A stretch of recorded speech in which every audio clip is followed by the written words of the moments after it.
The CBS Radio Mystery Theater presents... Come in. Welcome. I'm E.G. Marshall. When Marie Antoinette was told that the people had no bread, she replied, "Let them eat cake." She only meant it as a jest, and she could never understand why, A, nobody laughed, and B, she would have to pay for it with her head. It all goes to prove that the public will tolerate any abuse from its rulers except a half-baked joke. Which is why the story you're about to hear concerns a very serious person. How did you get in here?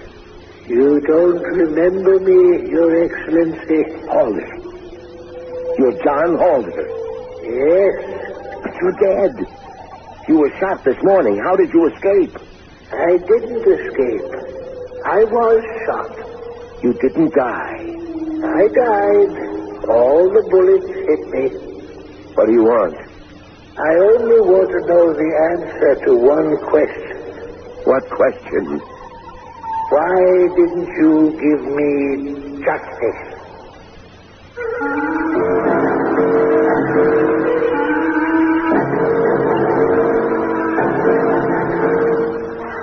Our mystery drama, Blue Justice, was written especially for the Mystery Theater by Sam Dan and stars Leon Janney. It is sponsored in part by True Value Hardware Stores and Buick Motor Division. I'll be back shortly with Act One.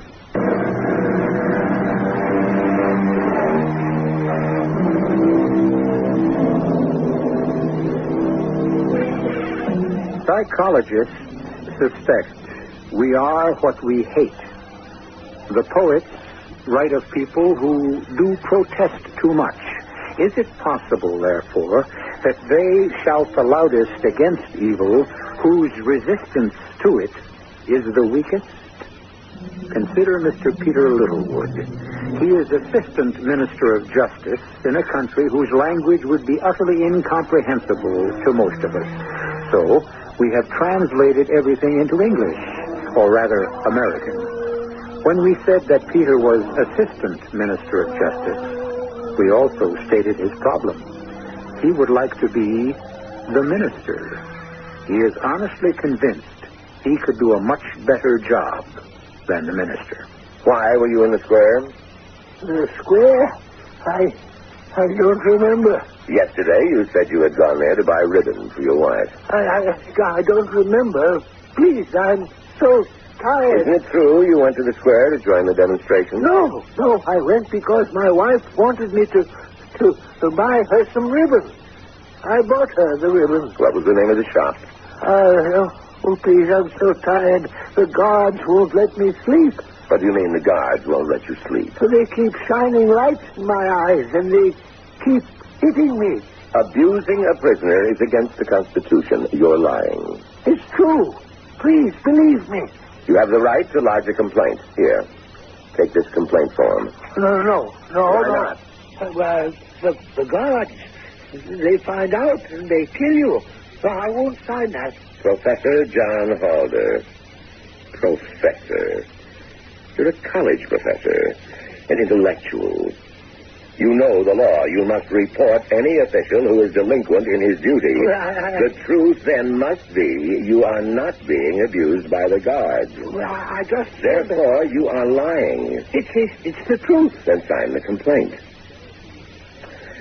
And so, we establish the fact that you are a liar.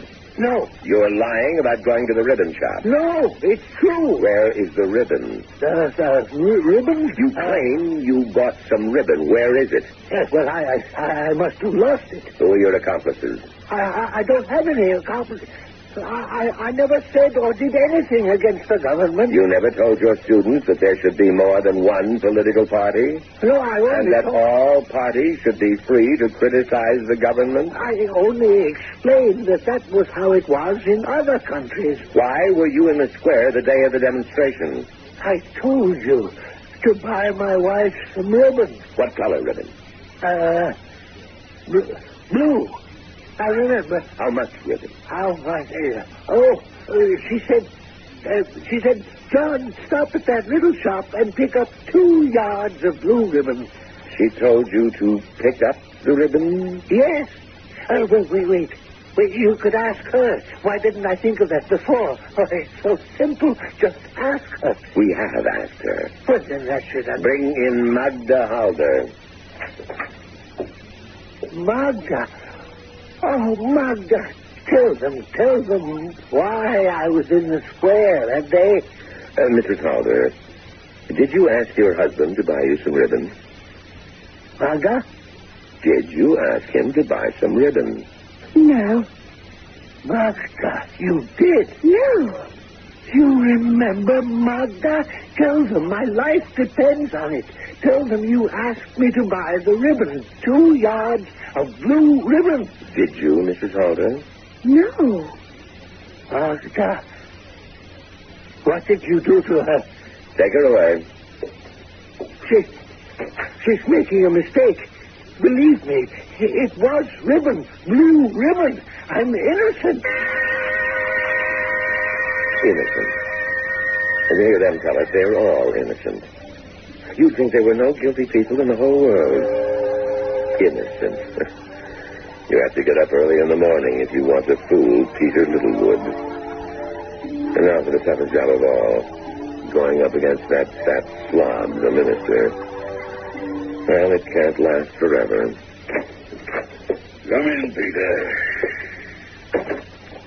Sit down. Quite a night's work you've done here. Yes, Your Excellency. In private, you needn't call me Your Excellency. I would prefer Carl or Citizen Miller. I'm also Dr. Miller, a Ph.D. in mathematics of all things. I prefer Your Excellency.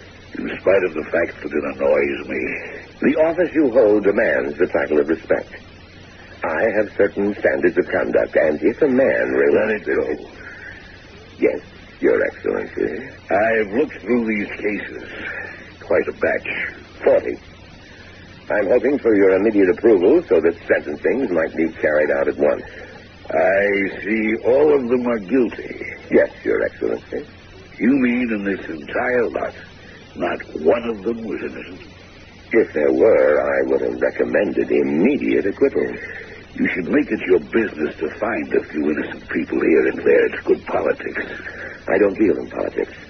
I'm guided strictly by the evidence. An effective minister of justice is not guided by the evidence. He guides the evidence. Thus, it can lead him in any direction he chooses. Dismiss the charges against 10% of this lot.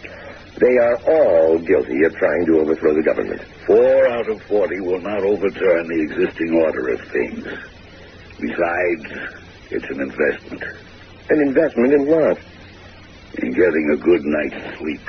I have no trouble sleeping. You will. You will one day, unless you make provision. I'm afraid, Your Excellency, I don't understand. Free 4 of these people. But they are all guilty. Here, for instance, this one. This pathetic little college professor. This John Halder. Yes. He just happened to be there. Says he was going to his shop to buy his wife some ribbon. She had asked him to. He denies telling him that? Yes, well, it says here, John Halder, 71. His wife, Magda, 29. Definitely December and May. Would you agree? Your Excellency, I don't see what all When this a woman testifies against her husband and she is half his age, one might profitably pursue certain personal ramifications. Is she pretty? She's pretty, I guess.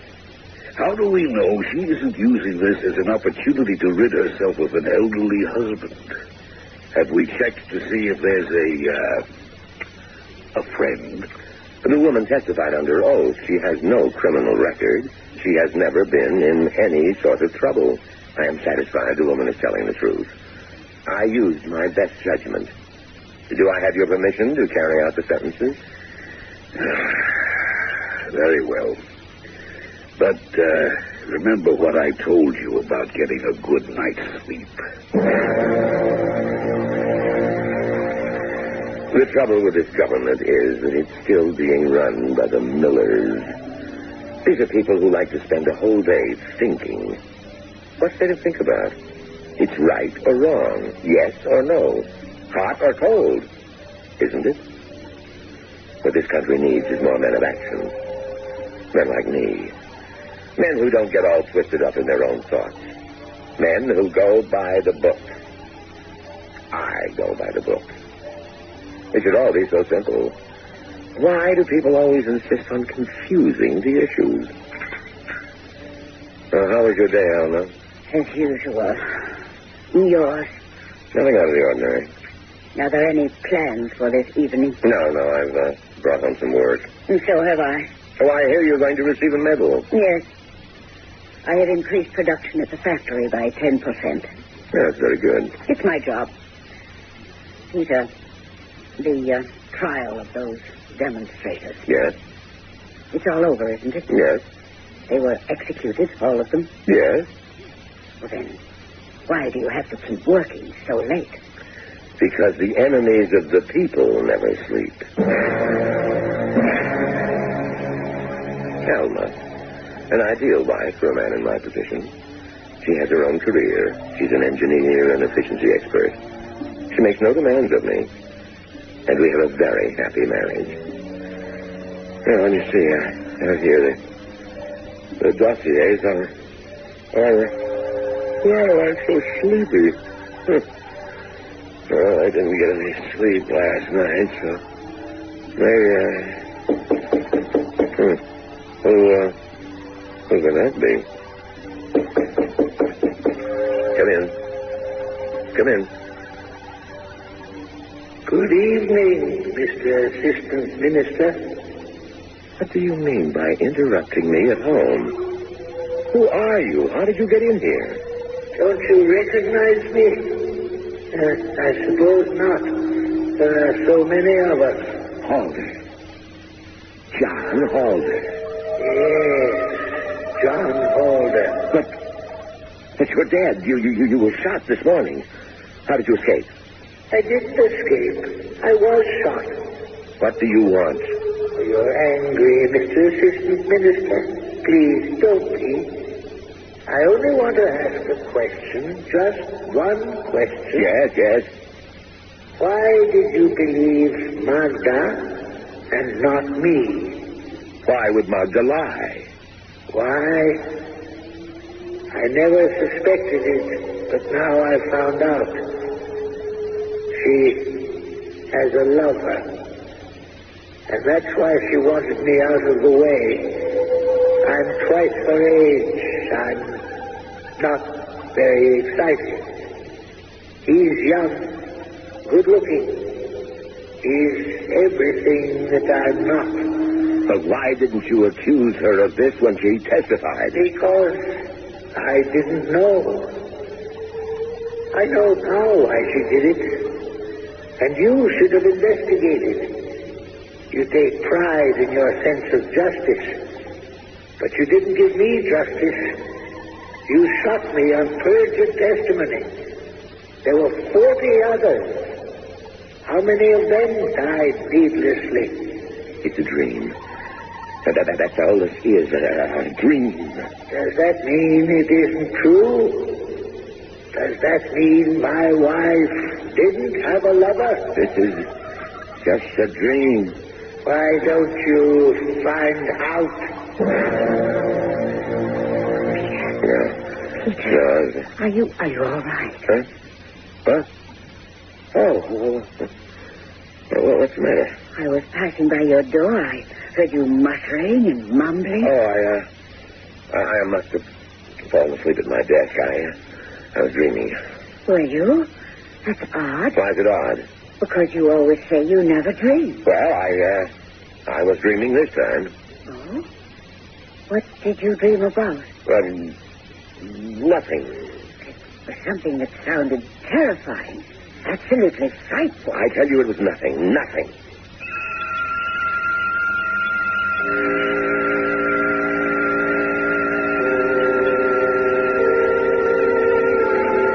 It was nothing. One thing every listener should know by now is when a character in one of our stories says it was nothing, it's a code expression for It was everything. Where are we headed? We are headed toward Act 2. And we've got a special surprise all lined up. If you've got a question...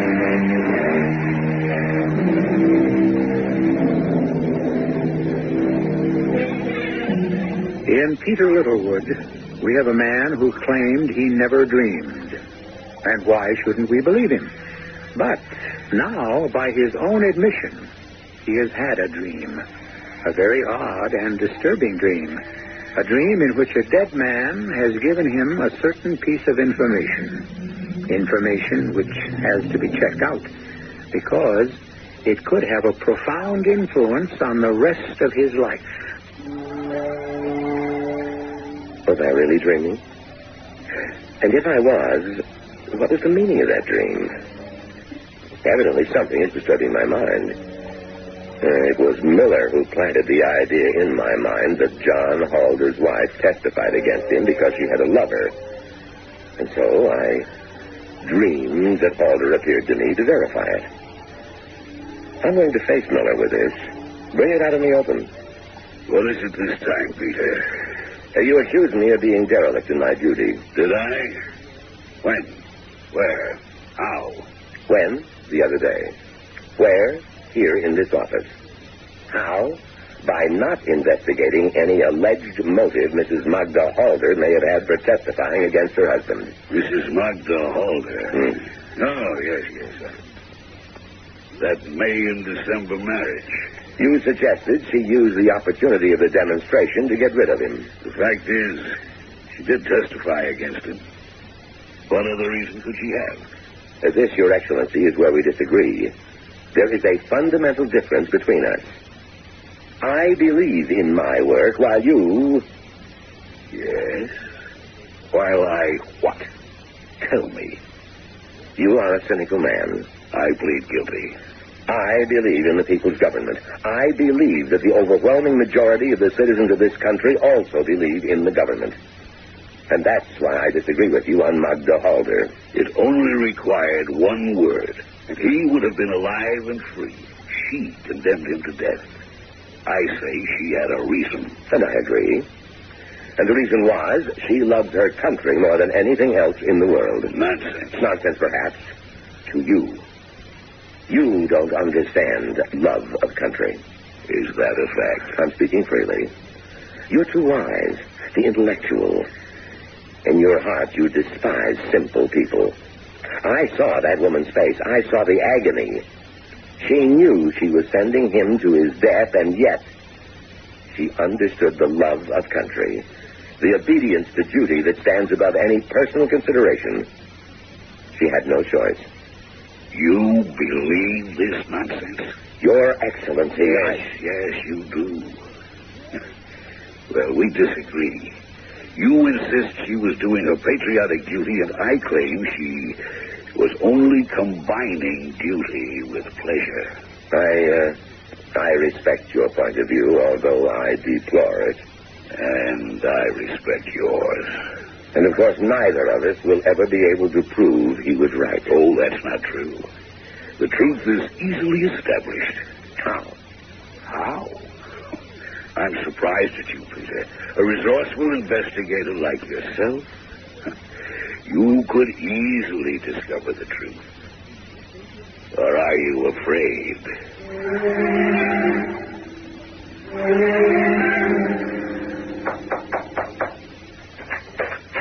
Yes? Oh. The Assistant Minister for Justice, Mrs. Halder. May I come in? Oh, certainly, Your Excellency. Well, won't you have a seat? I'm merely here to ask you a few questions. Now, you said you did not ask your husband to stop off and buy the ribbon that day. You said that under oath. Oh, yes, and it's the truth, I swear, it's the truth. You knew what it would mean. Oh, yes. You had no other motive. No. What other motive could there be? I worshipped John Halder. I was his student. I fell in love with him. Oh, he was the most wonderful human being in the world. I loved him. But no one has the right to place personal feelings above the good of the government. I still love him. Maggie, darling, bring me a bath towel, huh? Who is that? It's who? Maggie. Oh, that. Oh, that's my cousin. His apartment, the apartment house burned down, and he needed a place to stay. Hey, Maggie, darling. Your cousin? My second cousin. Actually, his family and my family were always so close. It's as if we were cousins. Sweetheart, you out there? How long has this been going on? How long has what's been going on? I advise you to tell me the truth. Well, we've been lovers. I couldn't help myself. Well, John was wonderful, but he was old. He was so old. And I needed... And so you saw your chance to be rid of him. Oh, no. You lied to me. Oh, no, I told the truth. I did not ask him to buy the ribbon. I didn't. You couldn't wait to get rid of him. Well, I know this doesn't look good, but I did nothing to get rid of John, I swear. I told the truth. You're lying. Well, no one can prove it. No one. It's my word against his. It was always my word against his. And now he's dead. There was terror in her voice, but I could read the triumph in her eyes. What could I do about it? Could I admit publicly that a mistake had been made? Never. The government cannot make mistakes. I could bring charges against her and make her pay dearly. But this would be even more harmful. It would be an admission of incompetence on my part. But that's not the worst of it. What about John Halder? Why did he appear to me in a dream? I'm not a dreamer. Whatever else I may be, I'm not a dreamer. What does it mean?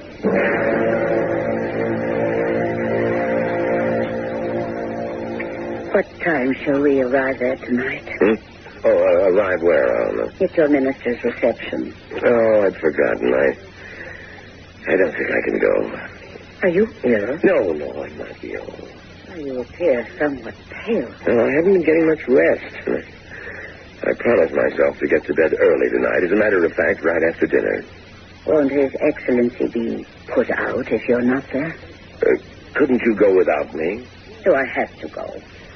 I think it would be good if someone were there to represent me. Very well. No, I know you really don't want to go, but I am very tired. What do you want me to wear? You're black. Miller is very fond of women in black. Is he?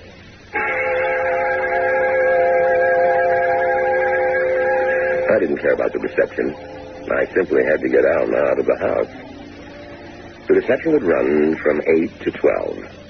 That would give me a chance to sleep for 4 hours. And if I should dream and talk in my sleep, she wouldn't be here to notice.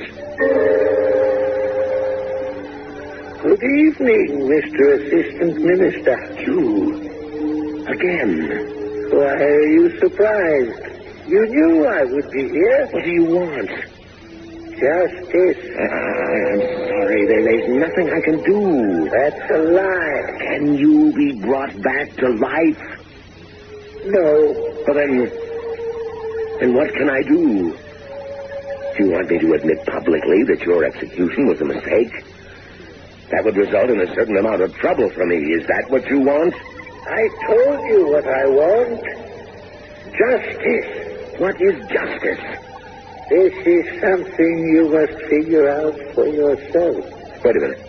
Come back here. Where are you going? Peter. Come back. Come back. Peter. Come in. Where'd you go? Where'd John Halder go? John Halder? Did you say John Halder? Huh? Oh, what? Why would I say John Halder? I don't know. You were having a dream again. Oh, no. It was nothing. Did you have a good time? No. Oh, I'm sorry. Perhaps you'd better go back to sleep. No, I don't want any more sleep. I've had my rest. I can go back to work. All right, if that's what you want. Alma, it would be wise not to discuss this with anyone. I mean the fact that I've been having bad dreams. Why would I discuss it with anyone? Well, it's just that I hold a very sensitive position in the government. I think I understand. I looked at her. There was no anger in her voice, just a statement of fact. I don't believe she's capable of anger. She's an engineer all wrapped up in physics and mathematics. Mathematics? Maybe that's why Miller thinks she's attractive. I don't see it. She's kind of pale and washed out. She doesn't have that animal excitement that, say, Magda Halder has. But I didn't want a woman with animal excitement. I wanted someone like Alma who wouldn't get in my way. Magda. What am I going to do about Magda? She lied. Or did she? Isn't it my duty to find out? Maybe that's what John Halder meant by justice. Truth. The truth, no matter where it leads or who it hurts. I'll have her arrested and make her tell the truth. Peter, you busy? No, Your Excellency. Please come in. You told my secretary you wanted to talk about something special? Yes. About justice. A few days ago, you asked, what is justice? And you answered your own question. You said it was a man-made conceit. I disagree. You have a better answer. Yes. I say justice is truth, and I intend to establish the truth. We have a disagreement about the motives of Mrs. Magda Halder. I want the case reopened. I want her arrested. I'm sorry it can't be done. You mean you won't permit it? Magda Halder is dead. He killed her. He came back and killed her. What are you saying? Oh, nothing at all. You can read about it in this morning's paper. It seems your friend Magda Halder was drowned last night.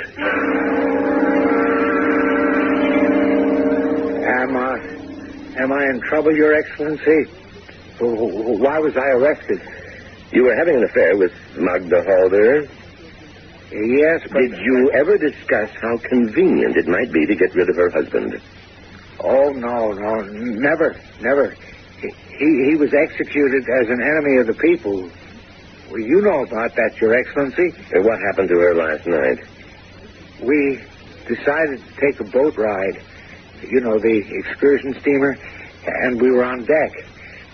Suddenly, she screamed, "No, keep away from me, keep away." Everybody turned to look. She kept yelling, "No, John, no, keep away from me." John? Yes. She must have thought she saw John, her dead husband. Next thing I knew, she had climbed onto the rail and she fell or jumped. I dove in after her, but it was dark and I couldn't find her.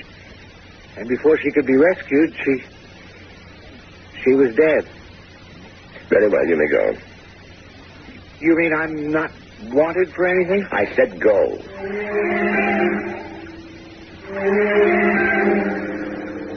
Mr. Assistant Minister. What do you want?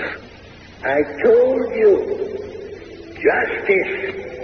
Your wife is dead. You literally scared her to death. Hasn't justice been done? No. What more do you want? Tell me, I see you in these dreams. I'm tired, tense, and nervous. And I let you talk me into all kinds of nonsense. It isn't nonsense. Your wife testified she didn't ask you to buy the ribbon. Now she's dead. But there's someone else we can ask. I'll lay this to rest once and for all.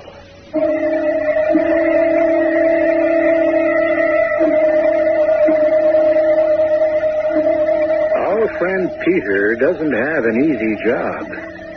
Awake, he gets cynical flack from his boss. Asleep, he's persecuted by the ghost of the man he sentenced to death.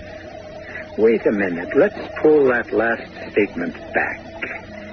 We say asleep. Peter is persecuted. How can we be sure he's really asleep? Or that John Halder is positively dead? Well, just stick with us. You know we've never led you astray yet, especially in the third act. Peter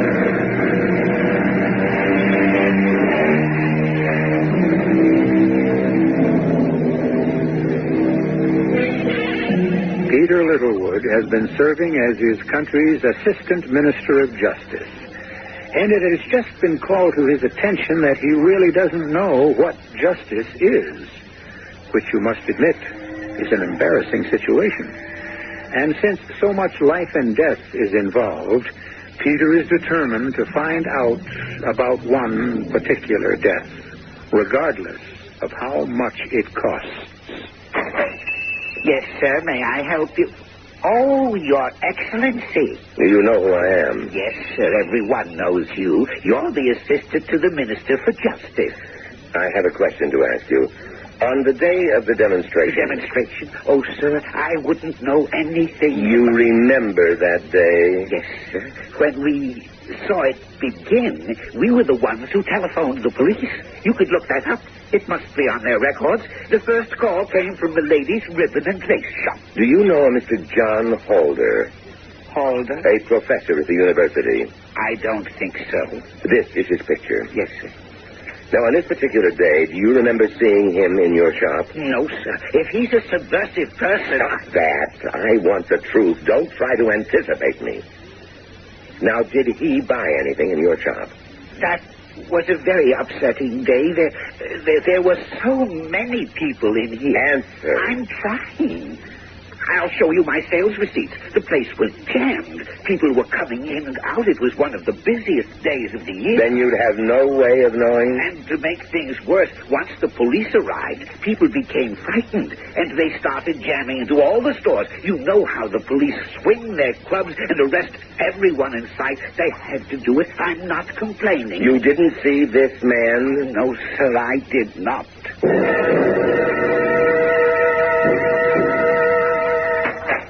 Peter? Yes, Alma. Oh, you're rather late. I'm sorry I kept dinner waiting. But we're not dining at home. We're not. Peter, are you all right? We're the minister's guests for dinner tonight. When did this happen? Well, the date was made at least a week ago. Oh, I can't seem to remember. It's formal. I'm just too tired. You don't want to go? I just want to get some sleep. Well, then you'll simply have to call the minister. Would you do it for me, Alma? I can hardly keep my eyes open. If you want to go, well, you can. Oh, I find your minister a bore. And why would I want to go alone? Besides, I have work to do. Hello? Dr. Miller? Oh, it's you, my dearest. I'm afraid Peter and I must disappoint you this evening. Peter's not well. A pity. Really a pity. We'll just have to make it take a bit. Shall I have the car for you, darling? Just a moment, Your Excellency. Peter, the minister insists I come alone. He's invited some people to discuss plant security with me. I hate to impose, Alma, but it might be better. Your Excellency, My darling. I'll wait for your car. Champagne circle. Hurry. Goodbye, Your Excellency. I am sorry you're in for a boring night, Alma. I'll manage to get through it somehow. If Halder dares to show up now, I can face him. I have the evidence. He's a subversive. He said he was in that shop and bought the ribbon. If that were true, he could have proven it. But his wife denies sending him there. The shop owner can't remember seeing him there. He can't prove he was there. But I can prove it. You! Yes, John Holder. What do you want from me? Justice. You said you could prove you were in the ribbon shop. How can you prove it? Look in this bag. This small brown bag. Look at what's inside. The ribbon. Yes, the ribbon. The blue ribbon Magda asked me to buy for her. And here, the sale slip. When you were being interrogated, you were asked where the ribbon was. You said you lost it. That's true. But how did you lose it, and how did you find it? I walked out of the shop. and the police descended upon the square, grabbing at everyone. I dropped the bag. It fell against the building. I remember that after I was executed. And so I went back there later, and it was still there. Here, take it. The ribbon. The blue ribbon. The ribbon? Well, what am I supposed to do? Take it. Use it as a symbol for justice. Justice? Take my place. My place in the underground. Oh, well, you're crazy. No. There will never be justice as long as this government exists to make a mockery of it. Don't fight for a true government of the people. No. You say no, but you do it. You do it because now you believe in justice. I must wake up. Wake up from this nightmare. You will not wake up until you hear me out. Look at your people. How they cower in fear. No, I'm not listening anymore. You are. I have brought you the symbol, the blue symbol of freedom and justice. This blue ribbon. Let me alone. I will go away now, but you will remember every word I said, and you will act. You must, or else I and so many others will have died in vain. Goodbye, Peter. I know I leave the fight in good hands.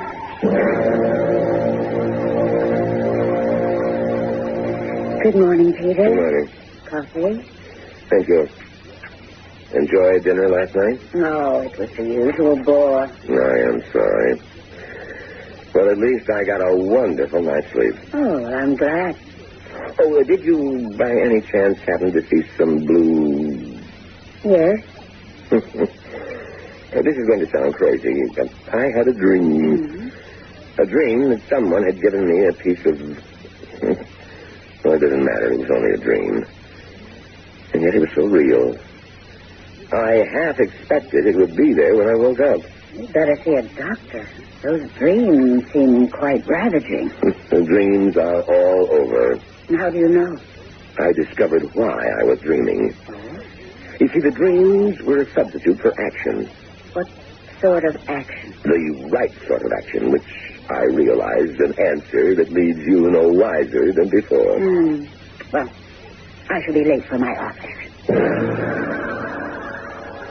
I wanted to say, wait, don't go. I want to talk to you about an entire change in my life. But I looked at her face. A shallow face. So devoid of expression. She wasn't the kind of woman you talk to about danger and excitement. Yes? Peter, can you come to my office, please? Well, is it important? I have some documents. The utmost importance. Very well.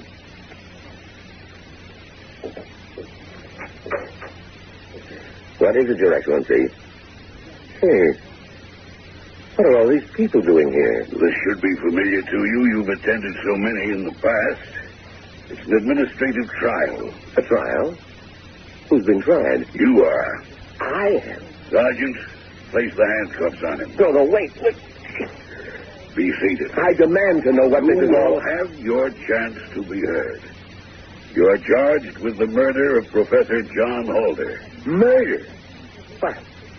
I sentenced him to death, and you approved the sentence. I was not in possession of all of the facts.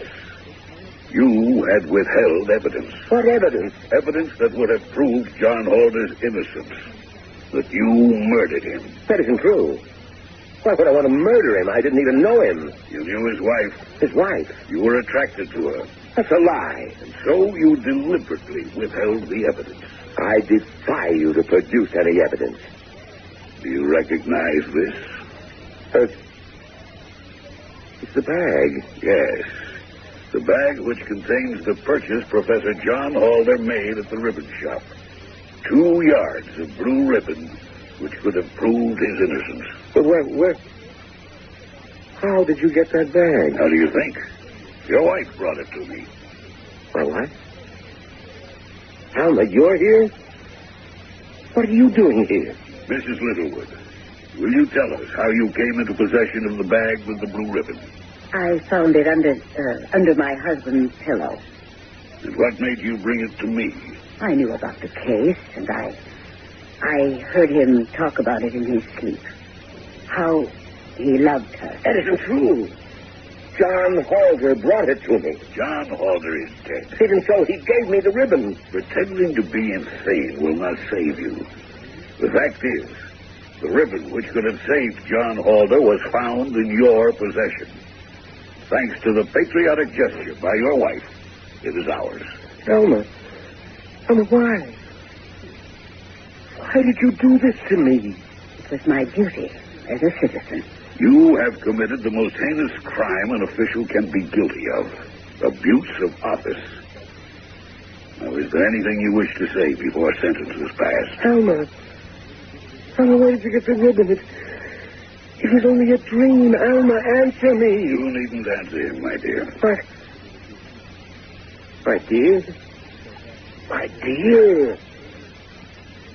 Is that it? Is that what happened?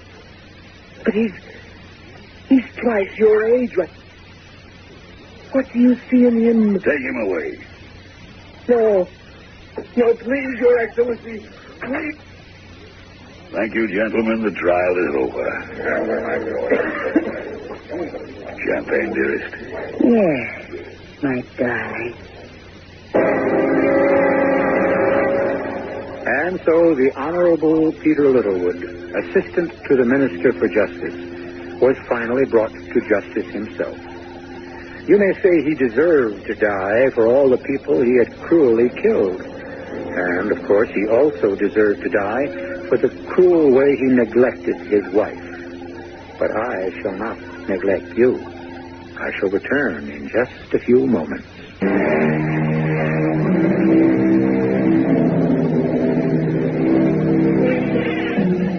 What is justice? Odd that a man who is engaged in the dispensing of justice would have to ask himself that question. Or is it so odd? How many of us know the meaning of our daily task? Or in other words, how many people really know what they're doing? Deponent knoweth not. Our cast included Leon Janney, Jackson Beck, E.V. Juster, and Robert Dryden. The entire production was under the direction of Hyman Brown. Radio Mystery Theater was sponsored in part by Buick Motor Division and True Value Hardware Stores. This is E.G. Marshall inviting you to return to our Mystery Theater for another adventure in the macabre. The CBS Radio Mystery Theater presents... Come in. Welcome. I'm E.G. Marshall. I'd like to ask you something. What do you consider your most attractive feature? Your hair? Your eyes? Complexion? Your figure? Whatever, each of us is abundantly aware, though there are some who would deny it, of his or her most captivating attribute, and make the most of it, though there are some who deny that too. Be all this as it may, we're about to hear of a woman whose most beguiling characteristic was her smile, and because of it, the horrible thing that happened. Yes, I am dying. But I tell you, Ernest, I tell you, you will never be rid of me. Even when I am in my coffin in the family vault, you will never be rid of me. Never, Ernest. Never. I think... Yes, she's gone. Berenice is dead. No. Ernest, don't take on now, don't. Her mouth, those lips bared, her teeth. She is staring at me with her teeth, Anthony. Anthony, in heaven's name, close her mouth. Close her mouth!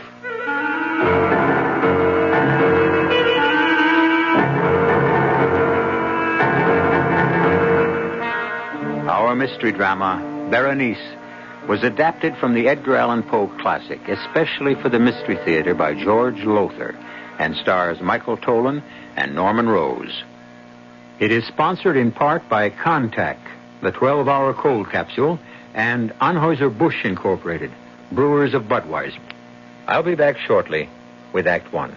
Give your hand to a friend, give your heart to your love, but give your courage to Contact. The sooner the better. 6 or 3 or 1? That's the question when you catch the common cold. Sneezing, drips, congestion. Then take 12-hour Contact. You need 6 cold tablets, 2 every 4 hours, or 3 ounces of Cold's liquid, 1 every 4 hours, or just 1 Contact for up to 12 hours continuous relief of those symptoms. The tiny time pills do it. Both the others contain things for aches and fever. The liquid, something for coughs, not found in Contact. Your cold, your choice. Give your cold to Contact. 6 or 3 or 1. Take Contact, only as directed. Who knows how to help you solve your shopping problems? Your Better Business Bureau knows. Sam Spud, private investigator. Oh, Sam, I'm so glad you called. You sound rattled, Angel. I'm frantic, Sam. I went to buy the carpet for the office, and I got so confused. There are too many kinds. I didn't know what to ask or what to buy. I'll help you, young lady. Mercy, who are you? I'm the man from the Better Business Bureau. Now, when you're choosing carpet, make sure you pick a long-wearing one that'll go with your walls, draperies, and upholstery. Beware of so-called fantastic bargains. And don't buy a carpet that isn't labeled as to fiber content. Oh, Sam, now I know what to look for and ask before I buy a carpet. You floor me, Angel. Just another helpful tip from your Better Business Bureau.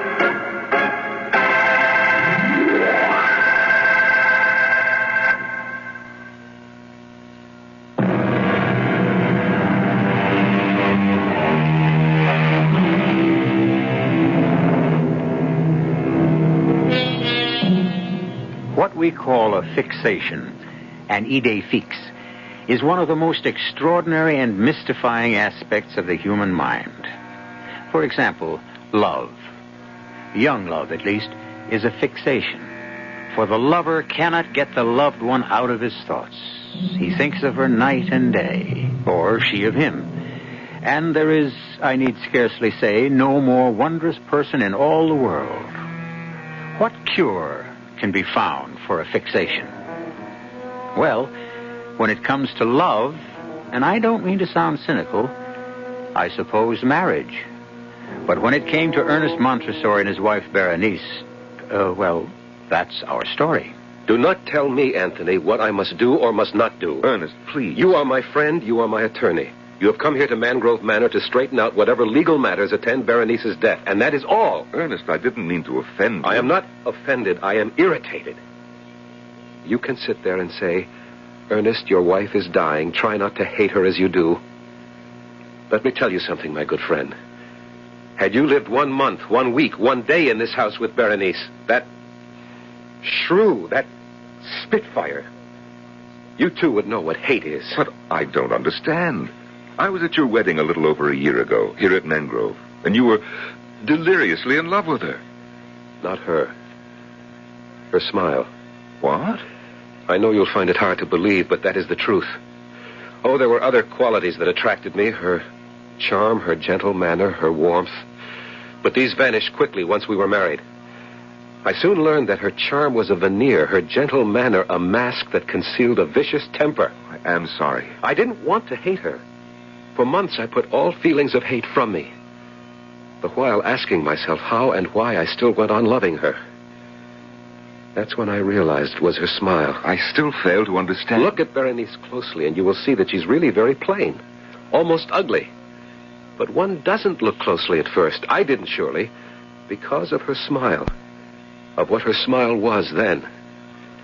She had teeth so even, so white, so perfect, they are as matched pearls. As for her lips, Nowhere will you find lips so beautifully modeled, so sensuously inviting, so absolutely enthralling. I remember, yes. But Anthony, soon after our marriage, her smile changed, too. The lovely contour of her lips became an ugly sneer. She no longer smiled. She bared her teeth like a vicious animal. But there must have been a reason, something that impelled her to... I'll give you a reason if you must have it. Constance. Berenice's younger sister? Yes. You know she came to live here at Mangrove when her husband died. I settled the estate, yes. Not, I'm afraid, that there was much to settle. He left her penniless. Precisely why she lived here. Berenice began to think... Go no further, Ernest. I am well acquainted with what is termed the eternal triangle. In this case, there was no triangle. Not then. But there is now. Constance is what Berenice pretended to be. Gentle, innocent, loving. Yes, I have fallen in love with her, and she with me. But you may believe me, as Berenice never has, when I tell you that our love is and has ever been platonic. Neither of us has betrayed Berenice in any way. Yes, come? Oh, Constance, my dear. We were just speaking of you. You remember Anthony Lamb? With pleasure. You were such a help and comfort to me when my husband died, Mr. Lamb. I did what I could. You look upset, Constance. Berenice wants to see you, and she's in one of her blackest moods, I'm afraid. Is she ever in any other? Try not to be harsh on her, Ernest. She's dying, you know. I shall try. If you'll excuse us, Anthony. Perhaps I should come along. I have to discuss certain legal matters with Berenice, and it will be best if she knows I'm here. Come, then. But I warn you, my friend, you'll regret every moment spent with her.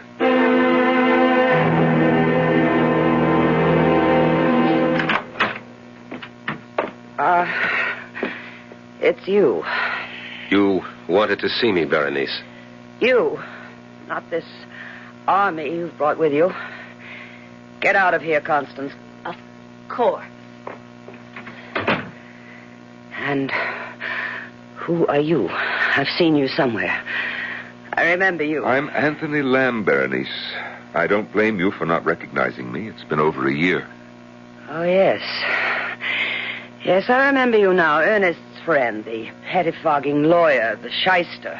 Why are you here? Well, now Yes.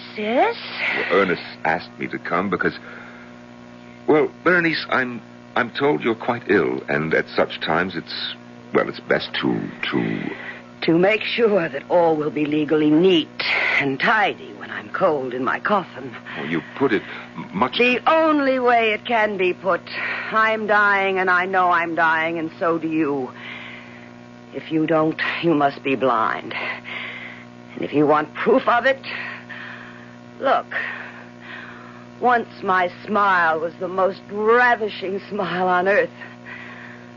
Look at it now. Yes. Yes, the color leaves your face, Mr. Lawyer. You all but shrink away because it's no longer the beautiful smile of the living Berenice, but the ghastly grin of the Berenice who'll soon be cold in death. Stop it. Stop smiling. Dear husband, what is it?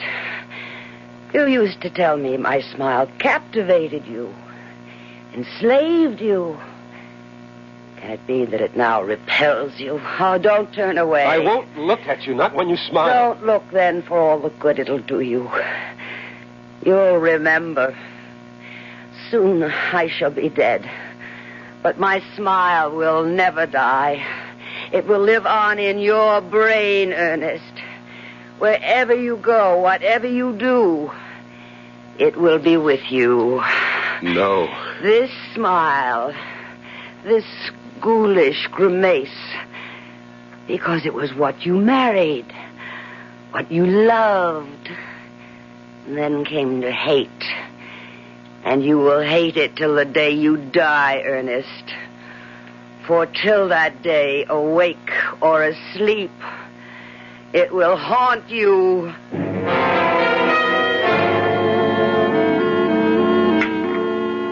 Would you care for more of the shrimp, Mr. Lamb? Well, thank you. No, Constance.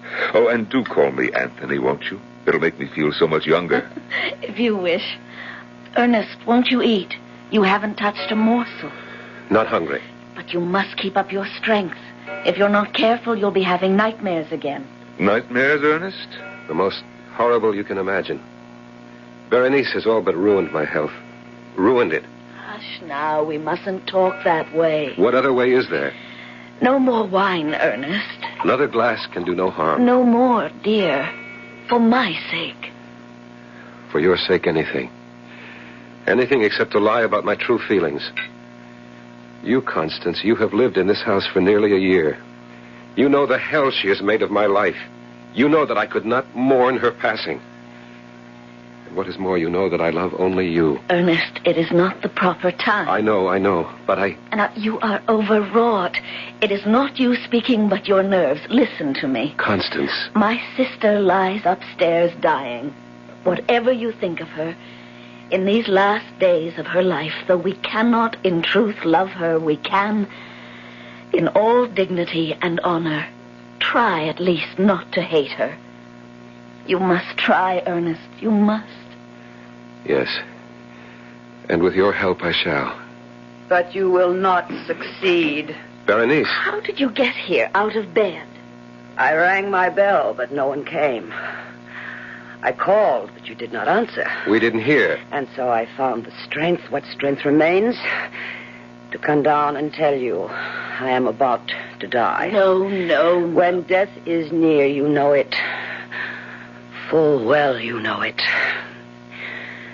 I have little time left now. Perhaps only minutes.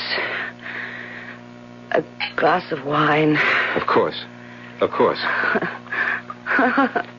He hurries to assist me, to comfort me, when in his heart he would kill me. No, Berenice, I would not. Liar. Berenice, you hate me.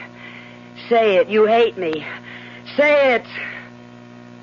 Here, the glass of wine you asked for. That, your glass of wine. Sniveling, nightmare-ridden fool. I had hoped I'd at last found a man when I married you. You were like all the others. Berenice, let me help you back to your And bed. as for you, did you think I wasn't on to you and your little tricks? Did you think me blind, that I couldn't see what went on between you and my husband? Nothing. Before heaven, I swear that... Liar! I saw, I know. Little Constance. Innocent, saintly little sister, sinking her claws deeper and deeper into the man who was mine. Madam. You address me? Madam, you are ill. Yet there is in you a kind of strength I have recognized before. In, I say to you, the worst kind of criminal. Uh-huh. Go on. I don't know that I can. I have never understood what made these people what they were, but this I know. There are angels on this earth and there are devils. And you, madam, I say it to you, even in your dying moments, you are a devil. I don't blame you for looking at me like that. I spoke on impulse. I'm ashamed. Ashamed? You are the first man who has ever dared to... Berenice. Stay away. Stand back. Don't touch me. Only listen. You will be haunted by the magnet that drew you to me. The weapon with which I ruined your life and will destroy you. My smile, Ernest. My smile. No. Look at me. Sensuous lips bearing milk white, perfectly matched teeth. Look. Oh, Catherine! Here, let me... She's falling across the table! I think... Yes. She's gone. Berenice is dead. No. Ernest, don't. Her mouth. She is staring at me with her teeth. Anthony, in heaven's name, close her mouth. Close her mouth!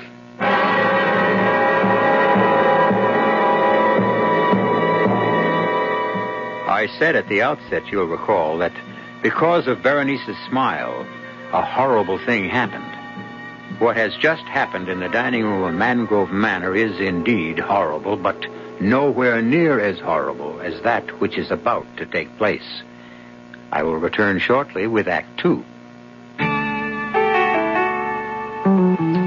Inside you're free. Inside you're free after all.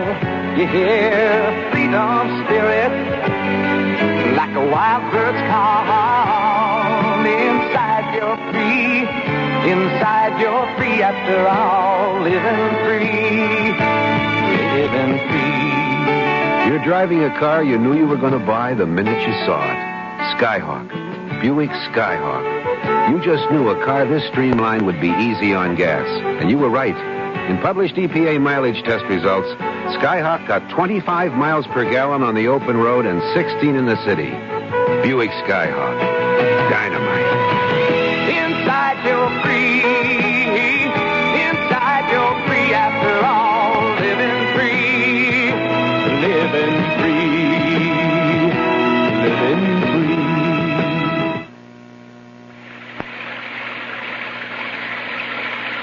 Sometimes a gentle rain in one place adds up to a raging torrent in another. A torrent that can uproot lives as well as trees. To remedy the things that can be remedied in a disaster, America has a unique emergency force, the American Red Cross, America's good neighbor. Red Cross is on call 24 hours a day, every day, to cope with emergencies, whether they're on the next block or a continent away. Most of the help that's given is from volunteers. The money's from volunteers, too. Volunteers like you. If you need help, join us. If you can give help, join us. The American Red Cross. Help us help people just like you.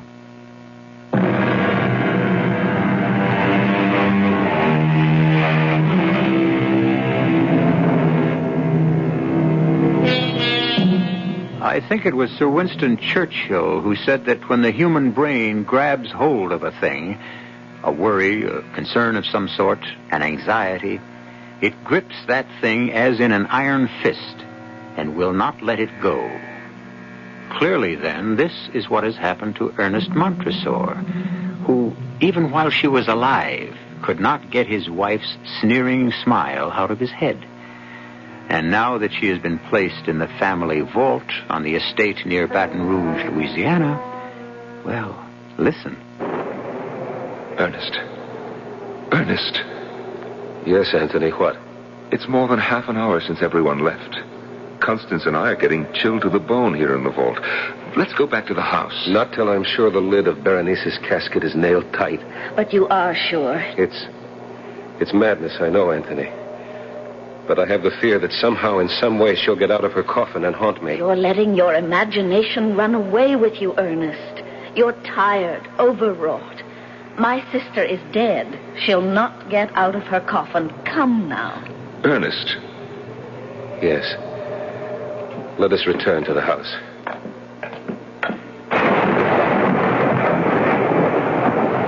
I'll close and lock the gate. No, I will. There. She's well nailed down in her coffin. Well locked in, too. Yes.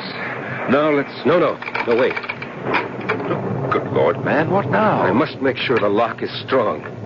Sound and strong. Now, Ernest, dear, that's enough. Don't tell me what is enough. Don't...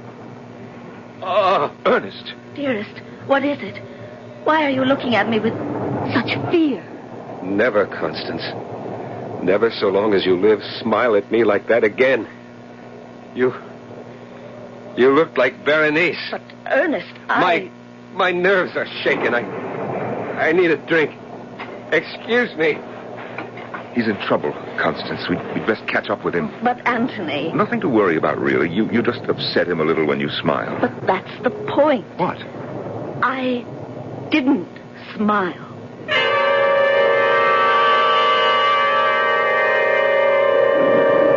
Will you take another brandy, Anthony? Thank you, no, Constance. As they say, one is as good as more. I wish Ernest thought so. He is drinking a bit too much, though he doesn't show it. His nerves burn up the spirits quickly. I have never seen him in such a nervous condition, never so exhausted. Let's hope he's having a good, deep, restful sleep. Speaking of what is good for Ernest, I hope you'll be able to stay with us a while, Anthony. I should like to, but I have pressing business in Baton Rouge. A few days? It would be such a comfort to Ernest. I'm sure, but the comfort he really needs is what you can give him. Constance, may I speak frankly?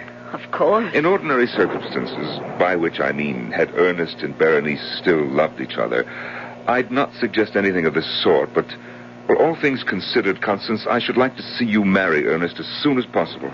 Berenice not yet cold in her grave, and you? I do, yes.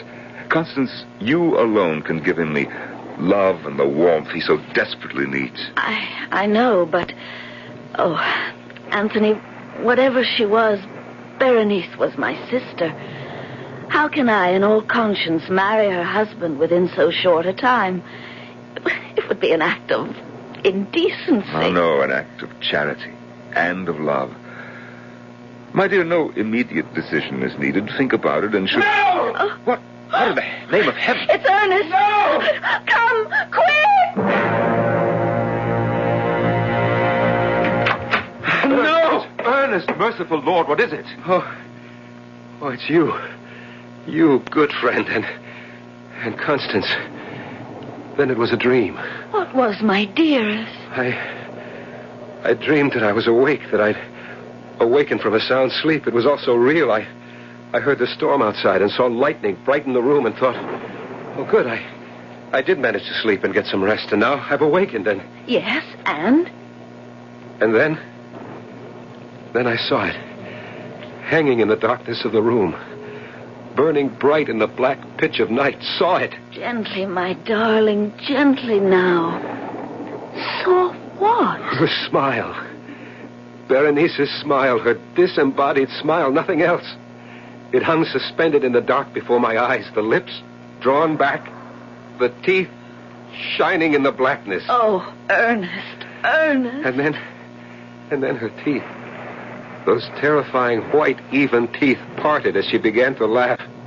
The most hideous laugh I have heard in all my life. Her mouth, her bodiless mouth, as it laughed, it started coming closer to me. Closer, closer. And I screamed. I screamed. Anthony, what's to be done? We must fetch the doctor, and at once.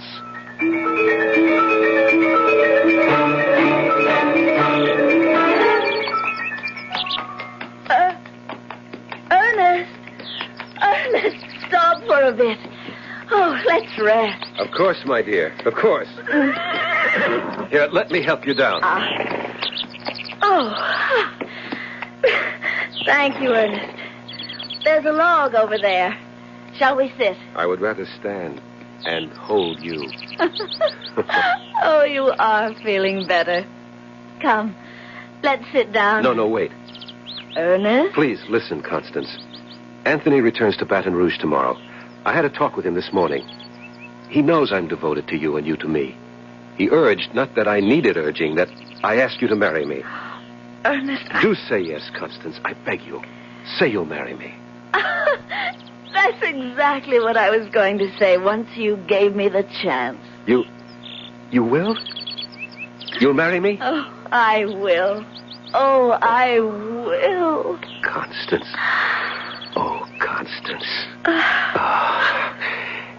Let's hurry back and tell Anthony. Yes, that dear good friend of yours will be relieved to know, I'm sure. Here, I'll give you a hand up. There. Oh, Ernest, my horse. Oh! Ernest, he's running away with me.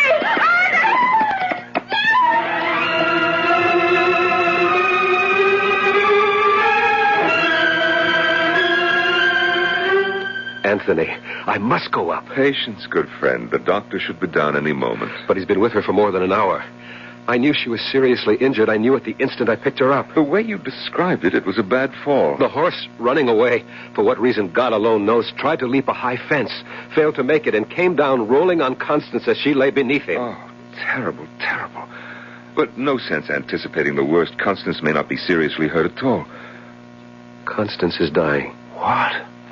She is dying. Oh, come now, Ernest. You carry even your nerves too far. There's something I didn't tell you. When I got to Constance, she was unconscious. I knelt beside her, got my arms under her, raised her, and stood up. I began to carry her to the house. A long distance. I'm not very strong. I tire easily. And so after a short time, I stopped for breath and looked at her. Looked into her face, Anthony. Yes? Her eyes were open, and she was smiling. The lips pulled back, the teeth showing. For an instant, she looked like Berenice. For that instant, she was Berenice.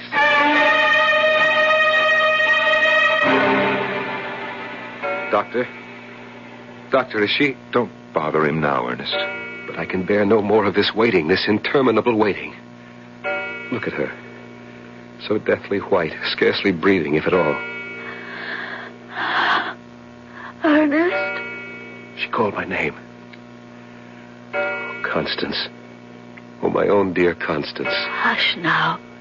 When I am gone... No, you must not go. You cannot leave me. You cannot. When I am gone, I say, no longer with you. Remember that it will be only on this earth I am not with you. In spirit, I shall be beside you always. You are not going to die. You will be at my side, alive and beautiful, and my own dear adored wife. No, that is not to be. Berenice has seen to that. Berenice? She was there. Just before my horse leaped the fence. I did not fancy it. She was there. She stood on the other side of the fence, smiling. Oh, God in heaven. And I knew, in the second that I saw her, the second before the horse crashed, I knew that she is a tormented soul, a soul that cannot rest until she has forgiven the sins she committed on earth, the sins she committed against you. There is no forgiveness for what she did. There is. It is in your heart, my darling, if you will only search for it and find it. You are asking me to forgive her? Yes. Never. I could never. You must. You must. For my sake. Will you try? That is all I ask before I leave you, my dearest. Will you try? I will try. And I, in another world, will love you for it more than I have ever loved you in this. Kiss me. Oh, no. No, not if by saying that you tell me the time is near. Not if you tell me that. Yes. Oh, yes. Constance? Constance? I'm sorry, Ernest. She's gone. Oh, no. Leave him to me, Doctor. You have other matters to handle. Come, Ernest. Sit down. Here in this chair. Sit, and I'll pour you a brandy. Dead. Dead. Dead. I know how you feel, but you mustn't go to pieces. Think of what she said, that she will be with you, at your side always. What good is that if I cannot see her, touch her? What is he doing, the doctor? What must be done? Closing her eyes, straightening her limbs, placing her hands in repose. When he is finished, I shall sit with her, Anthony. Of course. And not leave her side till we take her to the vault. What's that? What? Listen. Someone laughing. No one is laughing, Ernest. Berenice. It is Berenice. Ernest. She is laughing from the vault. From the vault. You doubt me? Here. I throw wide the window. You hear? You hear? I hear nothing. Laughing in triumph. vicious triumph because once again she shattered my heart. Laugh, damn you, laugh! But I shall have done with you yet! I shall! Oh! Doctor, quickly. He's fainted dead away.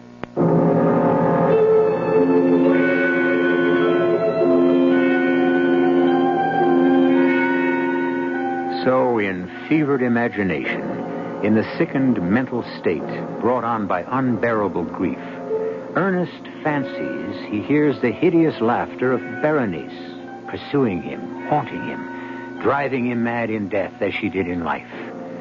Or is it fancy? We'll know more about that when I return for Act 3.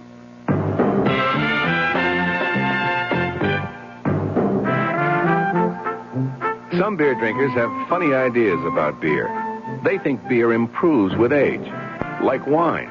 Well, find a brewmaster, though. You'll find a beer drinker who knows better. The Budweiser brewmaster says it all depends on how beer is aged. Just letting beer sit in lagering tanks makes it older, not necessarily better. That even goes for keeping a case around the house for a couple of months. But there is one kind of aging that's good for beer, the Budweiser kind, beechwood aging. In this kind of aging, something happens. It lets all the flavor of the choicest hops and best barley malt that go into Budweiser get through to you. Sure, it takes more time and trouble to brew Budweiser that way, but brewing beer right does make a difference. Anheuser-Busch, St. Louis. Here's a medical puzzle. A person has a deadly disease, yet leads a normal life. How is it possible? The answer is chemotherapy. Through this treatment, thousands of cancer victims regain active, productive lives despite their cancer. Many of these people can continue in their jobs for years, while the anti-cancer drugs, which we call chemotherapy, control their disease. But many types of cancer remain difficult to control. Through research, the Chemotherapy Foundation is stimulating the development of new drugs. More types of cancers will someday be controlled. The question is not if, but when. You can help by contributing to the Chemotherapy, that's chemo, C-H-E-M-O, Therapy Foundation, Box 8, New York, New York, 128. That's the Chemotherapy Foundation, Box 8, New York, New York, 128. This is a public service message from the Chemotherapy Foundation.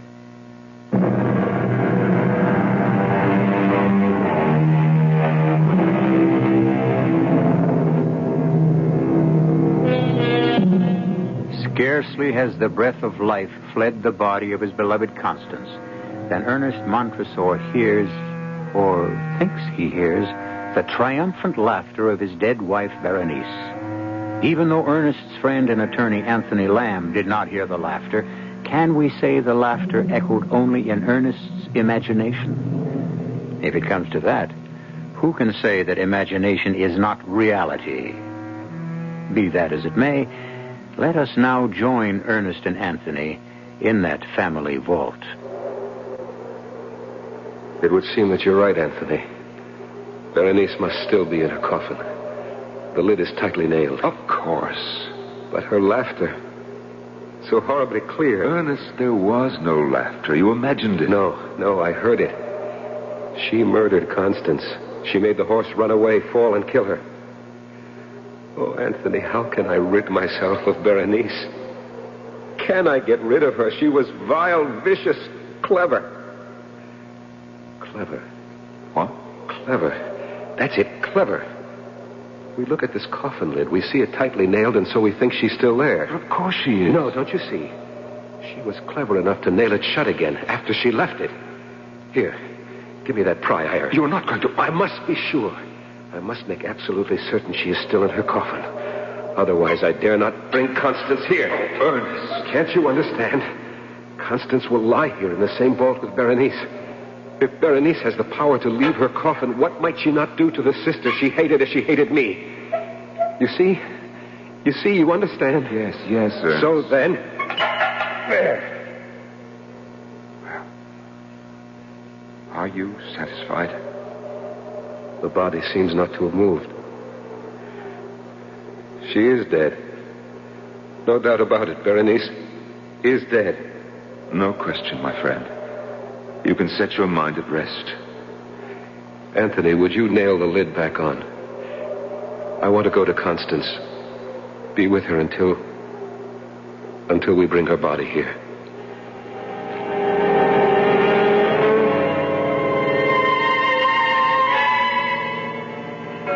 Ernest. Yes, Anthony. Ernest, it's 2:00 in the morning. Not for her. Not for Constance. For Constance, there is no time now. Ernest, please go to bed. To bed? To dream? Once again to ride a nightmare? I asked the doctor to give me a sedative for you. Now, if you'll take it... It will do no good. More harm than good. I've taken them before, and I cannot leave Constance alone. Not to the awful loneliness of death. I will stay with her. No. I will. I must. Ernest, hear me now.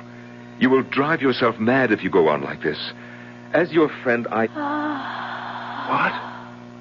You heard it? I am not hearing things. That sigh. It was Constance. And look, Ernest, look. Color. Her cheeks. Color coming into her cheeks. Pulse. How do you feel for a pulse? Now, let me. Yes? Yes? There is no pulse. And yet, a faint warmth. Her wrist beneath my hand feels... Ernest, I tell you, there is warmth. Alive. She is alive. Oh, God, in your merciful goodness, I thank you. Thank you. And while you're thanking God, I'll fetch the doctor.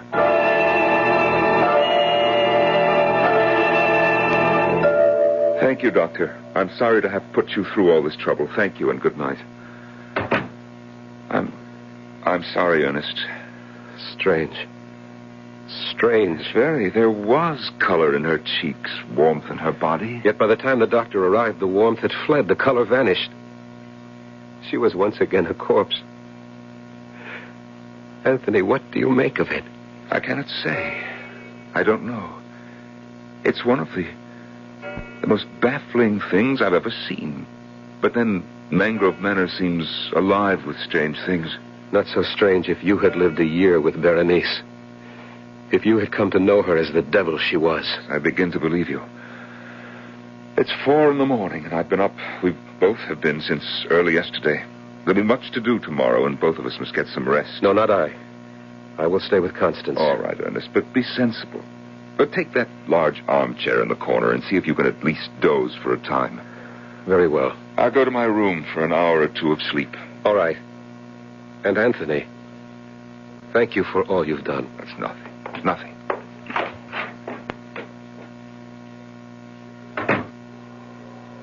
Constance, my lovely Constance, I'll not leave you. I shall be there in that chair across the room.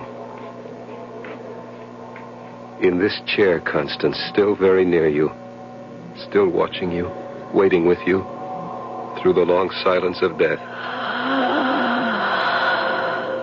Again? It was you? Again? You were sitting up. You are leaving the bed and coming toward me. You are not dead. You live. Oh, let me see your face. I cannot see it. The shadows and burial shroud hiding it from me. Take the burial shroud from your face. Let me see you. Constance, beloved, let me see you. Why do you laugh, my darling? Why?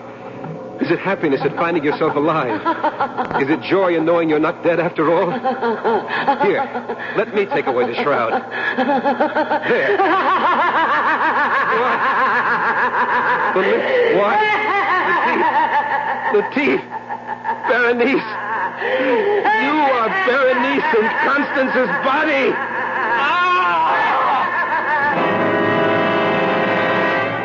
No, Ernest, no, it was not a nightmare. I thought it was. I thought I'd had another horrible dream, that I'd gone to sleep in the chair and dreamed it all. I might have thought so, too, if I'd only found you lying on the floor unconscious.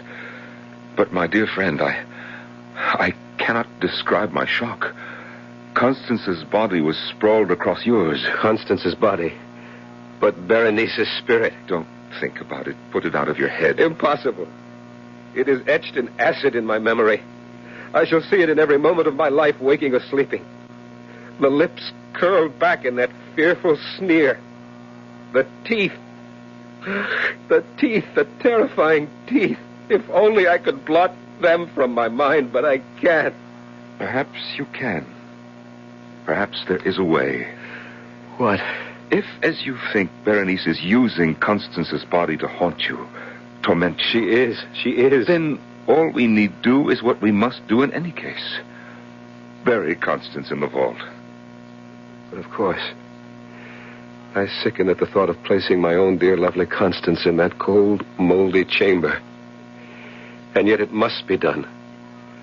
And with her body locked within the vault, Berenice will be unable to haunt me.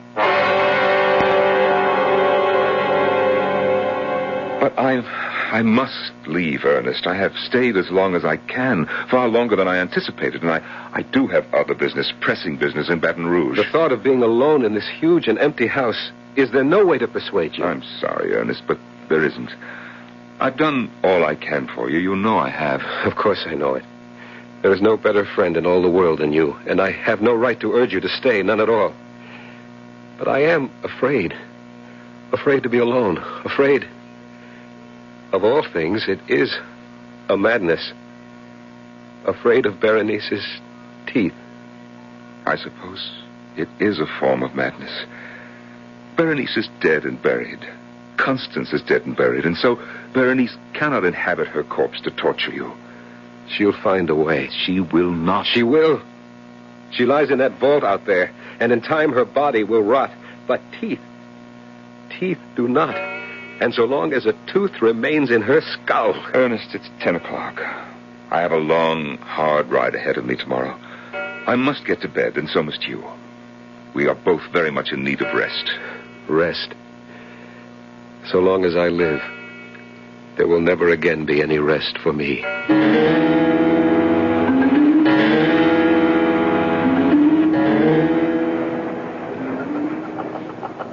What? What? Berenice, that laugh. Did I hear it or only dream? Open the window and listen. Nothing. A dream, another nightmare. To bed, Ernest, too. But what is this?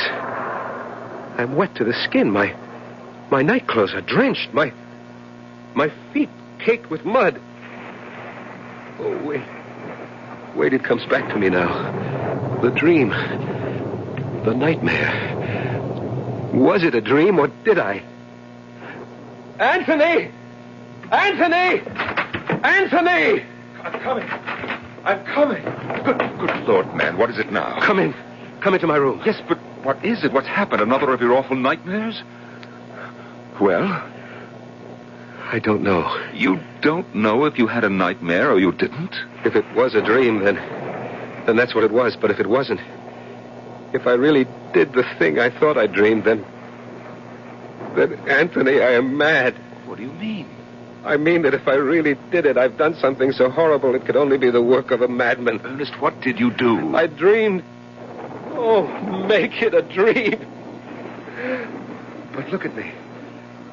My clothes soaked through, my feet muddied. I must have done it. Done what? What?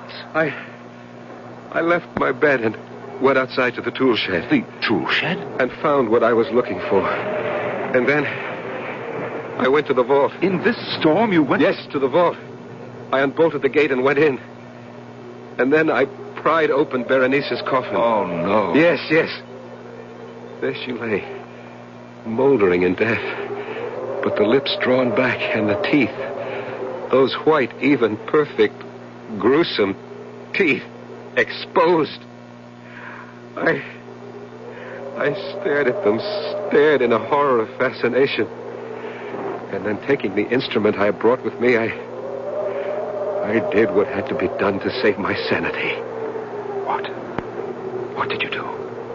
I dare not speak of it, put words to it. Nor can I bear to look. Look? To see, was it dream or reality? Look at what? When I had done it, I returned here to my room.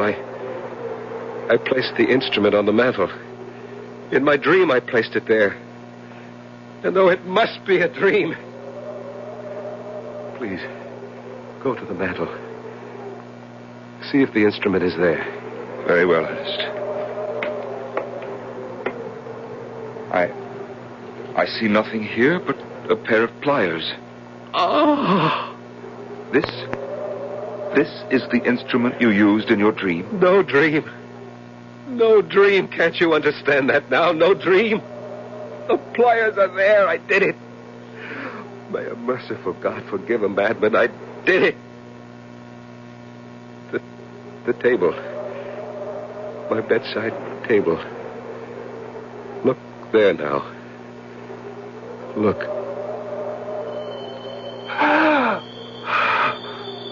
They are there. They're here. On your bedside table. All of them. All of Berenice's teeth.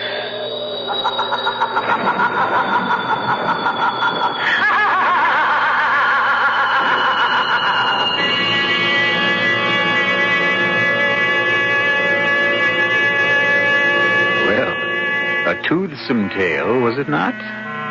Something to let your imagination chew on? Sorry, couldn't resist that. Seriously, though, this story, as many another, reflects that certain mystery which has puzzled mankind since the first tick of time. Which is the reality of our lives? Which the dream? You got me. I'll be back shortly. Lots of people are coming in, playing it smart to get a head start, investing time to build a future. It's such a good place to begin, a room to grow, getting to know just where you want to be. Join the people who join the army. You could start building your tomorrows today. Join the people who join the army. You could go a long, long way. Long, long way. If you want to do something positive for yourself and your country, take your place with us. Join the people who've joined the army. Join the people who For more information, call 800-523-5000, toll free.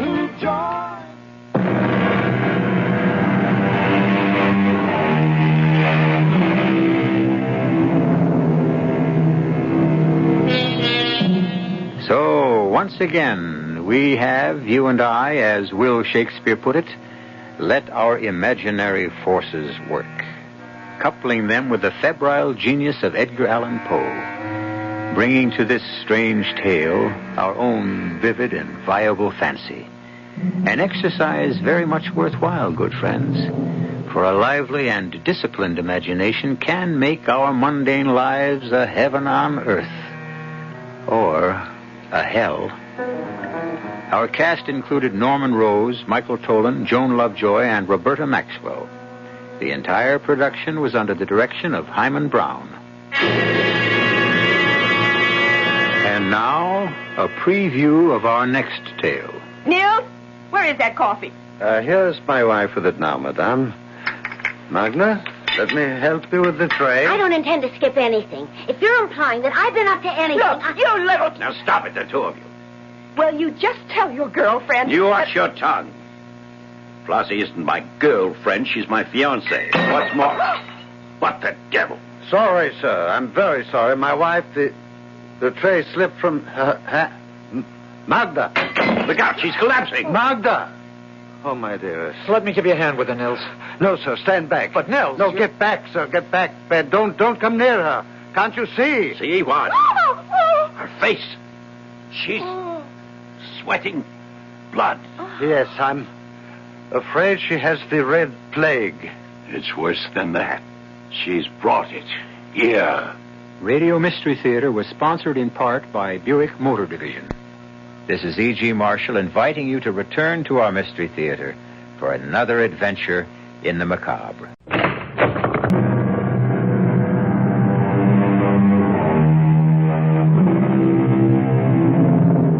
Come in. Welcome.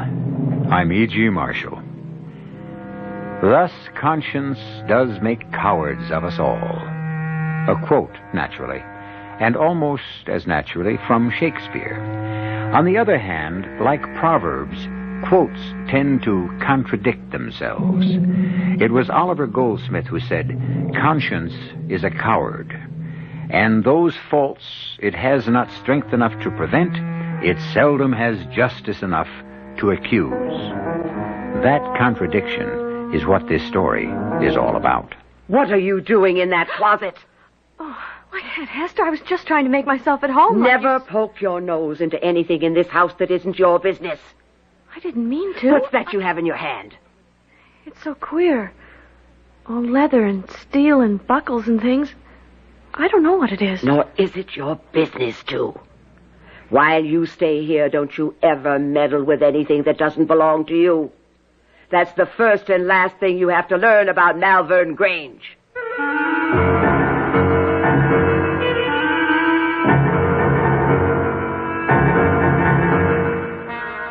Our mystery drama, Afraid to Live, Afraid to Die, was written especially for the Mystery Theater by Ian Martin and stars Jada Rowland and Ann Petoniak.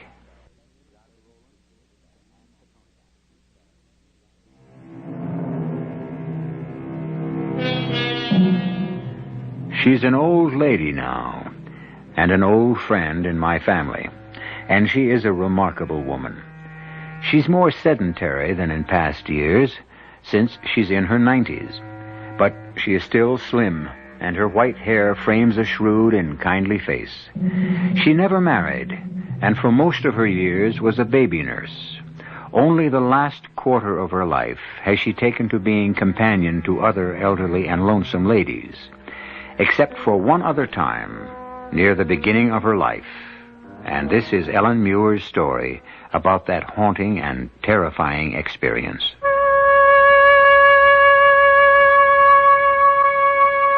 Even young as I was then, I had this strange feeling about Malvern Grange. When I first saw it, dark and shadowed at the end of the long drive, lined by the great shade trees that made an eerie black tunnel on that otherwise bright moonlit night, it was the very picture of the haunted house. And fat, wheezy old Joe Wellman driving me by trap from the railroad station didn't help me to feel much easier in my mind. Well, hello there, Missy. I reckon you'd be Hester Milgram's niece she's expecting. Yes, sir. Ellen Muir, right? That's me. I'm Joe Wellman. Pleased to meet you. Jack of all trades. Gardener, groom, handyman, and general bodyguard to all them lonesome women out to the Grange. This all the luggage you got? Yes, sir. Oh, no, I can carry it. Oh, why, bless you, little one. Ain't no weight at all, even for an old geezer like me. Now, come on. I got a horse and trap waiting to drive you off to the Grange. Yes, sir, you sure don't take after Hester. You're a right pretty little thing. What's the matter? Cat got your tongue? Oh, no, sir. I didn't say anything out of line, did I? It wasn't that. I just didn't know what to answer. Ellen, I want you to meet Jenny. She's a filly, just like yourself. Hello, Jenny. Oh, what a soft nose she has. All right, there. Your bag's aboard. It's getting on to twilight, and we'd best be on the way. It's a long drive, so up you go. Did you get anything to eat on the way down the train? Oh, no, sir. Oh, wasn't it a dining car? Oh, yes, Mr. Wellman, but I didn't have enough money. Well, right beside you on the seat, there's a bag of apples there. Hey, Jenny. I don't want to take your apples. Oh, bless you, little miss. I brought you those from the Golden Lion, where I was having a pint while waiting for the train. So just fire away. Well, that was very kind of you. And to tell you the truth, I am powerful hungry. Well, those will keep you going till you get to the Grange. Only don't fill up all the way, 'cause I know your Aunt Hester has tea and a currant cake all waiting for you time you get home. Now, what'd I say wrong? Nothing wrong. Just... Oh, That was it, wasn't it, huh? You're homesick. Kind of. I've never been away from home. Not much of a one you're coming to at that. What do you mean? Well, it's a gloomy old place for a bright young lady like you, stuck off in nowheres with a bunch of old clucking hands and her. My aunt's very nice. She came to see us once. Oh, aye, Miss Milgram's all right if you don't cross her. Her heart may be kind enough, but her word is short and her word is law. And don't you ever forget it. You mentioned her. Who is her? Oh, well, now, that's something else again. You've only to watch her and see she's possessed by old Nick himself. She's more than half a ghost. Ghost? A ghost, yes, sir. She's near 100, you know. All wizened up and wrinkled like a witch with long, pointy nails and hands that are all skin and bone. You mean the madam? Madam Lytton. Who else? Lord knows how she's lived this long. But the good Lord also knows we all hope and pray she'll live to be 150.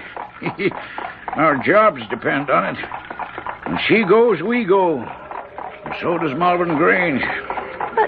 But there's a grandson. Doesn't he live there? Dr. Lytton. Sakes alive, no, he can't abide the place. He lives and practices in the city.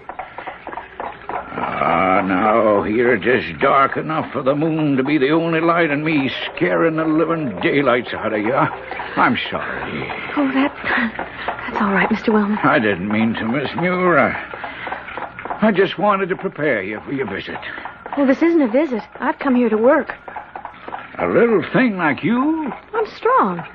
And I can cook and clean as good as any. And things haven't been so good with my pa. My sister Becky is old enough now to help Ma out with the 6 young ones, and also I had to hire out. And my aunt needed help. That's why I'm here. Well, I see you can talk up well enough when you're of a mind to. Well, mainly when I'm nervous, sort of, and it does sound a bit scary. Well, we won't talk on it anymore. Though I must say, 'tis a queer household, right enough.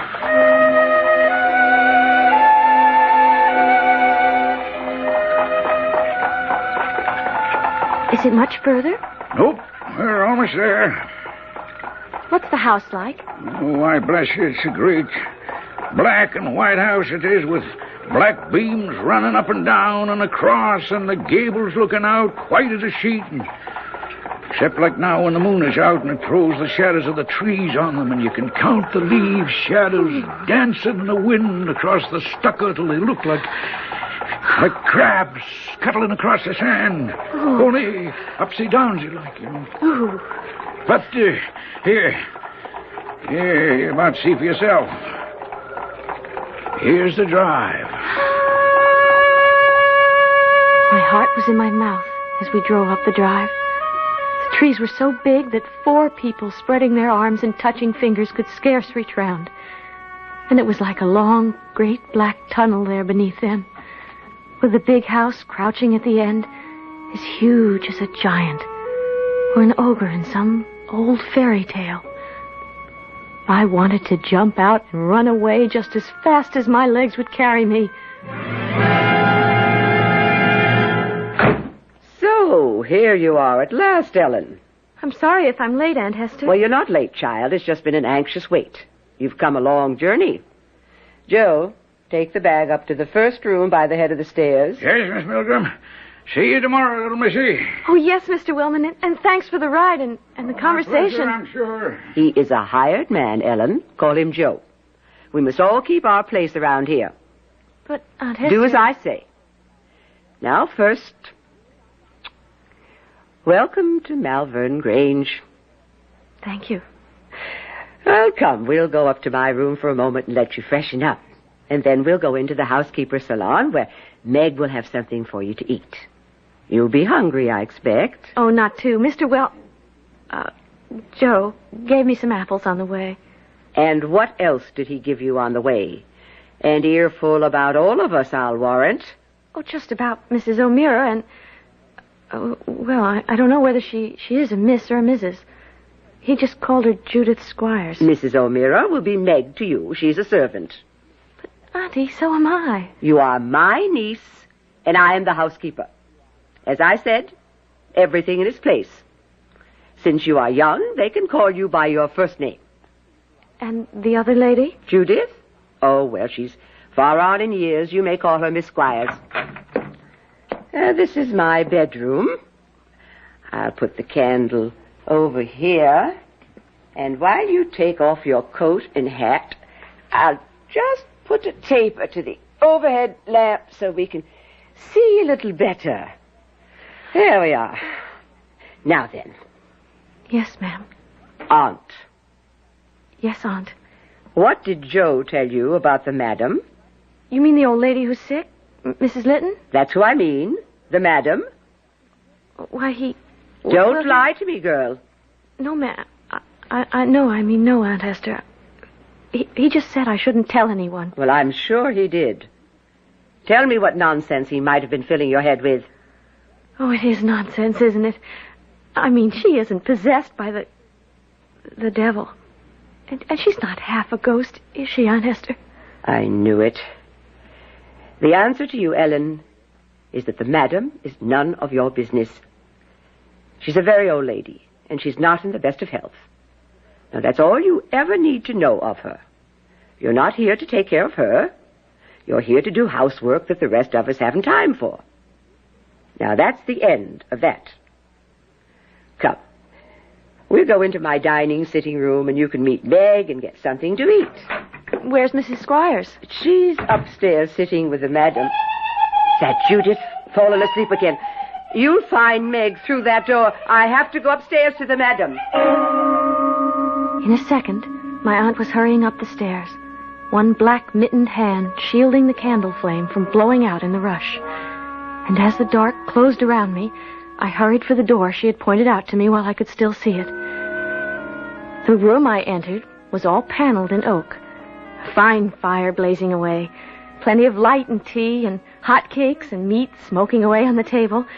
And there was Meg, fat and jolly, big as a house. Well, and here's our new companion at last. Ah, a pretty little thing that'll put a bit of light in this gloomy old house, maybe. You'll be Ellen. Well, I'm Meg O'Meara. Pleased to meet you, Mrs. O'Meara. No, let's make it Meg Bevorning. For though I've a year or 20 on you, we're the only ones in this house with the juice of youth still bubbling in our veins. Thank you. Oh, my darling, you must be hungry. Sit down then and eat. Oh, where's Miss Milgram? Something happened upstairs. Oh? There was someone with a weird sort of laugh. And Aunt Hester went running upstairs. Oh, that'll be the madam. Oh, Lord preserve us, I suppose Judith fell asleep again. Oh, and if the old one got away, well, never mind. Your aunt will take care of it. Oh, sit you down, darling, and start eating and forget the other. While you can.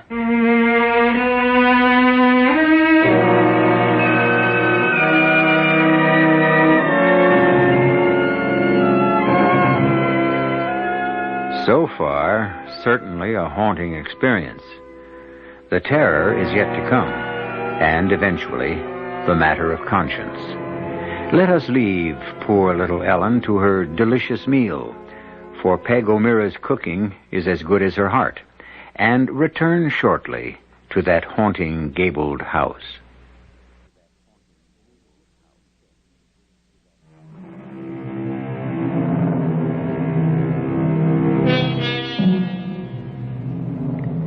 It's fascinating to sit and watch Ellen Muir tell her story today, calmly and sadly, looking back over 70 years to when it happened.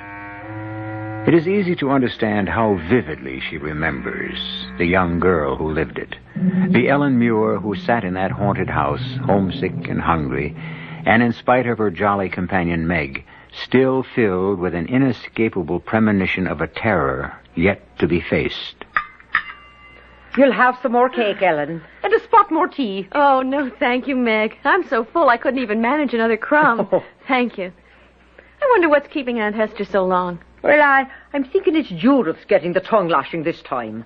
She probably fell fast asleep like she's apt to do. And the old madam was up and away. But I thought she was bedridden. Well, no, she is, and she isn't. Days will go by, and she won't open the curtains on that old four-poster she sleeps in.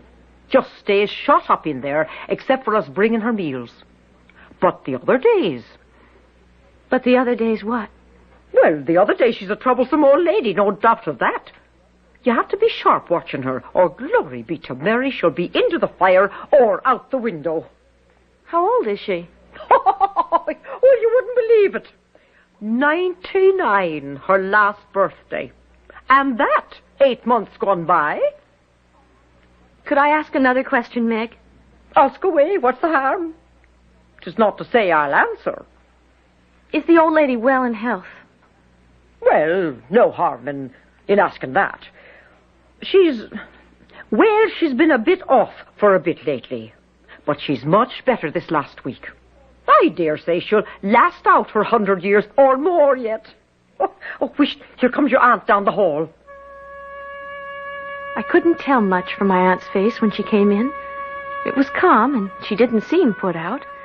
But she drew Meg aside and started to talk with her. In the warm room with company and good food in my stomach, I felt more at home and started to look about. There were pictures on the wall, and pretty old china things in the cupboard. And there was a door open in the wainscot, and inside a closet. I saw this queer thing hanging up inside. I was just going to look at it when... What are you doing in that closet? Oh, I'd asked her. I was just trying to make myself at home. Never poke your nose into anything in this house that isn't your business. I didn't mean what to. What's that you have in your hand? It's so queer. All leather and steel and buckles and things. I don't know what it is. Nor is it your business to. While you stay here, don't you ever meddle with anything that doesn't belong to you. That's the first and last thing you have to learn about Malvern Grange. Now give it to me. Oh, Mrs. Milgram, the child meant no harm. Well, it's better that she learns to mind her P's and Q's. I don't want any repetitions of... She's my niece, Meg. I want her protected. My aunt took me up to my bed and settled me in for the night. My only instructions were that since my room was next to the madam's, I was to be ready to call if need be, and 6:30 was rising time. I lay for a while awake, nervous-like. I think it was all the tea in me, and the thought of the picture Joe Wellman had given me, the strange old lady next door. Next morning, I slept late, and by the time I got down for breakfast, my aunt and the local doctor were upstairs with the madam, and Meg and I were alone in the kitchen. Oh, there you are, little Ellen. Country fresh scrambled eggs. Now, you eat them all up. You look a bit pale. Did you sleep well? I slept sound enough. I'm ashamed I'm up so late. Well, show you that your aunt's not all pepper and vinegar. She's the one who said you shouldn't be disturbed till you rested up from your trip. Now, eat your eggs. I'll get you some tea. Oh, if you don't mind, I'd rather have milk. Well, and so... You should be, darling, to bring the roses back to those pale little cheeks. You know, you don't look like you slept so well. Well, my room is next to Mrs... Well, you know, the madam.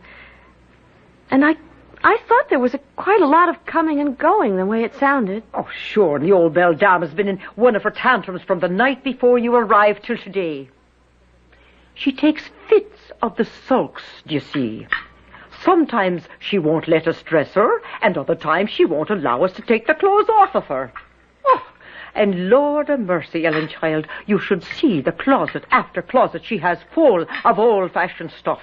And she still likes to wear them? Oh, Lord above us, sometimes we can't get her out of them till the doctor comes. Like today. You mean she goes to bed wearing them?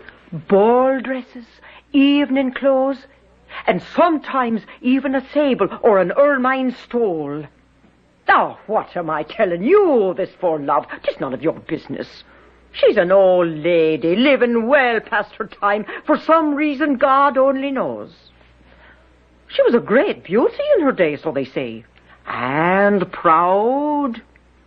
Will I get to see her ever, do you think? Well, I don't know, darling. Just as well you shouldn't. I would have liked to have seen the old lady. But she might as well have been up in the city for all the clothes I got. I did my cleaning and my needlework. And once or twice a week, the town doctor came in to check the madam. Nights, after my dinner, before the twilight, my aunt made me go out to get some air in the gardens. I was always glad when I came back. The trees were so big, and the place so dark and lonesome. It always made me cry and think of home. Usually I'd go down to the stable and try to find Joe. Sometimes we could talk. It's none of my business, Miss Muir, but why don't you go on back home? This is no place for a nice, fresh little girl like you. My aunt is very kind and Meg is fun. And I told you my pa isn't doing so well. It's important I have my job here. I can't let my ma and pa down. Or my aunt. And it's not so bad here with you and Meg. And Aunt Hester. And as it works out, I seldom see Mrs. Squires, and never the madam herself. Well, that's all to the good so far. But there's something evil lies on this house and this family.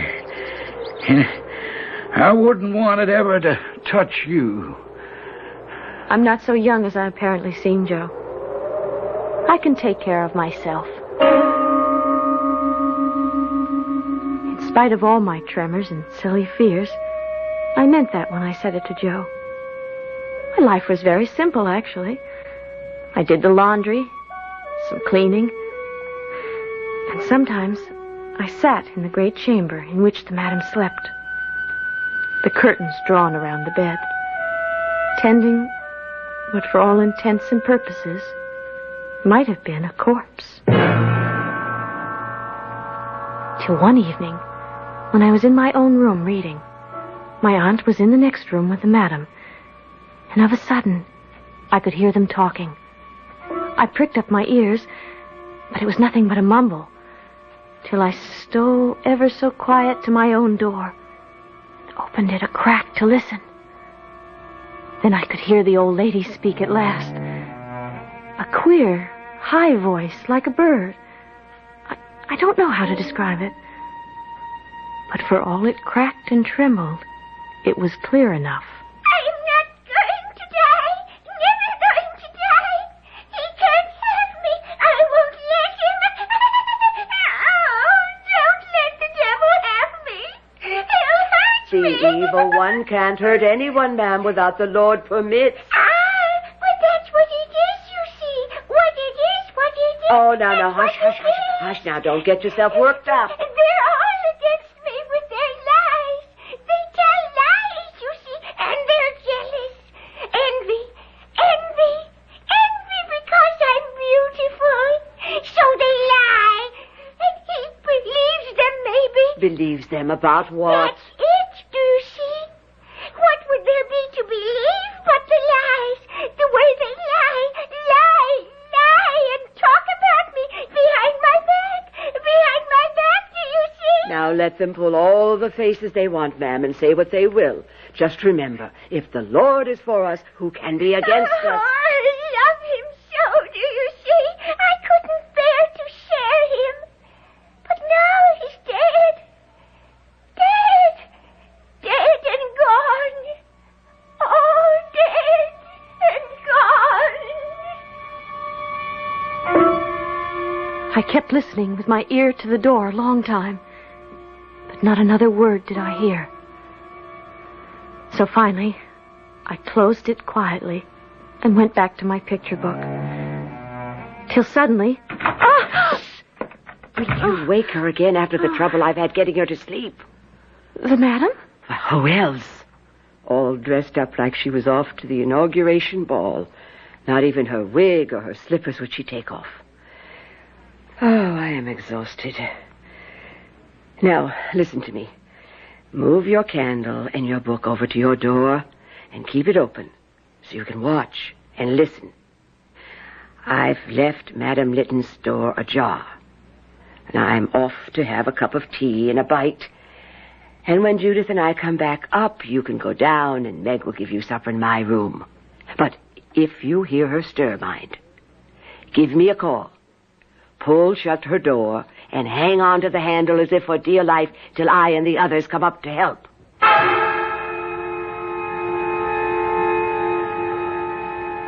I sat there, trying to keep my eyes on the book, but they kept being drawn down the shadowed hall to the other door. I couldn't hold it back. I had to have one peep, just to see what the old lady was like. I was near blinded the moment I entered the room. I'd never been in it after dark before, and it was ablaze with 22 wax candles. I tiptoed to the bed and listened. I could hear her breathing, rusty-like, the kind of gurgle. And slowly I parted the curtain and looked in. There she was, just lying as Meg described her that first day. Scarlet and green and satin and silk and lace. A big powdered wig, heels as tall as my hand, and as sharp as her big crooked nose and her long, pointy nails. Half of the whites of her eyes were open.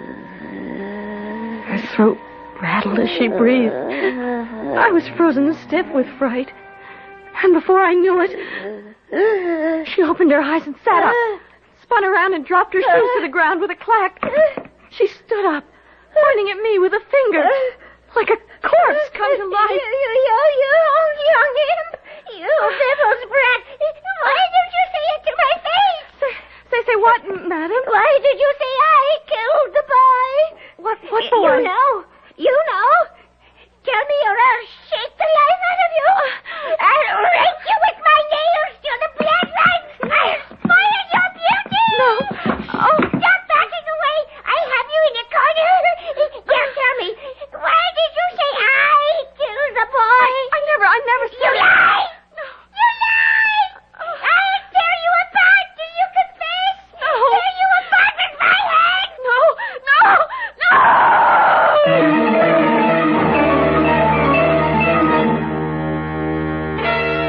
So now the moment of terror has arrived.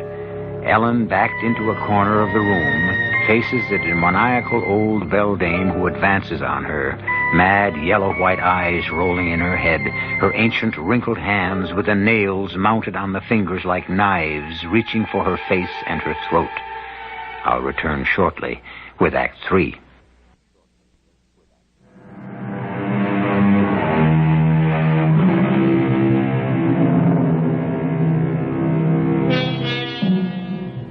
A story in 3 stages. First, haunting. Second, replete with terror. Both of these shall continue.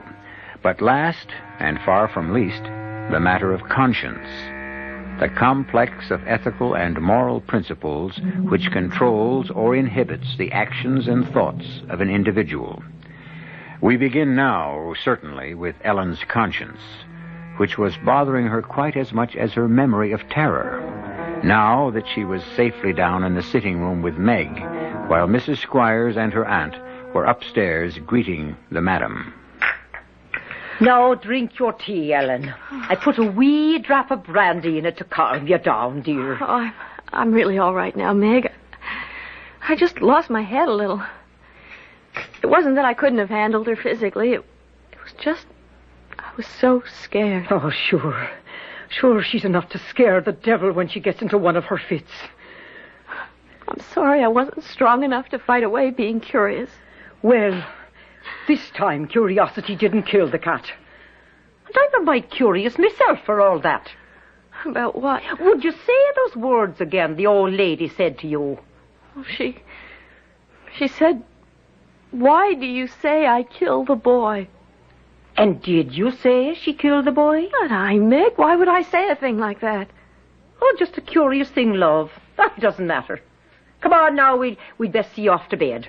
That drop of brandy will give you a nice, quiet sleep. I can see your eyes beginning to droop already.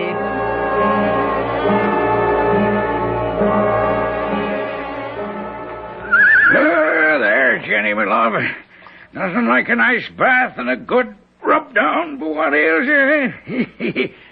Oh, hello there, little missy. Haven't seen you since all the excitement a day or so gone. How are you, Miss Muir? Oh, Joe, when we're alone, can it be just Ellen? Oh, I don't know. Might get me in trouble with Miss Milgram. That'd make two of us. Well, she'll come around. She's a good woman at heart, and she knows there isn't a single solitary person in the world without a bump of curiosity. Yes, I know Aunt Hester's only strict and not unkind. The trouble is... Trouble is what? The trouble is I'm still suffering from that bump. Curiosity, eh? Uh-huh. What boy? Well, that's an old story, Missy. But if you want to hear it, I'll tell it as sure as I can. Now, mind, this is only second-hand from my father, who was groom here before me, and it's 70 years ago. You don't have to tell me if you don't want to, Joe. Miss... Ellen, what's the point not? Maybe it'll help you feel better, and that's all the reward I'd want. The madam, Mrs. Lytton, she was a great beauty in her day, tell me.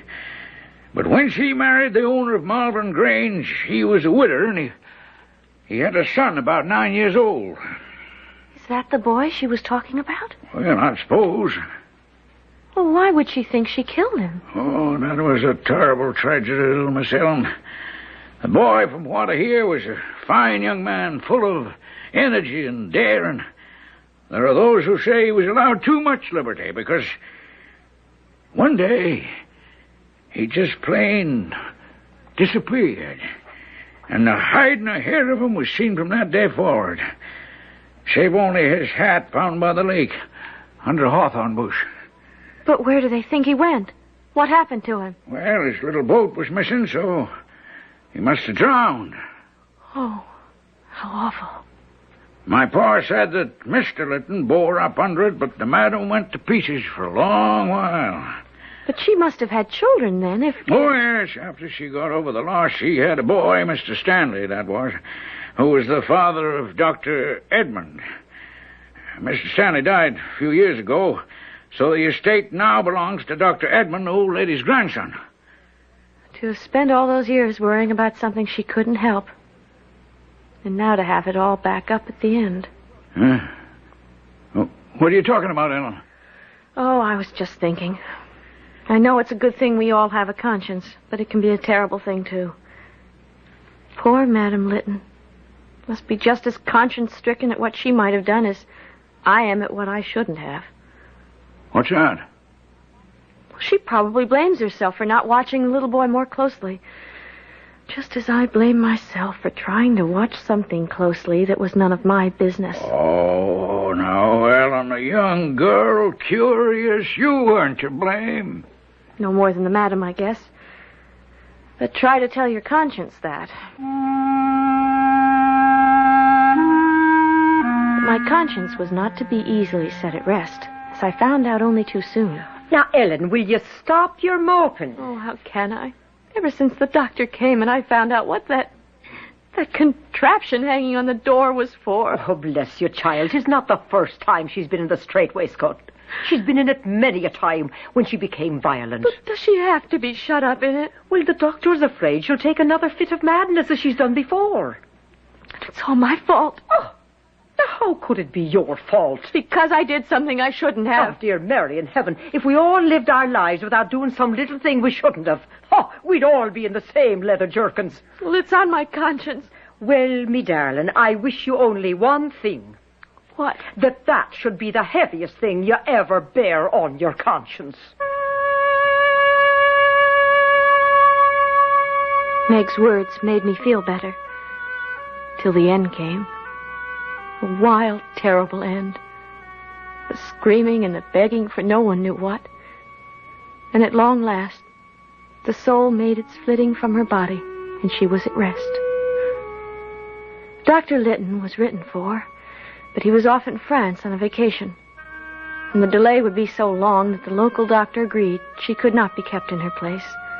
And the old lady of Malvern Grange was laid away to rest in the church where her ancestors were buried.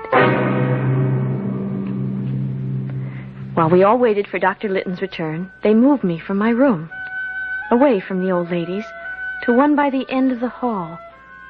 There was little in the room but a bed and a big bureau. So a few things were moved in from the madam's room, which had been stripped when she was coffined. Among them, the big looking-glass she used to dress up in front of and admire herself in her finery. The night after I moved there, that's where she came from in the middle of the night, the great key in her hand, her eyes fixed on the alcove in the wall at the foot of my bed. With a blast of cold air, and I could see everything through her. The nightstand, the window frame, the pattern on the wall. Straight for the big bureau in the alcove she went, key outstretched. And as she vanished, I came alive and screamed as I've never screamed in my life.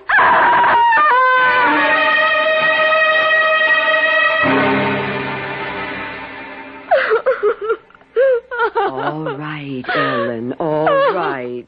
It's all right now. I'm sorry, Aunt Esther. Oh, maybe it was a dream. But Now, just tell me.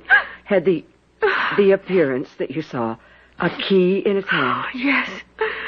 Was it like this one? Why, that's it. The very image. Are you sure? As sure. Well, that'll do, child. You sleep here with me tonight. And the doctor will be here by noon tomorrow. I'm sorry for what I've put you through.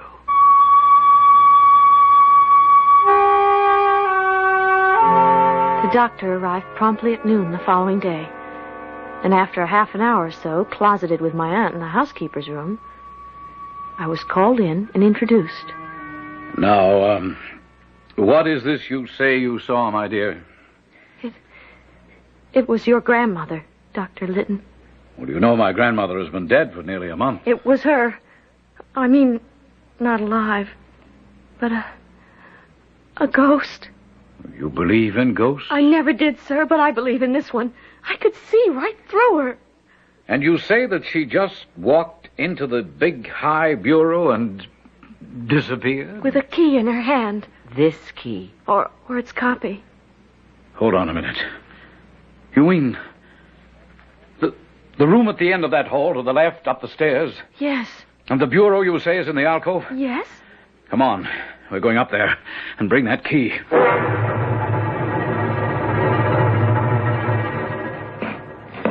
All right, now, ladies, if you'll assist me. And don't try to lift, just slide it. You ready? There. Oh, easy. Easy. That's far enough. Now. What is it, Dr. Litton? When I was a boy, 25 years ago, an old servant we had told me there used to be a door here. By heaven, there it is. The plate and jewels used to be kept here before the big pantry was built.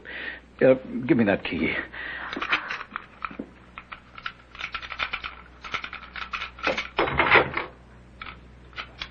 By Lord Harry, the lock turned. All right, now.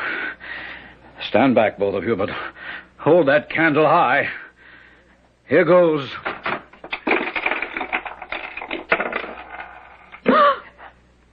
Oh, good Lord. What fell from the door as it opened was a small skeleton, its hands resting on the inside of the door, as if in a last plea for mercy. And as it fell to the floor, it all crumbled to dust, save for the small skull, which bounced and then rolled to my aunt's feet. That's all that was left from what had been shut up there all those years, except some jet buttons and a small green hafted knife. The boy. He wasn't drowned. He was shut up here to die. Oh, no. My grandmother couldn't have... It's a rich family. She wanted it all for her own child. I damn myself for every minute of service I gave her. You can't be sure. When the boy disappeared, he was wearing a velvet suit with black jet buttons. You see? And his favorite possession was a green-hafted knife. A knife from his father. But I And the can't. key. The key Ellen saw the ghost carry, I found at the bottom of your grandmother's chest, beneath her wigs and gloves and jewels and silks and satins, under which she tried to hide her guilt. Well, it served her little at the last. She's where she feared she'd be in the end. With the black devil in the deeps of hell. Where she belongs.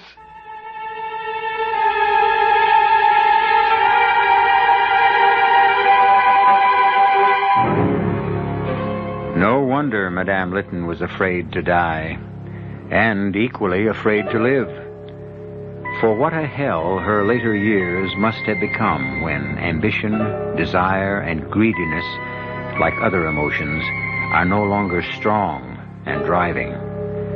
Certainly no longer strong enough to still the pangs of conscience. I'll be back shortly.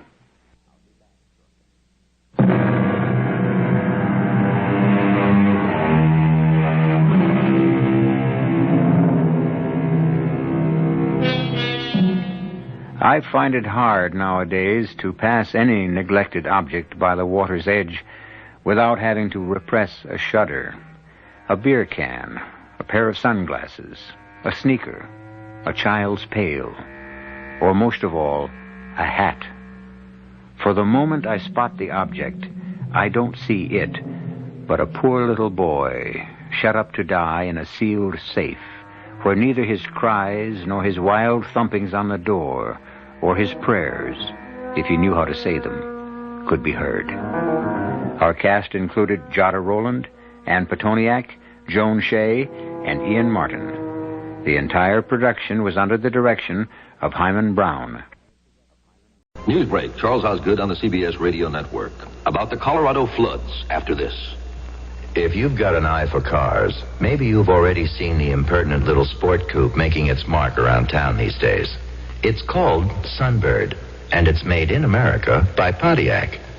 But despite its rather modest origins, it has a habit of acting like an import priced 3 times higher.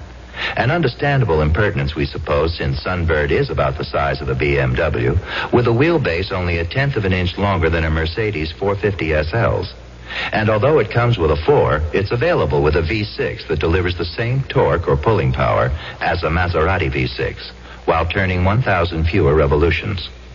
You can order a Sunbird with a 5-speed manual or an automatic, and some models may still be available with a free transmission offer. But the question remains, how little does a Sunbird cost? We're beginning to think that's a matter best kept between you and your Pontiac dealer. What the higher-priced imports don't know won't hurt them. Saturday night, it became clear that a lot of water might be funneling through the Big Thompson Canyon, and officers tried to get the campers out of there. They're hard to move, they're hard to rouse, they got their charcoal going, they don't want to leave. You can talk to them, they want to know how deep the water is going to be, you don't have time to talk, so you go to the next group. And for that reason, the scared ones got out, the others stayed. Raymond Lee was driving from the National Park to Loveland. Coming down from Estes Park, and the road gave away from us, in front of us. We turned around, tried to get out. The road gave away that way. So we stranded right there, and our car's still sitting there. Many of the casualties were motorists. Some of them, I think, might have been sleeping in their cars, and they might have tried to get to higher ground, and they just didn't make it. The water was so swift that it just carried the cars and trucks and the house trailers and stuff right into the deep water. I hung on to a log first. You know, it's slippery, and I was slipping off, and finally I saw like a spare tire, so I grabbed onto that rim and everything. It was inflated, and I hung on to that. And I really think that saved me. I really lost all sense of direction and everything. It was just like I was floating down through a forest. I couldn't even grab onto the trees. I was going so fast. Ed Swan had been on his way home. A quarter way home, it started raining, hailing. I just thought it was a bad storm. I had the radio on, and I didn't hear anything about flash floods. So I came the back way home. There's one bridge I was going to cross. It was dry when I got there. Then I noticed a couple inches of water going over the top of it, and I figured, what the heck, the blazer will go right through it. So I just started over, and then about 4 foot of water hit the side. I guess I just must have been at the beginning of the wave coming down, and it pushed me right off the bridge. And, the truck was underwater, and I was underwater, and all of a sudden, I had to hold my breath, and I couldn't open the door or anything, so I just socked the window out and got out somehow. Joe Carter has a little house in the canyon. My daughter heard some screams, and me and neighbor Clifford Moore went out in the water and got the one girl out. And as we come back up here, we was talking to her, and she said there were 5 in the car. And in the meantime, we found another one in the middle of the river right here, and later the search and rescue got her out. And we went back looking for the others, and we found one body last night, and they found another body this morning, a girl, and one of the other girls is still missing of the 5. Cecilia Grimes' cabin was underwater in no time. The only thing that saved us was our mantle in our fireplace, and we hung on to that, and the water was clear up to here, and we just hung on to that, put the dog up on the mantle, and there were two ladies, and we just hung on to that till somebody came and we walked to safety. Gary Watts knows that his little son has drowned. We were inside, and when it went, the whole cabin just completely, just like a tinker toy, just disintegrated. We were down under the water, and next thing I knew, I was in the water, but I was able to walk out. The wife and I and little girl and baby were okay. What kind of condition is everybody in? Pretty good, really, except Debbie's got a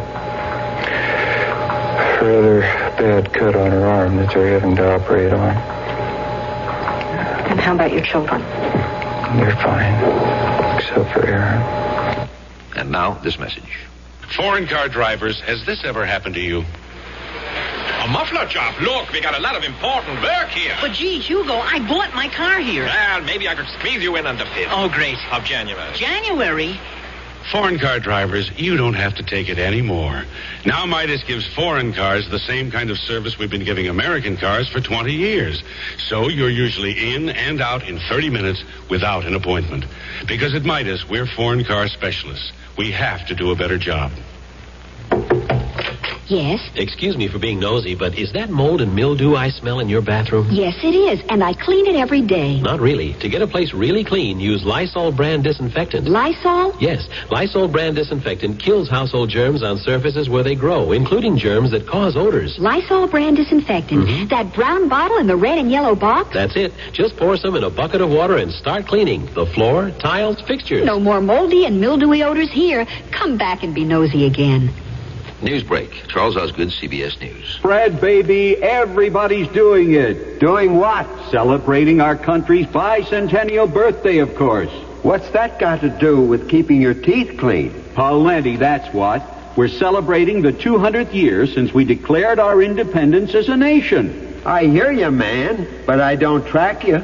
Well, figure it out yourself. One of the best ways to do this is to declare your independence from dental disease. I track you now, Sid.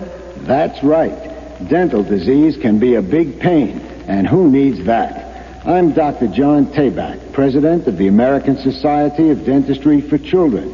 And ASDC is asking children everywhere throughout this wonderful land of ours to say Happy Birthday, USA, by brushing and flossing the plaque from their teeth. Plaque can lead to dental disease, and a happy, healthy nation must be free from that, too. WFAA, Dallas-Fort Worth. The CBS Radio Mystery Theater presents...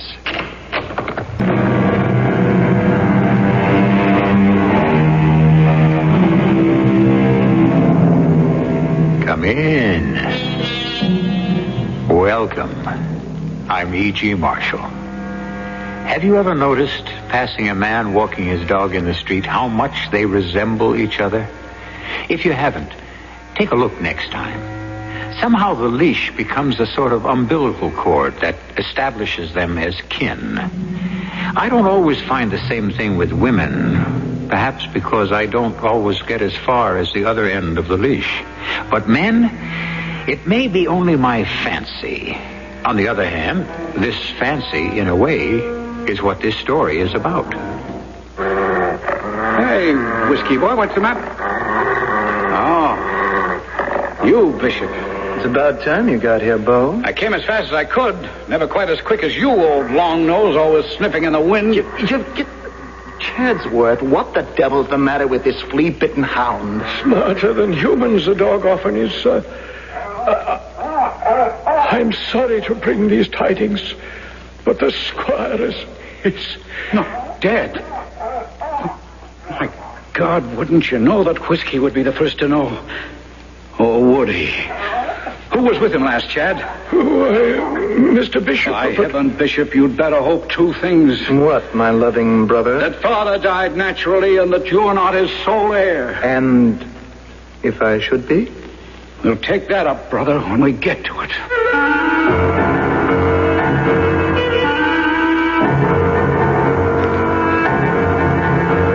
Our mystery drama, Every Dog Has His Day, was written especially for the Mystery Theater by Ian Martin and stars Court Benson.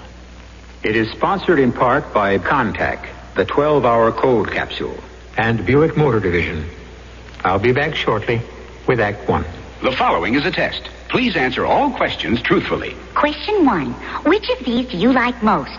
Rowboat, dentist, Opal Isuzu? Question 2. If you and 3 friends wanted to take a nice trip, would you take turns carrying each other, take turns throwing each other, or buy an Opal Isuzu? Question 3. Given a choice, would you attend a lecture on good posture, hurt your foot, or buy an Opal Isuzu? If you answered Opal Isuzu to all 3, see your Buick Opal dealer and take a test drive. Otherwise, see someone else.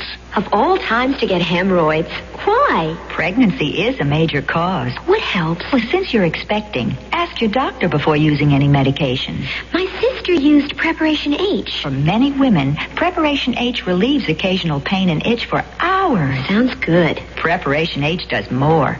Actually helps shrink swelling of hemorrhoidal tissue caused by inflammation. Even better. Preparation H helps shrink swelling of hemorrhoidal tissues. Use only as directed.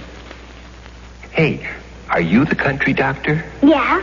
Well, I'm the United States of America, and I need help. Okay. What do you want me to help you on? Well, I've got 200 years of growing pains and 200 million people. Where do you hurt the most? In my heart, because that's where those 200 million people live. Do you understand that? Yeah, because you're the United States of America. Then what's wrong with me, doctor?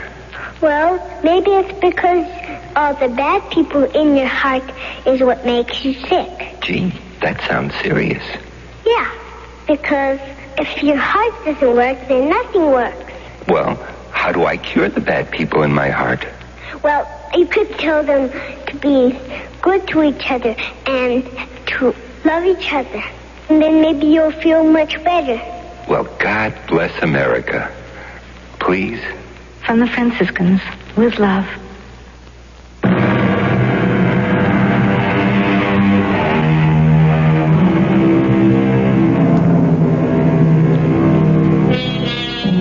Old Rokesby Hall is long gone now.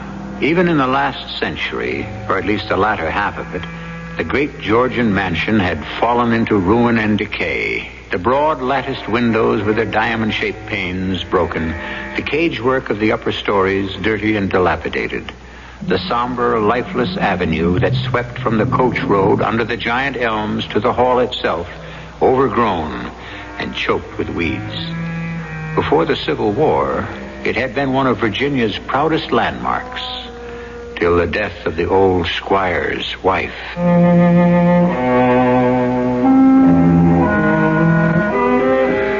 You might say I came with the foundations of old Rokesby Hall, for on the death of his father, the squire left England behind him and took his new bride to the Americas, and built this magnificent old house to welcome her here. Ah, those were the days. Never a one without the carriages passing by and the gentry leaving their cards, the balls, the hunting breakfasts, all the society of the New World I opened that front door for and welcomed in to meet and socialize with the squire and his lovely bride. But with her ladyship's death, it all changed. I remember the night she was buried as well as my own name. Chatsworth, my light has gone out. Pour yourself a brandy and join me.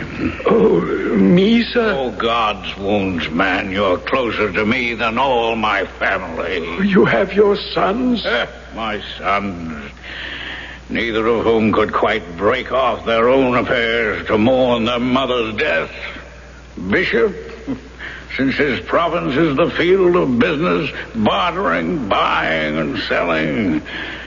And Beauregard too busy with wine, women, and nothing but debts, which I am heartily sick of paying. Pour that brandy, damn it. At least I won't drink alone. Yes, very well, sir. Now that the gout has hobbled me, Demi, if I've a friend left. Saving yourself an old whiskey. Best dog I ever had. The only one left now that I've put by the horses, whiskey boy. By my eyes, Chatsworth, he has more love and thought for me than either of those ungrateful pups I wept. As of you. Oh, here's looking at you. To your very good health, sir. I doubt if I have much of that left. Well, Squire Rokesby, what is it? On the sideboard, little white pill. Oh, you didn't tell me that Dr. Summers had prescribed for you. How many, sir? Just one, and get me some more brandy. No, Squire. You've had more than enough of that. Here's some water. Water? The man wants to kill me. Oh, the last thing I would do, sir. Oh, no. Only two in the world I can trust.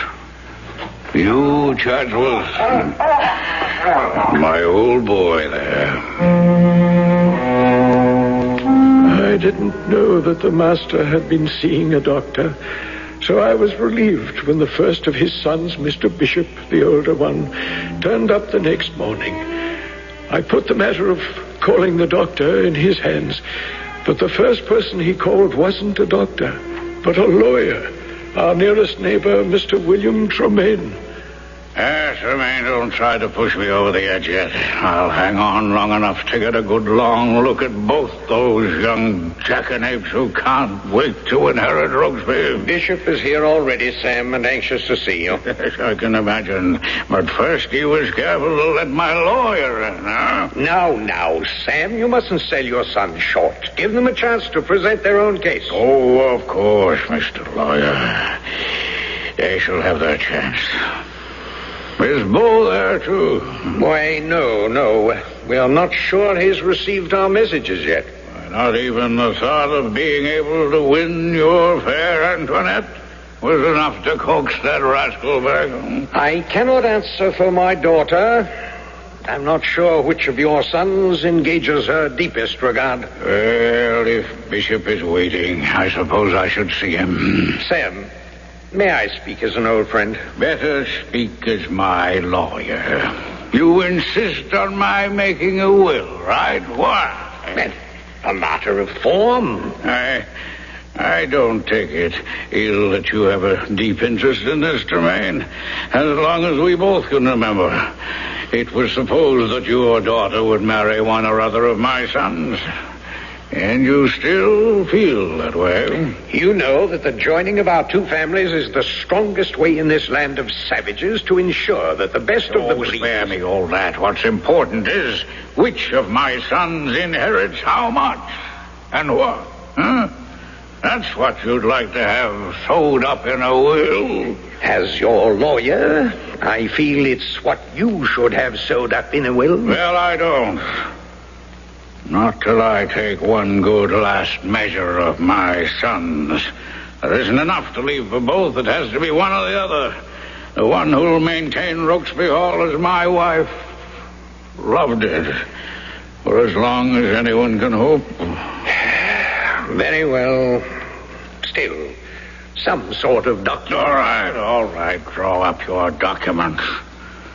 And when I meet and judge my sons again, and I shall enter the name of both. Or the one who best deserves it.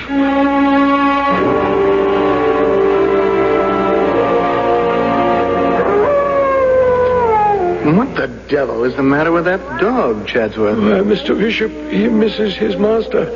Being shut away from him, he dotes on the master, does old Whiskey. Only wish he'd be a little less vocal about it. Dogs are very strange, you know. Sometimes they have a sixth sense, like... maybe I'd better go into the square.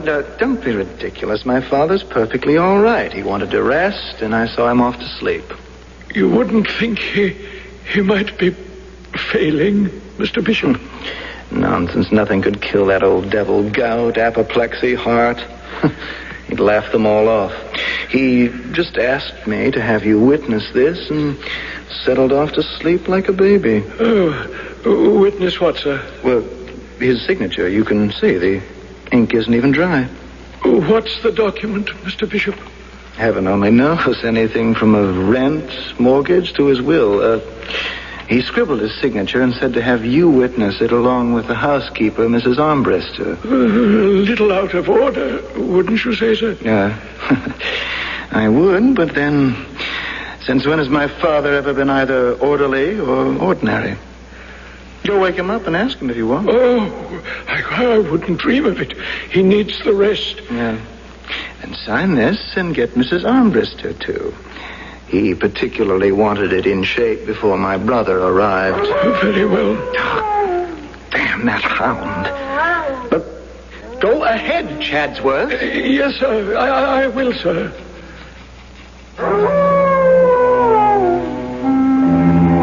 I suppose I might have questioned things more. But the thing is, when you have spent a life in service, you don't normally. And it was the master's signature, which I knew well enough. So I wrote my own name and got Mrs. Armbruster to add her scrawl, little thinking that by doing so, I was setting a match to the fuse for the terrible series of explosions to come. Better I had paid attention to Whiskey's warning howls than to the smooth and easy way of Mr. Bishop Rokesby. For a storm was on the way in the person of his younger brother, Beauregard. Well, it's about time you got here, Beauregard. Well, the stagecoach was late, Mr. Tremaine. And it isn't that serious with the old boy, is it? Would you care? Well, of course I would, sir. I'm glad to hear that. For my daughter's sake? I guess I'm a little out of my depth, Mr. Tremaine. Well, then let me get you back to shallow water so you can put your feet on the ground. Was there not a kind of understanding between Toinette and you? Oh, yes, sir. Attendant upon my making my way and my fortune. Which I take it you have not yet succeeded in doing. Oh, I have great prospects, sir. Many connections and, well, frankly, a lot more debts than I can properly handle. Well, at least you tell the truth. I'll answer in kind. If it weren't for Toinette's feelings, I wouldn't give a tinker's damn about you. If I had my way, I'd rather see her married to your brother. To old Bish, that cold stick? Oh, not really, sir. Now, don't you now really, sir, me. Your father is far from well. He may not recover from his last attacks. I hope for your sake he'll be conscious to give you a chance to renew an acquaintance which should never have been broken off. Well, sir, if I'd had any idea the old man was... If you had a brain in your head, you'd have stayed home to help him manage the property. But while you've been having your fling, your brother has had the good sense and the common decency to keep in touch with your father. Since the squire has been sick, he's been with him 24 hours a day. Well, it's taken you the better part of a week to bestir yourself and come home. Mr. Tremaine, what are you trying to tell me? I am your father's friend, his lawyer, and a prospective father-in-law to one of his sons. One of us? You can't seriously consider Bishop to... Your brother has been paying considerable attention to Toinette. You may be surprised to discover how she has bloomed in your absence. And you favor his suit? For myself, quite frankly, yes. I have more faith in Bishop's future. I didn't hear Mr. Beauregard come home. The insistent, mournful wail of the hound had sent me running to the squire's room, a dreadful premonition clutching at me. So that when the front door bell rang, for all I hurried with my heart in my mouth, it was Mr. Bishop who got to the door first. Whiskey was all over Mr. Beauregard in a wild kind of desperate greeting, whimpering and snuffling and licking at his hands. And when he saw Mr. Bishop... Hey, Whiskey boy, what's the matter? Oh, you, Bishop. It's about time you got here, Bo. I came as fast as I could. Never quite as quick as you, old long nose, always sniffing in the wind. Chadsworth, what the devil's the matter with this flea-bitten hound? Smarter than humans, the dog often is, sir. I'm sorry to bring these tidings, but the squire is... No, dead. My God, wouldn't you know that Whiskey would be the first to know? Oh, would he? Who was with him last, Chad? Mr. Bishop. By heaven, Bishop, you'd better hope two things. What, my loving brother? That father died naturally and that you're not his sole heir. And if I should be? We'll take that up, brother, when we get to it.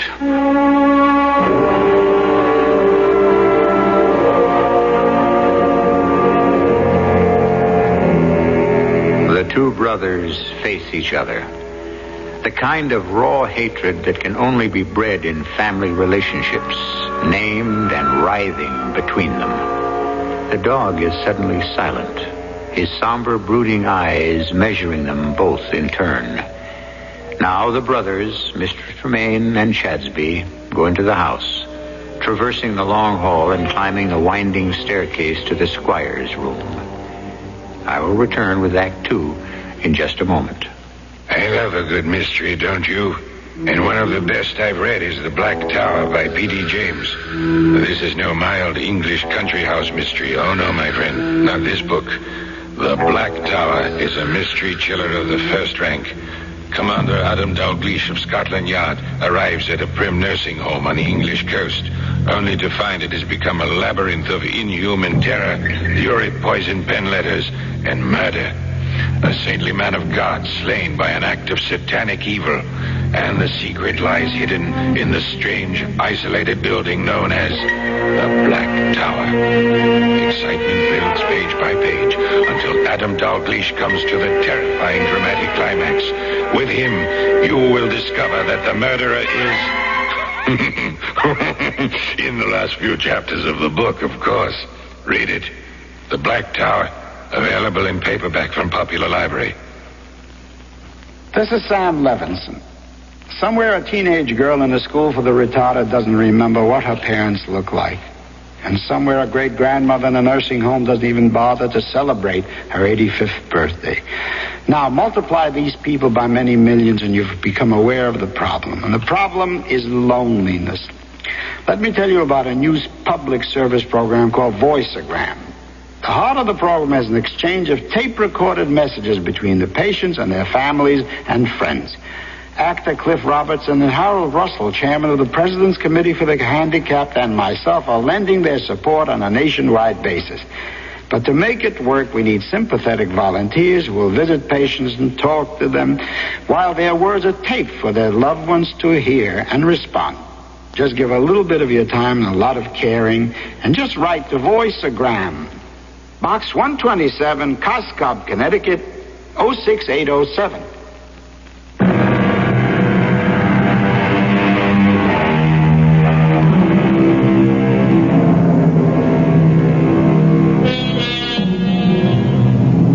came upon him in the bedroom, Squire Samuel Rokesby lay, half fallen, with the upper part of his body out of the great four-poster. His face was suffused with the livid blood of apoplexy, his hands crooked as if in some great battle against the angel of death. And what was most startling of all, his blue eyes wide, stark, and staring with a kind of terrible accusation. And his death was not an end, but a beginning.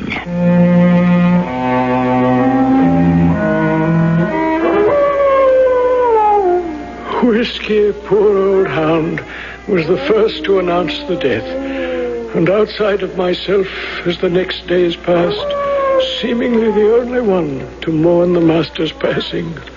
By heaven, I'll not suffer it. I'll take it to law. Though I ask you to let us discuss this calmly. Calmly? Calmly, is it?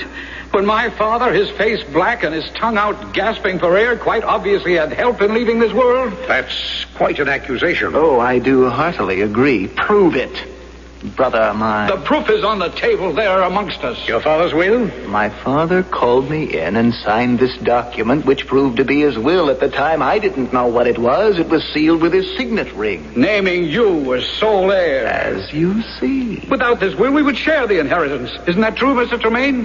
If your father had died intestate, yes. Since it doesn't apply, there's only one will which appears to be valid. Are you satisfied, brother? No. Will you listen to that? I swear by all that's holy, we might all be ashamed. The squire is dead, and there's only one who really mourns him. But I warn you one thing, Bishop, if it's the last thing I do, I'll make sure you don't profit from his death.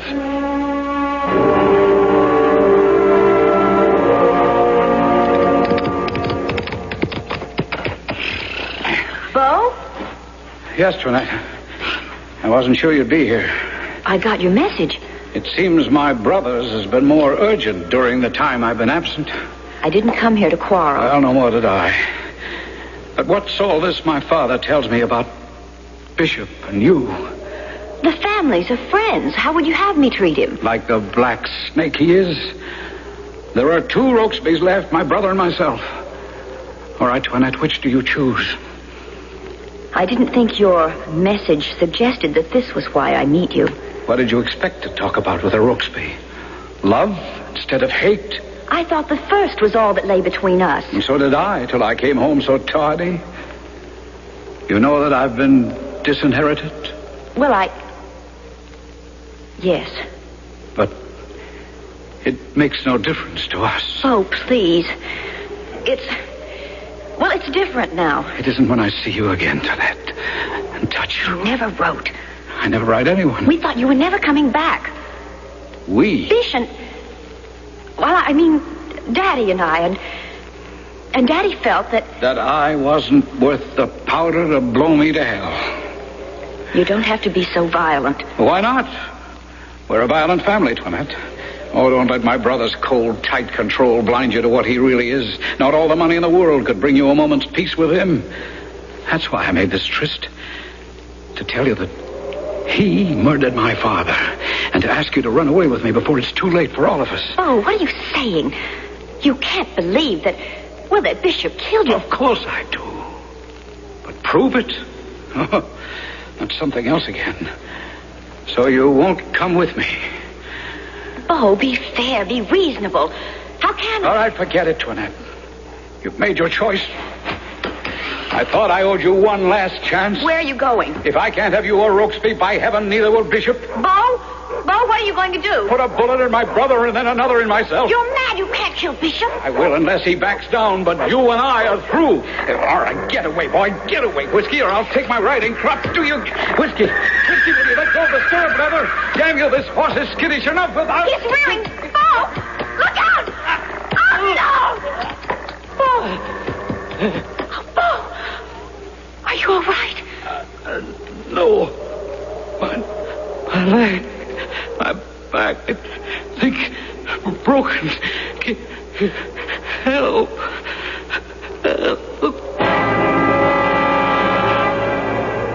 He was in a bad way, the poor young master.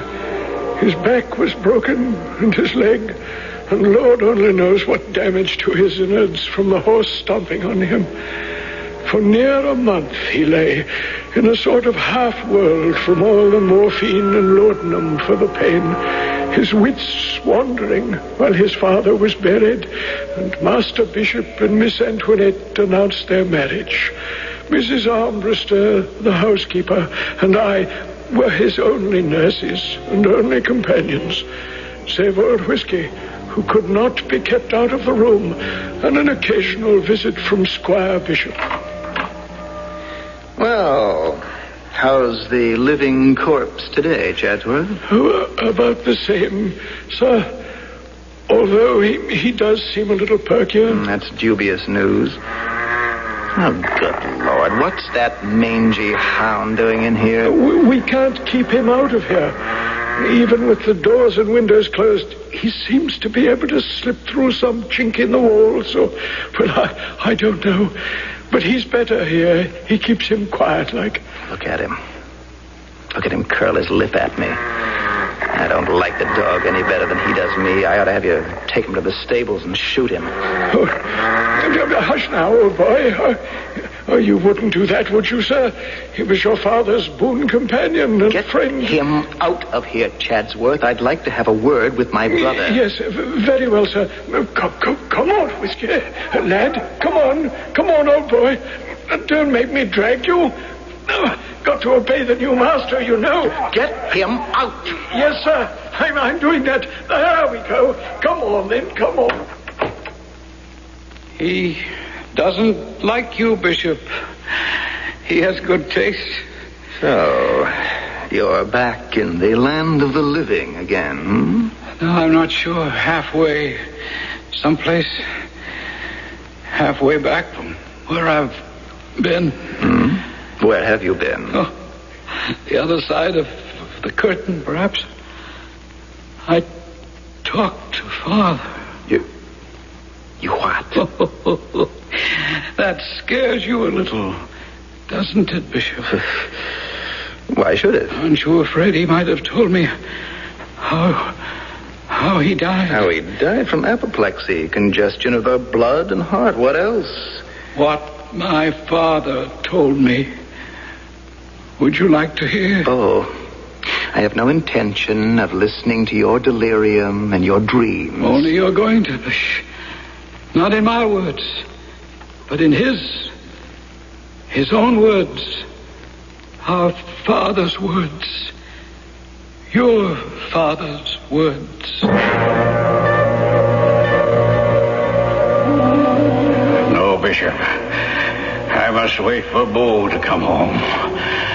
I promised Molly before she died that I would never let Rooksby Hall pass out of our family while I had any control over it. I want to lie beside her in the garden and keep it ours as long as it is humanly possible. Oh, God me with it. Father, you could trust me to see that it stayed in family hands. The family fortune would prosper. I wonder, Bishop, we all worship different gods, and yours is money. If you should die intestate and the inheritance is split between us, the house would have to be sold. No! Yes, face it, Father. One of us must be in charge. Trust me, I'll take care of Bo. But the purse strings should be in my hand. Here, I have pen and ink. Sign the will. You seem very anxious to help me to the grave. I am anxious to see your affairs in order before you enter it. No, I don't trust you. My God. You hold back any longer and I will help you to the grave. And make certain that Bo joins you there very shortly. True colors at last. Make no mistake. I mean what I say. And if I sign, you will keep the hall over and you will provide for Bo. See to it that the servants have a home till they die. And my dog, man's best friend, they say, and at the last it has proved right. Whiskey. You will protect old Whiskey, too. I promise. I promise anything. Only sign. Very well. Give me the pen. You'll need witnesses, you know.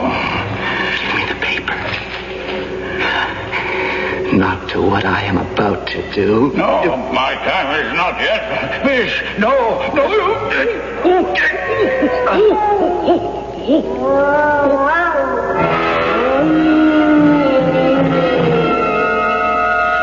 You took the pillow and held it over his face until you choked the life from our father. Good Lord. Every word. Every syllable. How could you know? I told you I'd been beyond the curtain. I talked with Father. Well, you'll have no chance to tell anyone else. I'll take care of that now. How will you do it? The same way you did with Father? Yes. There's no way to trace it, and no one will stop me. The dog. How did he get back in here? It doesn't matter. What does matter is he's going to stop you. No, by heaven. Let go off my sleeve, Whiskey. Let go. I told you he'd stop you. All right. All right, only this time. Next time I'll have a gun. And I'll kill you both. How did I know these things? Because Mr. Beauregard told me. And much, much more. Strange and hard to believe. And not of this world.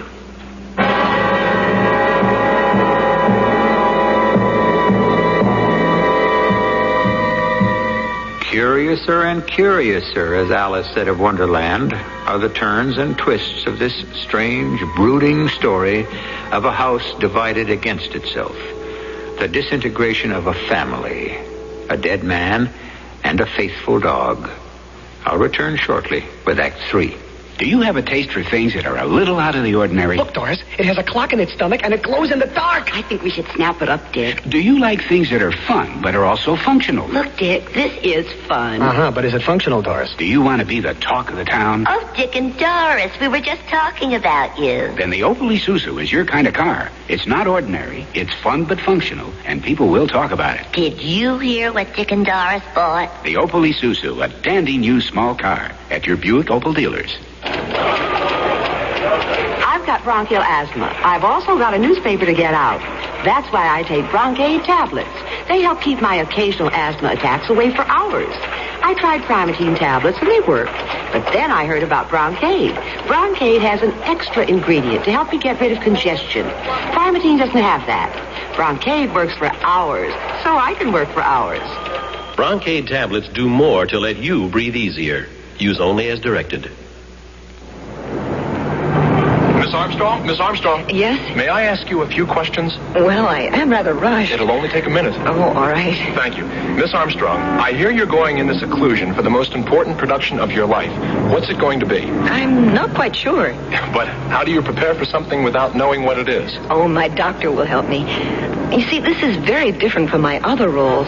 Oh, and I must follow all of his orders. Your doctor? Yes. First, I must set up regular appointments with him. Eat well-balanced and nourishing meals. Exercise moderately. I see. And stay away from all pills and other medications, except those prescribed by him. What does that have to do with the performing arts? Oh, everything. The preparation for any performance requires discipline. You see, I'm preparing for a baby. With my doctor and the March of Dimes to coach me, I won't miss a cue. Oh, and I already know the most important line. What's that? The March of Dimes says, "Be good to your baby before it is born."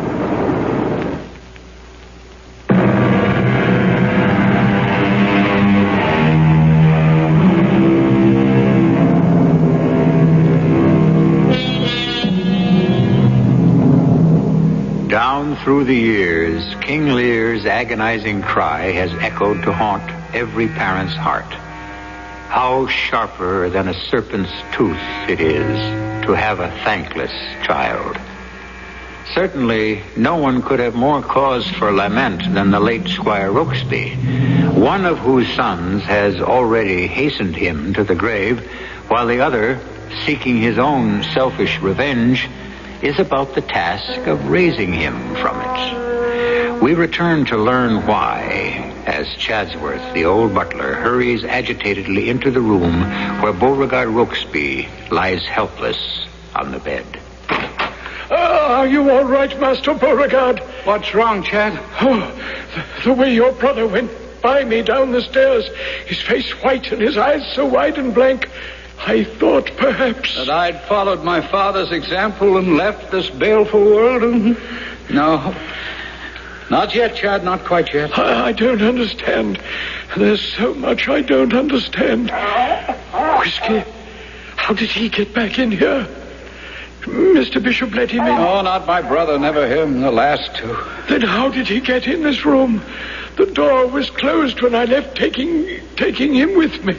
And it was closed when I returned. And still, he did return.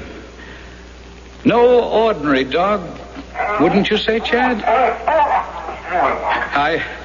I want you to leave us alone.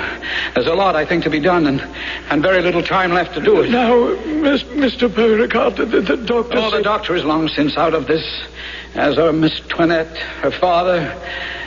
But not quite yet, my brother and myself and my father. Leave us alone a little, please, and trust me when I ring to tell you all that needs to be told. I'll take the dog with me. No, leave Whiskey behind. Are you sure you're all right, Mr. Beauregard? Right as I'll ever be. Goodbye, Chad. At least for now. Goodbye, sir. I hope you know what's best. I may not. But how about you, Whiskey? Or whoever you are. Now, the rest you'll have to take on faith, as well as I can remember it. Some was what I saw, and most what I was told. But here's about how it went. What is it, Whiskey boy? Huh? What? You want me to go with you somewhere? You know I can't do that. I can't walk. What? All right. If you insist, I'll try. Meanwhile, I was downstairs trying to cope with Mr. Bishop and Mr. and Miss Tremaine, who'd come to call. Chadsworth! Yes, Mr. Bishop. Where is the brandy? Curse it, we're out of brandy. Get some more. Haven't I told you to keep this bar stocked? Begging your pardon, sir, but there's a bottle right here below. Well, give it to me.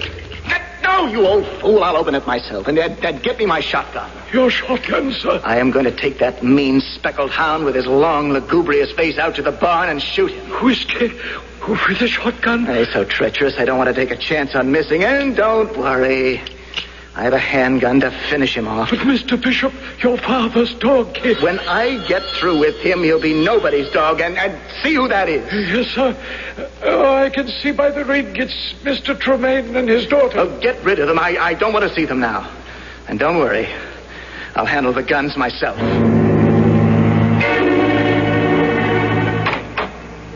Good evening, Mr. Tremaine and Miss Antoinette. Tonight is a bad night to be here. Why? Well, miss, it's just that things are at sixes and sevens, as you might say. Is Mr. Bow worse?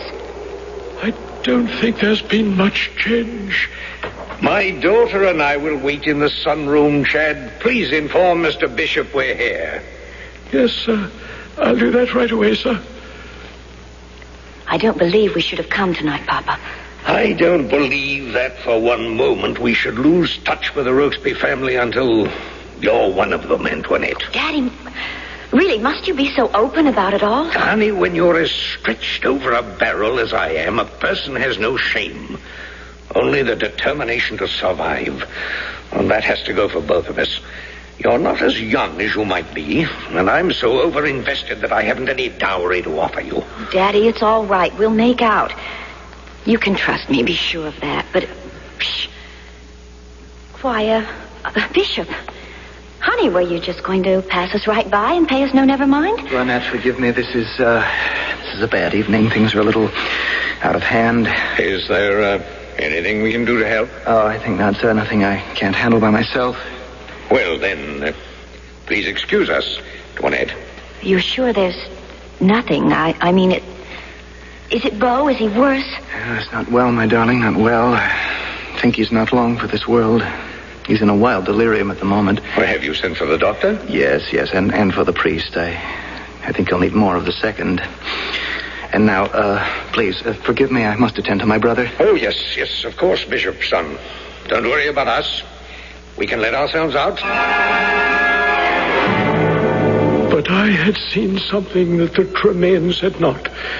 The gun that Master Bishop was carrying hidden inside his coat. And now I stopped him at the foot of the stairs. Out of my way, Chadsworth. No, Mr. Bishop, please. In the name of heaven, hasn't enough misfortune come to this house? Leave the poor dog alone. Do you want to die with him, Chad? And my brother? No, sir, but I... Then step aside. No, sir. What? I cannot shut my eyes to murder anymore. Before I let you harm an innocent beast and Mr. Beauregard, who cannot defend himself, I'll raise the countryside. Why, you... Help, Mr. Tremaine, help.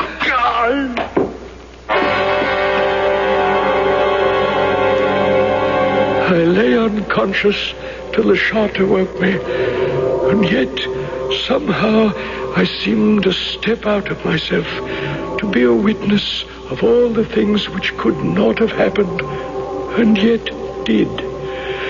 I could see Mr. Bishop stop at the bottom of the stairs, staring in incredulous disbelief as Mr. Bow, Whiskey, tugging at his nightshirt and leading him, a man paralyzed and unable even to stand, across the upper landing and through the door to the squire's room. And then, somehow, as if picked up by the wind, I was behind Mr. Bishop as he raced up the stairs, taking out the gun. I was watching the drama in the squire's old bedroom.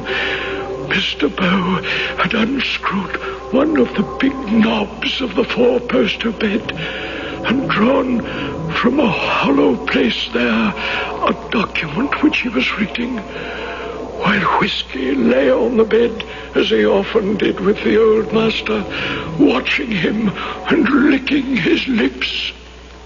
What do you have there, Bo? Something Whiskey led me to. The real will, Bishop. What do you mean, the real will? One that our father had drawn and validated before we ever came home. And would you like to know who the real heir was? Whiskey there, with Chadsworth named as his guardian. That would never hold up in a court. Oh, wouldn't it? I wonder. Chadsworth didn't really see Father sign your will, and I doubt if he'd support you once he knew Father's real wishes. He knows just as well as the squire did we're neither of us worth a damn. It doesn't matter. It's all beside the point. Because that one's going to be destroyed. Give it to me. Oh, no, Bishop. A little late, but this is one wish I can grant my father. Give it to me, cripple, or I'll take it from you. Try it. I'll have it. If I have to put a bullet through you, hand it over or I'll shoot. My wrist! No. Whiskey made me shoot myself. I never thought it would be like this. Before my time, you took me. Now I take you in the same way. Father. No. Father Bow's no better. He'd have sold the house from under you just as soon as I would. Why didn't you take him too? Tell him, Bo. He didn't have to. You see, I'm already dead.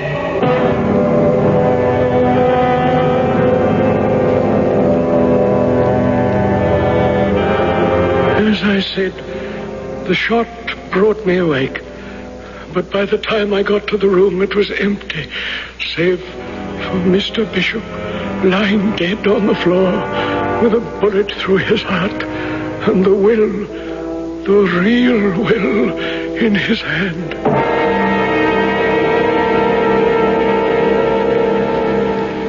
shocking thing, really. Shocking.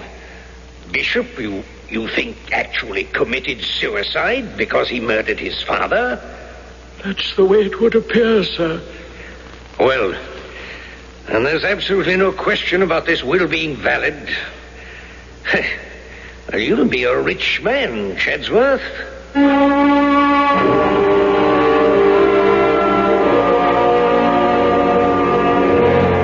It's all been a few years past now, and we're both a bit grayer and a little nearer the end of it all. But they've been pleasant enough years for all the sad memories.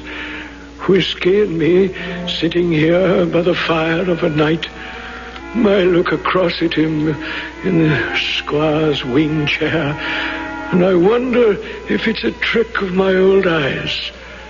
But moment by moment, day by day, year by year, that long hound's face with the jowls and the sad, wise old eyes grows more and more like the master, till when the fire burns low and the candles wane, I could swear he sits there and nods at me and winks and says, Not the best way to end, perhaps, Chad. But at least there's been the satisfaction of knowing that the old dog had his day, after all.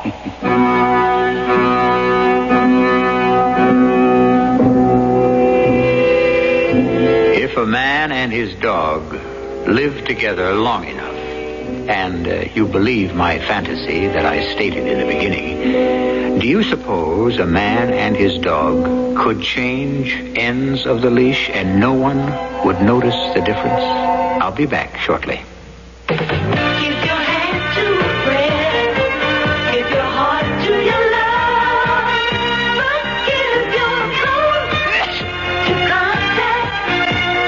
Here in my hand is a little capsule. It's tiny, yet it contains enough cold medicine to help relieve cold symptoms caused by every known virus. Every known virus. It's Contact. The same 12-hour Contact you can buy. This year, Contact with its tiny time pills will touch more lives, help more colds than any other cold medicine, tablet or liquid. Think about that next time you're sick, sneezing, dripping, all clogged up. Then let us help you with real medicine, like Contact. We're number one in the whole world, for good reason. Give your hand to a friend. Give your heart to your love.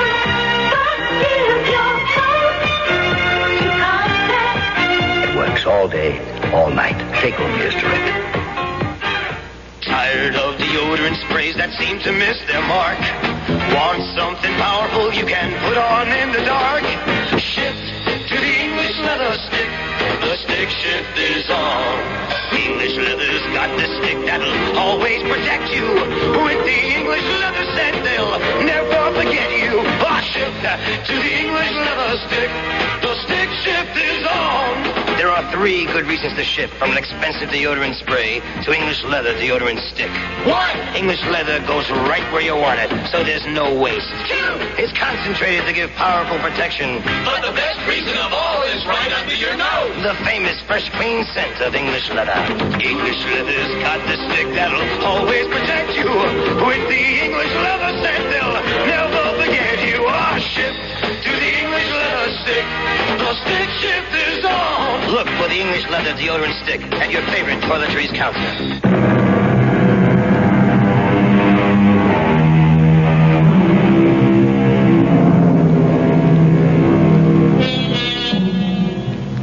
Looking in some old records, I found that a Thomas Chadsworth, the last resident of Rokesby Hall, lived to be 93. There's no mention of how many years Whiskey lived, but there is a note to the effect that the day the old man died, his dog, an old gray speckled hound, went to his long last sleep as if in sympathy. I wonder if they're buried in the garden beside the squire and his wife. Our cast included Court Benson, Russell Horton, Morgan Fairchild, and Ian Martin. The entire production was under the direction of Hyman Brown. Radio Mystery Theater was sponsored in part by Buick Motor Division and Contact, the 12-hour cold capsule. This is E.G. Marshall inviting you to return to our Mystery Theater for another adventure in the macabre. Mystery Theater presents...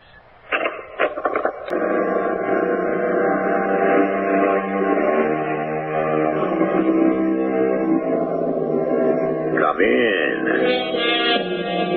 Welcome. I'm E.G. Marshall.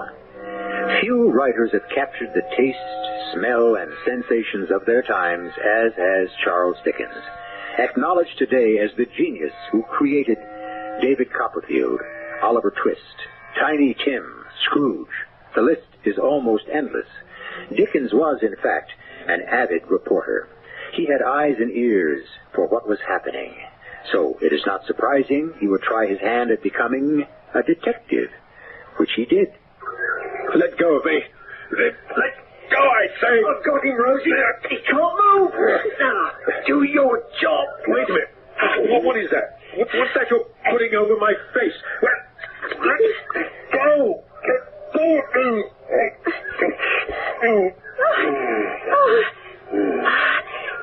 I did it. I held the soaked handkerchief to his nose. That chloroform works fast, doesn't it? He's not going to die, is he? Poor Mr. Dickens.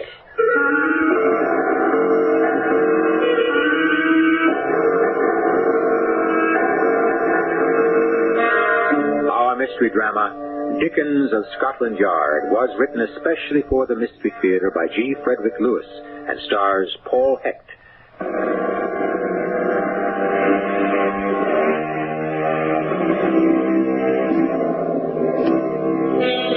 It wasn't usual, but then Inspector Field wasn't your usual kind of detective. And since he now worked at New Scotland Yard and was a great reader of the long and short stories of Charles Dickens, he invited the author to the yard to pick his brains, as we say today, a good century later.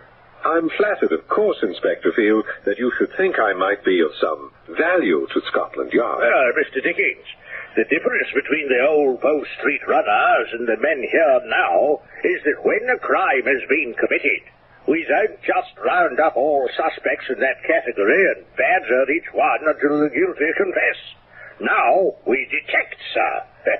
Detection is a new theory. Detection and the gathering of indisputable evidence. In other words, Dickens, the men we need now must have brains. Yes, well, I can see where that might be useful. Well, are you willing, sir, to place your brain at the disposal of Scotland Yard? Inspector, at the moment I can't think of a better place to put it. Good then, it's settled. From today on, you, Charles Dickens, are engaged as our consultant to the solution of crime at a stipend of £1 a day. Quite agreed. Yes. What is our first case? James Beadle, sir. He has been gammoned out of a good round sum of money by a man with a record as long as your arm. Gammoned, Inspector Field? Cheated, deceived. Humbug. Humbug. I like that word. So, this James Beadle has been cheated by one of the sharpest tricksters in London today. Tally-ho Thompson. Ah, yes, Thompson. His reputation precedes him. I know the name. So, he has branched out from stealing horses, has he? There's nothing that man wouldn't steal. And if he can't take it from you, he'll gain your confidence, so you'll give it to him. Yes, one could call him a confidence man. You're the writer, Dickens. You can make up whatever words you wish. Tally-ho promised Beadle a good situation, took the man's money under some pretext, and disappeared. Yes, an old dodge. And to get away, he stole a horse in Hertfordshire. So if we get him, it'll be on 2 counts. No if about it. But Hertfordshire, that's some little distance from London, isn't it? Well, the Yard doesn't care how far it has to send its men to apprehend criminals. Yes, but that would mean travelling by train, wouldn't it? Frequently. Don't you travel by train, Mr. Dickens? Not if I can avoid it. I get violently ill on a train. Now, in the case of Tally-Ho Thompson, what's your first move? Well, where would you look, sir? You have all of England to search. Is the man married? Good thinking, yes, he is. His wife lives right here in London, in Chelsea. Is she employed? That's another good question. Yes, you do well. No, she is not. Tally-Ho sees to it his wife is well taken care of. If this man, this Tally-Ho, is in hiding, he may very well be sending his wife some money to live on. Yes, it's probably his pattern of living. Rob, hide out, sends his wife a lolly. It's not bad. I'd agree to that. So, what would you say, Dickens, is our first move? Well, to watch the house where Mrs. Townsend lives.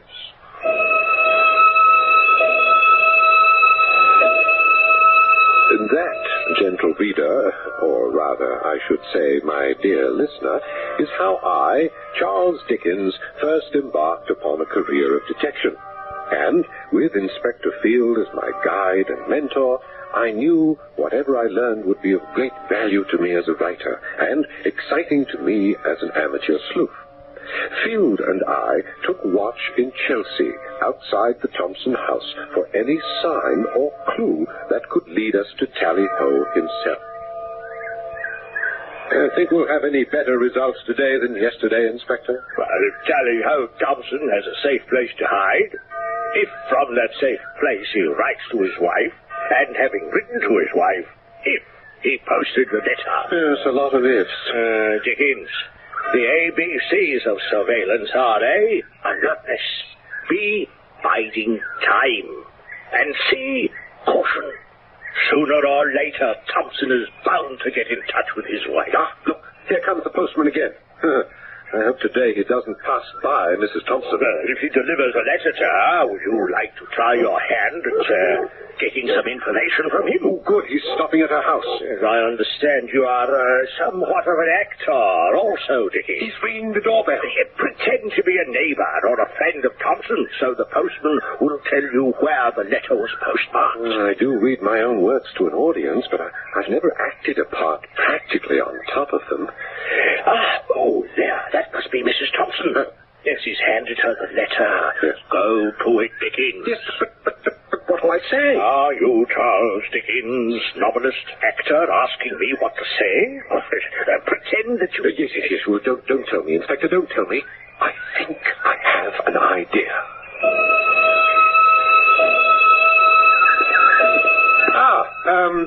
Good morning, sir. And, how are you? Fine. How are you? Yes, lovely morning. I see you have just delivered a letter for Mrs. Thompson. Yes, I have. You didn't happen to notice what the postmark was by any chance? No, I didn't. Ah, yes. I'll be plain with you, sir. I'm in a small way of business, and I've given Thompson credit, and I really can't afford to lose what he owes me. I know he's got money, and I know he's in the country. If you could tell me what the postmark was on his letter, I should be very much obliged to you. I don't see how I could help you. Yes, but think. Now, remember, you held the letter in your hand, huh?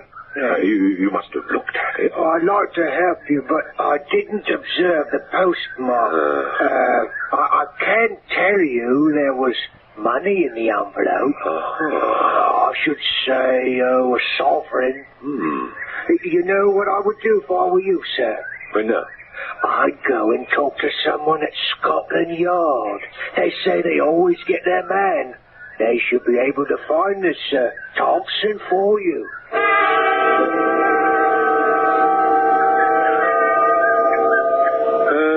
5 o'clock, Inspector. I'm beginning to realize how much standing about there is to spying. Yes, the ABCs of surveillance. Yes, but does it happen often that one has to wait 3 days for a suspect's relative to receive a letter from her husband and then several hours more for her to answer it? If she does. She'll answer it in time, I'm certain. And we'll have to follow her letter to him. It is the only way we have of tracking him down Yes, but will she answer him today? Well, it depends. Has he given her instructions? And what are the reasons she must write back to him? So we could be here all day. And all nighter.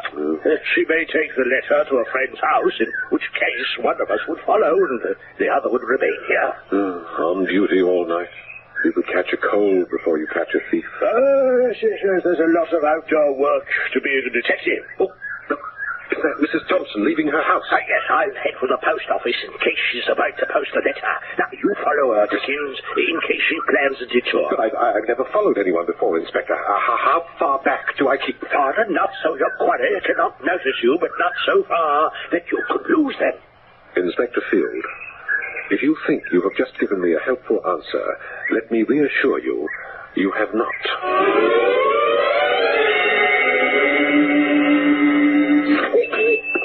No! Look here now. Watch where you're going. Yes, I beg your pardon. I didn't mean to step on you. I don't know what's your hurry, I must say. Well, I wanted to be sure to get into this stationer's shop before it's closed. My advice to you is, in the future, don't step all over people. Wait a moment. See it? Don't I know you? No, madam, I don't believe I've had the pleasure. I know I've seen you somewhere. What can I do for you, madam? One sheet of writing paper, one envelope, and a threepenny stamp. Yes, will that be all? I wonder if it isn't too much to ask if I may sit myself down at this table. I have a quick note to write, and I don't want to miss the post. Of course you may. There'll be 6pence for the paper and the envelope, and I shan't charge you for the use of the pen and the ink. There's sealing wax and matches on the table. You wouldn't have change for a sovereign, would you? Yes.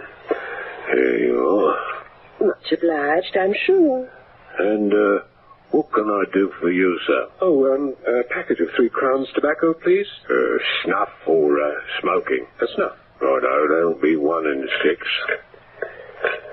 Do you mind if I, open the packet and, have a whiff? Do it yourself. I'll, just go over to the window here to, pry it open.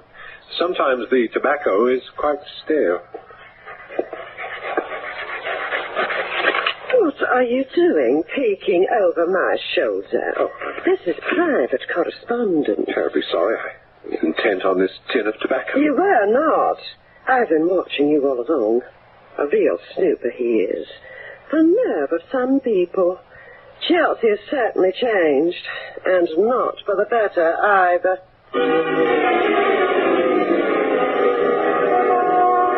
I was getting a bit concerned about you, Dickens. I don't think I did very well. Mrs. Thompson wrote her letter at the stationer's. I watched her go to the corner of her street and post it seconds before the postman made his last collection. Yeah, good. That means it'll be here shortly. Yes, I don't suppose you got close enough to the envelope to see any particularly identifying mark. I was almost slapped in the face for being nosy, but I did see something helpful. She put a kiss on the back of the envelope. That will be of enormous help. As I've secured the cooperation of the postmaster so that when the carrier arrives, we're permitted to examine all the letters he's collected before they are dispatched. Ah, that's the postman. Now, Field, you'd better handle this alone. When I talked to that postman before, I pretended to be a tradesman trying to locate Townsend. I'll wait for you outside.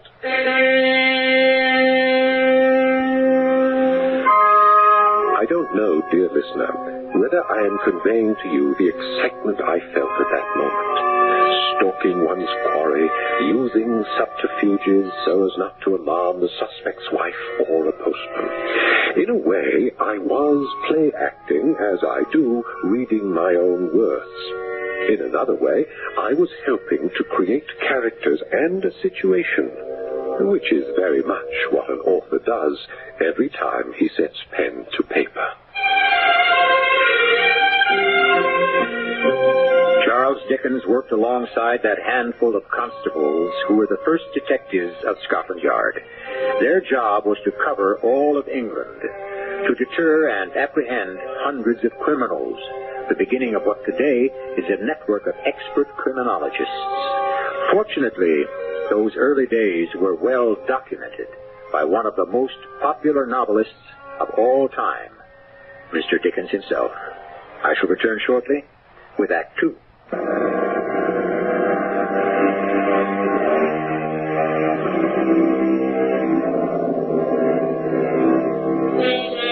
In the 1800s, Scotland Yard was in its infancy. Novelist Charles Dickens joined this small force of sleuths to assist in the apprehension of one very clever thief called Tally-Ho Thompson. In a London post office, Dickens' partner, Inspector Field, is trying to identify a letter sent to the suspect by his wife. He speaks to the local mail carrier. You, sir, are the postman of the Chelsea area? Yes, I am. I'm afraid the public is not permitted back here, sir. Aye, sir, I'm an officer in the detective force. Field is the name. Oh, how do you do, sir? Mine's Brackett. Brackett, this is Inspector Field of Scotland Yard. He'd like to inspect the incoming mail. I told him he would extend every courtesy. Give me a hand, would you? Yes, sir. I'll empty my bag onto the sorting table. Do you know which letter you're looking for, Inspector? Yes, on the back is a seal with a wax kiss beside it. Here, help me turn all these letters face down, will you? You gentlemen of Scotland Yard are quite thorough, aren't you? Yes. Is it a murderer you're after, sir? No. A very crafty and elusive thief. One of my associates called him as a confidence man. Gains your confidence and then rips your pocket, is that it? Yes. Here's a letter with a seal and a kiss and sealing wax. Put your hand right on it, didn't you? It is addressed to a man, written on lady's hand. Let me see. Thomas Pigeon, care of Box 12. Buxton. How will it go out? On the early morning train, I imagine. It was arrives in Buxton when? About noon tomorrow. Good enough. Now, you can have the letter back. Send it on, and I hope it arrives safely. You're going to follow it? My partner and I shall be riding in the very same train. Not in the baggage car with the mail, but third class. Good day, Mr. Brackett. And do thank your postmaster for me. Hi.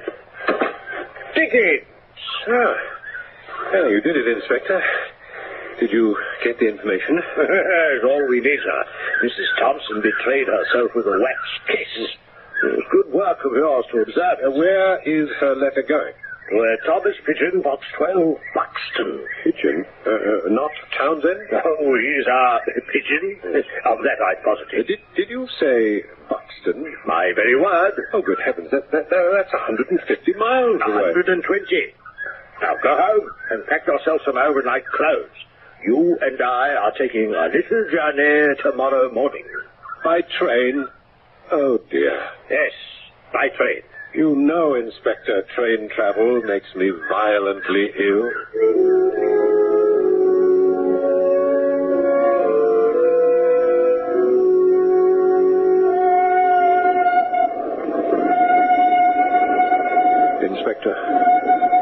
Inspector Field. Yes, Dickens. How far have we come? There's like 100 miles, I'd say. Perhaps more. How green do I look? Oh, you don't look ill at all.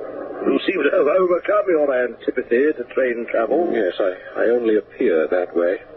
My heart is in my mouth and my stomach wants to be next. How soon do we arrive in Buxton? Oh, we are practically there.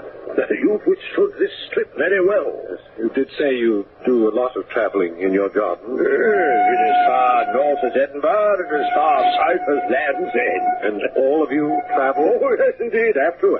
There are only 15 in Scotland Yard. We're hoping by 1880 to have 20 men. I can see that detection could be a great art, but very wearing. Especially on shoe leather. You've a keen eye for a man's motives. You should make an excellent detective. But don't most criminals follow a set pattern of crime, a mode of operation identifiable as distinctly as their own? Yes, I like the way you put that. A mode of operation. But, couldn't we catalogue each method used so that, say, if a trunk is pried open, a door jimmied, a horse stolen, we'd know right away how to narrow down the field of suspects? Yes, it would help. Now each of the 15 of my men will rely more on their instinct than on fact.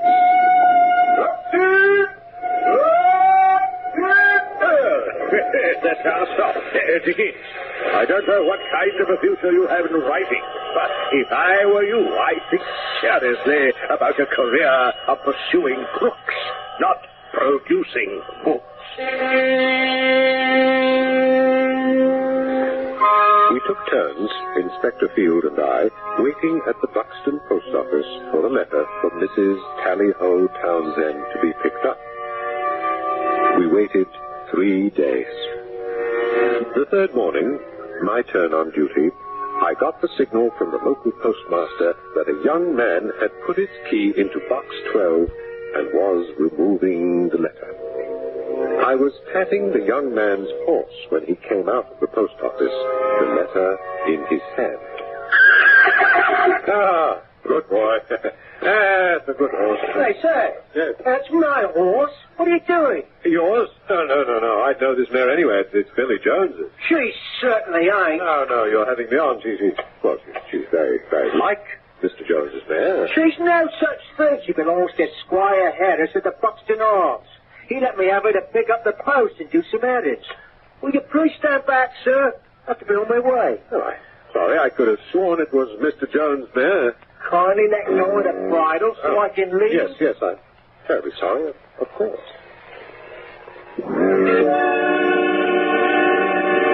And the next thing I knew, Inspector, he had leaped into the saddle and he was off with a letter.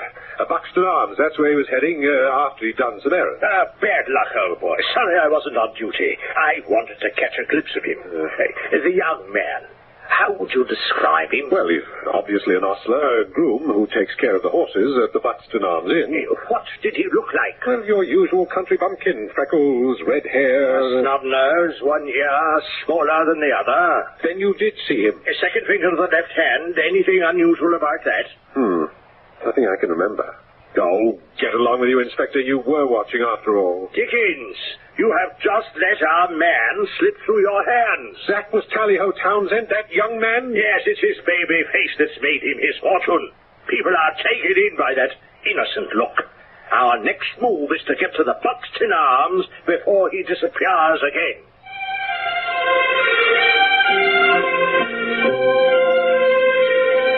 As luck would have it, a farmer passed by with an empty milk cart.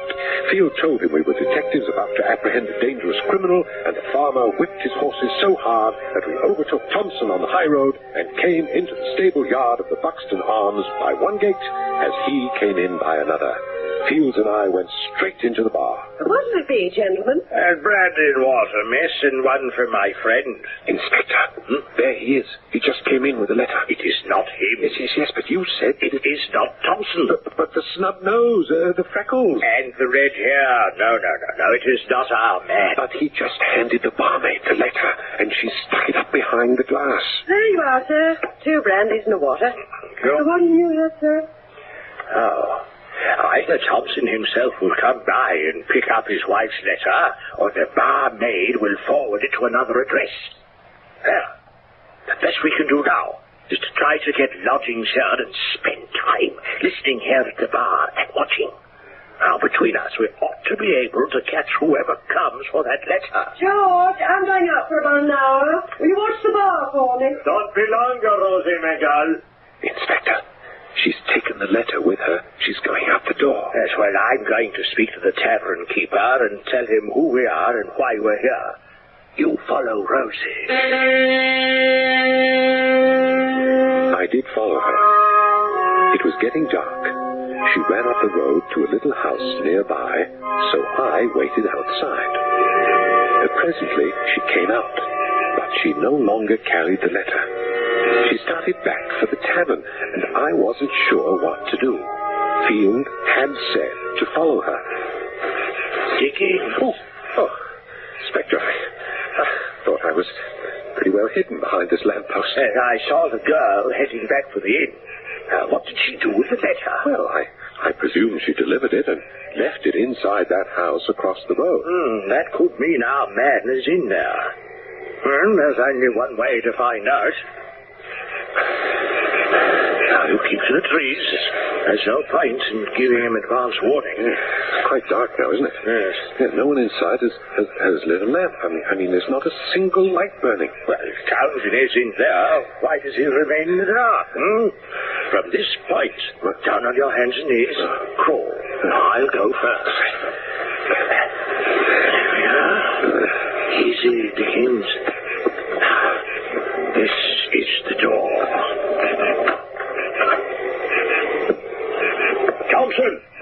Johnson, we know you're in there. I'm an officer from London, come to take you into custody for a felony. Someone's broken out of a window at the back, Inspector. I'm going after him. Stop! Stop in the name of the law! Stop! Inspector, he had a horse tied up there in the back. He jumped through the window and he made off. Oh, drat, he's been warned, and there's only one person who could have done it. Rosie, at the Buxton Arms. Yes, if she's still there. It's a half a mile, Dickens. Let's run for it.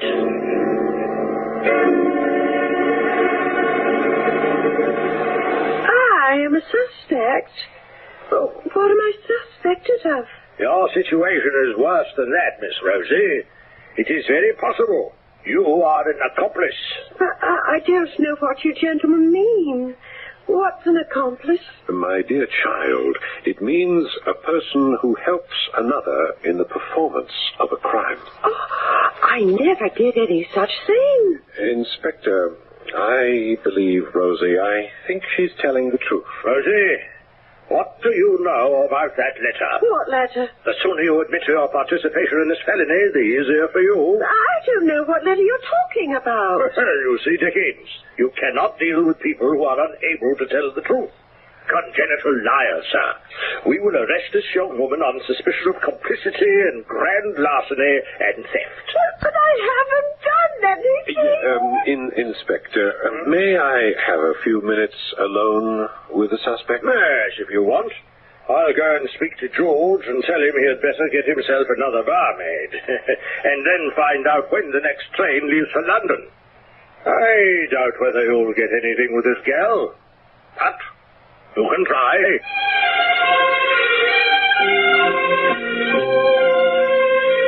What today is called the Mutt and Jeff technique of interrogation first saw the light of day in Charles Dickens' time. How well it works against modern criminals we have only to read in the daily papers.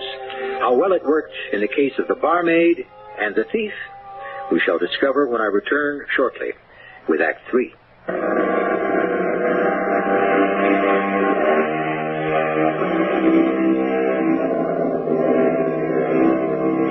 We've turned back the clock more than 100 years to the time when Scotland Yard was in its infancy, when the detective force responsible for all of England was a mere 15 men, and one of those was Charles Dickens.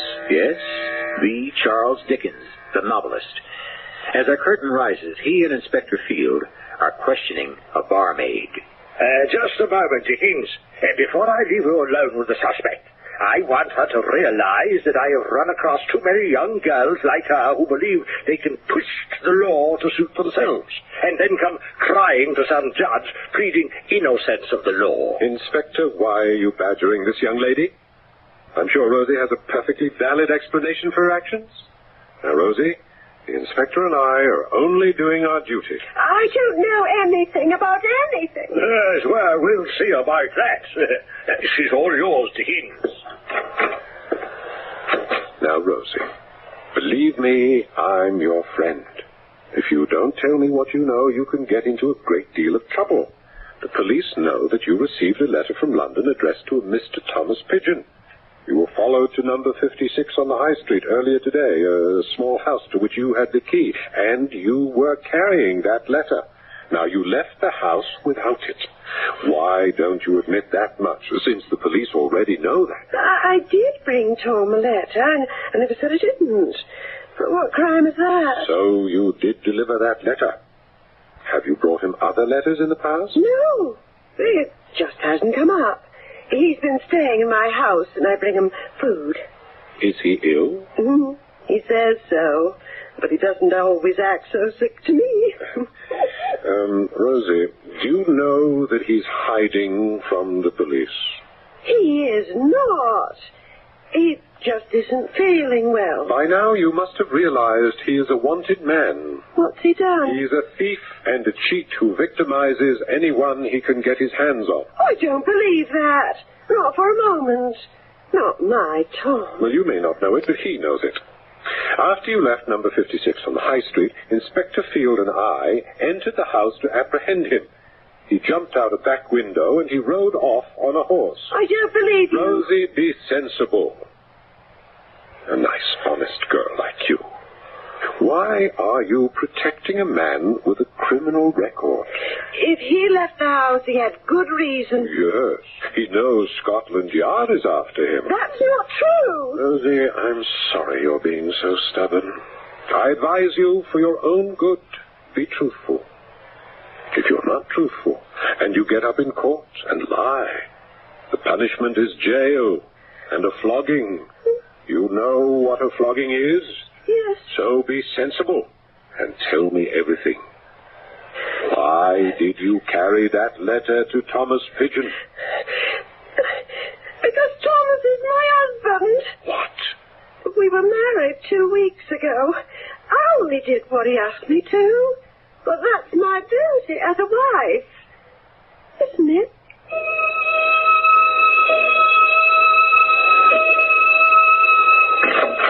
Ah, Inspector, just in time. Yes, well, was Miss Rosie my cooperative or not? Rosie, would you mind repeating for the Inspector what you just told me? You mean about me and Tom being married? Well, you're married to Tally Ho Thompson? I never said that. I'm married to Thomas Pigeon. Rosie, Thomas Pigeon and Tally Ho Thompson are one and the same. Oh, I don't know anything about any Tally Ho Thompson. How do you know Tom is him? Yes, well, she may have something there, Inspector. We haven't proved they're one and the same, those two. When the time comes, there'll be proof enough. We know Mrs. Thompson sent a letter to her husband addressing it to Thomas Pigeon, Box 12, Buxton. It was picked up by a young man at the post office and given to Rosie at the bar, and Rosie took it to Pigeon. Are you saying... Whose husband? Tom has no other wife than me. I'm his wife. He never said anything to me about a wife. Rosie, how long have you known Thomas Pigeon? Oh, on an awful long time. He always stops at the inn. He'd go away and come back. He's a traveling man. You said you married him 2 weeks ago. Oh, we did, and then he came to live in my house. It was left me by my grandmother. Rosie, you have 10 minutes to pack a bag. Where am I going? To London, to Scotland Yard. You both taking me there? Only Mr. Dickens. I am remaining in Buxton. Well, can I go to my house and get my things? Dickens, go along with her. I want her back here in 10 minutes. Inspector, we're back. I had the young lady outside in a coach. Alone? Why didn't you bring her in here? Well, she was weeping a great deal. Well, just the same, leaving her alone. You know, that's risky. She's given me her word. Well, the reason I'm staying on in Buxton is to keep an eye on that house. Now, if Tally Ho comes back, and he might, I'll be here to nab him. You'll have to wait a bit at the station. It's 2 hours before the night train to London. Yes, well, and as soon as I get there, I'm to take Rosie to the yacht. Oh, she's a slippery little parcel, that one. Don't be taken in by her. Inspector, I'd like you to come over here to the window and have a look out. Well, Dickens. I admit I am surprised. You have some extraordinary powers of persuasion. That girl is sitting in that coach with her hands folded as demurely as if she were going to Sunday school and not to prison. Persuasion, Inspector, is a talent of mine that I've developed over the years. An ability to win people's confidence and trust from the wicked as well as the innocent. You don't leave me much to say by way of praise. I don't. No, you say it all yourself. Well, you may go now, and the best of luck to you. Thank you, Inspector. I hope I shan't need it.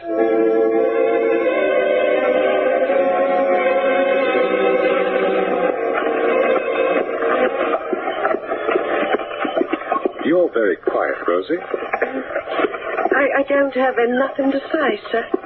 Well, you left us no alternative. I mean, if only you could have told the inspector and me everything you know about Tally-Ho Thompson, you might be serving drinks this very minute at the Arms. I told you nothing because I knew nothing. You know you're being taken to London, don't you?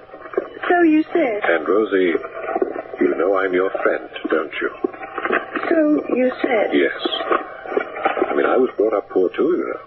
I know what it means when everything seems to turn against you, but I also found out you can never get hurt when you tell the truth. Bill! Coachman! Coachman, watch yourself. We're being thrown about in here. Coachman, you up there on the box. Do you hear me? Coachman, I want an answer. Yes, sir. Is this the road to the railroad station? Yes, sir, it is, yes. Well, it's not the same way we came. Well, it's a shortcut, sir. We don't need a shortcut. We have hours to spare. Now, Coachman, I want this carriage stopped right now. Do you hear me? Stop right here this very minute.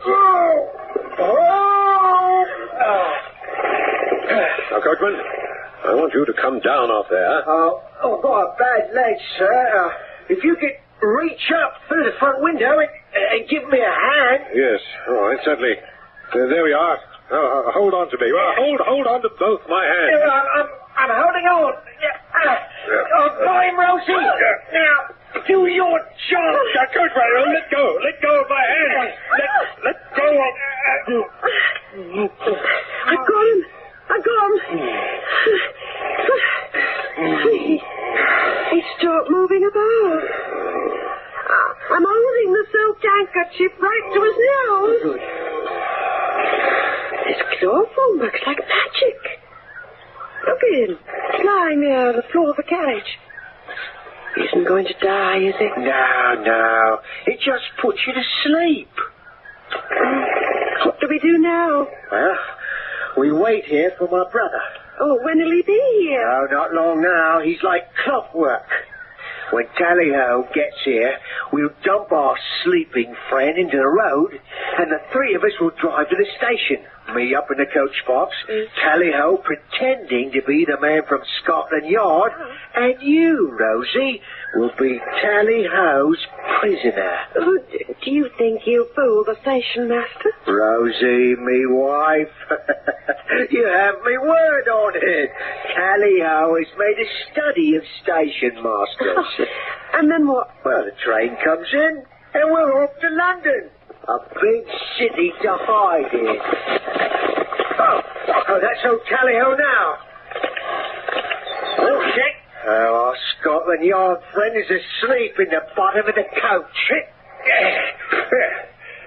I'll tie up my horse to this tree and give you an hand to carry the fella to the side of the road where he won't be found in a hurry. How much time do we have? About another hour, I'd say. We can ride slowly into Buxton, have a chat with the station master, and board the London train. Well, Rosie, I bet you didn't think life would be as exciting as this when you married Brother Tom, did you, eh? Has he been treating you all right? Yes, sir. Let's get this unconscious man out of the carriage. Come on, give me a hand. Oh, be careful with him. He's the only one who ever treated me like a lady.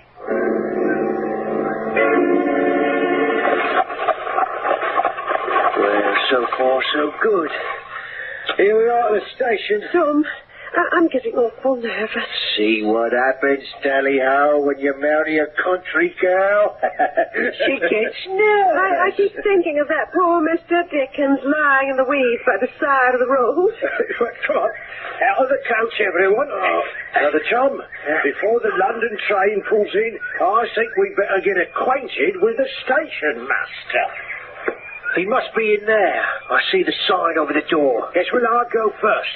Now, I'm the man from Scotland Yard, Rosie. You're the prisoner. You're next. And Tom, you bring up the rear. Well, come in, all of you. Oh, my goodness! Are you the station master? No, I'm Inspector Field of Scotland Yard. And this is my associate, Charles Dickens, also of the Yard. Tally-Ho Thompson, you and your brother Tom, and you, little lady, are all three of you under arrest.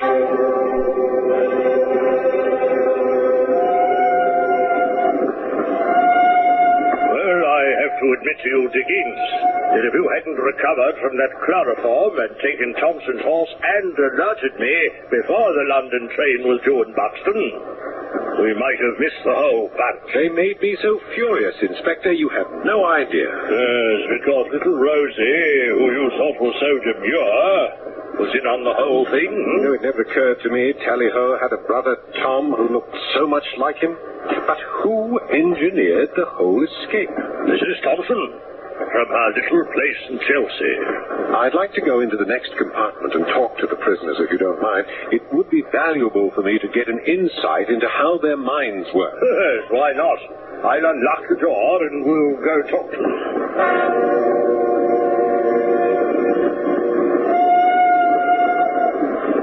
You don't know neither of you why I do it. Don't we, Tally-Ho?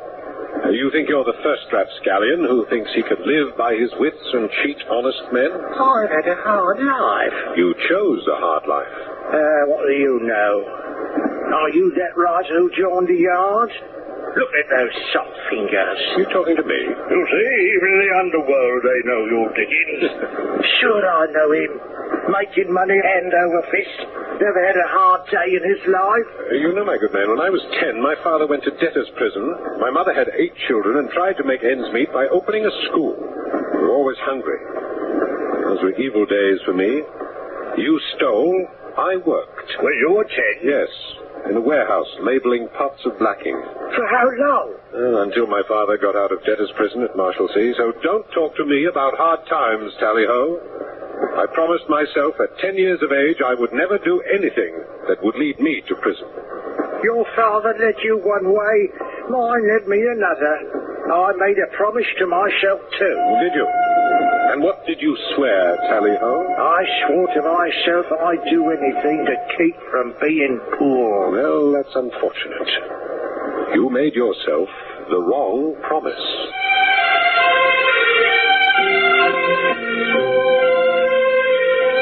It may seem incongruous that the self-same Charles Dickens, who gave us Bob Cratchit, Oliver Twist, Mr. Pickwick, and Nicholas Nickleby, should at one time in his life have been a working member of Scotland Yard.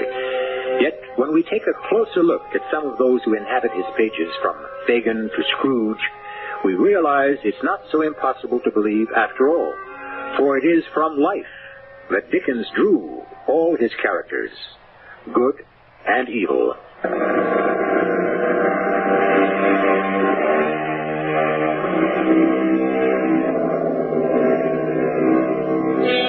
There are those who believe nothing goes right today, that crime pays, and that the wicked win.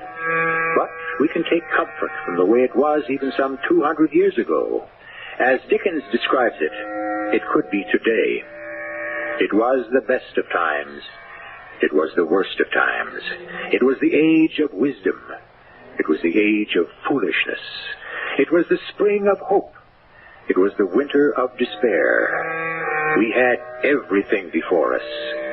We had nothing before us. What can I say to that except that we're still moving along?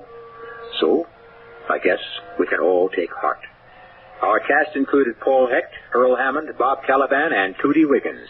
The entire production was under the direction of Hyman Brown. This is E.G. Marshall inviting you to return to our Mystery Theater for another adventure in the macabre.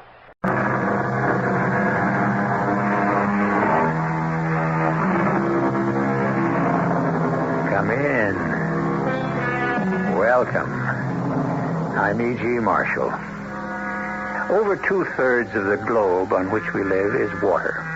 The oceans, the sea.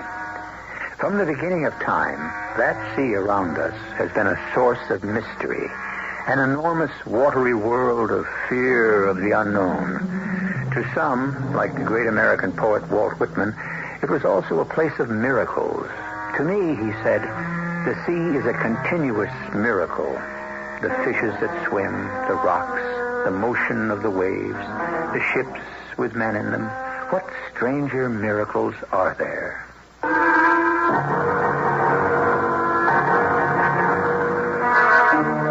Our mystery drama, City of the Dead, was adapted from the H.G. Wells short story, In the Abyss, especially for the Mystery Theater by Arnold Moss. It stars Christopher Tabori and Earl Hammond. It is sponsored in part by Anheuser-Busch Incorporated, Brewers of Budweiser, and Certainteed fiberglass attic insulation. I'll be back shortly with Act One.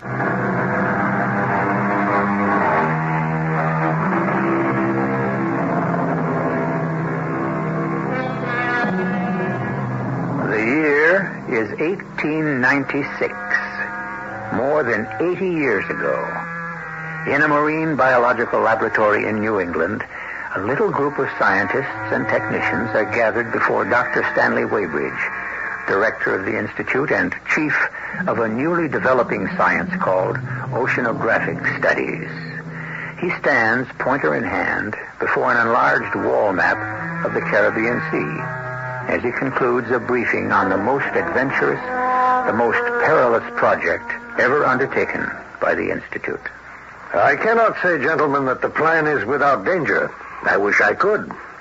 Indeed, there is every risk imaginable. But I assure you that no precaution, even the most minute, will be overlooked.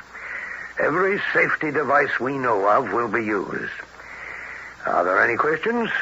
Yes, Sam? Dr. Weybridge, will you tell us a little more about the place we're going to, the Cambridge Trough? Well, it starts about here on the map, deep off the coast of Haiti. Mm-hmm. Here you see how it follows a southwesterly course for almost 1,000 miles to the Pacific coast of Guatemala. Yes, Tom? That big crack on the map there. Well, that huge crack in the surface of the Earth was produced by movements within the Earth. Movements which have never really stopped, which accounts for the frequent earthquakes in that part of the world. So far as we know, the trough is the deepest point of the sea on the entire face of the globe. Do we know how deep the trough is? Well, we've taken soundings. In some places, over 22,000 feet. That's more than 4 miles. And in 6 months from now, that's where Starr and I will be making the dive. Correct. The mothership, the Captain Nemo, will be stationed right about here. Mm-hmm. Not far off the coast of Grand Cayman Island itself. And the Poseidon, our little home away from home, the steel globe that will be our transportation to the bottom of nowhere, will be detached and dropped from the stern of the Nemo from this scaffolding, here on the drawing. It's constructed of 3-inch steel, 8 feet in diameter. With all the comforts of home, right? Special air cushions padding the inside, 2 portholes near the bottom of the craft. So we can play peekaboo with the barracudas. The windows of the portholes are made of a special variety of glass, 3 inches thick, to withstand the pressures you'll meet at that depth. Dr. Weybridge, we have volunteered for what I'm sure will turn out to be a huge barrel of fun. A little dangerous, maybe, but fun. Sam, be serious for a moment. I give you my word that everything will be minutely inspected. The ballast device for submerging and getting back up again, the pressure mechanisms, the depth indicator, the oxygen supply, the Myers apparatus for purging the carbon dioxide you'll be exhaling. We've thought of everything. Everything except that we won't be able to communicate with you on the surface in case of trouble. Well, that is true. It's the one thing we'd like to do, but we can't. I understand. Once we start down, we'll be free-floating, entirely on our own. For the next 6 months, you two will go through the most intensive training possible in handling the sphere. I wish I were young enough to see for myself firsthand the things you're going to see. Have you any idea? Like what? No, not exactly. But there have to be things down there that no living man has ever experienced. Things that go beyond the wildest dreams of our imagination. Sam, Star, the day has come when man, through you, is about to probe some of the darkest mysteries of the universe.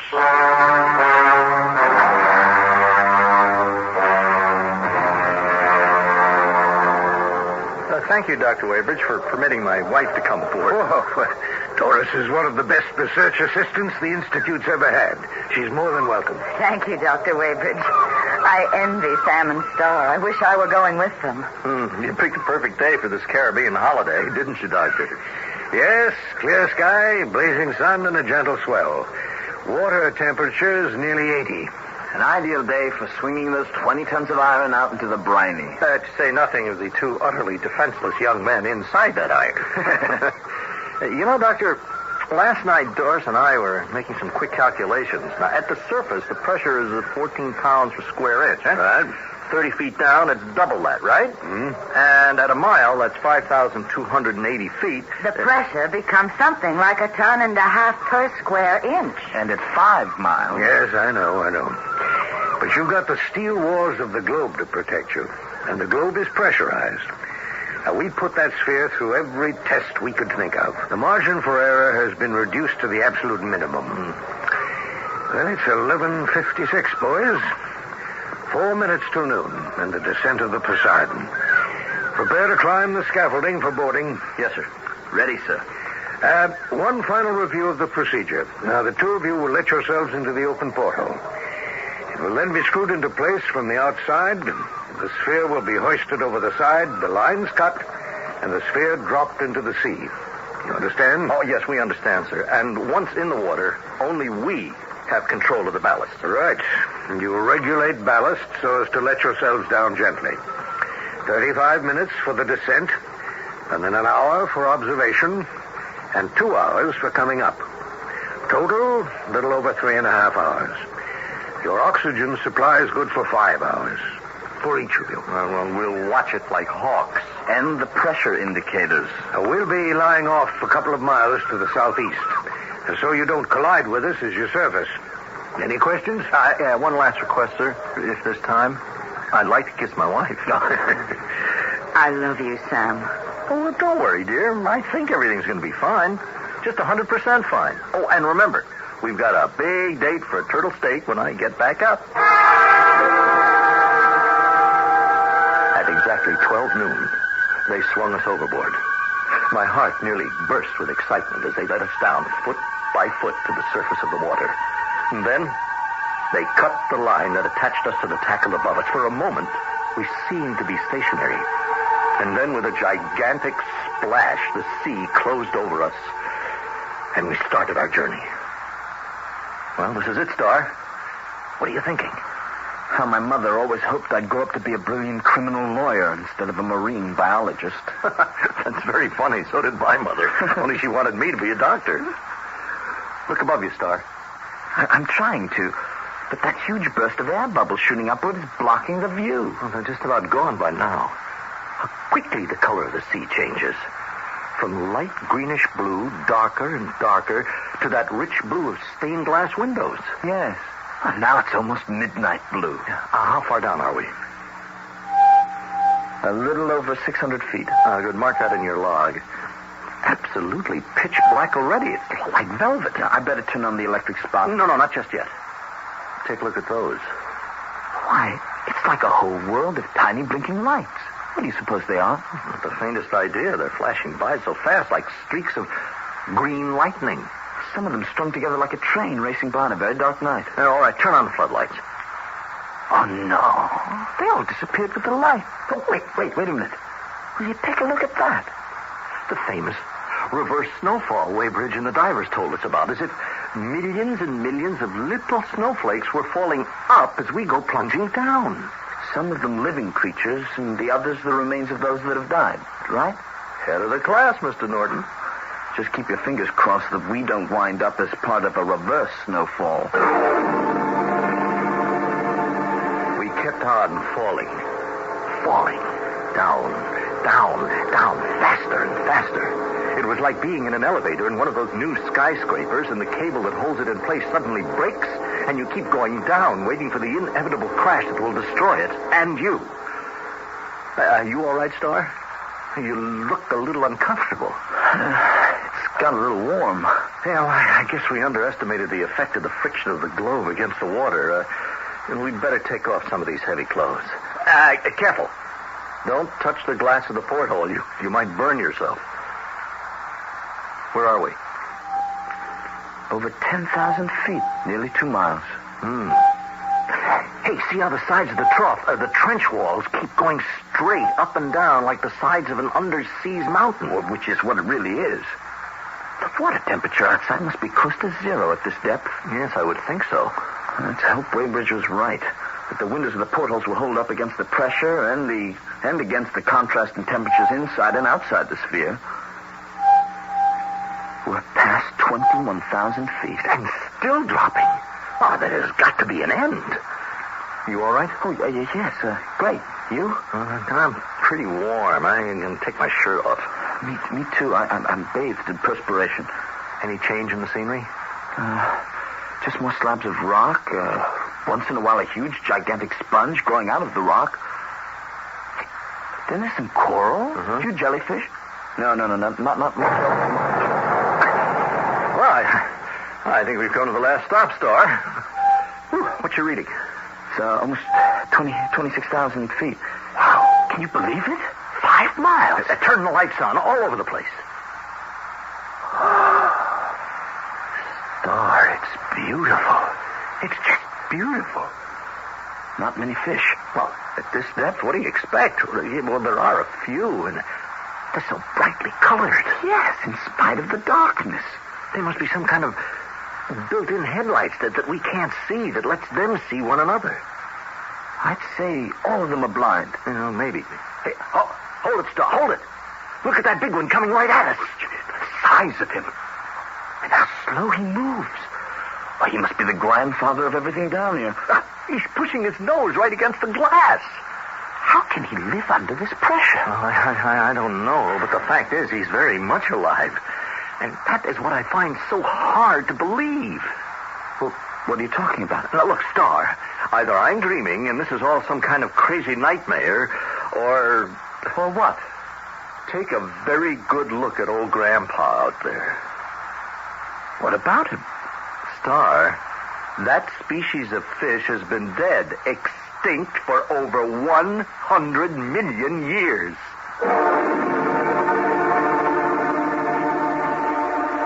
Scientists tell us that every form of living thing had its beginnings in the sea. That the morning of the world was started in the depths of the oceans, in the dark, backward abysm of time, as Shakespeare put it. Sam Elstead and Star Norton have been startled by the sight of a living, prehistoric fish, a species that died out long before there ever was a man on Earth. What other wonders will their strange journey to the bottom of the sea lead them to? I shall return shortly with Act 2.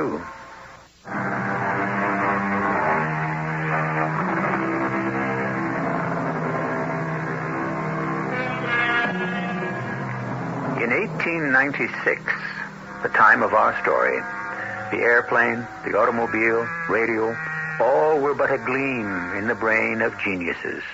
Nothing more. These discoveries were yet to come. The two young biologists of our tale have already accomplished a miracle never before attempted by man. In their specially constructed iron globe, equipped with every scientific device known at the time, they have probed 5 miles below sea level to the bottommost part of the oceans. In the interest of enlarging man's knowledge of the world about him, as well as the world beneath him, they have made their first amazing discovery. Take a look at that fish, Star. Do you remember ever having seen anything like it before? Well, I'm not sure, but there's something very familiar about it. Back at college, when we were reading about things like dinosaurs and brontosaurs and all those kind of fantastic animals that lived millions of years ago. Yes, what about them? Well, those were the land animals. Do you remember what was in the sea? Let me see now. There was this one fish that was the ancestor of all the amphibians, and as time went on, of other vertebrates on land. What was the name of it? Does the name coelacanth ring any kind of a bell? Of course, coelacanth. With the overdeveloped fins that grew strong enough to get it out of the water and onto the land. Exactly. Now take another look at old Grandpa out there. A coelacanth. That's what it is. But there isn't any such thing. Not anymore. They've become extinct. They died out with the dinosaurs. That's exactly the point. Those prehistoric monsters died out over 100 million years ago. Only nobody ever told that to our friend out there. What's that? A storm? Down here? Are you out of your mind? Well, then what is it? The noise seems to have stopped. Did you feel anything, Sam? It must have been some sort of a minor tremor. Did you see how old Grandpa skidded away into a cave when the noise began? Star, are you finding it hard to breathe? Not really. Well, maybe. A little. I have this slight headache. I'll make a note of it. Okay, well, now, why don't you take it easy for a couple of minutes? I'll take over while you rest. I sat looking through the window of the porthole, fascinated by what I saw. There were hundreds of small, large-eyed things, all of them certainly blind, crawling sluggishly like little lobsters across the track of our lights, leaving furrowed trails behind them. I made notes of everything. Suddenly, I saw the outlines of something working its way slowly, threateningly toward the Poseidon. It was upright and seemed as tall as a man. What do you suppose that is out there? I don't know. I can only see the dim outlines. But it's coming closer. It's not swimming. It seems to be walking. Here, focus your light onto its head. Okay, yeah, there we are. Shut its eyes to close out the light. What is it? An animal of some kind. I think it's not a fish. Certainly no kind of fish we've ever seen. It seems to be standing upright on two strong legs, balancing itself on a long, thick tail. Look at its dark purple head, like a lizard or an iguana. And two large protruding eyes bulging out of their sockets, like a grog or a toad. Look, Star, where the ears should be, there are two large gill covers. I see.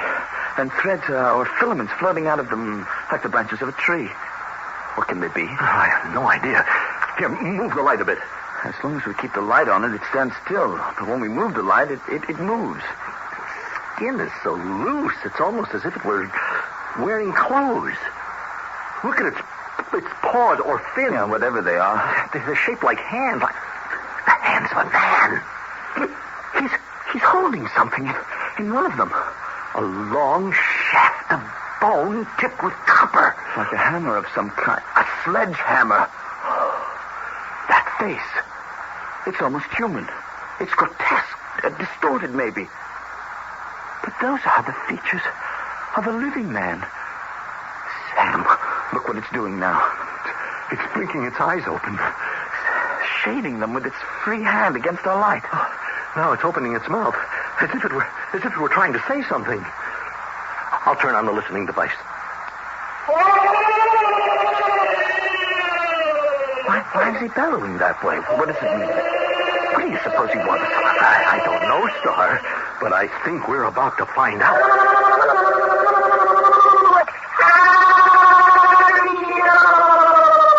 Hey, it's speaking. It's asking who we are. It's coming closer.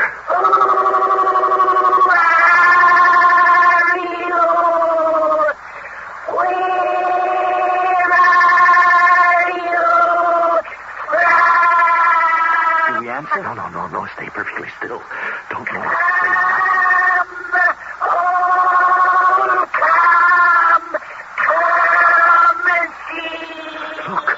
Look at him now, moving sideways to get out of the glare of our light. He's disappeared. I can't see him. No, neither can I. He may have moved around to the back of us. He's around somewhere, hiding.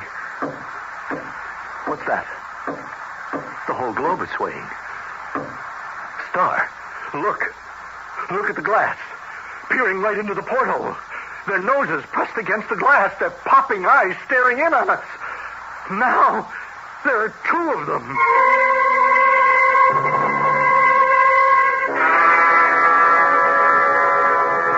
Another cup of coffee, Mrs. Elstead? Thank you, Dr. Weybridge. We'll make this the last one. What time is it now? You just asked. Did I? It's almost 2 o'clock. The boys have surely started up on their way back now. Oh, I hope so. If they could only get through to us some way. Well, all they have to do is put the clockwork mechanism in action, and up they go. And that's foolproof? Nothing is absolutely foolproof, my dear. But there's nothing to be concerned about. It's all so simple. The mechanism outside the globe releases a spring knife. The knife cuts the cord that holds the ballast? Exactly. And then they just get rid of enough ballast for them to float upward to the surface. Matter of a couple of hours, more or less. Another hour and a half, then? By 3:30, you should have your husband right back here on the deck of the Nemo.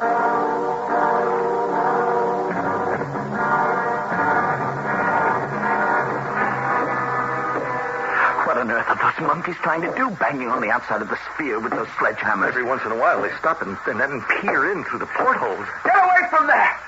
Stop that banging! They're looking in on us to see what effect their hammering is having on us. Star, what's our depth? It's still 26,000. Pressure? Satisfactory. Oxygen?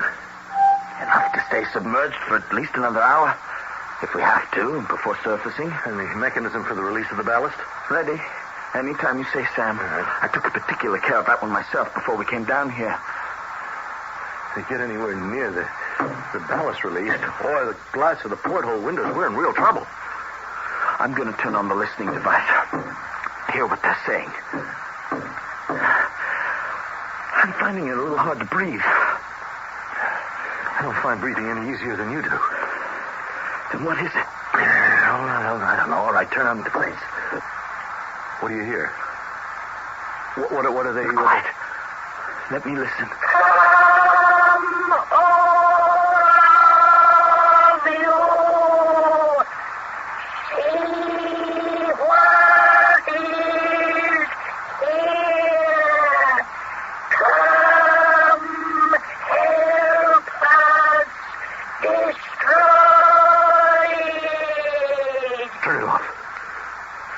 Said?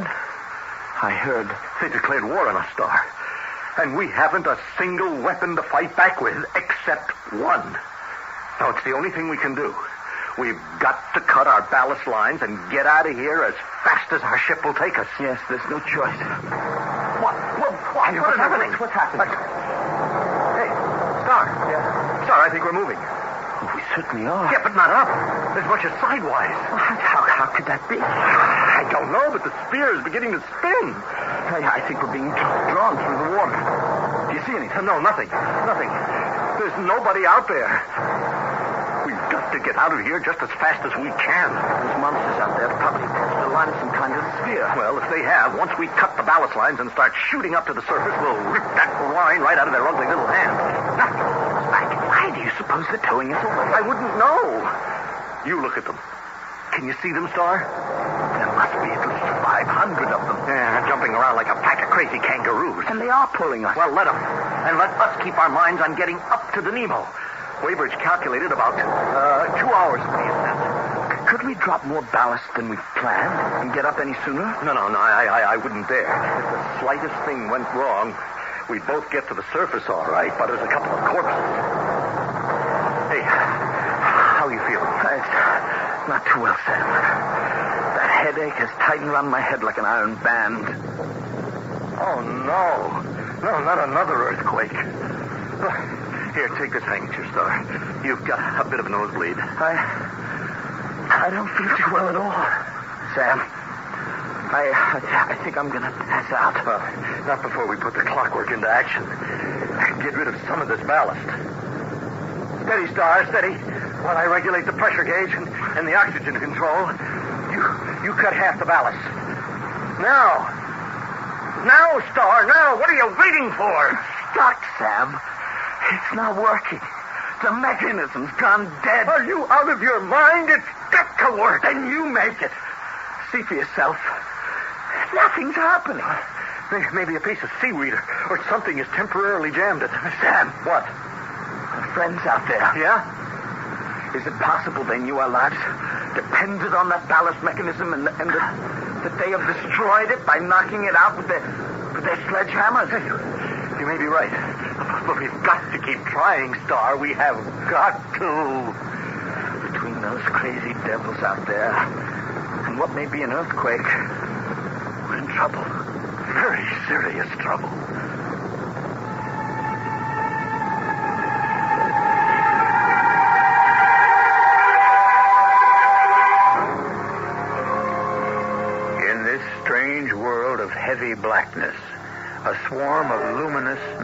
man-sized creatures, looking almost human, have appeared outside the iron globe, Poseidon. They have lifted it off the bottom of the sea. The attempts of young Elstead and Norton to break away, to rise to the surface and the safety of the mothership, seem to be thwarted by these weird sea animals who are dragging them off to where? To Act 3, of course. I shall return shortly.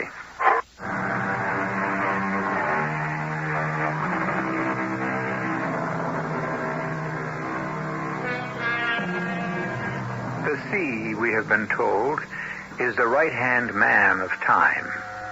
Every secret since the beginning of time lies hidden somewhere in the water's depths. The time in this instance is 1896. Outside the underwater globe Poseidon, a funnel of pale light pierces the darkness for a few yards, disclosing the peaceful, undulating expanses of graying white ooze, broken here and there by the tangled thickets of a growth of sea lilies, waving their hungry tentacles.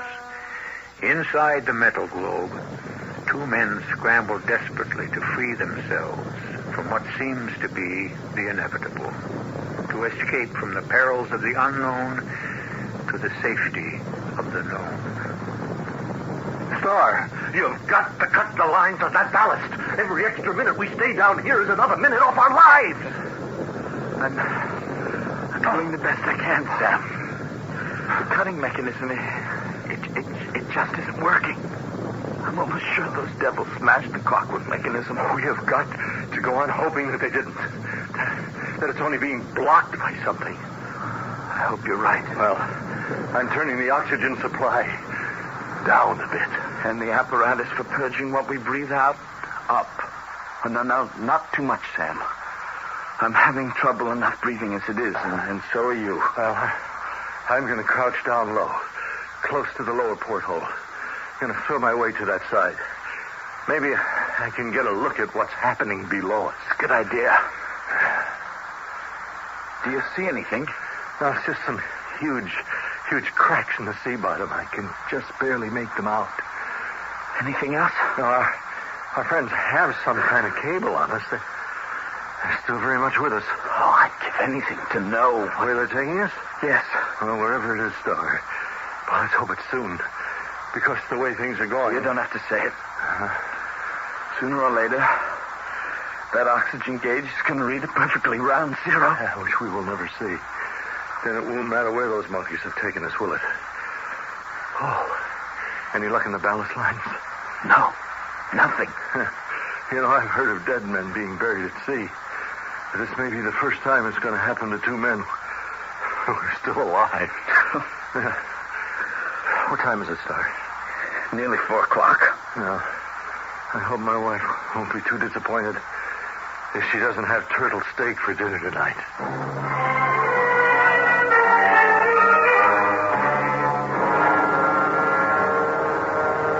Isn't there anything we can do, Dr. Weybridge? For the past hour, we've been sweeping slowly in a spiral around the spot where the Poseidon submerged. With no sign of it. I don't think I can stand it any longer, Dr. Weybridge. Now, you've got to get hold of yourself, Doris. What possibly could have happened?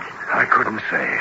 Maybe the windows burst in on them and mashed them to pieces. Oh, I doubt that very much. Maybe the clockwork's gone wrong.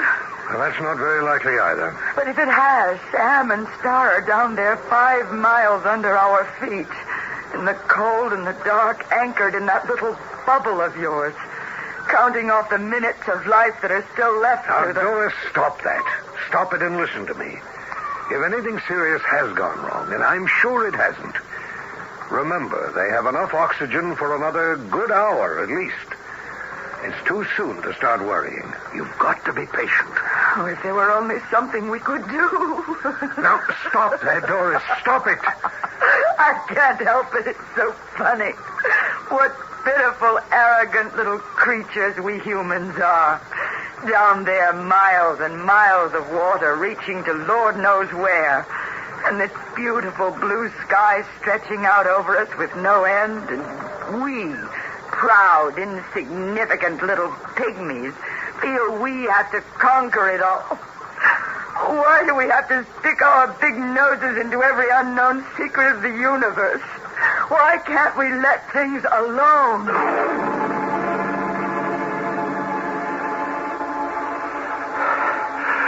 Do you see anything? Oh, you stop moving. The spinning stopped. So is the rocking. Something funny is happening out there.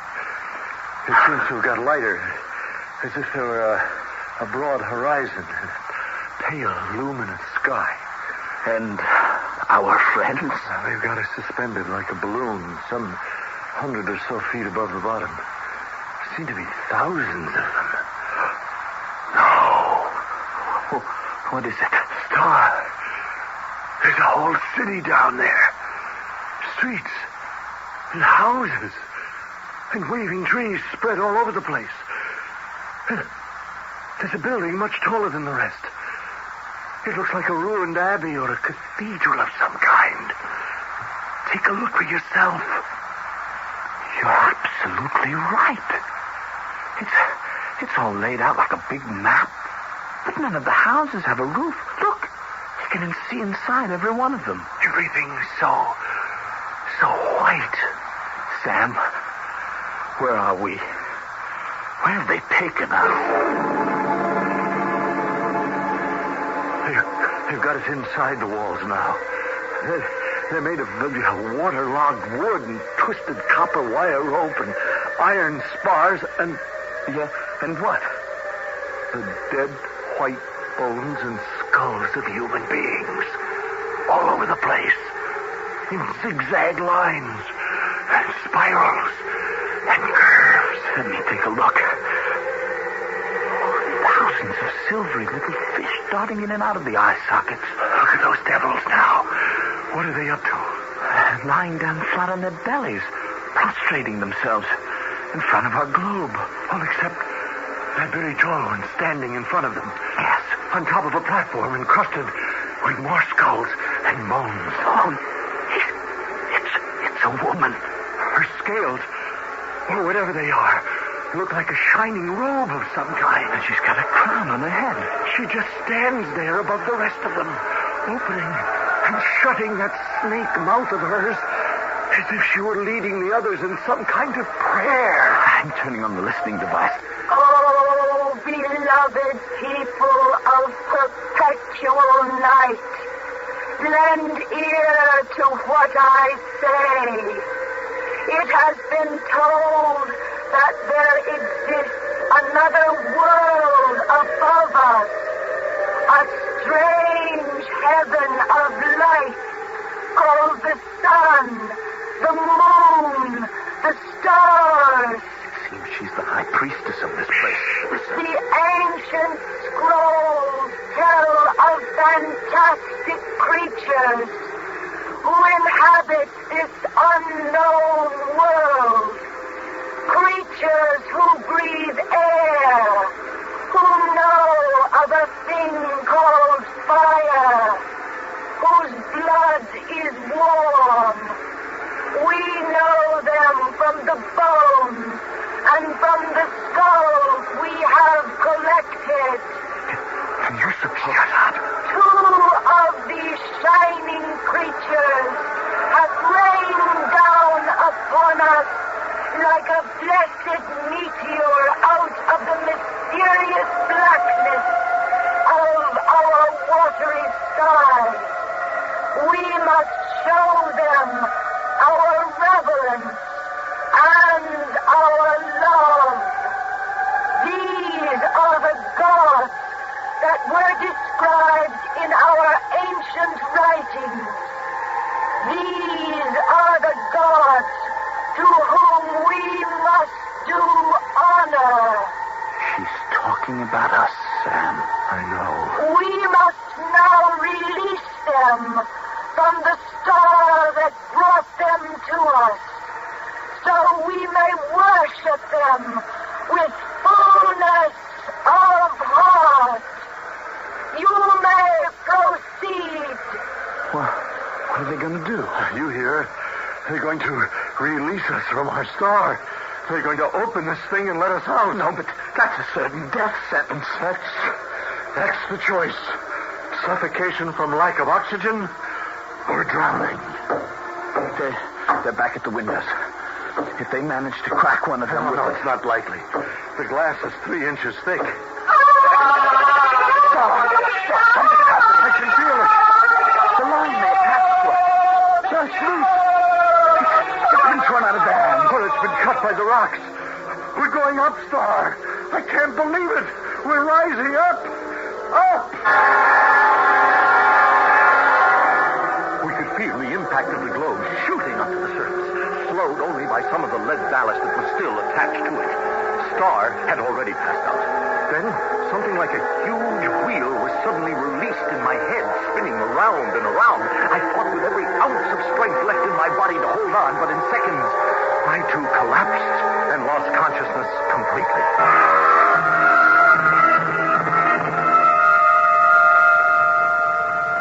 The next thing I saw was the face of my wife looking anxiously into mine. Are you all right, darling? I suppose so. Where's Star? Still with the ship's doctor. The doctor says he'll be all right. Well, you had us all worried there for a while, Sam. But we're glad you're back. You have no idea how glad I am to be back, Dr. Weybridge. What happened? Let's say we had a couple of anxious moments. The main thing is you're here. Whatever it was, you're very lucky. The doctor says that you'll both be back to your normal selves in a couple of days. Where did we surface, Doctor? I blacked out before I could tell. The Poseidon shot up out of the water not more than a quarter of a mile from where we were waiting.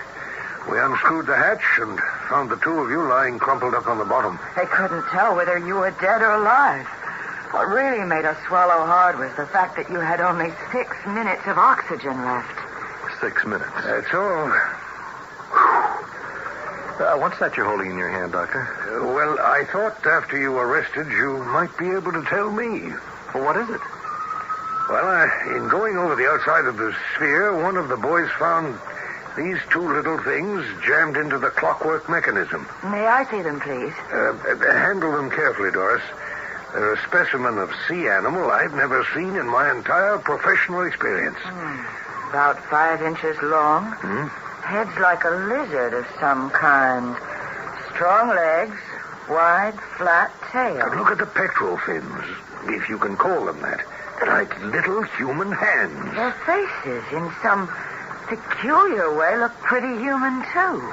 Did you come across any of them down there, Sam? Well, we saw something like them, but what we saw was longer than 5 inches. I remind you that seen through the 3-inch thick glass of your portholes, they would have been magnified. Magnified? Of course. Yes, at least 12 or 15 times. From where you sat, one of these fellows, if you had seen them, would have appeared to have been almost as big as a man. As big as a man? What do you think it is, Doctor? I can't be sure. But what you brought up may well be a kind of prehistoric cross between some kind of fish, a hangover from a long-forgotten past, and what millions of years later was to evolve into a man. If I told you we'd seen thousands of them, that they attacked us, and that their top lady tried to make gods of us, would you say that we had gone out of our minds? No, not out of your minds, but definitely out of this world.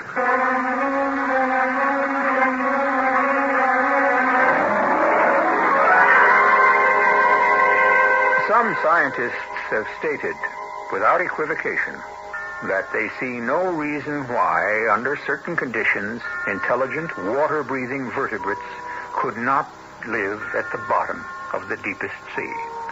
Of course, you're entirely free to disagree with the scientists and say that Elstead and Norton, suffering from a lack of oxygen, may have dreamed the whole thing up. The choice is entirely yours. I shall be back shortly. How?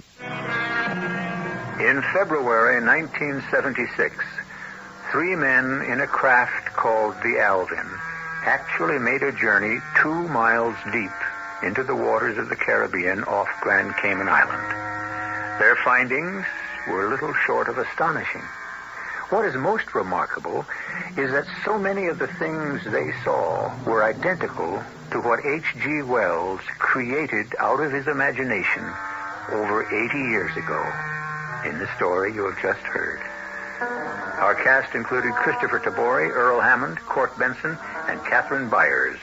The entire production was under the direction of Hyman Brown.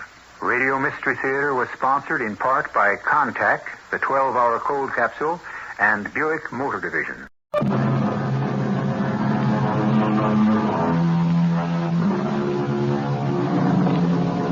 Come in. Welcome. I'm E.G. Marshall. Welcome to the world of mystery, the world of terrifying imagination. The story you are about to hear is called Lost Dog. Yes, a dog story. But please don't expect a charming family tale about man's best friend. In fact, you may even decide that the dog in this story is man's worst enemy. It all depends on whether or not you share the particular terror of our heroine, Miss Julia Smollett. Get it out! Get it out of here, please! Please, George, take him away! It's only a dog, for big sakes. It's not going to hurt you. Get it out! George! Please!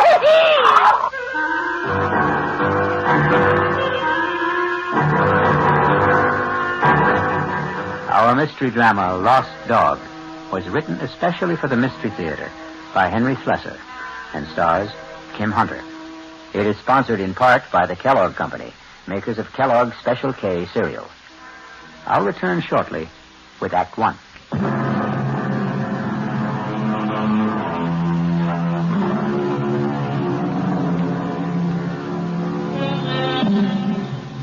Our story begins in the quiet parlor of a small suburban house at the end of Elm Street. Well, not completely quiet, since young Ronnie Hughes is once again practicing his scales under the gentle, watchful eyes of his piano teacher, Mrs. Julia Smollett.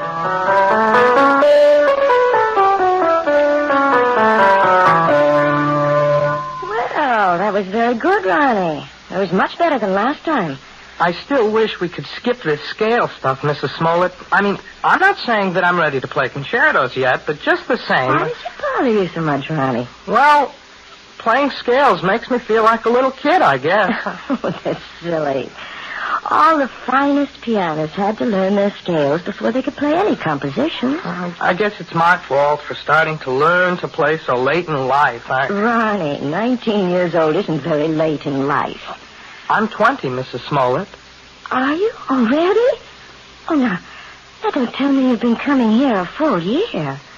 No, just about 4 months. But my birthday was last week. It was on Thursday. You weren't well last Thursday. Oh, yes, that's right. You still don't look well. Listen, why don't we see how well you know the chromatics? Your cheek, it's swollen. It's still swollen. Does it hurt? No, it doesn't hurt at all. It was silly of me to stumble and fall that way. I know that your husband hit you, Mrs. Smollett. Now, that's a very silly thing to say. You can't tell me it isn't the truth. I remember the first time he did it. At least the first time I knew anything about it. Now, I'm going to have to put a stop to this. Yes. I wish you would. I wish you'd call the police or something the next time it happens. Now, listen to me, young man. You've been listening to a lot of foolish town gossip. Then tell me it isn't true. What I'm telling you is that it isn't any of your business. Yeah, I guess that's right. It's none of my business. I should never open my big mouth. I'll just keep it shut from now on. Ronnie. Yeah? All right, my husband and I had a quarrel. He was drunk, wasn't he? George is in a very difficult occupation. The competition is very keen, and, well, the people he has to deal with aren't always very gentle. I don't know anything about the trucking business, Mrs. Smollett. I just hate the idea of anybody hurting you. That's all. I just can't understand why he'd do such a thing. What did you do to him? Well, if you must know, Ronnie, I won't allow him to have a dog. You what? It sounds silly, doesn't it? And you're right, it is. It's silly on my part. But I'm absolutely terrified of dogs. And unfortunately, my husband wants one. He wants one very much. And that's why he hit you? Well, the argument goes back a very long ways, almost since George and I were married 7 years ago. Well, it wasn't much of a problem when we lived in the city. George didn't have his trucking company then. He was just a driver. But when he got the chance to buy into a firm out here, well, we bought this house. And I guess having a house in the country made George think about dogs and things. But I just don't see what's so important about it. Well, some things become important in marriage. Oh, now, just look what all this talk has done to the time. It's after 6:30. My husband's going to be home in half an hour, and I haven't even started dinner. Will he beat you for that, too? Ronnie, if you keep talking this way, well, I just don't think it would be wise to continue giving you lessons. You don't mean that. I'll see you on Thursday, Ronnie. Yeah. Sure. Bye, Mrs. Smollett. Goodbye, Ronnie. And happy birthday, Ronnie.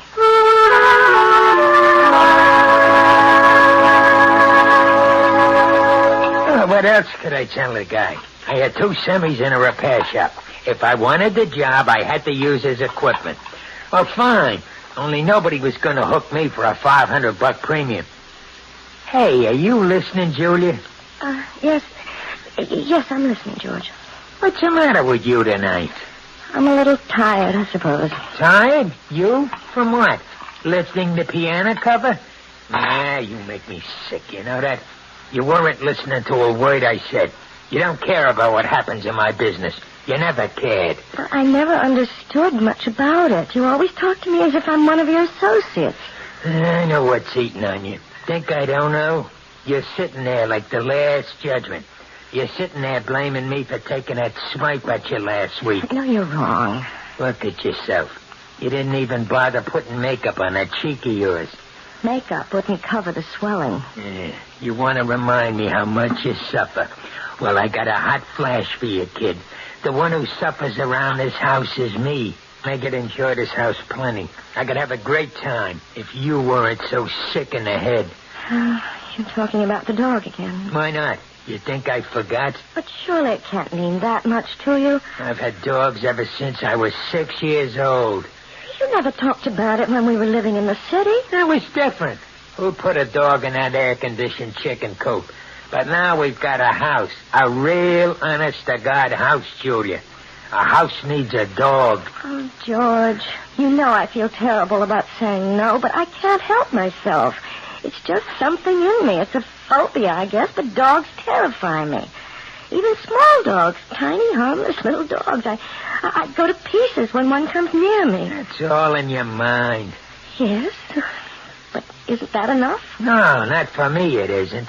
Can't you understand that it's like a sickness, like a disease? Okay, so if it's like a disease, how come you never got cured? How come you never saw a doctor about it? A doctor? Yeah, that's right. You're telling me you're sick? Well, just find out. Well, where are you going? I'm going to get you an appointment, a doctor's appointment. I'm calling Dr. McCann right now. At this hour? I'll call him at home and make an appointment for tomorrow. We're going to settle this thing once and for all.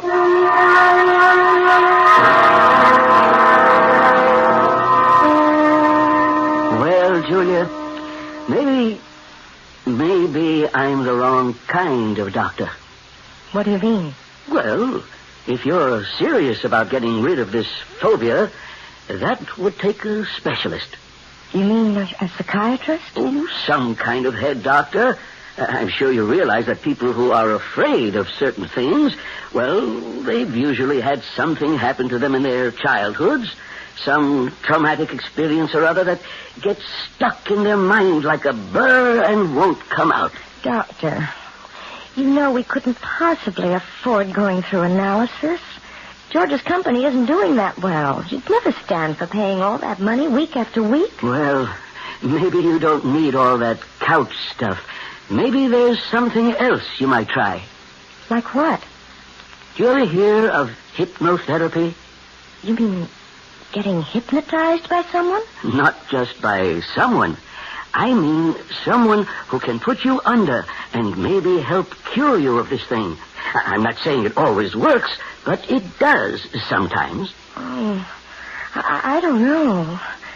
The thought sort of frightens me. Nothing frightening about it. It might be just the way to find out why you're really afraid of dogs.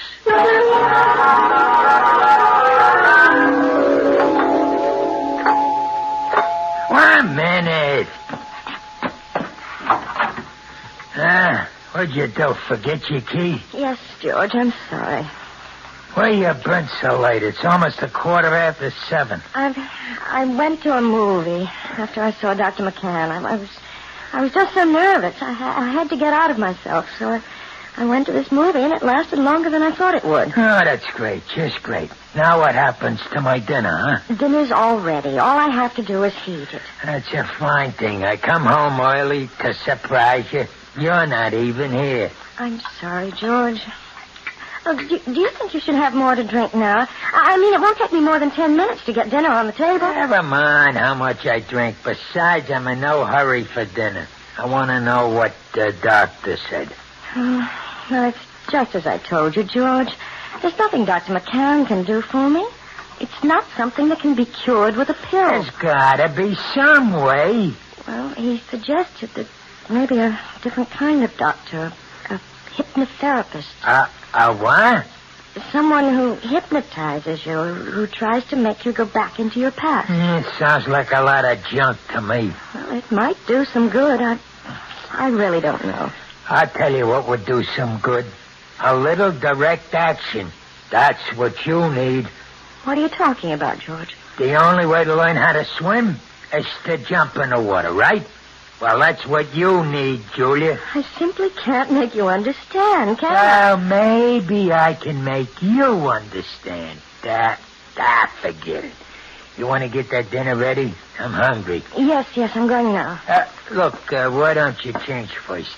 Change? Yeah, your clothes. Get more comfortable. Well, yes, I think I'd like to do that, George. I won't be long.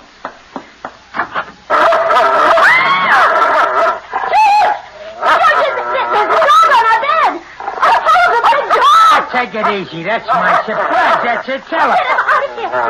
Please, George, take him away. It's only a dog, for Pete's sake. He's not going to hurt you. Get him out, George!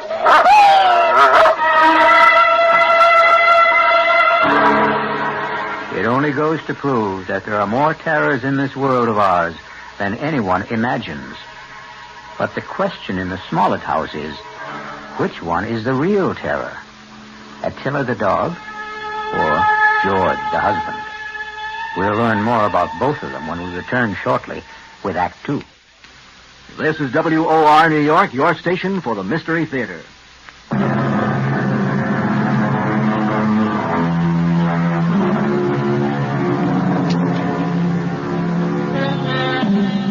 Now let's return to the plight of Mrs. Julia Smollett, the woman whose nightmares take the shape of a barking dog. How long do you want me to board the animal, Mr. Smollett? I don't know. Until that wife of mine gets her head on straight, I guess. Beg your pardon? My wife doesn't like dogs. Took one look at Attila and screamed the house down. Well, some women get scared of Dobermans. This dog's only 6 months old, for Pete's sakes. Practically a puppy. Can you board my dog until my wife gets through with her treatment? Treatment? I don't think I understand. Just give me a straight answer. Oh, yes, sir. Certainly. We'll take the dog for as long as you like. We'll see how long that is.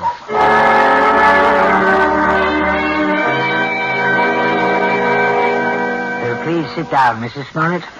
Thank you. Right here, Mr. Smollett? Yeah, thanks. You both seem a little nervous. I'm sorry, Dr. Froelich, but I suppose I am. I know. Dr. McCann explained to me. He said that hypnotherapy was an accepted kind of treatment. For some cases, yes. Not all of them. All I want to know is, will it work? Well, frankly, I don't know much about your wife or her problem, I'm not going to say I can help her get over this particular phobia until I do. Please, George, let me tell the doctor about it. I can tell him in one sentence. My wife's afraid of dogs. All dogs. Big ones, little ones. Falls apart when she just looks at one. No, that isn't true. I don't fall apart, as my husband said, unless I'm close to them. Animal phobias are one of the most common types I deal with, Mrs. Smollett, and I might say that I have a great deal of success with them. But how do you do it? I use a technique called hyperamnesia. Amnesia? Actually, it's the opposite of amnesia. After placing the subject in a trance state and making her completely willing to free herself from critical judgments about her past... Wait a minute. I'm not following you. What we do is get the subject to remember long-forgotten, very, very deeply repressed experiences. Sometimes they remember them in great detail, even though they still maintain amnesia at the conscious level. And you see... I'm not sure I do.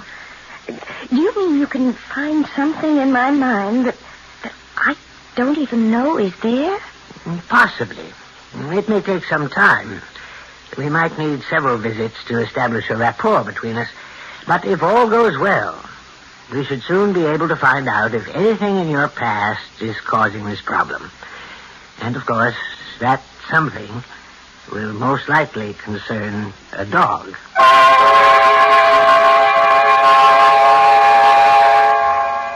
That wasn't one of Hank's longest passes, but it was a bullet right at Joe Flax, deep in enemy territory. George? 3 minutes left in the half. You home already? Whether an operation will try to go all the way. Well, what happened? How'd it go at Folix? It was all very strange. Well, come on, let's hear it. Did he get you hypnotized or didn't he? Look, I just want to hang my coat up. Look, I'm missing a big game just because I want to hear. You might as well turn it on again, George, because all that Dr. Foley did was what he called the first stages. What does that mean? I mean, well, he put me under all right. There wasn't any problem about that. Yeah, I figured that. Tell me what he said about the dog. He didn't say anything, George. Well, what do you mean? Just that. He didn't start talking about my problem. That's going to have to wait until I'm more receptive. What's he trying to do? Keep stringing you along until he bleeds me dry? Those visits cost $50 each, you know that? I know it's expensive, but you're the one who insisted that I go. $50 a week plus kennel charges. A couple of months of that, and I'll be hocking half of my trucks.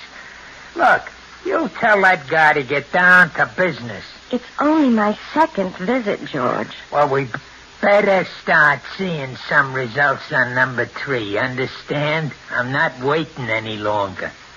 There doesn't have to be a number 3. As far as I'm concerned, we can stop right now. What are you talking about? George, I don't want to do this thing. I hate being put under.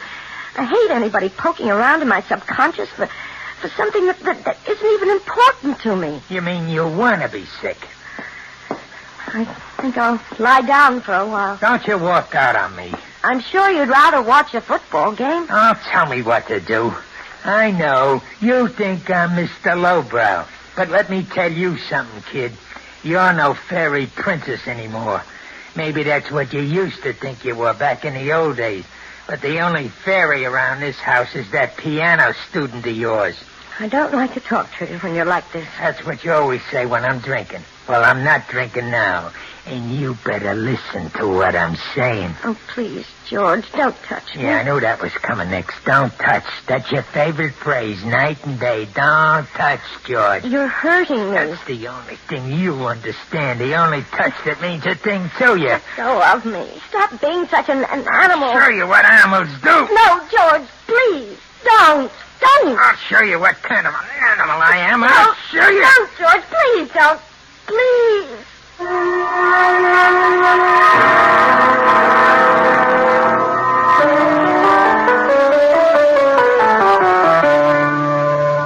Well, I guess that wasn't much better, was it? What? You didn't think much of the performance. I mean, it wasn't exactly Horowitz, was it?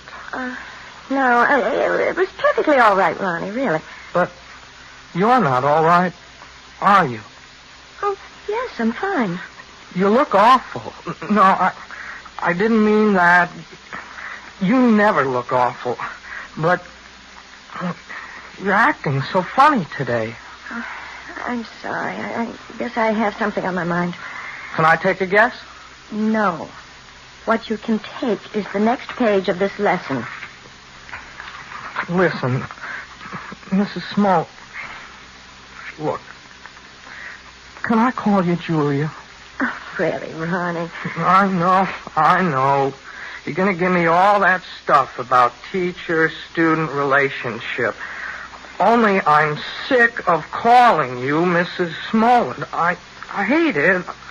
I hate it because it's his name. Ronnie. No. You're the most important thing in my whole life. Please, Ronnie. I don't want you to say things like that.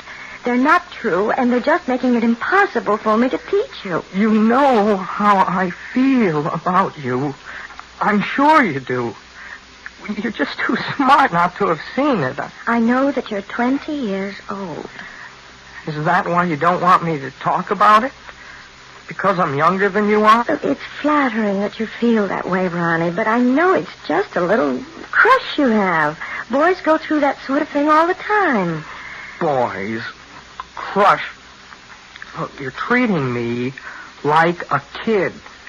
If you ask me, that's why you keep me on those damn scale exercises all the time, so you won't have to think that I'm any more of a man than those 10-year-old kids that you teach all the time. No, Ronnie.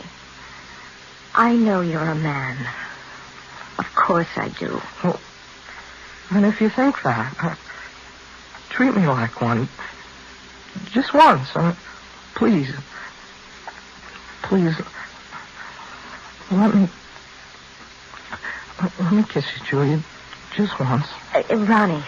Please, Julia. What is it? What's the matter? It's nothing. I just bruised my neck a little, and when you touched it... Your neck? Yes, it's nothing. Is that why you're wearing the scarf today? Let me see. No, Ronnie, don't. Oh, my God. It was just an accident. Nothing but an accident. You're all bruised. Your whole neck. Look at it. I can see more bruises. Down the shoulder. What did he do to you? Please don't talk about it. I can't bear to talk about it. You don't have to. Julia, you don't have to. But he's going to talk about it. With me.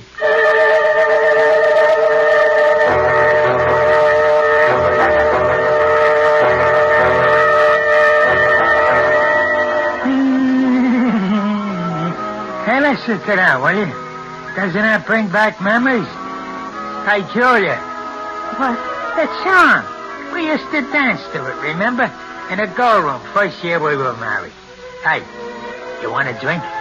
No, thanks. You're drinking enough for both of us. Ah, makes me feel good. Yes, I know. I should think about wives. They ought to do what their husbands do.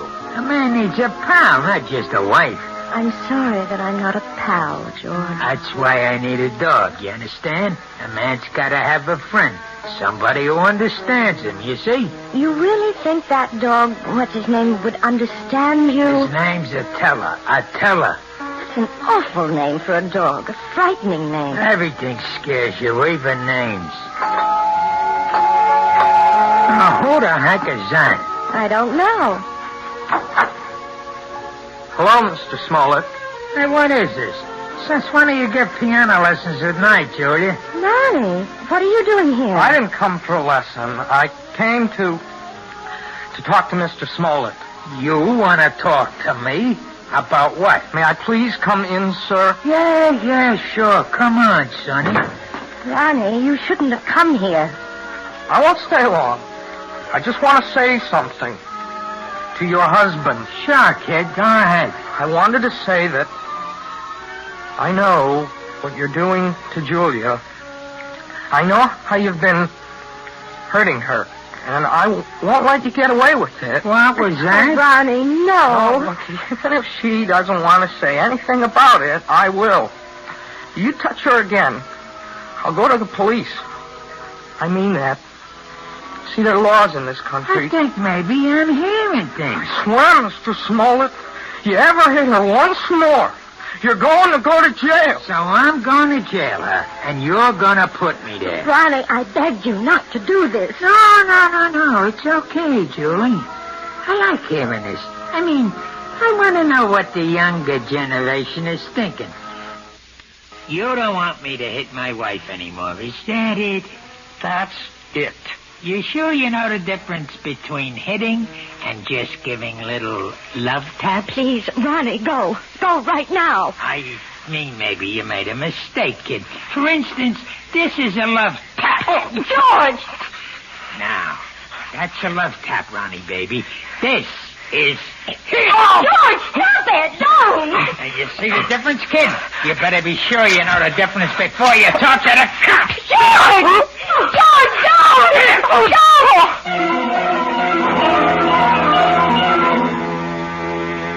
Yes, it's sad to realize that all men who love dogs aren't necessarily lovable themselves. But obviously George Smollett is a man who believes that brute force trains people as well as animals. He may be right in some respects, but perhaps he should be aware of the old saying that every dog has his day. I'll be back shortly with Act 3.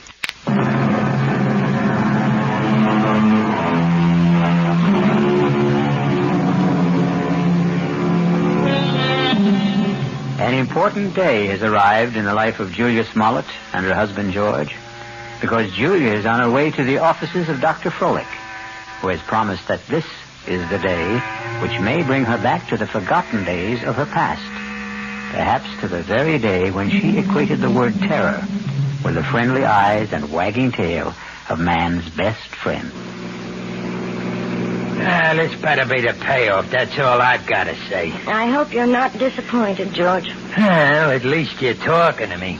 That's the first word you've said to me in 2 days.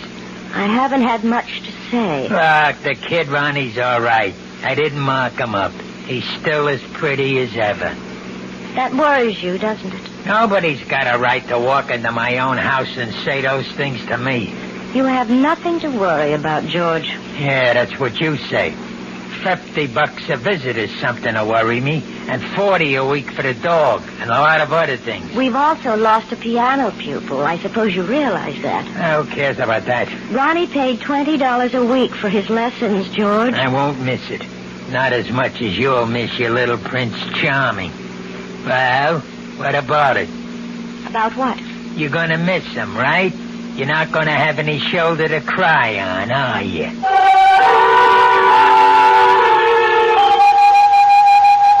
I think I'd better explain exactly what I plan, Mrs. Smollett. We're going to try something called age regression. Age regression? It sounds as if you're going to make me younger. That's almost exactly what we'll try to do. Well, if you can, Doctor, you'll have every woman in America on your doorstep. All I'm going to do is attempt to take your mind back into your own past. I'm going to see if you can relive some of your earlier years. You mean that I might actually remember things from my early childhood? I'm hoping that you'll recall one particular thing. The thing which you've been concealing from your adult self for a very long time. It's rather frightening, isn't it? No, you mustn't fear knowledge, especially self-knowledge. Now, we'll just draw the window shade and we'll get started.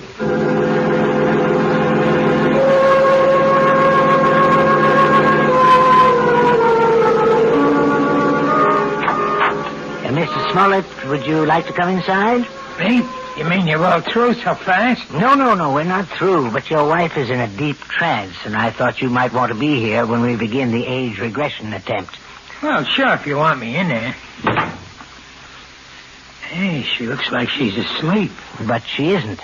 Hypnosis only resembles the sleep state, but it's not. Mrs. Smollett is very much awake. Yeah? Mrs. Smollett, Julia, you may open your eyes now. Ah, that's fine. Now, tell me, do you know what day it is today? Yes, Wednesday. No, you're wrong. It's Friday, Julia. Is that right? Yes, Friday. No, Julia. It isn't Friday either. Do you know what day it is now? No. I don't know what day it is. In fact, right now you don't know the day or the month or even the year, Julia. Do you? No.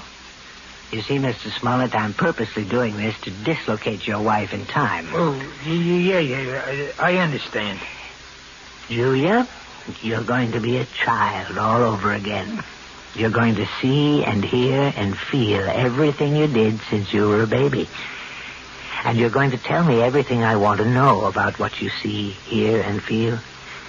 You're going to answer all my questions starting right now. You understand? Yes. Julia, you are 1 year old. Do you hear me? You're an infant, only 1 year old. Tell me what you know, Julia. Tell me if you're afraid of dogs.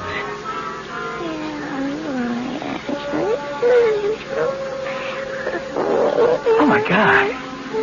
You sound like a happy baby to me, Julia. I don't think you had any fear of animals when you were a little baby. Did you? Now you're 2 years old, Julia. You can probably say a few words now. Are you afraid of dogs? No. And now you're 3, Julia. You're growing up very quickly. Now you're a big 3-year-old girl. And are you afraid of dogs now, Julia? No. I'm not afraid of Bow Wow. You're 4 years old now, Julia. Tell me if you're afraid of dogs now. It's all right to shake your head as long as you tell me, Julia. Now you're 5. 5 years old. What? Still not afraid of dogs? No, I'm not afraid. I'm not afraid. Now you're 6, Julia. 6. This can't go on forever. Please, Mr. Smollett. Not afraid at 6, Julia? Then let's be 7 years old. You're 7 years old. Still not afraid, are you? Now, what about 8? You're an 8-year-old girl now. Topper. Topper. What was that? Topper. Poor Topper. What's she saying? Julia, who is Topper? Is Topper a dog? Topper's my dog. Where is Topper now, Julia? Topper's dead. They put Topper away. They killed him, and it's all my fault. It's all my fault. What's your fault? What did you do, Julia? No. It's his fault. It's Bobby's fault. Who's he, Julia? Is Bobby a friend of yours? I hate him. He teases me all the time. I'm glad I did it. I'm glad. Only don't kill Topper, please. Please don't kill my dog. Does all this mean something? Yes, it means a great deal, Mr. Smollett. Julia, now please listen. I want you to tell me all about Bobby and Topper. Bobby lives next door. He's 10. He teases me. He pulls my hair. He tore my dress. He put mud in my shoes, and he hit Topper with a rock. Mommy! What happened, Julia? Why are you calling your mother? What's happened to Bobby? He's killed him! He's killed him! Who? I warned him. I told him what I would do. I told him. Was it Bobby you warned? Sick him, Topper. Kill him. Kill him. Kill him. Oh, my God. Quiet. Julia, listen to me. I want you to explain everything to me very clearly. Did you tell your dog to hurt Bobby? Yes. Did he hurt Bobby? Did Topper kill him? No, he hurt Bobby. He didn't kill him. He hurt Bobby in the neck, but they killed Topper. They killed my dog. It's my fault. It's my fault. Well, I think we found the lost dog.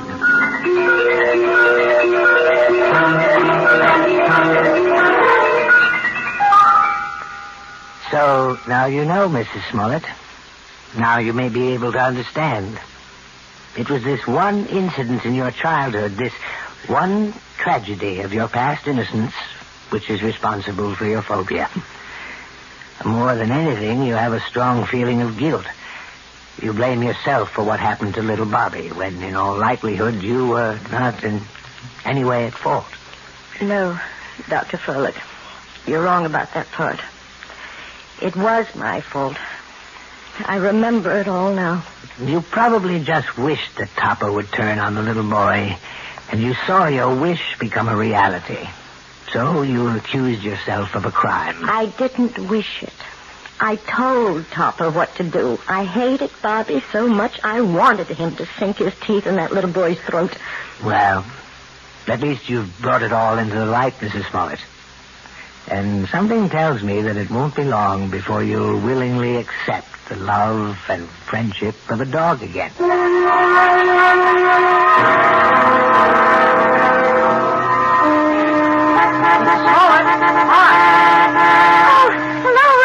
How are you? I'm okay, I guess. That looks like a brand new car you're driving. Oh, yeah, it is. My parents gave it to me for my birthday, but, well, it took a couple of months to get it here from the factory. Well, you see, I wanted a couple of special things done to it. It's very handsome, Ronnie. I'm sure you're enjoying it. Yeah, it's great. I guess you've been shopping, huh? Yes, I have been. Ronnie, maybe you'd like to come inside for a few minutes for some tea or something? I'm afraid I can't right now. See, I'm supposed to pick up Lisa at her house. Lisa? Yeah, Lisa Bryant. We, sort of going steady now. Yes, of course. Well, it was very nice running into you, Ronnie. Yes, it was. Hey, by the way, you're looking, you seem real fine these days, Mrs. Smollett. Yes, Ronnie. I'm really very fine. Now I've got to go inside. It's time to feed Attila. Who? Goodbye, Ronnie.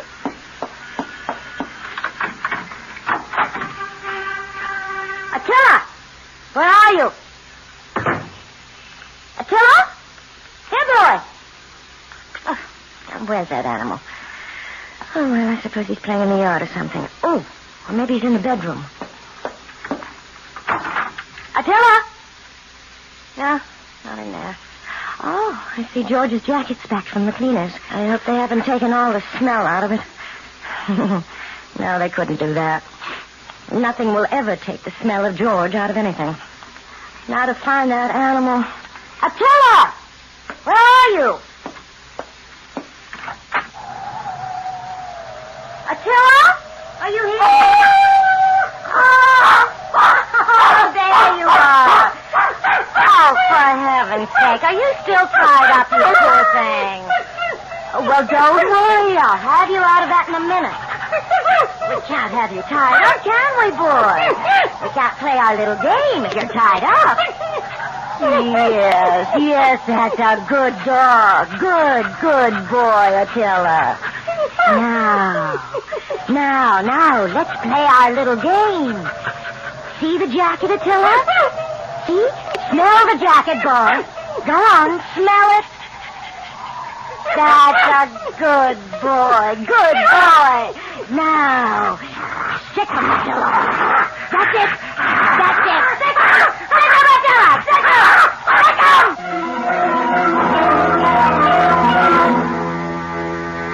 Who said a dog has to be man's best friend? Why not woman's best friend? Especially a woman like Julia, who is just learning how really helpful a dog can be. Or rather, she's remembering how helpful. And one day soon, George Smollett will come home to a very surprising greeting from his own pet. I'll be back shortly.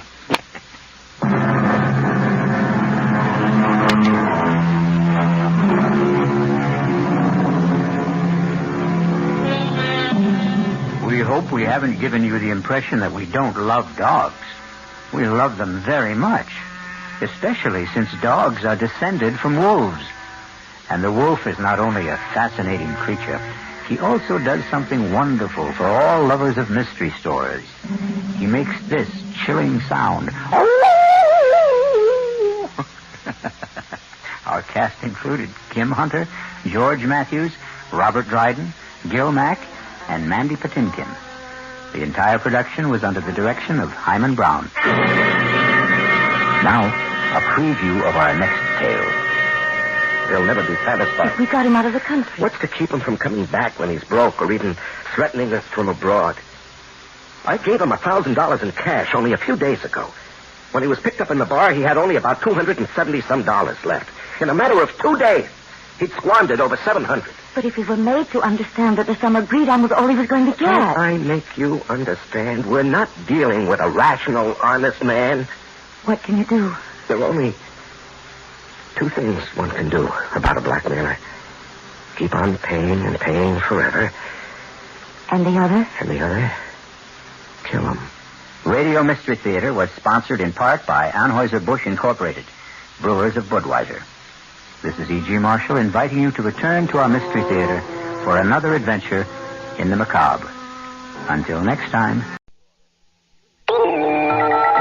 CBS News. A formal announcement is expected tomorrow as the Pentagon makes plans to close some military bases and eliminate several thousand civilian jobs to save money. Good evening. This is Doug Poling reporting on the CBS Radio Network. CBS News Pentagon correspondent Ike Pappas reports the Defense Department sources say bases in some 20 states may be eliminated, and at least 18,000 military and civilian jobs could be affected. Pappas says the Army wants to close 2 basic training centers, Fort Dix, New Jersey, and Fort Jackson, South Carolina. Several Air Force and Navy installations may also be shut down. United Press International reports that 85 bases in all would be shut down in a move to save up to $336 million a year. Congressional opposition could be formidable. Senator John Tower of Texas, the ranking Republican on the Senate Armed Services Committee, said the Carter administration continues to whittle away at our national security. Tower termed the military installation cutback plans short-sighted and irrational. More news in a moment. There's something you should know about pain. Muscle tension causes most headache pain. Inflammation often comes with body pain, such as muscle strain, backache, or if your doctor diagnoses tendinitis, inflammatory neuritis. Get Anacin. Anacin relieves headache pain, but more, Anacin also reduces inflammation while it relieves body pain. For muscle tension headache or painful body ache, get Anacin. Anacin reduces inflammation while it relieves pain fast. Use only as directed. Hemorrhoids are nothing to be embarrassed about. 60 million Americans sometimes suffer the pain and itch, and 2 of every 3 sufferers use Preparation H. In many cases, doctor-tested Preparation H gives prompt temporary relief from occasional pain and itch of hemorrhoidal tissues, actually helps shrink swelling of tissues due to inflammation. If you suffer occasional hemorrhoidal symptoms, get Preparation H. Helps shrink swelling as it relieves pain and itch. Use only as directed. A House Armed Services panel has issued a review of President Carter's decision to pull American troops out of Korea. The investigation subcommittee says Korea is the most volatile and explosive place in Asia, and a basic American military force should be kept there until North and South Korea sign a peace treaty. Subcommittee Chairman Samuel Stratton, Democrat of New York, says the presence of American forces in Korea is a restraining influence. North Koreans probably militarily would have no trouble running over the South Koreans and taking Seoul within a relatively short time. But they are reluctant to have to move over United States troops, and so we felt those troops should remain in Korea, a basic force, and that would be roughly, I think, about the 2 brigades that would remain after the first 6,000 were removed, should remain there until real peace came in Korea. By a vote of 65 to 22, the Senate has gone on record in favor of delaying for 3 months President Carter's proposed $25 billion tax cut. The vote on the tax recommendation came as the lawmakers continued to write a preliminary federal budget. Despite today's action, one Democratic senator, Wendell Anderson of Minnesota, said the president's tax cut plan still has a good chance in the upper chamber. I think it's going to pass on the Senate side. We're talking about $25 billion. 17 of that would go to individuals, the rest for corporations. I think that most senators feel the Social Security tax increase of last December was a big mistake, and this tax reduction would, in large measure, take some of the onus off of that. At today's news conference, President Carter said he does not intend to delay or scale down his tax cut request. Officials in Rome tonight issued arrest warrants for the suspected kidnappers of former Italian Premier Aldo Moro. Still no word on Moro's fate, and the government continues to refuse to free 13 Red Brigade terrorists in exchange for the ex-premier's life. Italian President Giovanni Leone said today his country faces a wicked and bloody danger from the Red Brigades. Now this. The best interviews come out of the deepest research. Learn a lot about the person you're talking to. CBS News correspondent Mike Wallace, famous for his candid interviews on Mike Wallace at Large on CBS Radio. Recently, we talked to Mike, along with some of our other air personalities, and learned some interesting things about them all. Mike, for instance, didn't set out to be a journalist. I was going to be an English teacher. While Sports Times' Brent Musburger always knew that sports was it for him. Nothing else really has been on my mind since I was 6 years old. Today in business specialist Ray Brady started this way. I always liked to write, and I got involved with doing local radio, and it just grew on me, the whole business. I liked it more and more. Wallace, Musburger, Brady. Hear them and other afternoon and evening broadcasters like Walter Cronkite and Douglas Edwards, Monday through Friday on most of these CBS radio network stations. They're worth your time.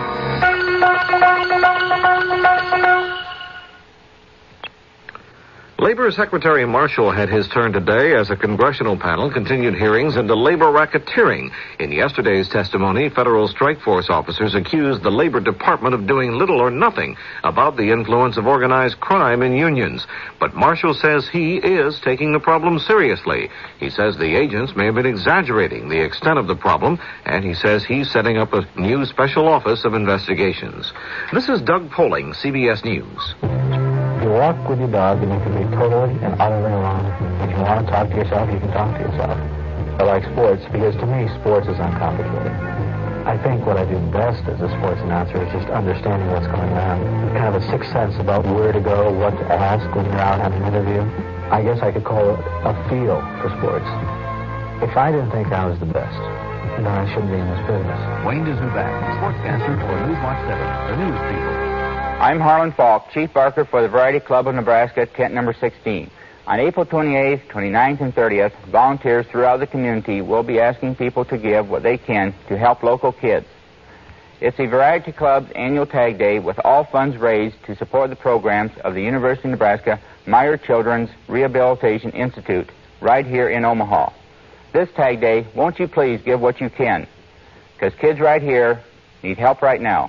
It's 9:07, time for the CBS Radio Mystery Theater. The CBS Radio Mystery Theater presents...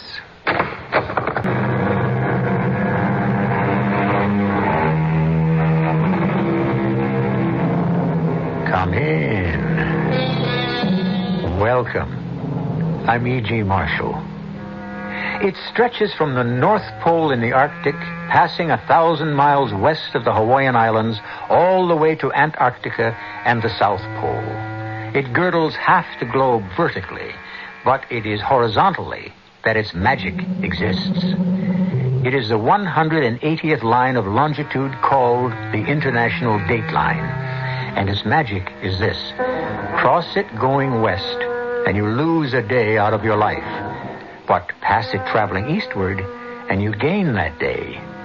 An incredible gift of time. Just think about it for a little while. Mr. Catlett, which life are you living now? Come on, let's not hack around. I want to sleep. But not that long last sleep. I have 2 to go before that. 1. What? 1 life, Steve Catlett. You sacrificed the other for the child you gave no chance to live.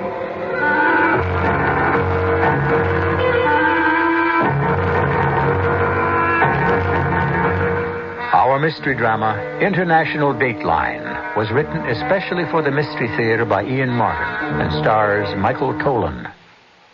It is sponsored in part by ARM, Allergy Relief Medicine, and Buick Motor Division. I'll be back shortly with Act One. The Electra's all washed and loaded, and you're on your way. You figured 300 miles the first day, but with all of Electra's luxury and room, you're out 400 miles before you know it. Not only that, but the EPA mileage estimates are 22 highway, 15 city, and 18 combined. That's with the standard 5.7-liter engine and automatic transmission. Of course, your mileage will vary depending on how and where you drive, your car's condition, and how it's equipped. And EPA estimates are lower in California. But it's nice to know that a car with as much prestige and elegance as Electra can also be efficient. Buick Electra, a car that can actually make you look forward to a long trip. They surely will astound you. The amazing things you see. The cars they've built so wonderful. How can such things be? A little science, a little magic, a little science. Electra models are equipped with GM-built engines supplied by various divisions. See your dealer for details.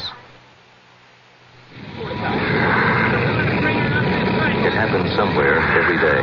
A blazing house and a fireman kneeling beside an overcome child. Come on, kid. Live. When the eyes flutter open, when the breath finally comes easy and regular, only then can the fireman relax. And maybe take a little pride and pleasure from the special gift he's been given. It's a learned gift with a big name, mouth-to-mouth resuscitation, and it can literally bring people back from death. He's gonna make it. Whenever you wonder where Red Cross money goes, think of this. Part of your money goes to train people in all walks of life to do what needs to be done when the chips are really down. Maybe you'll never need to be brought back to life with mouth-to-mouth resuscitation. Then again, maybe you will. Red Cross is counting on you to help.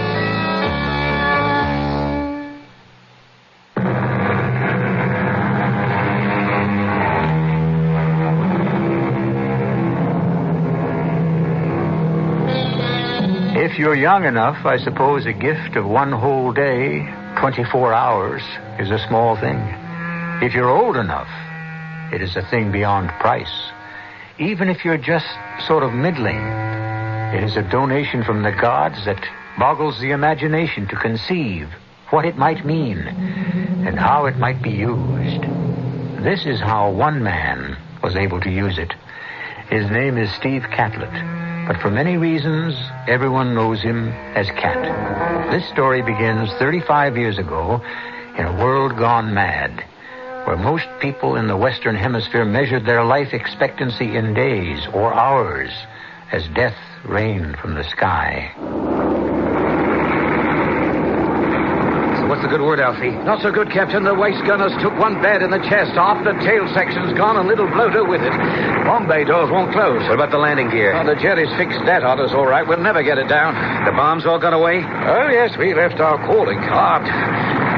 We're going to make it down, but give it the old college try. Yeah, she flies like lead. I can hardly keep her trimmed. We'll be over the channel in a couple of minutes. Before we get there, you, Walter Guinness, Morton, whoever's left, better hit the silk. And end up a ruddy POW? Not likely. Not while Hitler's still around. Well, it's either that or take a bath in the channel. I'll get you as near as old Blighty as I can. What happens to you? I ditch her. I think I can answer for the rest of the chaps, Captain. We'll take our chances with you. I wouldn't give you odds. I would. They don't call you Cat for nothing, do they? I could be stretching my luck this time. I'll tell you what, Yank. Since you boys took over the 8th Air Force, we British types have been running a little pool, see? We think that you always luck out. You have as many lives as your name. We figure you right now as 6 down and 3 to go. It's the port engine. I'll have to feather her. Alfie, get on back there and strip her. Roger. Get all the weight overboard you can. Armaments, ammunition, the works. Can do. And bring it in, Cat. We're all riding on your luck. All my life I've been lucky. Well, lucky enough to know that it doesn't hurt to give the little lady a helping hand as much as you can. Like when Professor Samuels caught me cheating in the college boards. It didn't hurt to know that he'd been fooling around with Linny Strom in the senior class. I would have gone on to college with a straight B average, too, if it hadn't been for the draft. I lucked out there, too, because I happen to know old Horace Poole on the draft board was also running a betting pool on the side. During my senior year, I shaved points for him on the basketball games. As playmaker, that was a cinch. So he steered me out of the infantry or Marines or any of the tough services and into the Air Force. I had it all figured to fly a desk for the duration. But that's one time my luck deserted me. Kid, Alfie on the pipe. Do you read me? I read you. How you doing? We've got everything overboard. We can pull loose. Feel any lighter? Well, we're still losing altitude. I want you to get rid of this radio and bail out. Where are we? Over the channel. Captain, the crew wants to stick with you and try to make it across. Not a chance.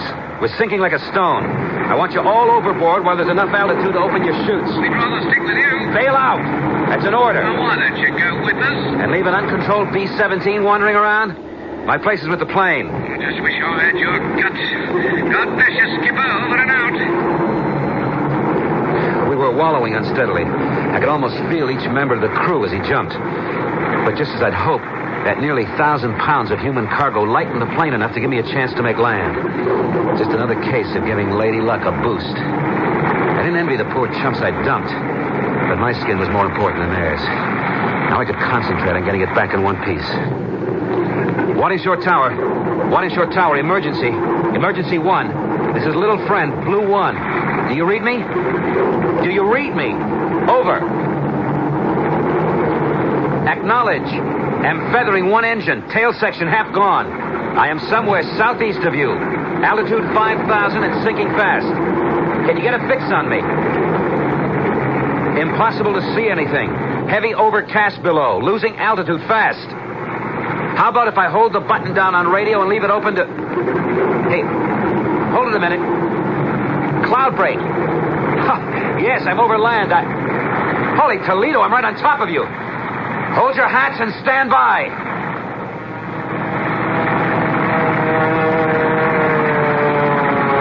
I remember the plane landing and then shearing sideways before I had time to cut the engines.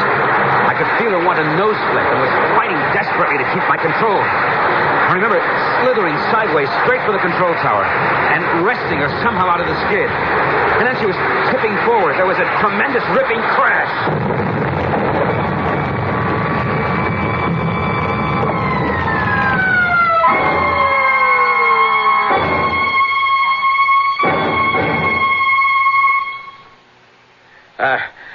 Excuse me, nurse. Yes? Flight Lieutenant Alfie Patterson. I've got a chit here from medic. Says I can say hello to my pilot, Captain Steve Catlett. Have you now, Flight Lieutenant? Your buddy, Steve Catlett, isn't saying hello to anyone. What do you mean? He had a pretty stiff crash landing about 6 weeks ago, bringing in a B-17. He's been in a coma ever since. Oh, yes, I know. I was his co-pilot. Oh. If he hadn't made me and the rest bail out, we'd be lying where he is now. Could I say a word to him? You can try, Lieutenant. Excuse me, Lieutenant. And I hope you can reach him. For a long time, I seemed to be circling around a deep, deep bowl that disappeared into complete darkness in the center of the earth. Round and down I went in a spiral in the dark until there was no light and no feeling, no smell, no taste, just nothingness, except for the voice. You ready to come to me, Steve Catlett? No, Why not? because I haven't lived out my life yet. Which life? My time here. You really believe that superstition of yours, Mr. Cat? Why shouldn't I? Everyone else believes it. Do they? Yes. So must you by now. Why? You've come for me before. When I had the scarlet fever. Yes, I could have welcomed you then. When a girl tried to kick my hat off when I was 6 and she swung too high on the swing and the bolt fractured my skull. Yes, I was ready to welcome you then. When the boy fired the air rifle at me and just missed my eye. I should have insisted then. That was before. Before what? Before you changed. Before you began to stretch your luck. before you finally committed yourself to my care. No, you don't own me. Not yet. You prefer to think so. Very well. I'll let you run your leash a little longer. If the conceit pleases you, you have 2 lives left to your name, Mr. Cat. Guard them carefully if you wish to stay away from me.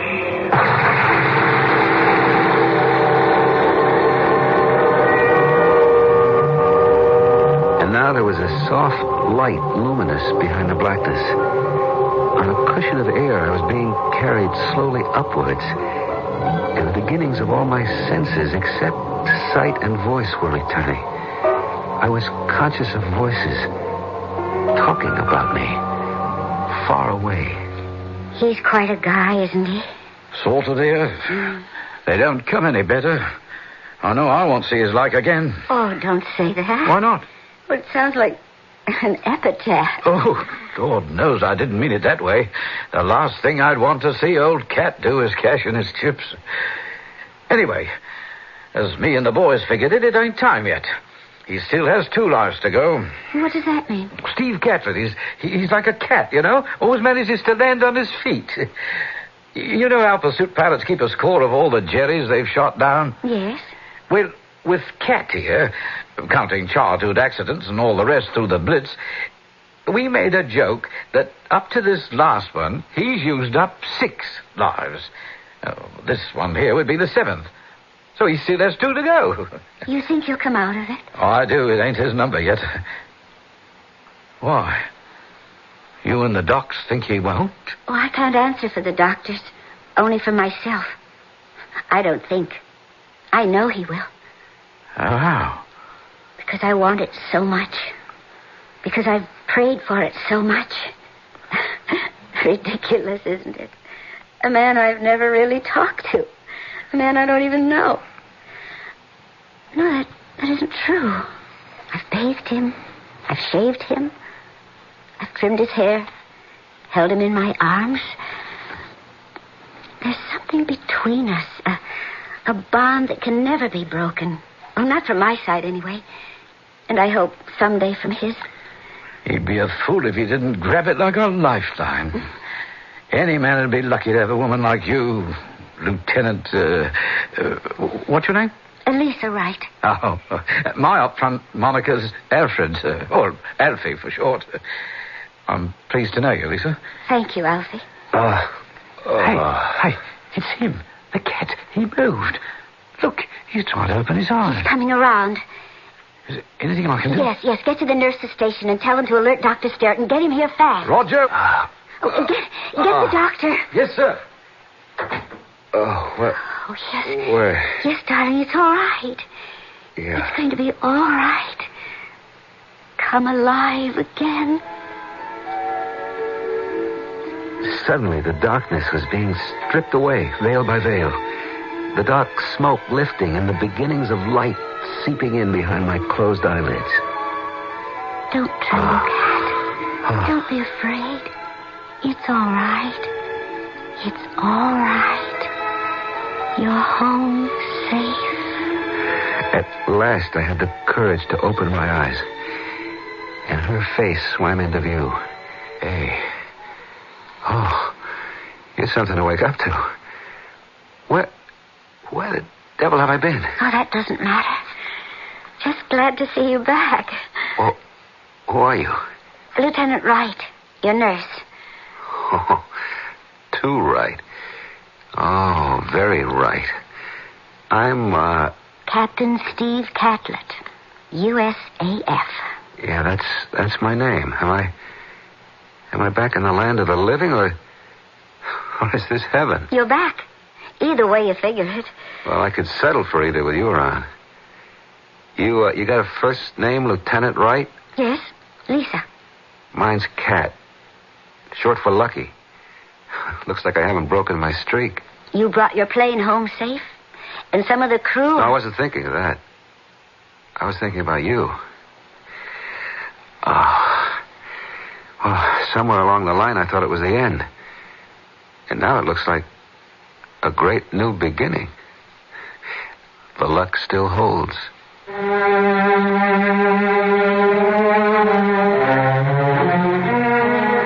Of course, the essential thing about luck is that it's a one-way street. A pleasant and rewarding ride for the lucky, but there has to be the other side of it. The unlucky who come to the street from the wrong side and are never allowed to traverse it. What's ahead for Kat and Lisa? I'll tell you when I return shortly with Act 2. Life is for living, and Visa is there. Tokyo, Paris, Yugoslavia, the coast of Monaco, Copenhagen, Barcelona, Mexico, Alaska, Geneva, Dublin, Montego, Scotland, Ireland, Lisbon, London, the good old USA, Florida, Athens, Nicaragua, Hong Kong to Mazatlan, Osaka, Granada, Old San Juan, Gibraltar, Milano, Jamaica, Lugano, Jerusalem, Toronto, Sao Paulo, Bermuda, Zurich, Tower of Pisa, 118 countries round the world with Visa, Norway, Tahiti, Marseille, Helsinki, Trinidad to Bora Bora, Luxembourg, Andorra, Clara. At home and abroad, Visa is the most widely recognized card in the world. Visa, we're keeping up with you. If you're in business, I'd like a moment of your time. Being in business, you know how competitive your industry is. You know that to keep your share of the marketplace and to build and grow on that base, you must not let down, not for a moment. In the area of getting your message before the public, you know a wise advertising investment can help your efforts. The new KOOO stations, AM and FM, now broadcast the features and programs that are reaching the people you want to reach. The prestige of CBS, top sports and personalities with believability, combined with a realistic and efficient rate structure. Well, it could mean one of the most effective and productive media purchases you've ever been involved with. For more information on how we could work together for your continued growth and success, make note to contact Denny Christensen, General Sales Manager for KOOO AM and FM. We're here not only to entertain and inform, but also to help. Contact us during regular business hours.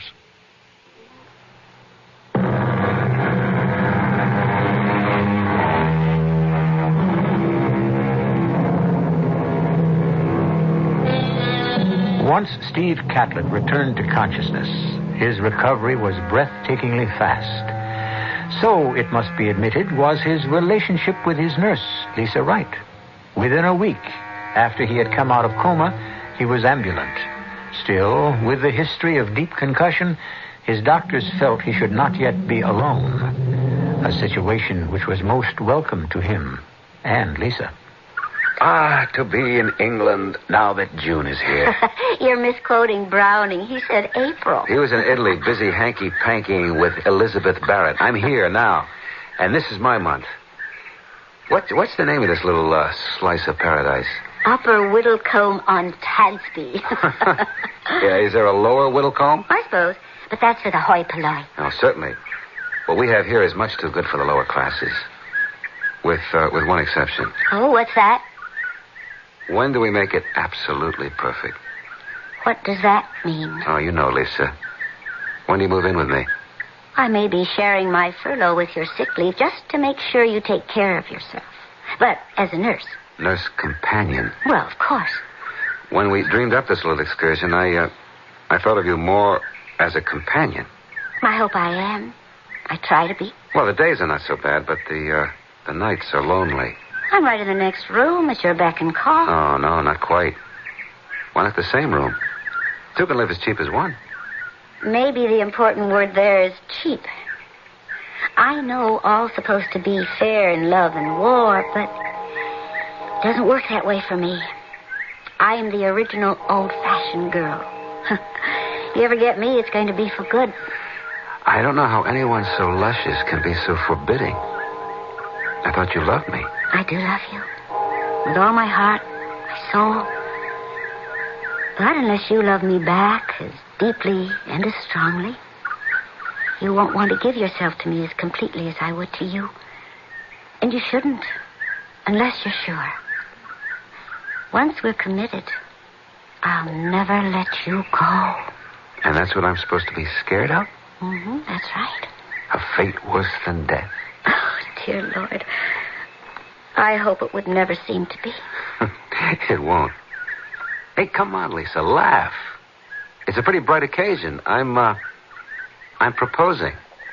And for once, it's legal, moral, and binding. We'll be married as soon as the law allows. Cat. My darling. But in the meantime... Oh, there doesn't have to be any meantime.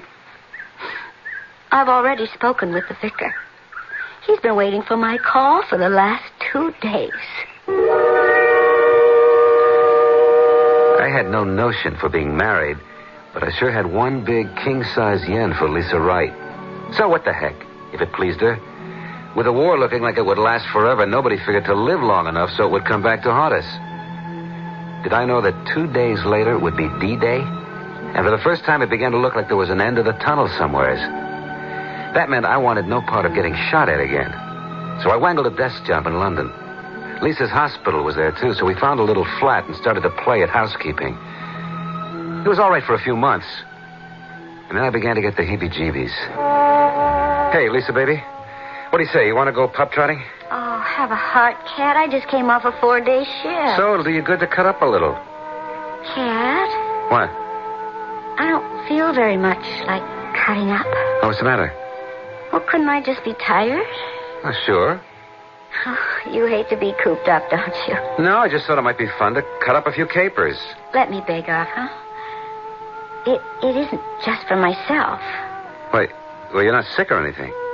No, I'm not sick. But I sure am anything. What do you mean? You want to give me your hand? Sure, but what do you... Quiet, man. This is a new experience for you. Come on, put it on my tummy. That's not so new. This is something else. Well, what do you feel? Nice. Putting on a little weight, maybe, but, Surprise? You gotta be kidding. How's that for kicks? You've got to be kidding. You mean that... The age-old question. The same old answer. How are you going to like being a father? Oh, I made all the right noises.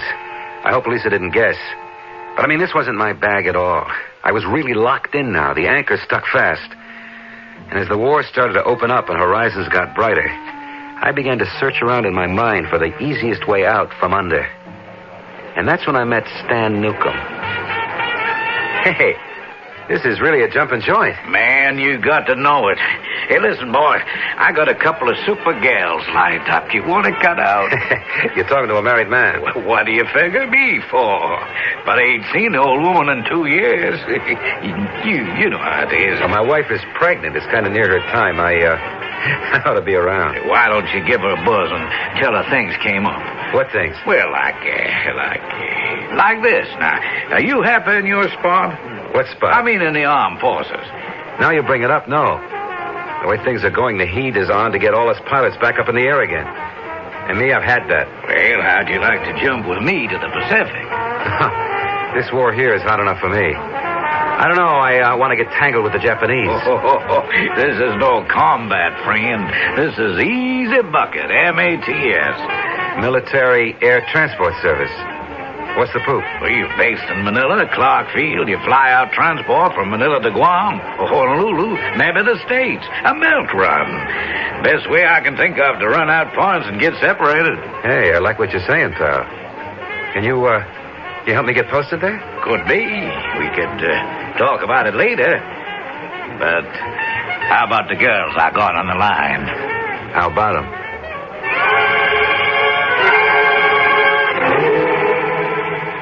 Hello? Are you there? It's Cat, honey. How are you? I'm fine. Cooking up a storm for you. Honey, I'm going to bomb out on you. Oh, no. Why? I can't tell you on the phone. New orders being cut. Oh? Well, when'll you be home? Don't count on me tonight. But I'm due back on duty tomorrow morning. Well, Operation Foul-Up. That's a service. Okay. There's a war on. We take it as it comes. The only thing is... Hun, forgive me, but I gotta cut out now. Oh, sure.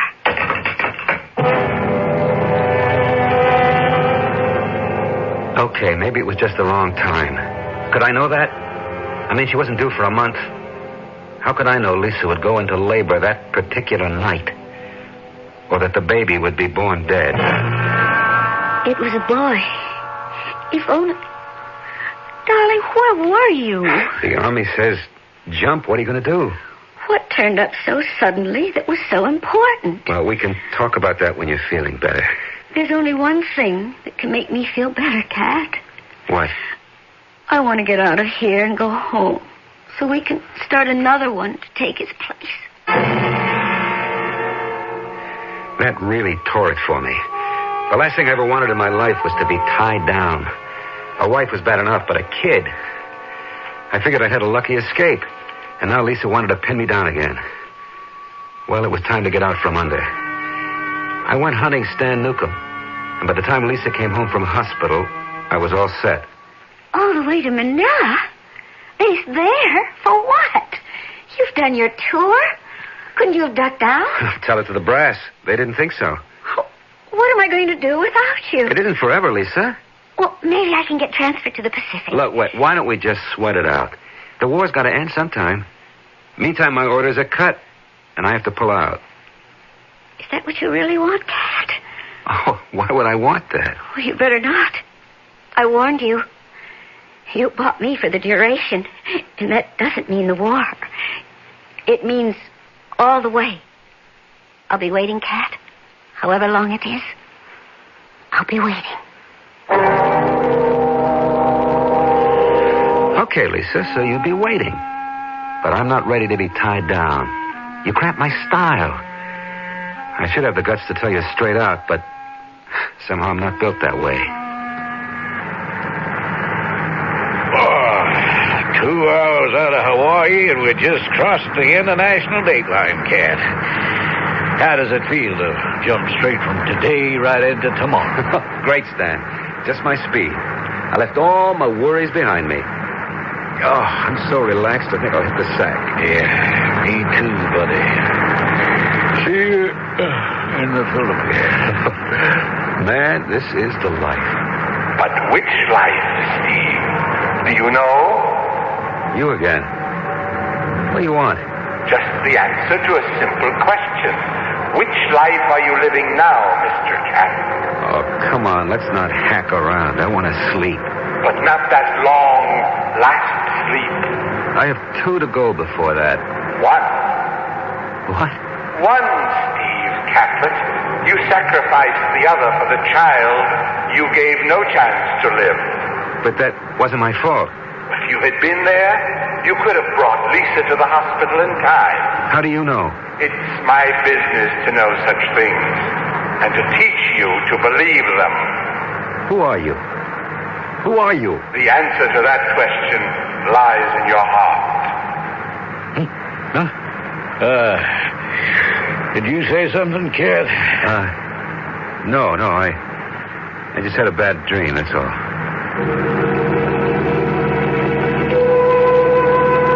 A bad dream? Possibly. A man with as few ethics as Steve Catlett could well be prone to them. But what is the voice that speaks to him? His better self? Conscience? Remorse? Does it come from beyond him or from his inner soul? And can it help him spend his last life in a better fashion than his others? I shall return shortly with Act 3. We're going to stick our neck out and tell you something. It's hard to mix with Arrow shirts. And the reason is so simple. America's shirt maker is Arrow shirts. America's shirt maker has done it again with what is probably the best shirt collar ever made. Arrow's patented custom collar, and only Arrow's got it. It's a whole inch wider at the bottom than the top, just like your neck is.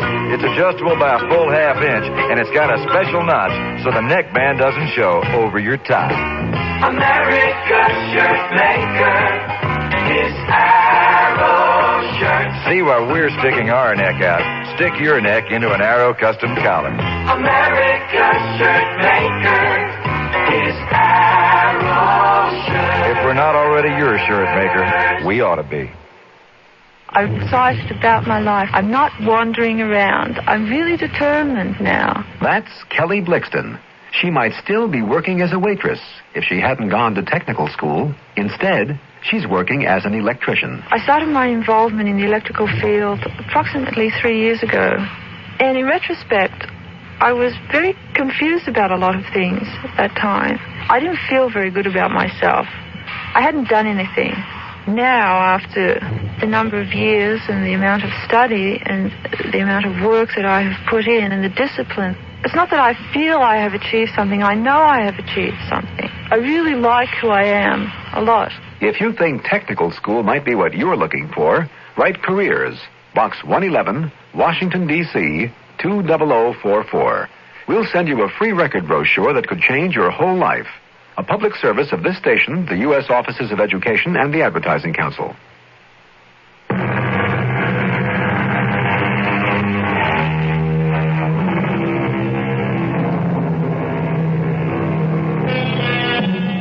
Whatever voices or doubts or shadows haunt Steve Catlett's dreams, they failed to cramp his style once he reached Manila. Manila was a town in a mad whirl of euphoria. MacArthur's return, the ousting of the Japanese, the return of freedom to the island, set the town on fire, and these beautiful people gave themselves wholeheartedly to their deliverers. Oh, man, this is one jumping town. You can say that again, Stan. And the women. Hey, you know something funny? I just thought of it. You know from where we are sitting right now, they're standing upside down. Who's standing upside down? Lisa and Claire, our wives. So what's so funny about that? Oh, come on. Don't you get it? How could they know what we're doing if they're looking the wrong way? I sure hope you're right. Of course I am. The thing to do, boy, is stay out of involvements. Safety in numbers. For a couple of months, it was a great life. The girls were plentiful, and the rum cost about 30 cents a fifth. Flight duty was a breeze.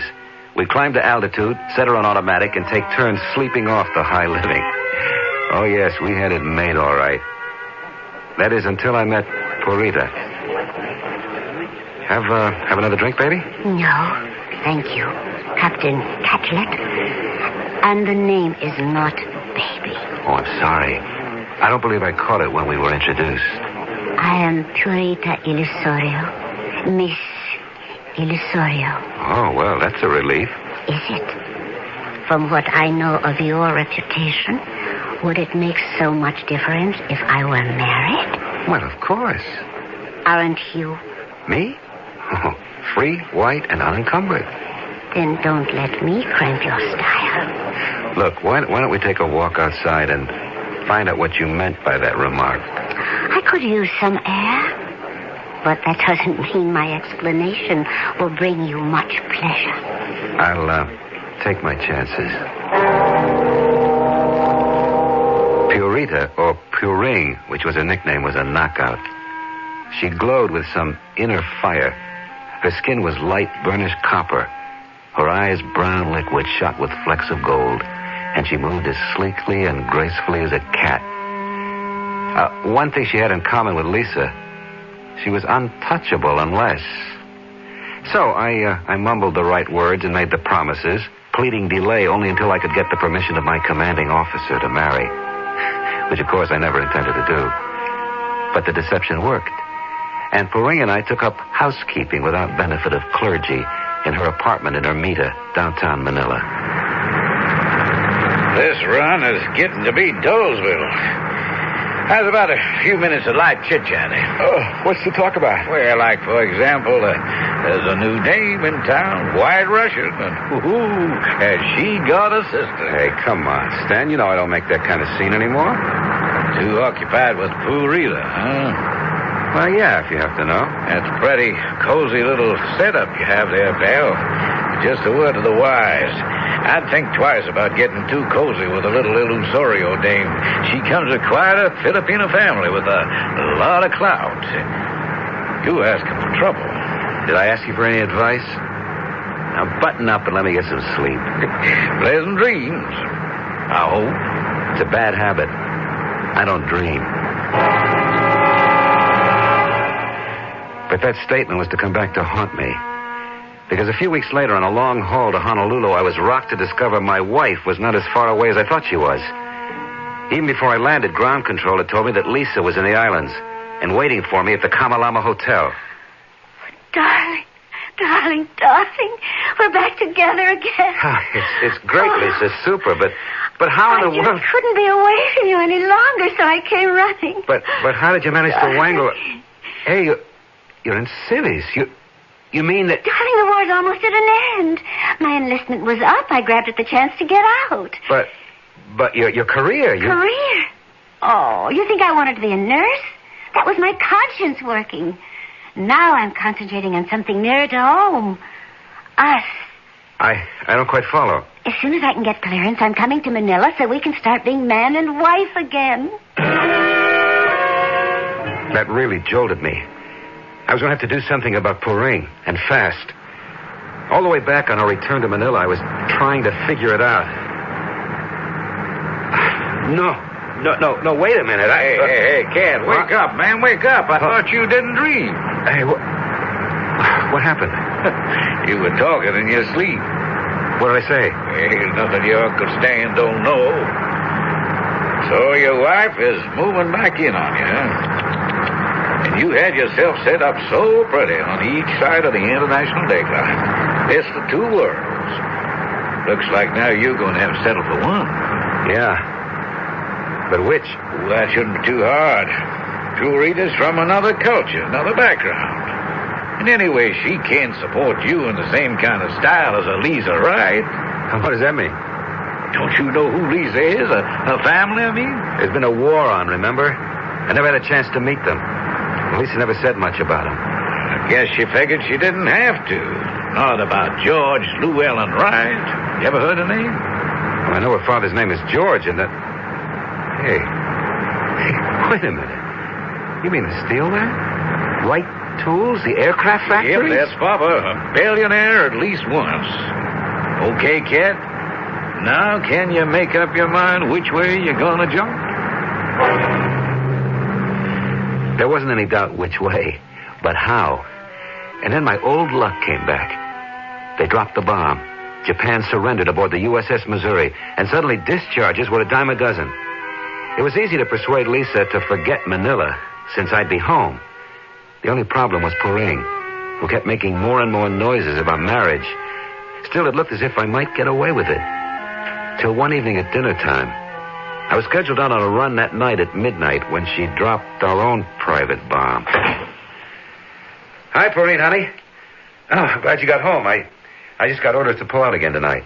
You are not going anywhere tonight. Hey, baby. These are orders. In the Army, you got to obey orders. Cheat. You poison tongue. Hey, what's gotten into you? You have taken me, shamed me, and used me. And I was fool enough to listen to your promises. Puring, I love you. Soon we will marry. As soon as the commanding officer gives permission. That's Air Force regulation. You gotta wait for that. How could he give you permission when you know, he knows, that you are already married? You have a wife. You cannot marry me. You liar. If I can't have you, no one can.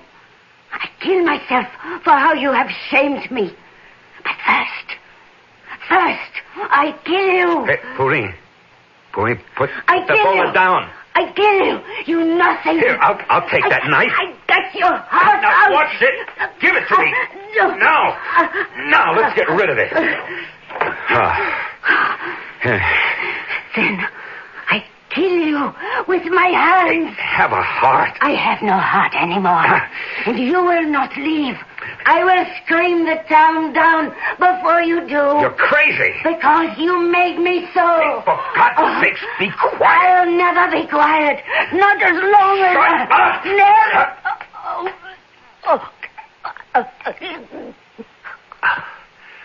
Puring, I didn't mean to... Puring. Oh, no. She's dead. It happened so fast I couldn't believe it. She was so little. Her neck, it had just snapped under my hands. At first I was paralyzed. It took 3 or 4 drinks before my mind started to move. And then I knew what I had to do. I wrapped her in a blanket, waited for dusk, carried her to my Jeep.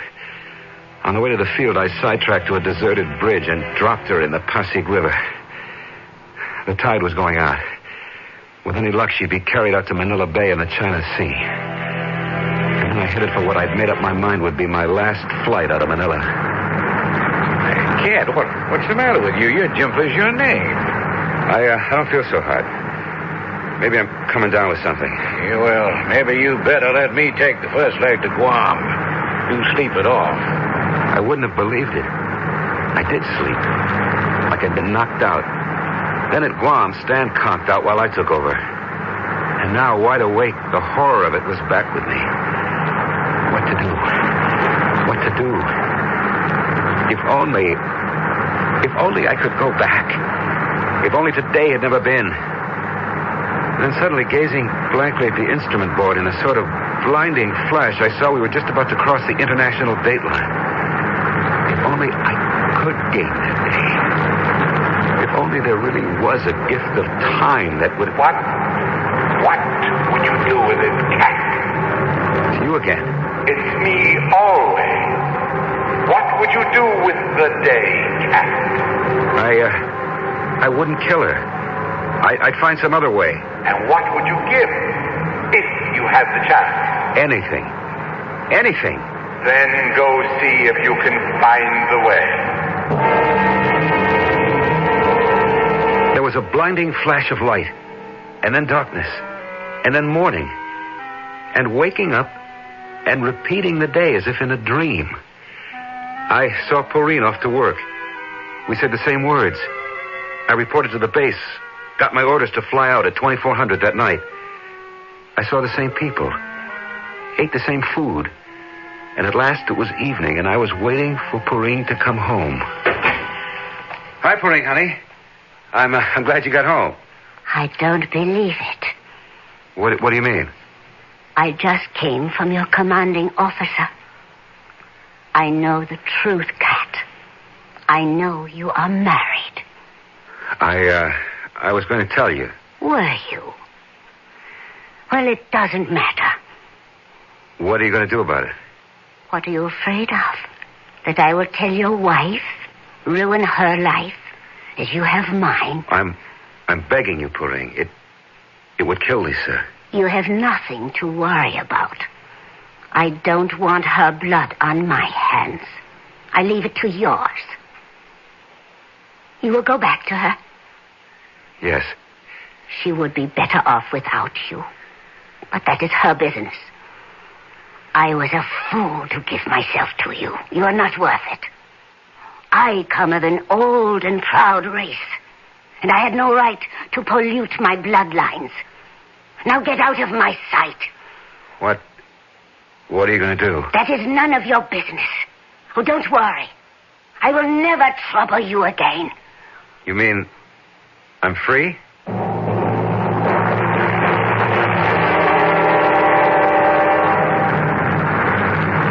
And now, once again, I'm sitting at the controls of the plane, crossing the international date line, and listening to the voice. So we're back where we were. Yes, but I fixed it. Seemed to me the girl fixed it. Well, what's the difference? She's gone. I'm free.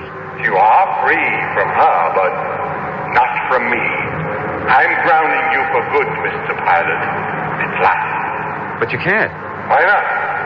I still have one life left. Oh, you did have one life left. But when you went back, you made an exchange, or rather, took someone else's instead. Porine? Porine. But I didn't kill her. No, she killed herself. Jumped from a bridge over the Pasig River to float out on the tide to Manila Bay and the China Sea. But that wasn't my fault. Of course it was your fault. Come along. Don't waste any time anymore. But Lisa needs me. The girl who just died answered that. Your wife is 1,000,000 times better off without someone like you. No, you can't. You can't have it your way, for once and for all. So cross the international date line and move into tomorrow, Cat. Too bad, isn't it, that that's the end. There aren't any more tomorrows for you anymore.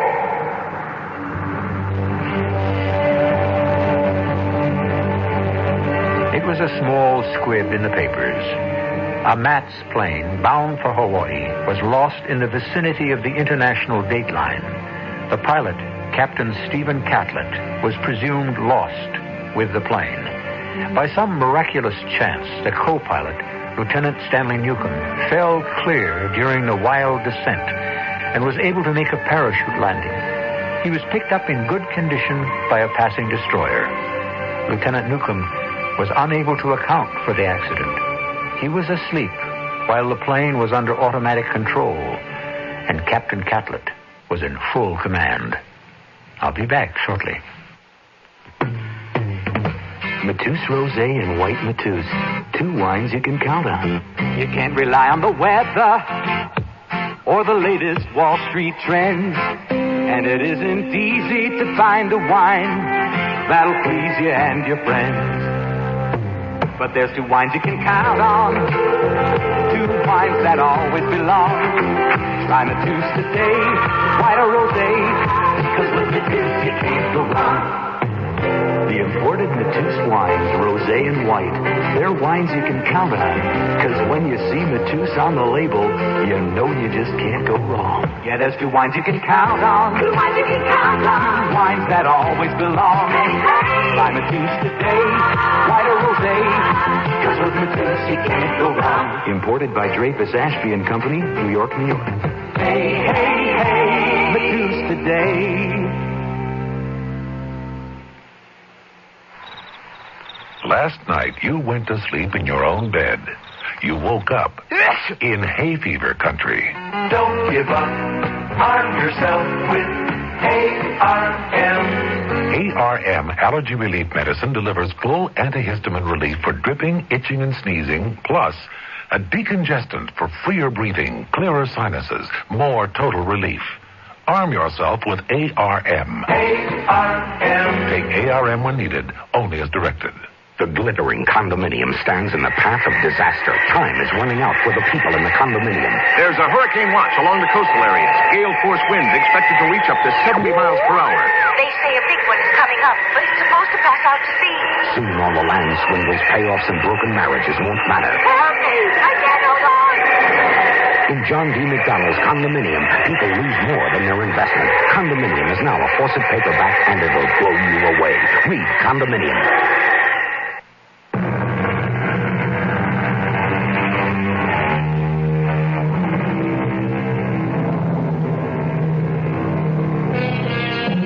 I don't imagine any of us could have any pity for a man as self-serving as Steve Catlett, or spare many regrets that he was prodigal enough to waste 9 lives. But I do wonder how many of us would like to cross that international dateline and get the gift of a day to mend things we may have done, which we wish we never had. Perhaps we'll never cross it. Or perhaps if we do, and we are not offered a second chance, we can comfort ourselves that our sins must have been pretty small. Our cast included Michael Tolan, E.V. Juster, and Ian Martin. The entire production was under the direction of Hyman Brown. Radio Mystery Theater was sponsored in part by Buick Motor Division and ARM, Allergy Relief Medicine. This is E.G. Marshall inviting you to return to our Mystery Theater for another adventure in the macabre. The CBS Radio Mystery Theater presents...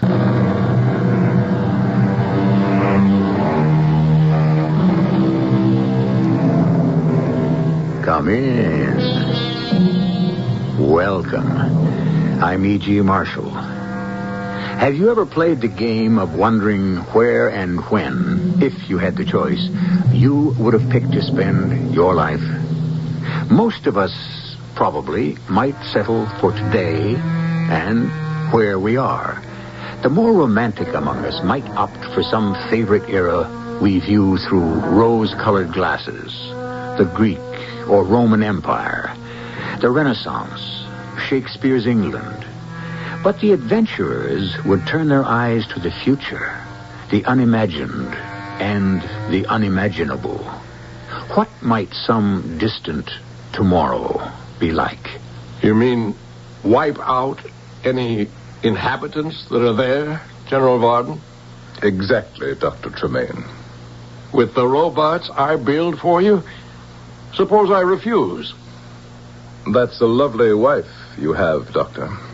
A little young for you. But then so exquisitely desirable all the more. It would be a pity for anything to happen to her.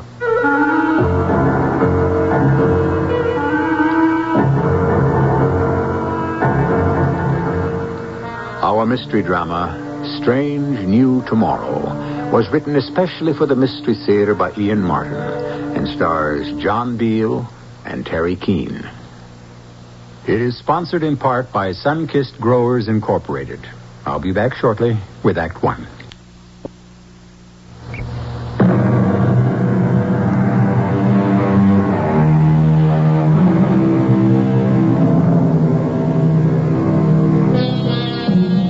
We're about to bring you a time that none of us will ever know, or our children, or our children's children, or generations of them to come. This is a time long after the Second 100 Years' War, when the world went mad and burned the green and fruitful earth to barren cinders, when the population was reduced by 2/3, leaving the survivors to a virtual handful. This is a time of an absolute autocracy, a state in which every individual is born by selective breeding and condemned by the state to function only in the area prescribed for him or her. This could be what the future will be like. Ralph, Yes, Una, dear? it's time for your medicine.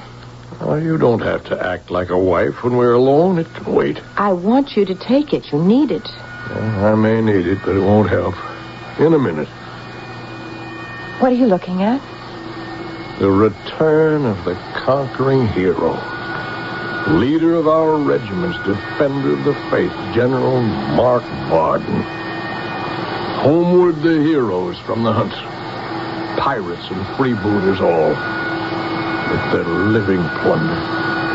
With not one grain of moral sense. And not the compassion of one heart among them.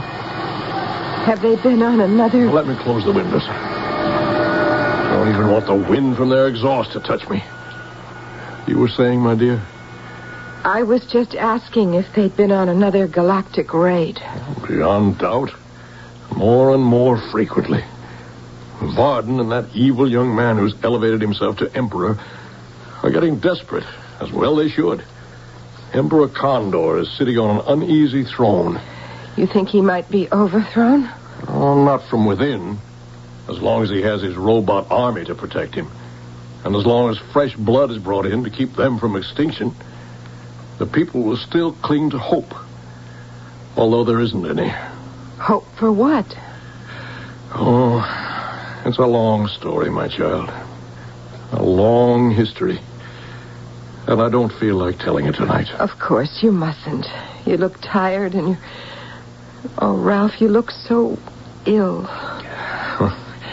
I'm suffering from a chronic complaint, old age. Dr. Ralph Tremaine, Professor of Cybernetics, Emeritus. But you are not retired. No, not quite yet. There are things I have to finish. You hear that? What, Ralph? The silence. The ship has landed.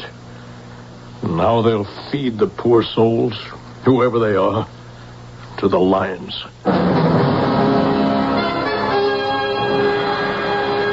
Your Majesty. Greetings, General Varden. You're returned, I see. Bringing with me another glorious victory to lay at your Majesty's feet. Oh, spare me all that nonsense. Were you successful in your task? You can see for yourself if you'll allow me to tune in the viewing screen. Very well. You were gone an unconscionable time. These missions get more and more difficult. Why? Let me show you the fruits of this one first. There.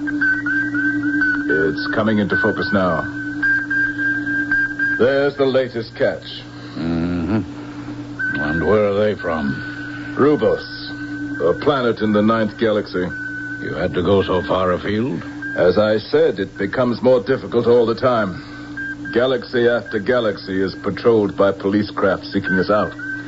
Only the black light envelope has kept our identity secret this long. Even then, I must slip through time warp after time warp to avoid discovery and recognition. What do they expect? We must raid them to keep our race alive, to maintain enough population to keep the whole fabric of existence viable. You know my answer to that, Majesty. No, General, no. I don't want to listen to that now. Perhaps these bodies milling about down in the square there will be the answer at last. Yes, tell me more about the planet. Rubos? It's a large planet, about the size of Jupiter in our solar system. Its distance in relation to size is approximately the same as our planets from our sun. The climate and the animal life is also analogous. Well, they look healthy enough and similar enough. Intelligence? Their average IQ is a good deal higher than ours. What? And their scientific capabilities considerably more advanced. We were lucky to make our raid and escape unnoticed. We were almost intercepted. Their communications must be magnificent. We were in a very remote part of what is a very large planet. And yet they were almost on us as we took off. Well, were you recognized? I hope not. Unless they have instruments to pierce the black light curtain. But I think we got away. Excellent, excellent. Then I won't scold you for the handful that you've brought me. They seem to be first-rate specimens. Next time I'll... Emperor Condor. Yes, General Varden? There will be no next time. What? No more raids. They are too dangerous. But you know we must have a constant supply of people, of healthy bodies, so we can weed out the poison that eats at most of us and destroys us. We will never weed it out. But it can be bred out. Once we find the right strain... Emperor Condor, listen to me. You think the radiation is carried inside us, bred in our genes. I don't believe it is. I think every generation reinfects itself from the earth of this planet, the seas that wash it, the space around it. No, that can't be, General Varden. It's countless generations since the Holocaust. And it will be countless eternities before this planet is safe again for anything but robots. Don't mention those abominations to me. Why do you hate them so? They are the perfect slave. Without them, you would have no army, no palace guards, and internal police to hold the common people in check. In check from what? From ripping you and me and the rest of the ministers apart. No, there is only one hope. And that is? We must abandon Earth and resettle elsewhere. Don't you think that hasn't been thought of eons and eons ago? But we are welcome nowhere, the pariahs of the universe. We do not ask. We will take. With what? I can't find enough healthy bodies to run basic services, let alone conscript an army. We do not need an army, except mine. Back to those obscene robots again. There aren't enough of them. They can be built, if you will allow me to reopen the planet. No. What are you afraid of? That somehow they'll take over? I don't know. Yes, I am. Don't worry. They're nothing but a series of relays, transistors, printed circuits. They are programmed by men. I still don't trust them. Give me leave, Your Majesty, to go to Dr. Tremaine and have him start on blueprints for a new and improved model robot built only for war. No, not yet. Give me time to think. First, let me find among these slaves you've brought back one woman who may give me an untainted child.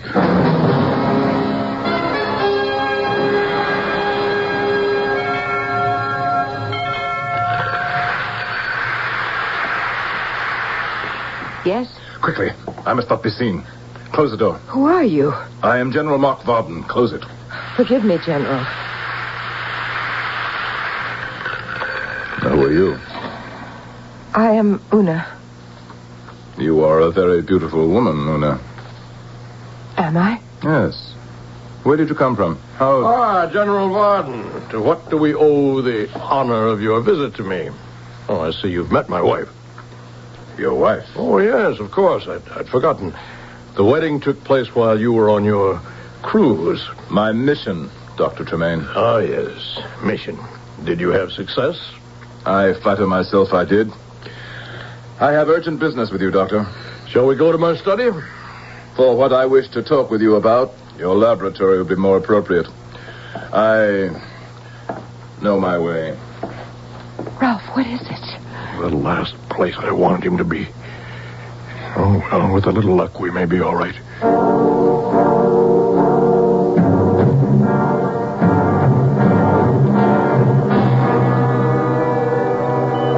Close the door, Dr. Tremaine.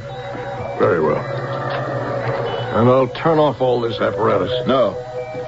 I prefer to take no chance that what I have to say might be overheard. Well, at least let me lower the volume. Fascinating. What are you brewing here, Doctor? What are these machines? Computers, oscillators, electronic microscopes, calculators. All the impedimenta of anyone who studies cybernetics. The scientist studies only to learn how little he really knows. But you know how to build robots. Yes, but we're not building anymore. I want you to be ready. I want you to start building me a prototype designed only for war. Does the Emperor know of this? It is better the Emperor doesn't know of everything. Oh, I'd have to have his permission first before I embarked on this. I wouldn't want to risk offending him. You will be far worse off offending me, Doctor. General, I am an old man. I haven't long to live, so threats are of little use against me. I wouldn't be quite so sure, my dear Dr. Tremaine. I'm going to take over another planet in some other galaxy. A clean planet, untouched by deadly radiation like ours. Take over? You mean wipe out any inhabitants that are there? Exactly. With the robots I build for you? That's it. You are going to build me the army to fight it. And if I refuse? That is a lovely wife you have, Dr. Tremaine. No. A little young for you. It would be a pity for anything to happen to her. You wouldn't dare. Do not try me. One whisper to the Emperor of my plans. Any attempt from you to hinder them. Any refusal to do my will to the best of your ability. And I will have your wife destroyed and buried in a forgotten grave. Well, Dr. Tremaine, are we partners or not? The General's eyes are chips of granite, and Dr. Tremaine knows this man only too well to doubt that he means every word he says. Mark Varden may be human, but he is as soulless as any robot. What choice can the old man make? I shall return shortly with Act 2.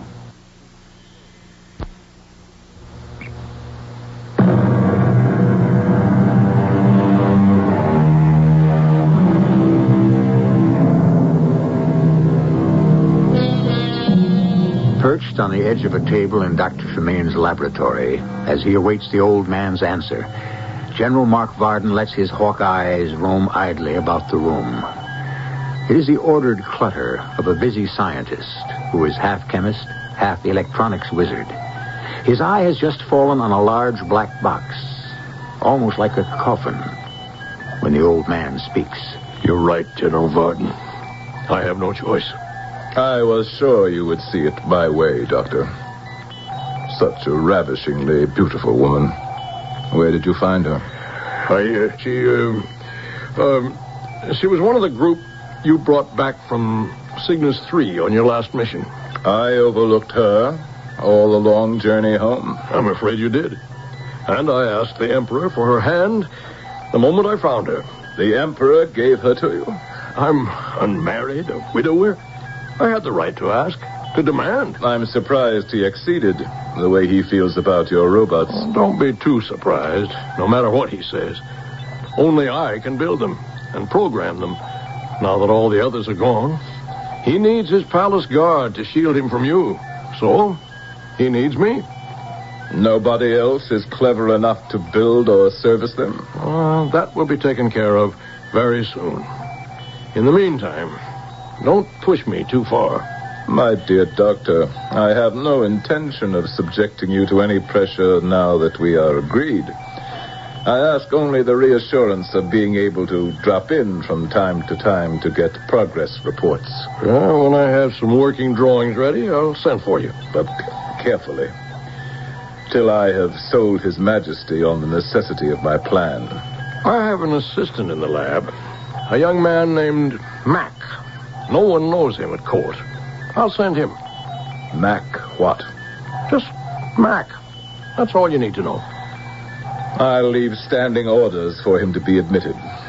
Now I must leave you. Oh, by the way. Yes, General? You say you never stopped studying.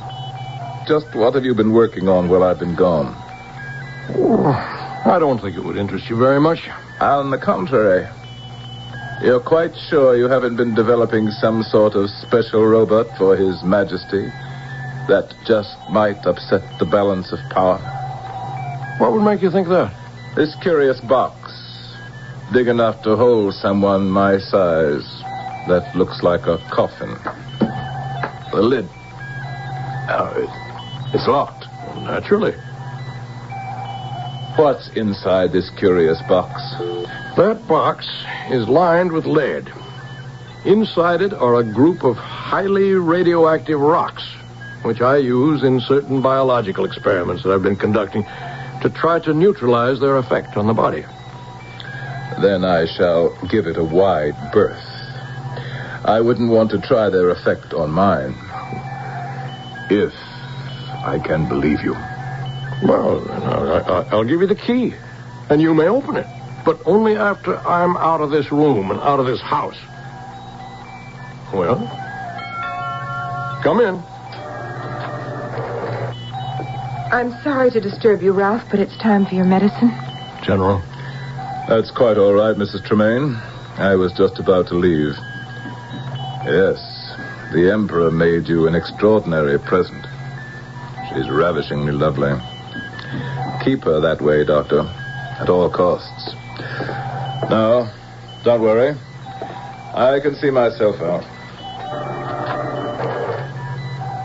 Is he really gone? What a dreadful, frightening man. He's all of that and more. I just had my medicine. I don't need any more. It was an excuse to come in. I knew you needed me. How? I don't know, except I always do. It's like a wave, a shudder, the pulse of some electric alarm. What did that awful man mean about the Emperor giving me to you? No, I don't want you to worry your pretty head. But I do worry.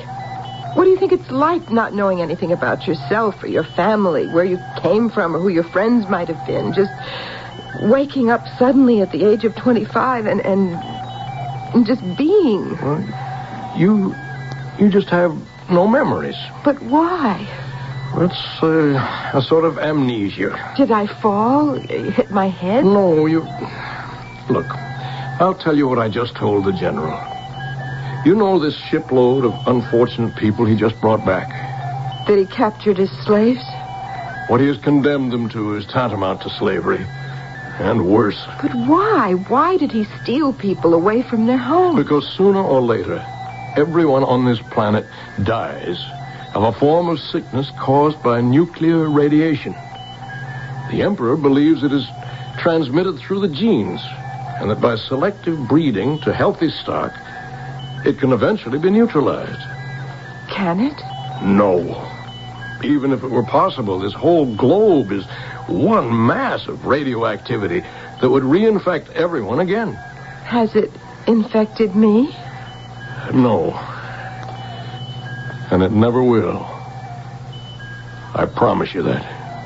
But the others, all those poor women I saw on the viewing screen. They'll be sold to any male who's not yet given any signs of having the sickness. What a terrible, cruel man to try to drag the rest of the universe down because of our misfortune. And it's all so futile. The Emperor won't believe it, but the cancer is already growing within him. If he had laid eyes on you, he undoubtedly would have chosen you as one of his consorts. Well, how did I escape? Oh. Is that what you told the general, that you took me instead? That's what I told him. But I have been no real wife to you. My dear, sweet girl. The marriage was only so I could hide you away and keep you safe. I think of you as a daughter. I had only one wife, and she died a long time ago. Of the sickness? Yes. And you know something? You were created in her image. You look exactly like her. Oh, Ralph, I do love you. And I feel so close to you. And I want you to know how strong my love is. That's all I want to hear. Give me all of it you want, but as a daughter. The child I never had. Because you were afraid that... Because if I couldn't give life, I refuse to bring anything into this world.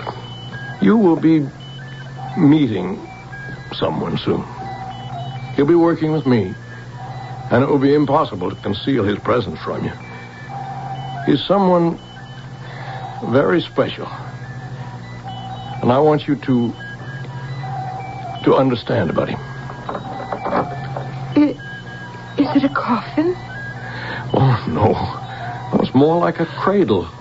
I'm afraid suddenly. There's nothing to be afraid of. You'll see.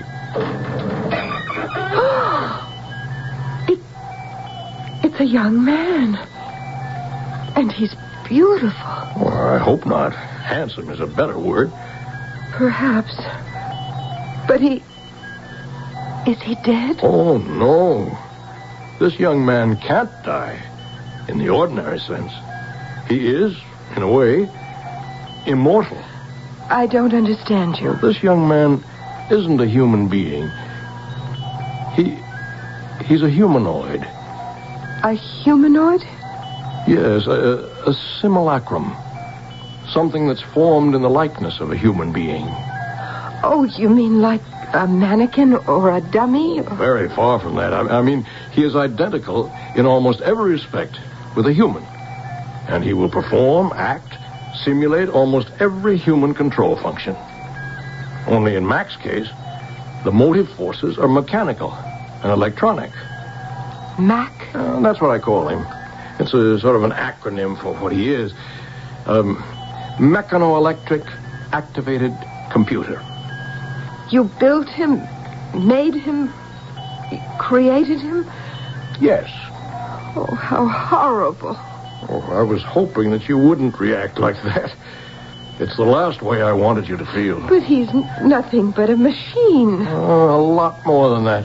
How can he be?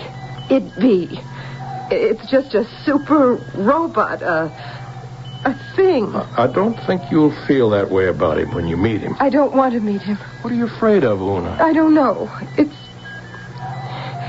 When I first saw him, I thought how beautiful he is. And my heart went out to him to be dead so young. And then you said that he wasn't, that he was immortal. And the strangest feeling just washed all over me and grew inside. All warm and tingling, and I couldn't understand it, but I wanted it to last forever. Now you tell me he's only a machine. I don't know. It's unclean. Somehow I want to cringe. Then you've got to meet him to get rid of that feeling. All right. But only for you, Ralph. Well, let me just set the instruments first. Just attach these electrodes. And step up the power. Watch, Una.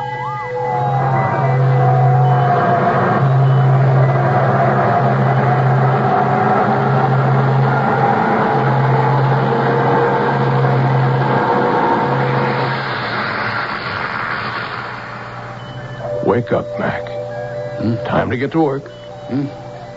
Yeah. Oh, Doctor, did I fall asleep again? Not exactly. And cheer up, you won't anymore. Except when you decide to. Oh, Mac, I want you to meet my wife. It's a pleasure to meet you, Mrs. Tremaine. How do you do? Just great. I mean, you're really something to wake up to. I told you he'd surprise you. I'm not surprised. I'm frightened. Of me? Well, why? I don't know. I just don't want to... I'm afraid to be near you. I don't want to be near you. Did I do something wrong, Doctor? No, I'm the one. I just hope there'll be time enough left to set it right.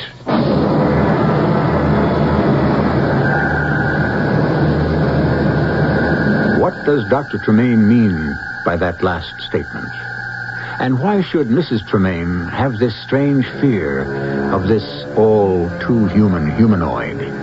Or is Mac, the mechano-electric computer, something other than he or it seems? You're in for some surprising revelations in this bizarre history of the far-off future when I return shortly with Act 3.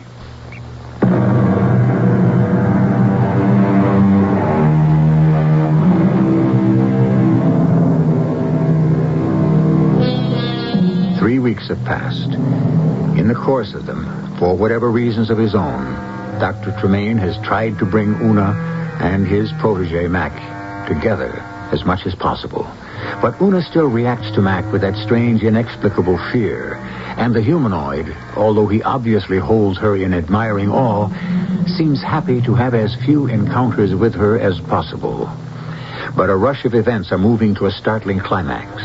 A climax that builds rapidly as Mac visits General Varden at the palace, bearing a message from Dr. Tremaine.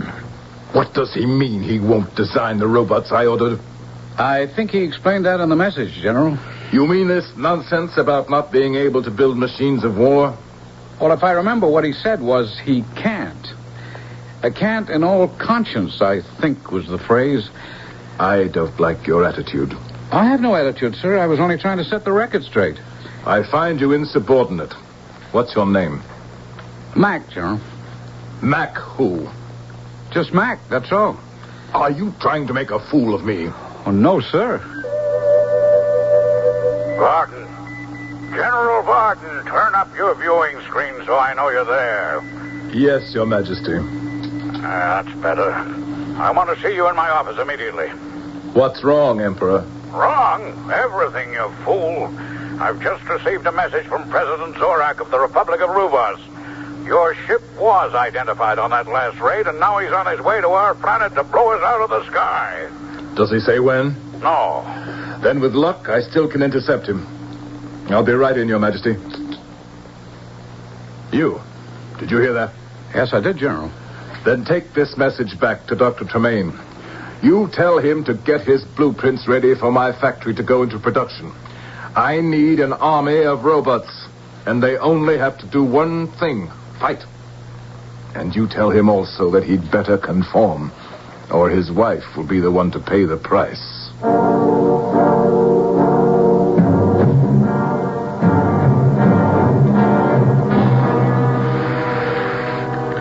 Oh, Mrs. Tremaine. Oh. I'm sorry if I startled you. Don't come near me. Why do you dislike me so? Look, I've got to see Dr. Tremaine first, but I would like... He's resting. I don't want him disturbed. Well, it's important. I have a message from the General. It can wait. Oh, but you don't understand. You're the one in danger. The General threatened... You don't have to worry about the General's threats.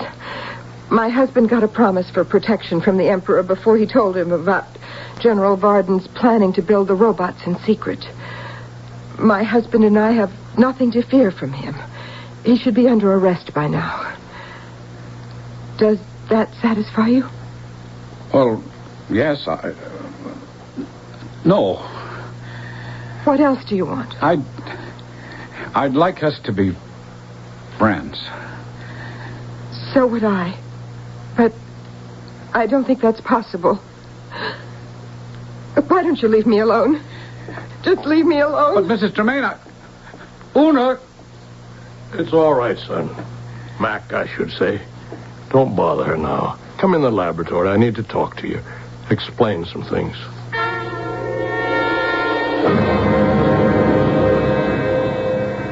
General, there will be no necessity to fight. What do you mean? I contacted President Zorak and made, shall we say, an arrangement. Am I to be informed of it? Yes, I've offered to return to him all his people who were abducted. And that satisfied him? Oh, I've also offered him you, as the criminal responsible for the brutal pirate raid, to do with as he likes. And you trust him? Without me, there's no one to fight him. And after he took off with me as prisoner, he'd still devastate this planet till there was not a living, breathing human being on it. Oh, he intends to do that, of course. They're all dying anyway. They? What about you? You'll die with them. Certainly not. He has promised me safe conduct to his country and the right to take my personal fortune with me. So, you sold me out. Gladly, just as you were planning to do to me as soon as you were ready with your new army of robots. Seize them, guards. I said seize them. You really are a fool, Your Majesty. Just because these metal bodies are painted with the royal purple on their breasts, emblazoned with your coat of arms, you think that makes them yours? Seize him, my captains. Oh, let me go. I am the Emperor. We're the Emperor. Not anymore. If you think you can take my throne from me... I don't want your throne. Or you. From now on, the whole universe will be mine. You won't get away with it. When President Zorak lands and frees me, he'll follow you with his fleet of ships. He won't know where to find me. There'll be no one to tell him where I went. The king is dead. Long live the general.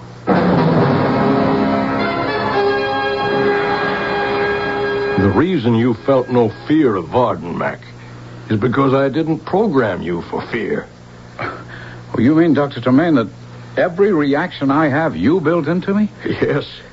I picked a human model for you and tried to shape you as close to that model as I could, with certain exceptions. Who was the model, sir?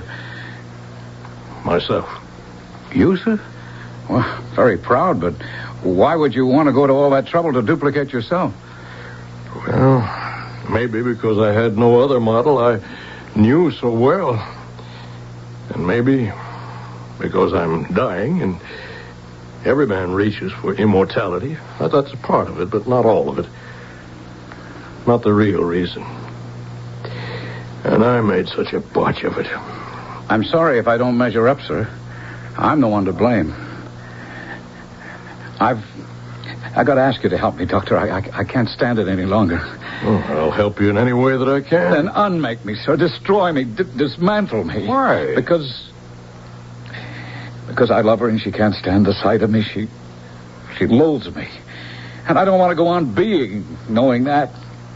Why, Doctor? Why does she hate me so? She doesn't hate you, Mac. Quite the opposite. It's better if I don't believe that. There never was any hope for me because she's real and I'm only a copy. She's a human being and I'm not much better than a robot. You are a humanoid. Something very special and unique. The first man of your kind in the history of time. Still gives me no right to Una. Why not? She is the same as you. What? When I said you were the first man of your kind, I didn't mean the first creation. The first was a woman. Una. Una is like me? Una is like herself. Or, if you wish, like my wife. My real wife. My first and only one. I put into Una all the things I recalled about my wife. Sweetness, laughter, some tears, kindness, and the beauty inside that only makes the outer look more exquisitely lovely. And then I brought it to life. But I made one terrible mistake. What mistake? When she came to life, she was so full of the joy of it, the sheer delight in being, that I was awestruck. I didn't have the heart to tell her that she was just a machine. Yes. But you'll have to tell her sooner or later. I know. But I'm a coward. One part of me that I didn't build into you, Mac. I keep waiting for the right time, but... What's that? Front door, sir. I meant, who would ring like that except... It's General Varden. We mustn't let Una open the door. General Varden. How nice of you to greet me. Come, my love. You're leaving with me. Let her go, Varden. Stop right where you are. I'm armed. Don't shoot him, please. Don't, Mac. It's all right. He can't hurt me. I hit you point blank with the disintegrating ray. Let go of Una. Stay back. If you move one step closer, I promise you I'll turn the ray on her. Give me the gun. If I can't have her, no one shall. Una! I won't bother with the rest of you. Zorak is on the way here to blow you all to bits. I'll let him take care of you while I make my escape. You won't get away from me. Mac, stay where you are. No, what have you done? I can't move. He'll get away. Let him. But he killed Una. Don't be silly. He couldn't hurt her any more than he could you. You're not hurt, are you, Una? Oh, no. When he fired, I was so afraid. I blacked out for a moment. It's all right, Una. There's no need to be afraid anymore. He's gone. And I'm alive. He fired at me point blank. I felt the shock, but I'm alive. He also fired at Mac, and it had no effect on him. But Mac is a humanoid. Then that means that I'm a humanoid, too. Yes, child. Forgive me. I haven't had the heart to tell you the truth. The heart? Oh, Ralph, you couldn't have told me anything more wonderful. Because now there's nothing between us. I can give my heart to Mac the way I did when I first saw him. Una, my darling. Why did you stop me and let him get away? I don't think he will. Listen. Zorak has caught him. General Varden has opened fire. That means that Zorak will know he's been betrayed. If he defeats the general, then he'll bomb us all to dust. I don't care as long as we're together, Mac. You don't have to care. He can't harm either of you. Oh. Doctor. What is it? The curse of this planet. Finally taking him. Come on, Una. Help me get him to bed.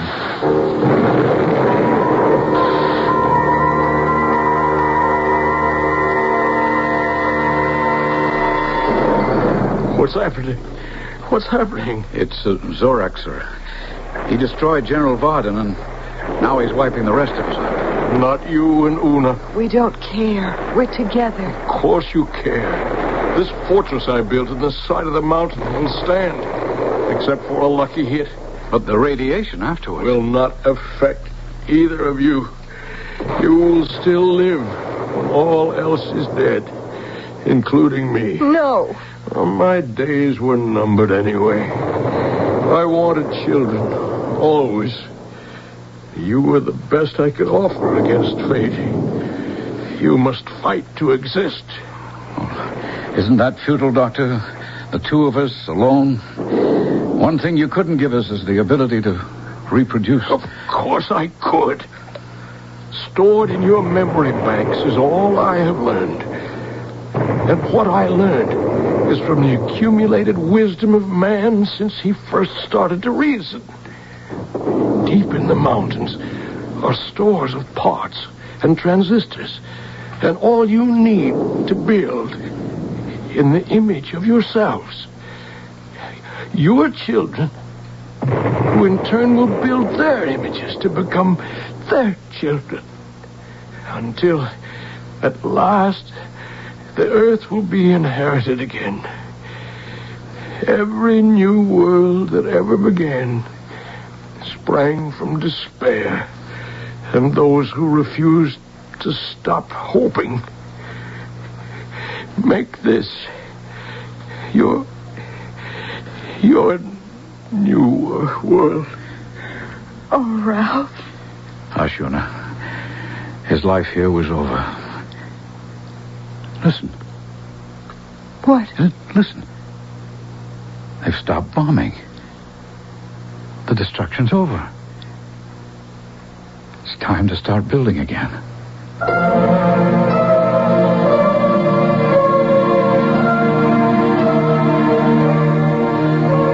Is there a moral in this story? Ask yourself.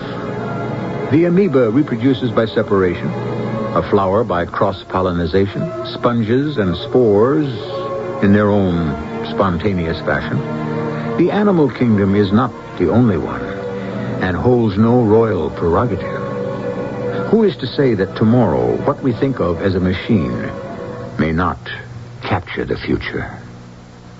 When an orange says Sunkissed on the outside, you know it's juicy and sweet on the inside. Eat Sunkissed Sweet.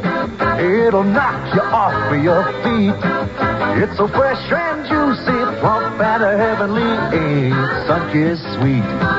Sink your teeth into a big, bursting, sweet, succulent, scintillating, juicy, vibrant, luscious, lip-smacking, mouth-watering, tongue-tickling, sun-kissed orange. Ain't Sunkissed Sweet. Minutes seem like hours when you sometimes have trouble getting to sleep. Wouldn't you like to get to sleep fast? Announcing new Unisom. A different generation sleep aid. The only one with doxylamine. To our knowledge, Unisom is the only non-prescription sleep aid proven effective in clinical tests. When you sleep better, you feel better. For occasional sleeplessness, take new Unisom. Use only as directed. CBS, we're gonna make your day. CBS Television is gonna make your day. As one of America's most popular daytime dramas, The Young and the Restless now becomes twice as special as it expands to 1 hour. Treat yourself to television's hottest dramatic show, The Young and the Restless, now a full hour every afternoon on CBS Television. Check your local listing for the right time. CBS, we're gonna make your day. I'm Susan Anton. It's a good feeling to sleep the night away on a perfect sleeper by Pillow Soft is the ultimate in sleep. Unique extra thick cushioning for heavenly comfort on top. Ultra firm support inside. Perfect sleeper Pillow Soft. Firmness that feels good. Be a perfect sleeper. Buy a perfect sleeper. Perfect sleeper by Sterling.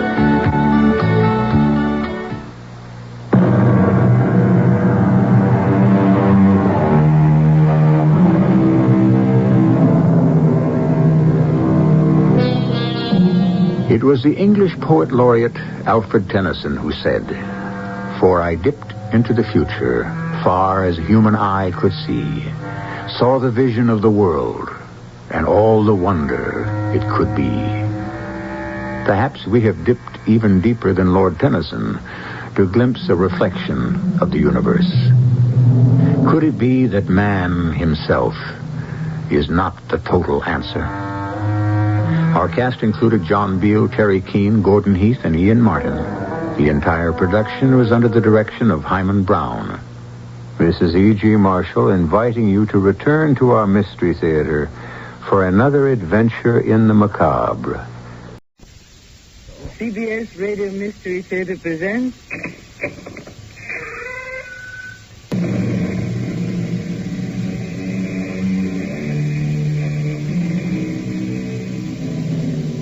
Welcome. Come in. I'm Tammy Grimes. As far back as the art of storytelling goes, one of the most treasured examples of the narrative technique has been that of the ghost story. The ancient belief in ghosts was rooted in the idea that the spirit of a man never dies. These spirits may appear in any form, and the most terrifying have been the apparitions that belong to those who died of violent or unnatural death.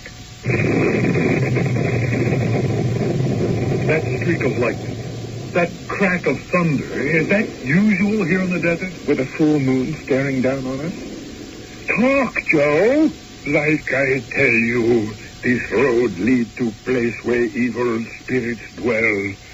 Spirits of the dead. Big danger for white man. You smart men, you turn back.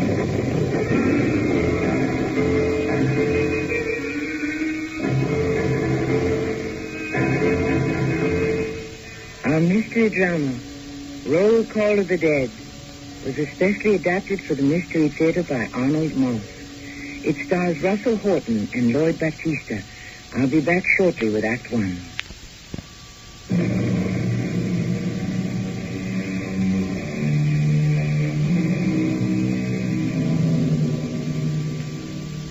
Few facets of American history have been more over-sentimentalized than the story of the settlement of our Great West. We have been given the stereotypes of the noble, tragic Indian, the rough and ready cowboy, and the gun-happy desperado. But if the story of the West is to have any real meaning, we must look to the writing of those who dealt with its dust, its dirt, its hard work, its personal tragedy, and sometimes with the unknown, the unexpected. Two young men about to graduate from an Eastern college are in a tent watching an exhibition of Western skills and skill. She hasn't missed a single shot. Hey, that woman is absolutely phenomenal. See, look at her now. She's turning herself around, galloping around the ring, sitting backwards on her horse. Hey, and shooting at the target as her horse goes around at full speed. Bullseye every time. Oh, no, Jimmy, look what she's doing now. Swinging herself under the belly of her horse, holding onto the saddle with one hand. Her assistant is handing her a fresh rifle as she goes by. Yeah, she's pointing the rifle at the target. And wham! Right into the bullseye again. Look, Jimmy, there's the great Buffalo Bill himself. Ladies and gentlemen, the Buffalo Bill Wild West Show with its Congress of Rough Riders of the World has presented Miss Annie Oakley in her astonishing demonstration of dexterity in the use of firearms. She certainly was wonderful. And now, for our closing number, we will demonstrate how a cow outfit is brutally attacked on the Great Plains by a band of bloodthirsty, marauding Indians, who in turn are repulsed by the brave veterans of the splendid 6th U.S. Cavalry. Maestro, if you please.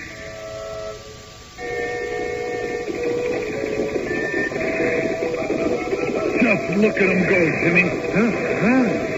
Jimmy, I have a great idea. What is it? After we get our diplomas in June, what do you say you and I go out with it? What for? For the fun of it and the excitement. Well, in another 10, 20 years, it'll probably all be gone. This is 1888. Time is passing us, Jimmy. What are you thinking of? Oh, we're young. The West is still young. I don't want to learn about it from Wild West shows. I want to see what's left of it for myself. Hey, I'm all for it, Clark. How about the Arizona Territory? The Santa Fe Railroad will take us as far as New Mexico. And from there on, it's clear sailing all the way to the California border.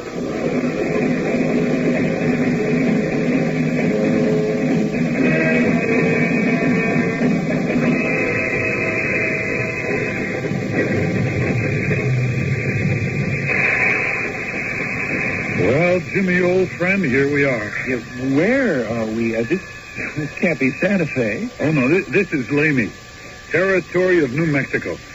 Santa Fe's about 15 miles to the north.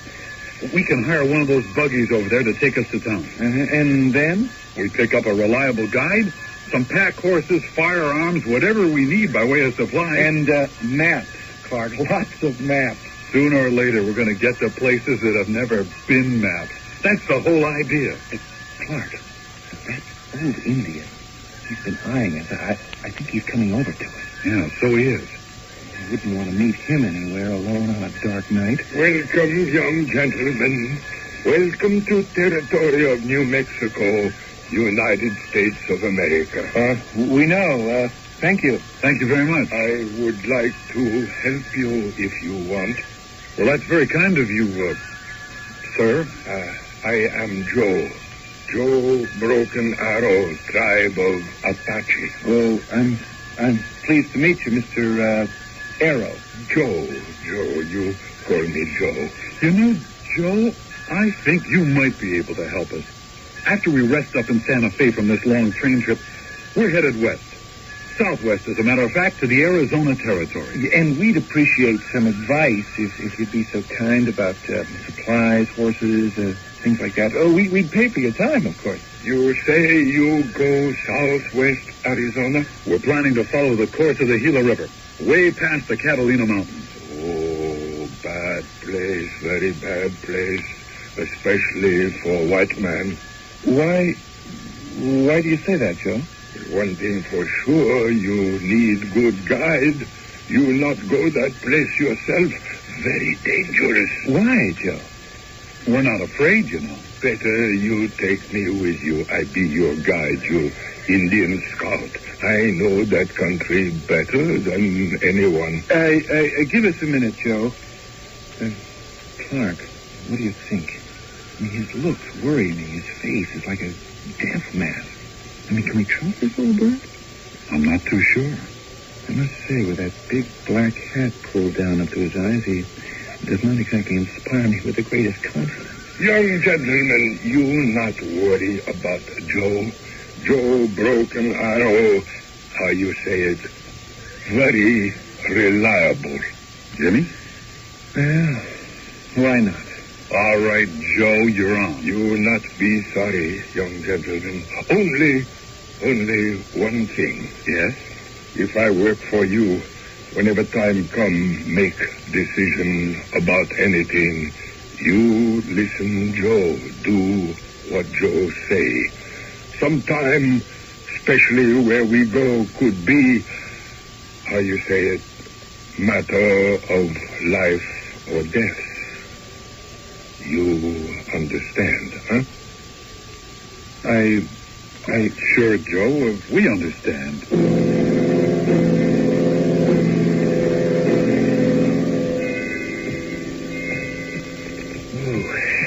That sun's like a big, round, orange ball of fire.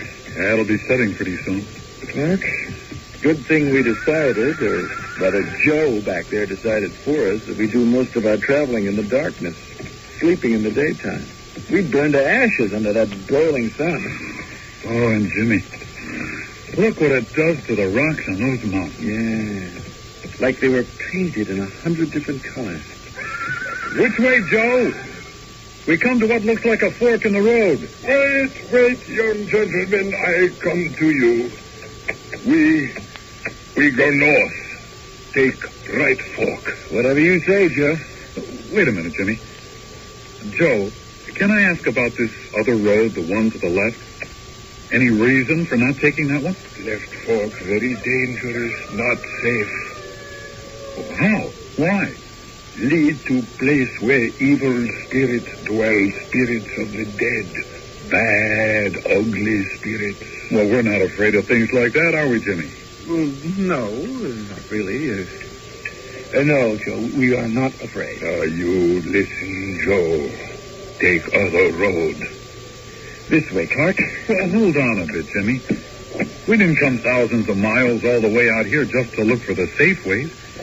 We came for the adventure, the excitement, remember? Well, I guess so.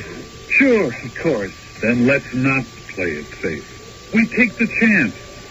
See what old Joe is talking about, all right? All right. So we take right fork. Left fork not only lead to place of evil, is also place of big danger to white man.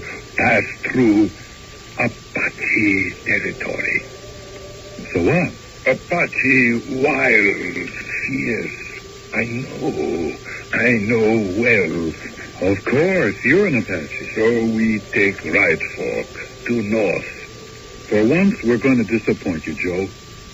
We take left fork. The bad one. To south.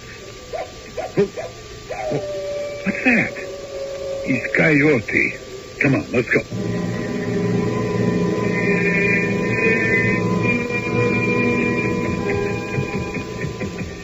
Oh, what time you got, Jimmy? Nearly 4 a.m. We gotta be turning in pretty soon. Yeah, lucky we got a full moon with us tonight. True. Its light makes these desert sands look like so many fields of snow. Remind you, Clark, of back home? What on earth was that? That flash of lightning out of nowhere. Split the sky wide open. Whew, that's crazy. Lightning and thunder in the desert with no clouds and a full moon? How could that be? Joe? Yes? Come here a minute, will you? You want something, young gentleman? That streak of lightning just now, the thunder, is that usual here in the desert this time of year? With the full moon shining down on us? You understand what we're asking you, Joe?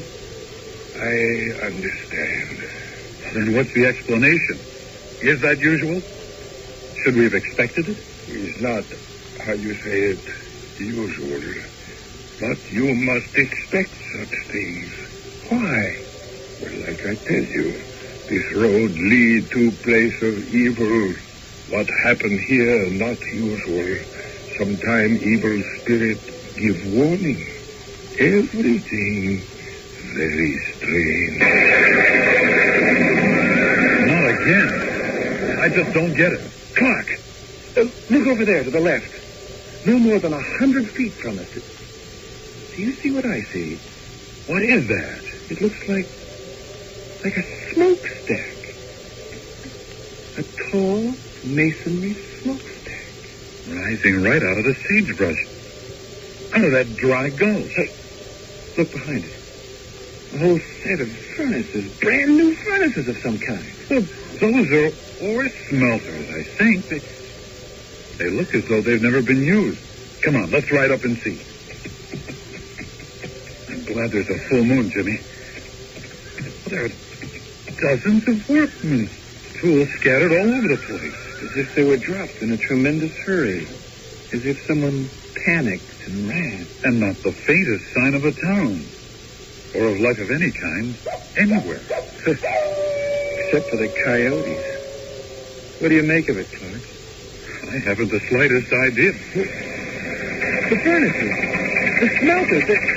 They've begun to work by themselves. Joe, what is this? For heaven's sake, tell us what's going on. Better you ask him. Him? Who? The tall man who sits on rock over there, all alone. Man who never take eye off you. Where did he come from? You ask him.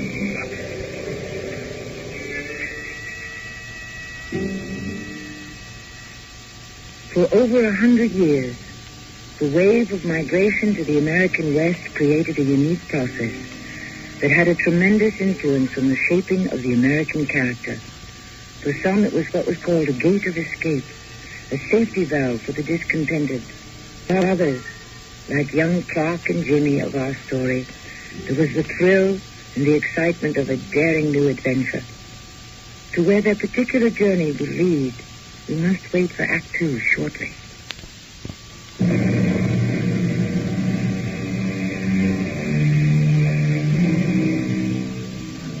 It's the late 1880s. Clark and Jimmy have come west and, accompanied by an old Indian guide, are in what had come to be known as the Arizona Territory. 100,000 square miles of dry and empty plains, of dry and scorching deserts, a raw and challenging frontier for the courageous, the adventurous, and especially for the young. Clark and Jimmy have just been startled by a sight they never expected to find in this barren wasteland of the desert. Joe, who is that standing over there? Better you ask him. That tall man who sits on rock over there all alone, who never take eye off you. You! Over there, stand up. Jim, let's dismount. Now get your hands up over your head. Joe, take care of the horses. And now you over there. Come towards us slowly. Are you deaf? I said come over here. I'll stay where I am. We both got you covered. What of it? One false move, stranger, and you're as good as dead. Did you say dead? Jimmy, you help Joe start a fire, will you?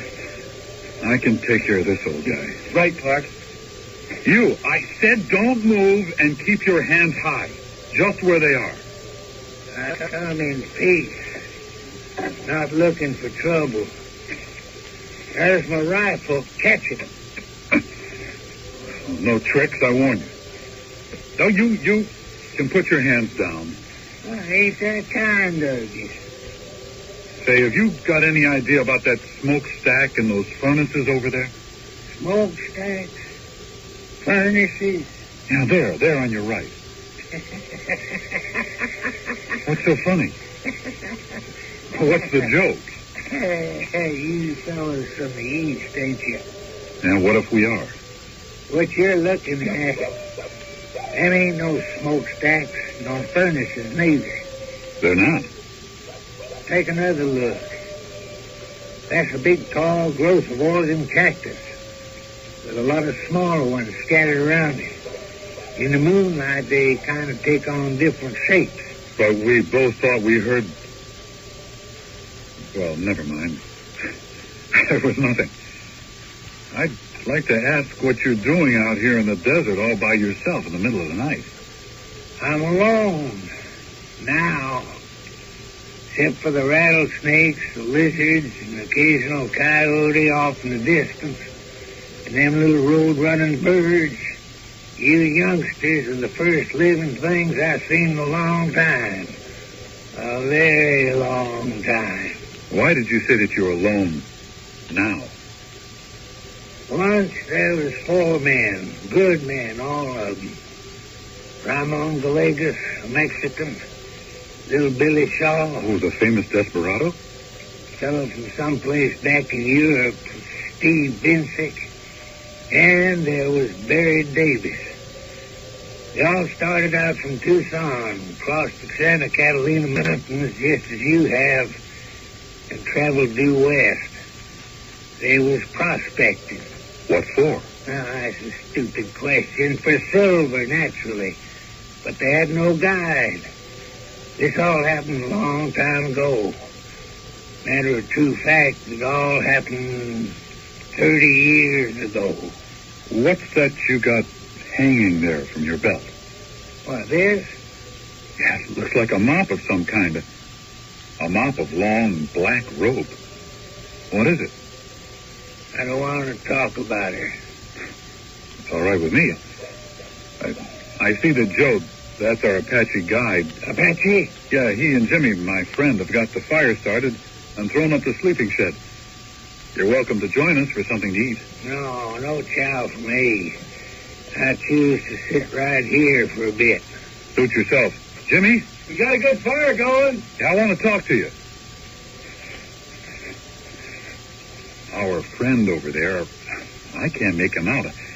I don't think he's right in the head. Dangerous? I'd say he's quite harmless. Not really unfriendly, but a little peculiar. Maybe he's not as crazy as you think. Remember the solitary life so many of these men lead. I guess after a while it makes them look and sound a little, strange. Yeah, but traveling alone out in the middle of nowhere, in the dark of night? What's that? Over there. Coming towards us. Sounds like they might be grasshoppers. Millions of them. Joe, what do we do? We do nothing. We wait. They eat whatever they find, then fly away. They're swooping down on us. They're right over our heads. Keep head down low. They not touch you. Soon they die. Joe, would you say that a swarm of grasshoppers in the desert, well, there's so little for them to eat, would you say that was a little unusual? Very, how you say it, very unusual. Well, then how come? I say take road to north. You say take road to south. Yeah, of course. You know, this desert country ain't any more what it was in the old days. Back in the 1850s, 30 years ago. What place is? In them days, there wasn't a ranch between the Gila and the Gulf. Well, maybe there ain't none now. But there was always a little grass near any water hole you could find. Enough to keep your animals from starvation. What about the men? You went some time for days without food or drink. Then just as you was about to go mad, your luck would turn. Then you'd come across a shallow pool of water at the bottom of an arroyo. You'd shoot some wild animal, antelope, coyote, cougar, even eat some of them lizards. All was food. And the Indians? I don't want to talk about them. Why not? Not too long after the 4 men I spoke of had started out, the purpose of this expedition changed from discovery of wealth to preserving their lives. They'd gone too far to turn back, and what was ahead could be no worse than what was behind. So they pushed on. Riding at night the way we are? Of course. Then came that morning when the Apaches finally attacked.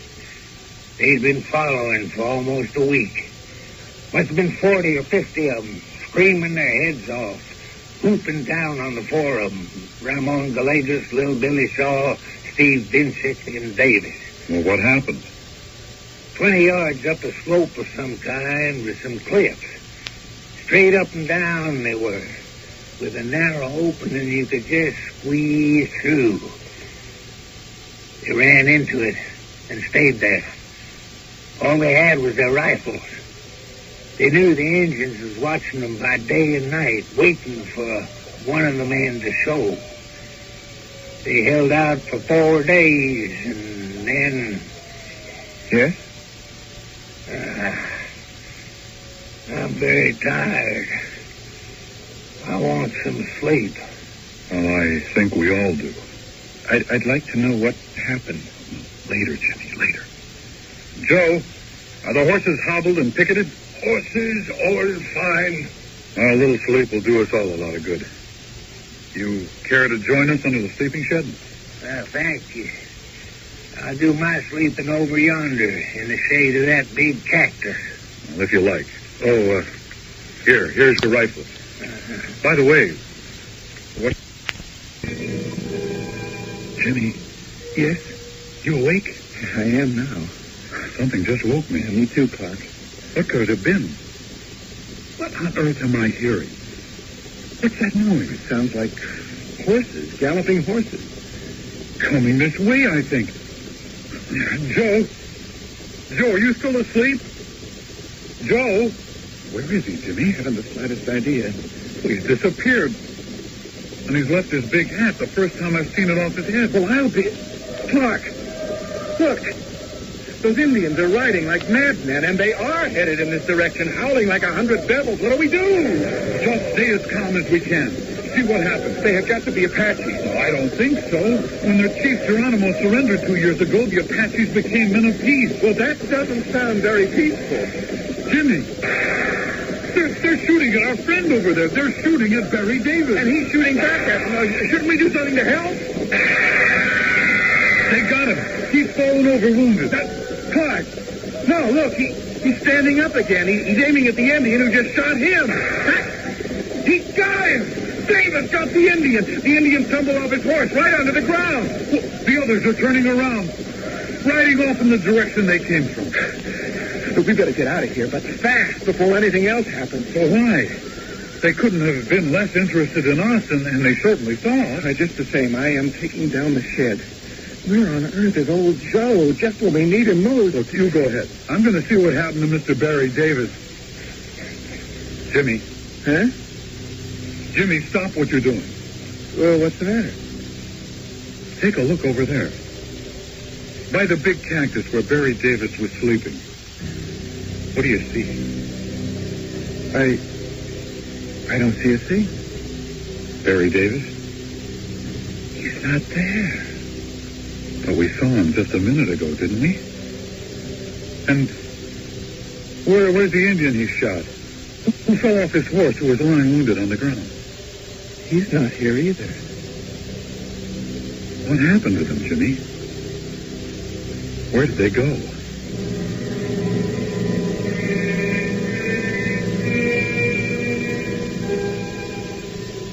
Well, we came for adventure. We're certainly getting it. Look, let's pack up and move on. Clark, I don't like what's happening. It just isn't safe. Safe? A word I never thought I'd hear you use, Jimmy. And to top it all, just when we needed him most, old Joe Broken Arrow picks up and takes off to heaven knows where. Good thing we break camp now. Joe! Where have you been, Joe? We missed you. Feed horses. I picket them just over there. Oh, I see. How soon can we get started? Oh, soon. Maybe half hour, maybe less. It can't be too soon for me. Clark, you hear anything? Just what I was going to ask you. It sounds like bells. Church bells. Well, we must be near one of those old Spanish missions. Could be. Well, as soon as we're ready, what do you say we ride off in their direction and investigate? You know, Clark, I was just thinking of a line I remember from one of our courses at school. The life of an adventurer, and that's us, is practicing the art of the impossible. Funny you should say that. I was thinking of another couple of lines from another course. The bell invites me. Hear it not, Duncan, for it is a knell that summons thee to heaven or to hell.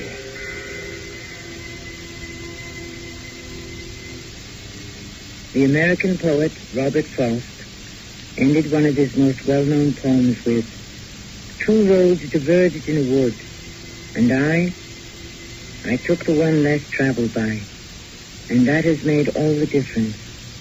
Our young friends, given a choice of roads, have also taken the one less traveled by, and it's certainly leading them into adventure. I'll be back shortly with Act 3.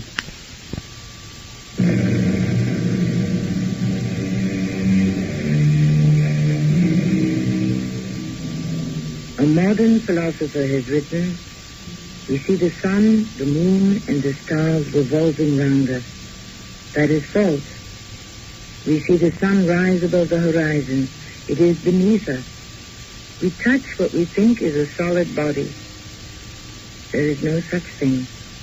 In a word, appearances are often the seeming truth which cunning time puts on to entrap the wisest. Young Jimmy Hayes may be about to meet still another seeming truth." Whoa, boy. Whoa. So, that's the little adobe shack where all that bell ringing is coming from. Just a couple of walls and no more than half a roof. No! No! It's too late. No one can help me now. No one. Hey, you! Stop waving that gun! Put down that gun! I mean no harm to no one, amigo. It's the end for me, senor. The end. I managed to squeeze through the opening in that cliff without being seen. By then, to search for food and water for the four of us, four brave men. But they don't find nothing. It is the will of God I die. I have a little food here. Water in this canteen. Here, take it. They wait for me, but I disappoint them. Who waits for you? Apaches. 2, 3 of them. They wait 50 feet away, other side of that wall. But I beat them, amigo. I don't understand. I will not die by their hands. You will see. I have one bullet left in this gun. I shall use it well. Hey, well, wait a minute. Back. Where are you going? Inside those walls to die. It is the will of God that I, Ramon Gallegos, shall die. Ramon Gallegos? Hey, hold on there. I want to talk to you. Was one of those four men a fellow by the name of Barry Davis? Were you part of a... Ramon Gallegos. Was that the single bullet you had left? Or did your Apache friends get you at last? Let's go, boy. Let's get back to camp.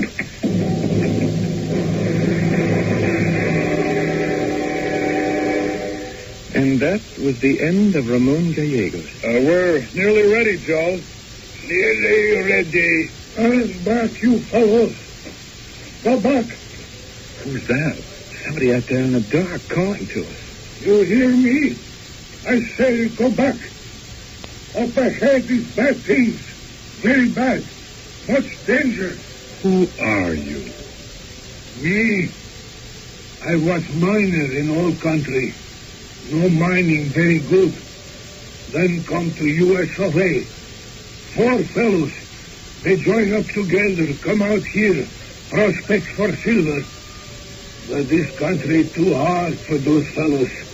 Big heat, no food, no water, and most bad of all, the Apaches. Bad enemy. Very bad. Not anymore. The Apaches are at peace with all of us. With you, maybe. Not with me. Never. Not with Gallegos. Not with little Billy Shaw. Not with Barry Davis. You're Steve Vincek, aren't you? Huh? Maybe. Maybe used to be long time ago. You know, sooner or later, Indians going to get me. But I got idea. What's that? You got gun.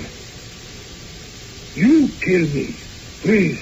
You're out of your mind, Steve. Maybe not. I am going to die pretty soon anyhow. The foolish go mad from thirst. Foolish I fall by Apache bullets. Maybe even be skinned alive. Look, please. On my knees, I beg you. Be kind. Take a gun. Shoot. We can't do that, Steve. We just can't. Let me help you up. I'm so sorry I troubled you. I leave you now. Where are you going? I walk. So far I can. No, don't try to stop me. Where are you walking to? Away from here. Far away. You listen to me. You go back. Back. That would account for 3 of the 4. I was just thinking. Ramon Gallegos, Steve Vincek, Little Billy Shaw, and Barry Davis. There's something going on that I don't quite understand. And I'm beginning to question how real all this is.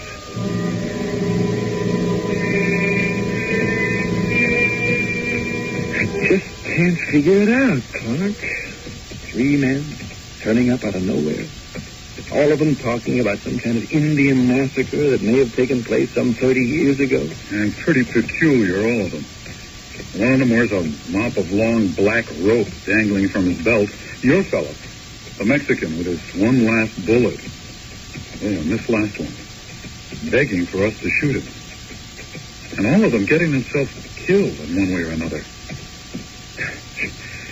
I don't know what to make of it, Jim. Joe Broken Arrow, our stone-faced friend up ahead, he is a black cat. He did warn us, you'll remember. Oh, sure. Take road to north, road to south, filled with evil spirits. Place of great danger to white men. Yeah, maybe he wasn't all that wrong. Jimmy, you're telling me you believe in spirits and ghosts? Let's just keep moving, Clark. I think I can make out the opening of a cave up over there where the mountains begin. We ought to head for it. Catch a little sleep. What on earth is that? Joe, take care of the horses. Somebody out there is shooting at us. Hold your fire! Hold your fire, whoever you are! I couldn't see too well in the dark. I took you as gentlemen for natives, the bad kind. I'm actually very sorry. Accept my apologies. Yeah, well, your apologies accepted, but, you could have killed us. I should indeed have regretted that. Surely, even you two must have heard of little Billy Shaw, a very fast gun and one of the most daring desperados in the entire West. That's you? You're little Billy Shaw? I hope you'll pardon my appearance. There is an explanation. Gentlemen, I would like to make you a small proposition. I would like to propose that we join forces. The three of us. What do you have in mind, Mr. Shaw? Just call me Billy. That's what everybody calls me. But if I joined up with you two young gentlemen who are above any and all suspicion, the law would never find me, never think to look for me in the company of fellows like yourself. I see. Well, I'm afraid, little Billy, that we must respectfully decline your generous offer. Charming, though I'm sure it would be. Well, in that case, you leave me no choice. I shall rejoin my former companions if I can find them. 30 years is a long time. Gentlemen, I bid you good morning.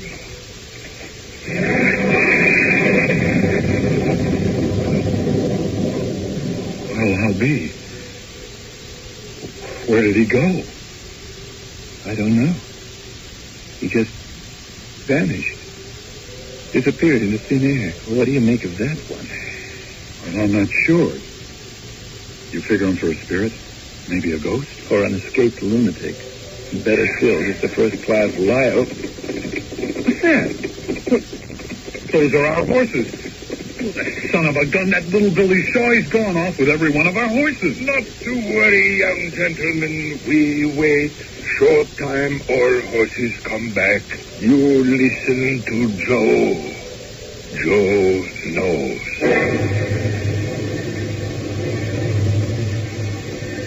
Here we are at the mouth of that cave. And still, no horses. Oh, they come soon. Let's go in and catch a couple of winks. No. You'll not go in there, not yet. It's bad place inside. I say to you when. What's bad about it? Look to east. Sunrise very soon. I put on sacred shirt. I tell you something now. Long time ago, 25, maybe 30 years, bodies of 4 white men found in this same place. Men killed in bad days by my fathers. White men, all scalped. Then later, other white men come, find bodies, bury 4 inside cave. And that makes this place unlucky? Oh, place filled with spirits of 4 dead men. Joe, were these men ever identified? Anybody know who they were? Oh, they all have papers to say their names. I remember. You do? Ramon Gallegos, Steve Vincic, Little Billy Shaw, and Barry Davis. Sort of a roll call of the dead. Now, while moon still in sky, you look up there, on top of Mesa. You see something? Silhouetted against the sky, with a full moon behind them. The figures of 4 men, standing there, looking this way. Every month, when full moon come, all 4 men come out of grave and haunt this barren land just like they do tonight. And you see, like me, all have hat on head. Those men up there on the mesa. You say, Joe, that they're not alive? Look, I show you. What are you doing? I take rifle and shoot at them Go. You missed. Oh, no, Joe never missed. Those men dead for a long time. No shot can make dead men more dead. That first man you meet, Barry Davis. Well, what about him? he wound Indian who shot him. Later he find same Indian and he scalp Indian. Indian die. Davis die. How do you know? What he wear hanging from belt, you think is mop black rope? No, is scalp of Indian. How awful. I'm asking you. How do you know all this? I show you. I take off hat I always wear. You see? No. Joe Broken Arrow. That same Indian. But Joe, you said that after Barry Davis scalped you, that you died. Yes, I know I said that. I said that because it's true. I did die. But you've been with us all this time. How on earth could you ever... You see, horses come back like I say. Now sunrise, daylight come. Where are you going, Joe? Up to top of Mesa. Join other dead men. What for? Maybe because dead feels, how you say it, more comfortable with other dead. Gonna be hot day today.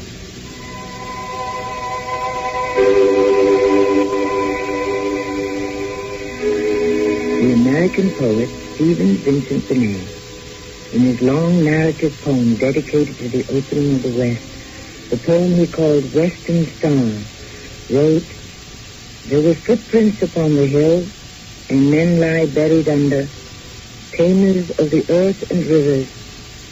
They died at the end of labor. Forgotten is the name. I'll be back shortly."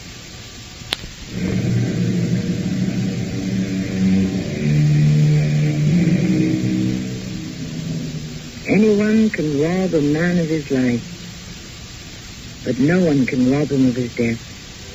Death belongs to him and him alone. And to it, 1,000 doors lie open waiting for him. The words of Seneca, a philosopher of ancient Rome. The four spirits of our story, roll call of the dead, had so little in common in life. It was only in the death they shared that they found togetherness. Our cast included Russell Horton, Lloyd Battista, Arnold Moss, and Robert Dryden. The entire production was under the direction of Hyman Brown. And now a preview of our next tale. Helen. Saba and I, we were brought up together in the village, which is called Rodotre. Oh, you were brought up together. Yes, from birth. We were born on the same day. That means he's your brother. Oh, I can see why you want him to come here to freedom. Everybody wants a sky, Saba. Well, then I'll certainly try to do what I can. Oh, Doc, what man ever had a greater pal than you? You mean you'll do it? I'll do it. I think it's only right to tell you. It will be dangerous. Dangerous? If they suspect why you have come, it will mean prison. This is Tammy Grimes inviting you to return to our Mystery Theater for another adventure in the macabre. Until next time.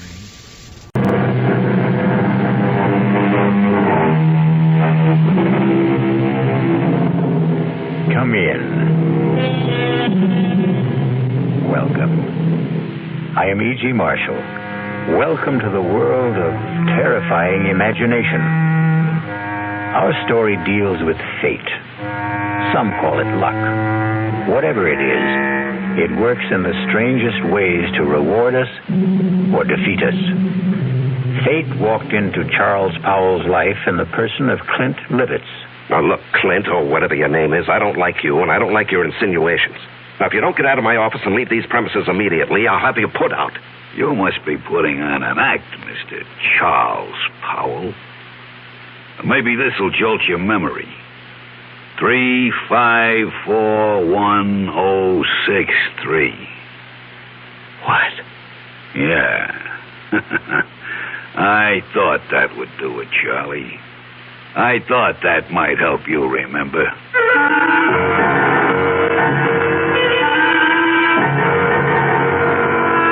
Our mystery drama, No Hiding Place, was written especially for the Mystery Theater by Sidney Sloan and stars Larry Haynes. It is sponsored in part by the Kellogg Company, makers of Kellogg's Special K cereal. I'll be back shortly with Act One. And now another tale of the ball and chain. At Kellogg's Special K Presents Overweight on an overnight train. Is the seat taken? Please, sit down. You have exceptional legs. But why is one of them attached to a ball and chain? This ball and chain? It's a symbol. Funny, I would have sworn it was a ball and chain. I mean symbolic. Because carrying around a few extra pounds can be just like lugging around this ball and chain. I see. May I suggest something? Try a bowl of Special K skim milk, orange juice, and coffee. It's the Special K breakfast. Will it make me lose weight? No. You must also exercise and eat smart at every meal. I see. Do you know the Special K breakfast is less than 240 calories, 99% fat-free, and delicious? No, but if you hum a few bars... And that's another tale of the ball and chain. Your happy ending could begin with the Kellogg's Special K breakfast. That's Kellogg's Special K. Good night. Well, it's all right to tell one lie, isn't it? You can't. Then how about lying just a little bit? Not a little bit. You mean you can never lie? Never. Well, why not? Because when you tell a lie, Yeah? it gets dark inside your heart. You mean that just one lie will make your heart dark? Makes you sad, too. Oh, then what should you do if you tell a lie? Well, you just say I'm sorry. And then what? Then the light goes inside your heart. Oh, the light goes on? Yeah. Oh, a light doesn't really go on in your heart, does it? Yes, it does. Well, how do you know? Because the light in your heart will shine in your eyes. Oh. And then you'll be happy. I wonder why people tell lies. I wonder why, too. From the Franciscans, with love.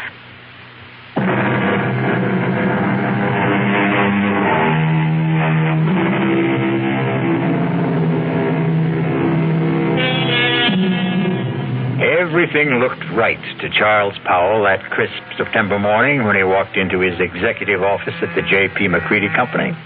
And why shouldn't it? Charlie Powell was a big shot there. At 37, executive vice president of one of the largest manufacturers of heavy construction equipment in the country. And he had done it all in less than 12 years. It was a real-life Horatio Alger story, even to his being engaged to J.P. McCready's daughter, Allison. How could anything go wrong? But it did, the moment he walked into his private office. Yes, Elsie. There's someone to see you. Appointment? No, sir, but he says that you'll see him. Mr. Powell, maybe I'd better come in and explain.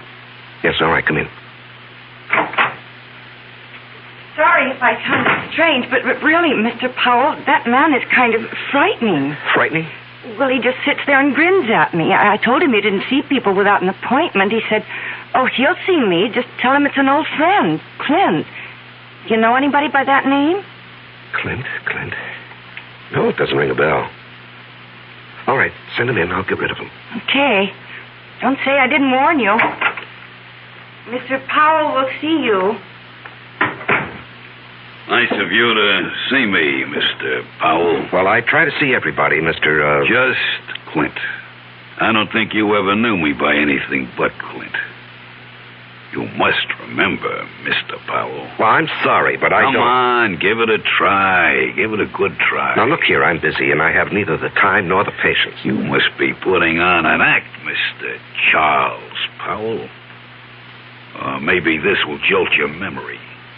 3541063. What? Yeah. I thought that would do it, Charlie. I thought that might help you remember.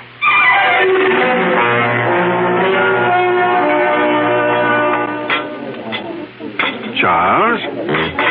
Oh, I'm sorry, Mr. McCready. I guess I was daydreaming. Something bothering you, young man? Oh, no. I hope not. Here I take you to the best French restaurant in town. You pick at your food, gaze into space, send your dinner away hardly touched. Oh, did I send all that good food back without eating it? You did? I particularly wanted to see you alone, Charles, because I have a little news for you. News? What kind of news, Mr. McCready? And that's another thing. You're so damned formal with me, Mr. McCready. Do you realize that in exactly 5 weeks you're going to be one of the family? Yes, of course I realize. How could I overlook it when Allison keeps reminding me regularly? Very well, then. Do you think it proper to call your father-in-law to be Mr. McCready? If you don't start calling me John... Okay. John, it'll be. I'm going to leak a little information to you. Yes?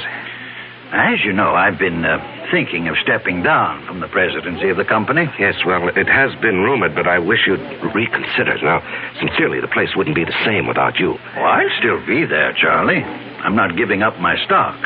The name of the company will still be J.P. McCready Company. The only difference will be that you will be sitting at my desk. Sitting at your desk? Well, I thought Hedges was slated to take over when you stepped down. No. Well, Tom was seriously considered, but he's a bit too old for the job. No, the company needs young blood. Well, I'm really bowled over. I've watched you grow. Come up on merit, ability. You're going to go far, my boy. Of course, the board will have to vote on your appointment, but... that, as the saying goes, is in the bag. Well, there's something you've omitted, John. You haven't asked me if I wanted the job. Is it necessary to ask? I remember another lunch with you several years ago. We got talking about ambitions, and you said that you would never be satisfied with second best. It had to be the top job, or you'd move on. Yes. But that was before this morning. What? Nothing. Just mumbling. I'd like to know how you feel about it, Charles. Well, even to be considered for the position is an honor, Mr. John. And your answer? Let me think it over. I must think it over.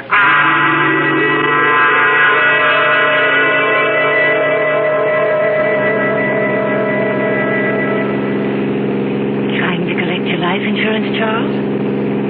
What? The way you're driving. Are you out to get me, yourself, or both of us? Oh, I'm sorry, dear. I guess I didn't realize how fast I was going. This car has more power than it needs.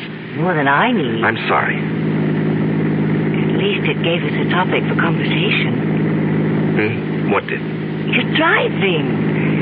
Darling, I'm the girl you asked to marry you. Something is troubling you, something big. Allison, did your father tell you what he's planning? Dad never tells me anything. I have an idea he thinks of me as a bird brain. He wants me to take over the presidency of the company. That's marvelous. Couldn't have made a better choice. Well, you're prejudiced. But it's a nice kind of prejudice. I don't think I'll accept. What? But, darling, it's right for you. You've worked toward that goal. You're the right man for the job. Am I? What is this? Lack of confidence, muck fever? You're being ridiculous, darling. No, I'm being practical and sensible. My being president of the McCready Company would bring nothing but trouble. What are you saying? I'm even considering resigning my present job. Why? Allison... Tell me. Whatever it is, I'll never stop loving you. I'll tell you. When I get up enough courage. Please, darling, be patient with me. Just be patient. I love you, too.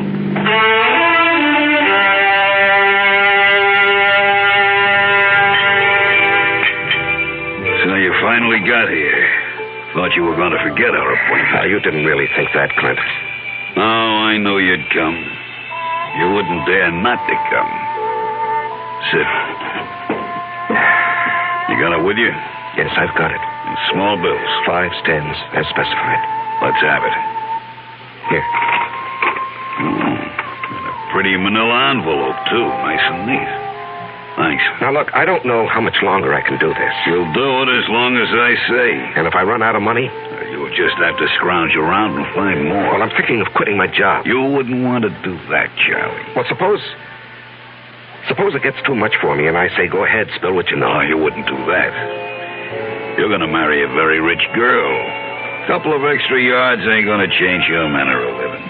Even a couple extra grand. How long are you going to suck my blood? I don't like the way you put that, Charlie. I'd rather you'd think of it like it was sort of sharing the wealth. You got the bread. I got nothing. This way, we both got something. I got a nice living, and you've got your freedom.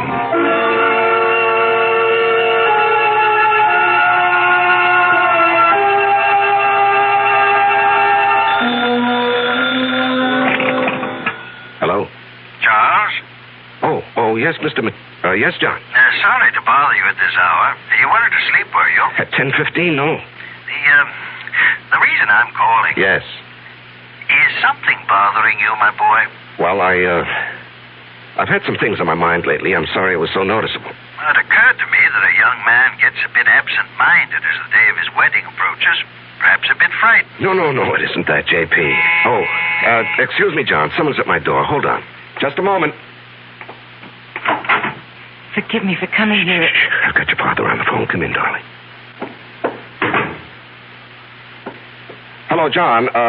It was just the porter with a package. What were you saying? Oh, nothing really. I'm just concerned.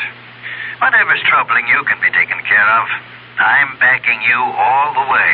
Well, I appreciate your feelings, J.P., but there really is no cause for concern. I'll snap out of this in a day or so. Good. It's reassuring to hear you say that.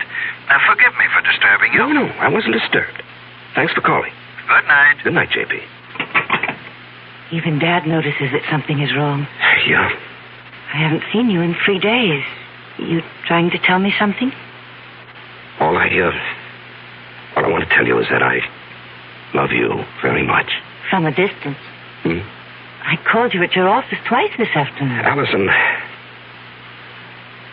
Allison, I can't keep this from you. I thought I could, but every day, every hour, it grows bigger. Until now, it feels as though it's going to engulf me. And you, our life, everything that has meaning for me. Darling. No, hear me out. And then if you want to go out that door quietly, I won't say anything more, and you can forget that you've ever known me.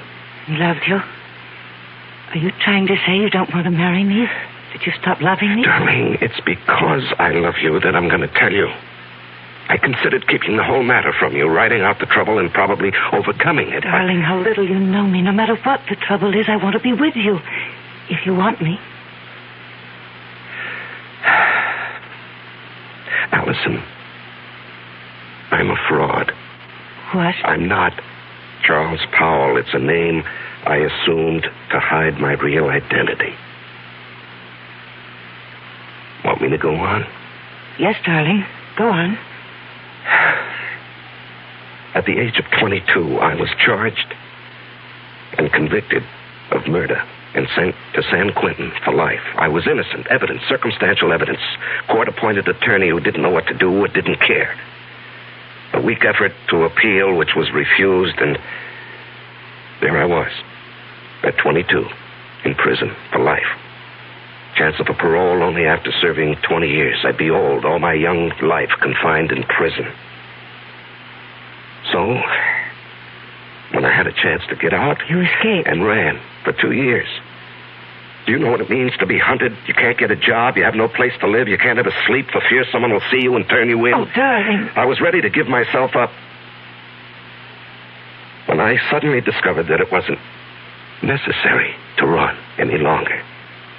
I picked up a 2-week-old newspaper and read a report of my death. What? Yes, a man had been burned to death in a flophouse fire. The only thing he had on him was something that I had kept, my only possession, a locket belonging to my mother. It had a picture of her taken when she married my father. And it had been stolen from me as I lay asleep in a freight car. I guess the thief thought it was gold. It was just cheap gold plate. And the man was identified as you? My mother and father's names were inscribed on the back. The man was so badly burned that the locket was the only thing that could possibly identify him. And after 2 years of hunting, the authorities were glad to close the file on Robert Hagen. Robert Hagen? Sounds so strange. The name doesn't fit you. Oh, it sounds strange to me, too, now. Darling, I'm innocent. I never did it. It was all a mistake. I don't doubt that for an instant, dearest. I only wish you'd never told me. I had to tell you. You see, someone knows who I am. He's blackmailing me.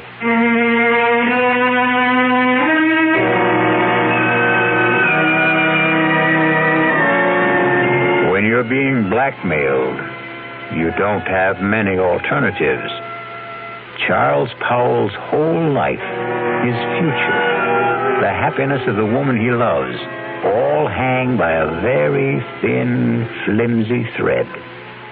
I'll be back shortly with Act 2. I'm Hy Brown, producer of Radio Mystery Theater. And as you may imagine, I'm excited about this new adventure in modern radio, this new statement of radio's marvelous power to stir the imagination.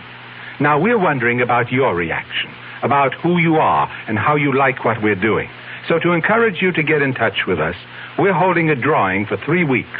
50 prizes a week, 2 AM/FM stereophonos, 2 travel clock radios, and 46 anthologies of modern suspense. Just mail us your name and address, and you're eligible. Of course, we'd like knowing whether your glad radio drama is back, but name and address will do it.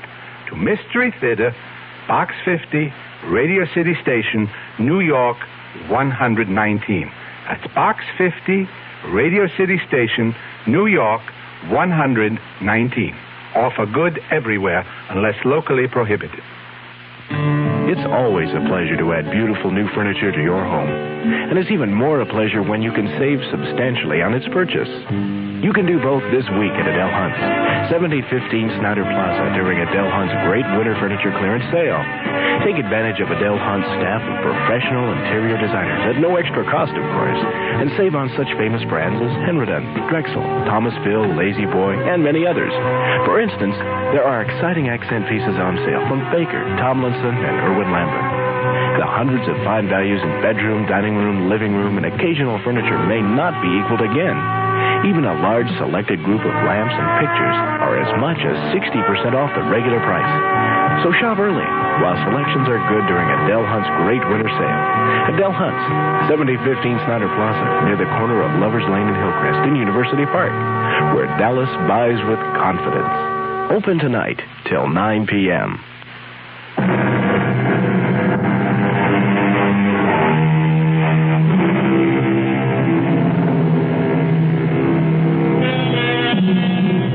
When Charles Powell chose to give in to his blackmailer, he didn't envision the trouble that was building up for him. Just keep paying and I'll keep my mouth shut, his blackmailer assured him. But then something happened that threatened to destroy Charles' fragile security. Yes, Elsie? Mr. Hamill is here to see you. George Hamill? Well, we're not playing tennis until tomorrow. I know that, Charlie. I've got something else to talk about. Business. Business? Yours or mine? Mine, but it concerns you. Okay, come in, George. Sorry to barge in on you. I know you're busy. Well, I'm never too busy to see George Hamill, rising young district attorney and next governor of the state. Your humor creaks, Charlie. Seriously, I've got something that sort of disturbs me. Oh? What does? Last night in a bar over on the west side, A man was bashed over the head with a bottle. He's in serious condition. Well, what has that got to do with me? Well, the man who did the bashing, an ex-con by the name of Clinton Livitz. Yes? He's asking for you. Says you'll go as bail. Now, what I want to know is, how does a guy like you get mixed up with a Joe like that? Now, George, what did you think? That he and I were buddies or something? I didn't know what to think. Well, I do know the man. He applied for a job with the company a week or so ago. The foreman who interviewed him discovered he was an ex-con, and he refused to hire him. It was brought to my attention when one of the societies that helps ex-cons called me. So you got him a job in the plant? No, I couldn't. I mean, I wouldn't go over the head of the foreman, but I did see him, and I handed him a couple of dollars. Couple of dollars? You know how much money he had on him when we brought him in? $276. Oh, well, maybe he got lucky at the races with the money I gave him. How much was it? Oh, gee, I don't remember. 15, 20. I just took it out of my pocket and handed it to him. It was a way of easing my conscience. I felt bad about the way our foreman had treated him. Well, take my word for it. This Clint Livitz is a bad customer. Stay away from him. What will become of him? Well, he'll go back to the pen where he belongs. And what's the bail set at? $5,000. And you're not seriously considering putting it up, are you? No, I was just asking. Because if you are, that's the last you'll see of your money. And for that matter, Mr. Livitz, he'll jump bail. Please, George, I'm a big boy now, and I think I can make my own decisions. Well, who would have thought it? Charles Powell Bleeding Heart. Now, look, we've been friends for over 5 years. When you were running for DA, I backed you with substantial contributions. I like you. You're my friend. Now, let's not kick that all out because of some stupid disagreement. No. Let's not kick it out. I'm sorry, Charlie. But I just can't understand what your connection with that ex-con is.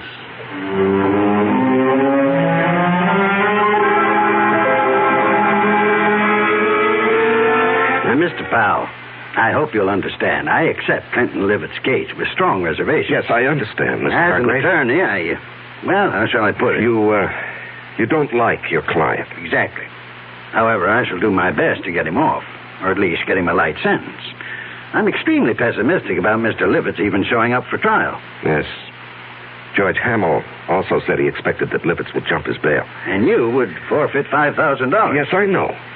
And that doesn't disturb you? No, I don't believe he'll run. I see. You want to speak with him? He's been released. He's waiting in the other office. Not particularly. He says he wants to see you. Oh. Well, in that case, yes, I'll see him. Send Mr. Livitz in. I'll leave you alone. If you need me, I'll be in the other office. Now, come in, Mr. Livitz. Mr. Powell will speak to you. Thanks. I'll be back when you call. Just flip the switch on the intercom. Yes, I will. You sure know how to complicate things, Clint.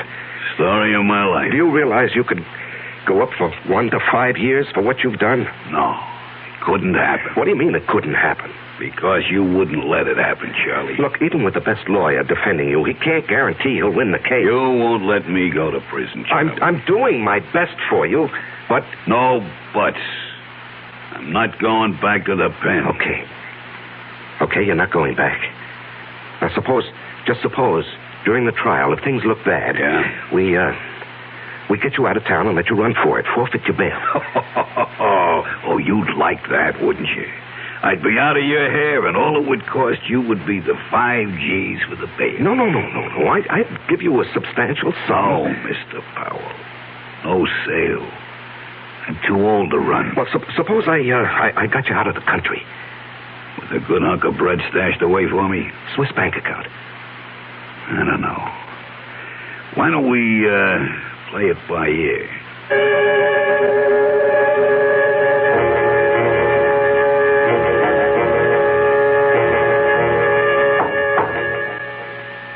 Come in. You wanted to see me, J.P.? Yes. Can you spare a minute? Yeah, sure. I've heard it on the grapevine that you were... how shall I put it? That you were aiding some ex-convict in trouble with the police. That true? Yes, it's true, John, and I think I know what kind of grapes grow on that grapevine. All right.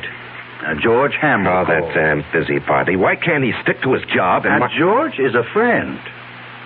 He tells me that the man you're protecting is a rather reprehensible character. Will you let me explain? It's just a matter of policy, my helping this man.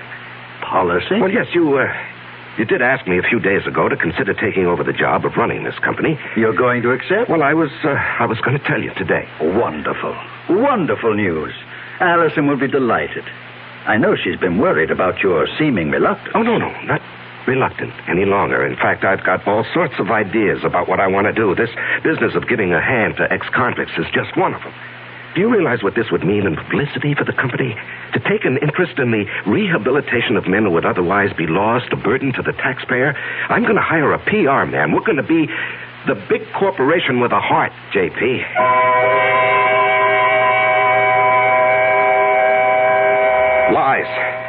Lies, and more lies. How can I keep all these phony stories straight, Allison? It's like a long, dark tunnel with no ending. It will end, and it will all turn out all right. Don't lose your courage. Now, I love you and need you. We'll worry this out together. You know what I've considered? What? Going to the authorities and saying, look, I'm Robert Hagen, the man you think died 13 years ago. No, darling, they'd throw you back into prison. Well, I'd hire the best lawyer. No, don't. Please don't take such a chance. What would I do without you? Darling, I don't know how much longer I can stand this pressure. I've got to do something to free myself. Why not give him a lot of money and ask him to go away? Promise to stay away forever. In Hargrave's office, I suggested that he jump bail and get out of the country. What did he say? Well, when I mentioned a big sum, I didn't exactly say how much, a Swiss bank account. He was interested. Did he say he would accept? Well, we were interrupted, and he didn't say definitely. Offer him anything. Just get him to go. Well, how would I get a large sum of money together? I have some small investments, a fair bank account, but what he might want would be beyond me. You forget you're marrying a very rich girl. Oh, no, I wouldn't think of that. Don't give me that male ego business. I've got money. Dad was nice enough to give me a big hunk when I was 21. Now, look, Allison. With all my earthly goods, I thee endow. We're not married yet. You're not going to back out now, not after I've endowed you with all my earthly... Or is it worldly goods? You are the nuttiest woman I've ever known. See, I've got you laughing. Darling, all our troubles are going to evaporate, vanish. No. It won't work, Allison. It'll never work. But you said... No. Clint Livitz will never stick to any bargain. He'll want more, and he'll want more. He'll never be satisfied. If we got him out of the country. What's to keep him from coming back when he's broke or even threatening us from abroad? I gave him $1,000 in cash only a few days ago. When he was picked up in the bar, he had only about $270-some left. In a matter of 2 days, he'd squandered over $700. But if he were made to understand that the sum agreed on was all he was going to get... Can't I make you understand? We're not dealing with a rational, honest man. He'll agree to anything. And then when his money runs out or he decides he wants more, he'll be right back.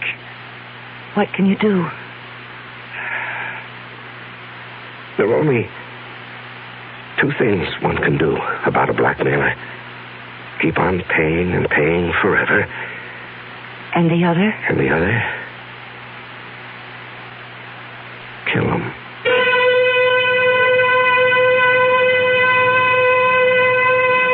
Just 2 ways to deal with a blackmailer. Charles now must face his conscience. The thought that has been in the hidden recesses of his mind has been spoken aloud. We will be back shortly with Act 3. Oh, sorry. When you say bud, you said a lot of things nobody else can say, yeah. When you say bud, you've gone as far as you can go to get the very best. Think about it and decide for yourself. Well, sure, the Budweiser people really do believe that brewing beer right does make a difference. But even that's up to you. Because the king of beer is leading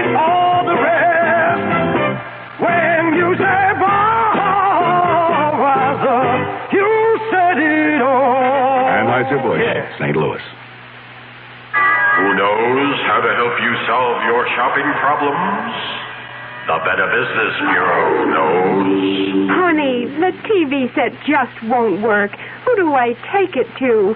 The lady down the street took hers into a place that charged her more than her set was worth. Gosh, I don't know. I'll tell you what to do, folks. Who are you? I'm the man from your Better Business Bureau. Now, before you take your set in for repairs, shop around and check into a firm's reputation. You know, that's even more important than the price. Friends and neighbors can help, or you can ask for a few names of previous customers to find out if they were satisfied. And since the amount you pay will vary from one place to another, it's up to you to find out in advance what a service will cost if you have it fixed at home. Just another consumer tip from your Better Business Bureau.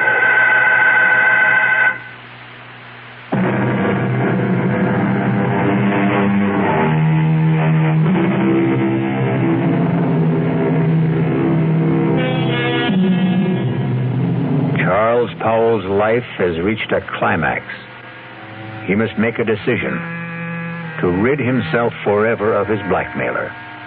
And perhaps that very decision will destroy his life and the life of the woman he loves. The alternative is to keep paying and paying, never feeling safe.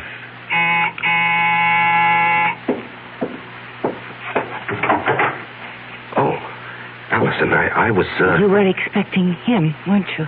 Yes. I gathered as much when I called you at the office this afternoon. Aren't you going to ask me in? Yeah, come in. You were so evasive. Well, he, wanted to see me this evening. He, wants more money. And you're going to give it to him? Well, I haven't many choices, have I? You mentioned one. No, Allison, I'm sorry I let that slip out. I didn't mean it. I couldn't go through with that if I wanted to. I could. What? Honey, you don't know what you're saying. I know very well what I'm saying.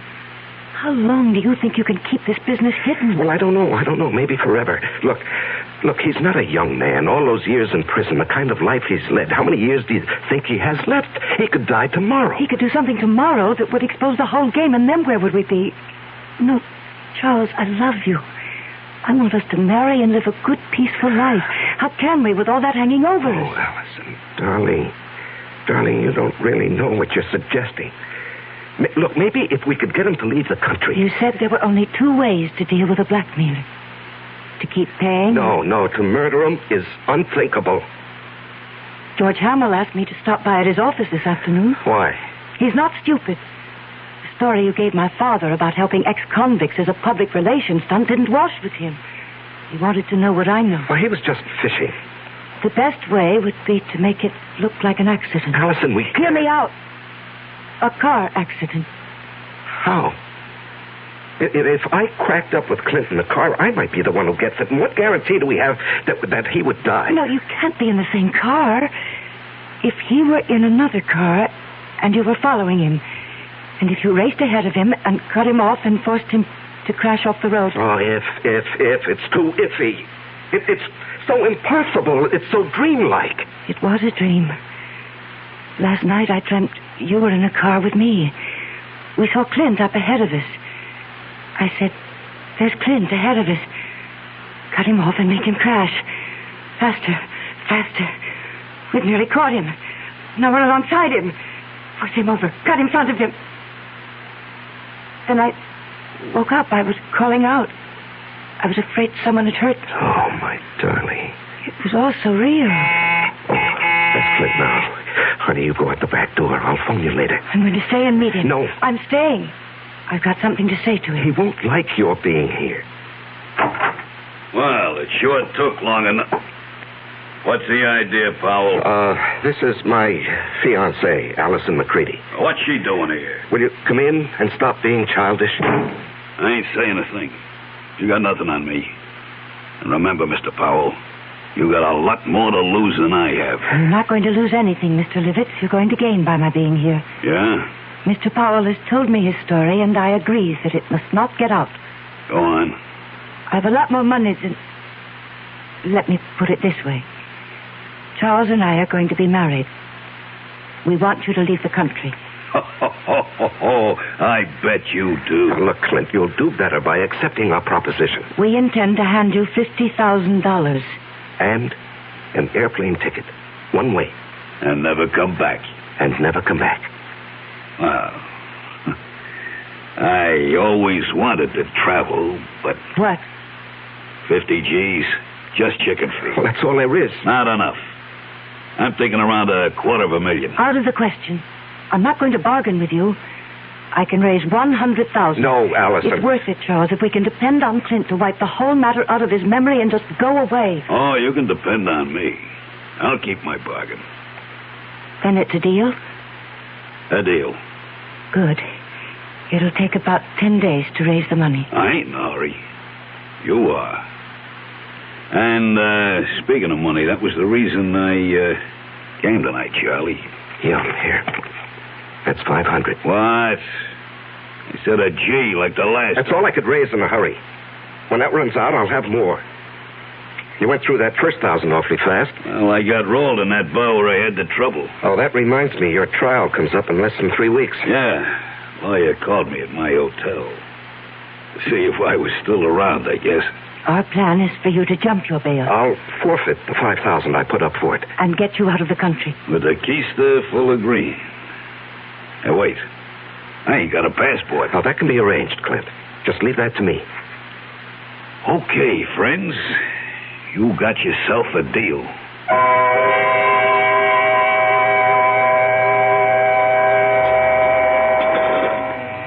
Say, Charlie. You're going to put this meal on your expense account, I hope. Too rich for your blood, George? Too rich for my pocketbook. That's JP's favorite French restaurant. Oh, yeah. Nice to have wealthy, high-paid executives for friends. I'm a simple man. I like simple things. And I like simple answers. Meaning? How long are you going to cling to that cockamamie story about your helping ex-cons rehabilitate themselves? Well, it's the McCoy, George. That guy got something on you, Charles? Pardon, monsieur, the telephone for you. Oh, yes, thank you. Where is it? It is here, monsieur. I will plug it in for you. Thank you. Just like the movie. Yeah. Hello? Charles? Oh, yes, Allison. I know George Helmel's with you. Elsie told me you were lunching with him. Listen to what I'm going to say, but don't let on to George. Yes, dear. Allison says hello and to remind you that in 2.5 weeks she wants to see you at the church promptly at 11. I'll try to remember. Okay. He's all set, darling. Now, what's so important? It's got to be tonight. I'll have the house all to myself. Why is the color scheme so important? The housekeeper and her husband are going into town to see their 15-year-old son in the high school play. Well, I don't see that that's such a problem. Choose whatever color will make the bridesmaids happy. Rent a car and let Clint take it to drive out and be here promptly at 9. Do not come together. You come out in your own car, but first report it broken down. Have it picked up tomorrow morning. You bring it back after it's all over. Understand? We did not see each other. You couldn't get here because your car was out of order. Oh, yes, I follow, dear. I follow. I'm not sure I agree. I have a .22 target pistol. I know how to use it. Yes, I know you have to ask him to come, dear, but then what do we do with the unwelcome guest? There's a spot about 100 yards behind the house. We get him out there in a wheelbarrow. There's a hole, an old cesspool. We drop him in, quick lime. Gardner's got several bags. But, suppose the gardener wants to supply some flowers for it. It's gone over a year fired. We didn't hire one after that. As soon as it's all over, we'll take the rental car and dump it over the edge of the road near town. You know that bad place where there's no shoulder on the road and only a flimsy guardrail? Mm-hmm. Yes, I know. We dump the car there. Let it smash up. If it catches fire, so much the better. Then you take me back to the house and rush back to the city. Report the rental car stolen. You've been in your apartment all evening. Understand? Yes, the color scheme suits me fine, dear. You sure have it all planned. No baubles, no slip-ups. All planned. Yes, I'll be in my office till late tonight, 9 at least, if you want to reach me. Good. That was for George's ears, wasn't it? Yes, that's correct, Allison. Now look, I have a report to get out. If you've completed your instructions, I'll get back to my lunch with George. Goodbye, dear. Wow. That's only the beginning, Charlie. Wait till she gets you signed on the dotted line.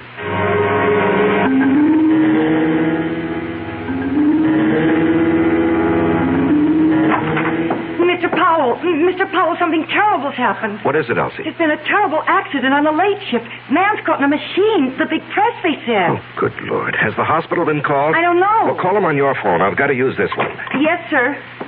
I'll call. And then call down to the plant and tell them I'm coming down.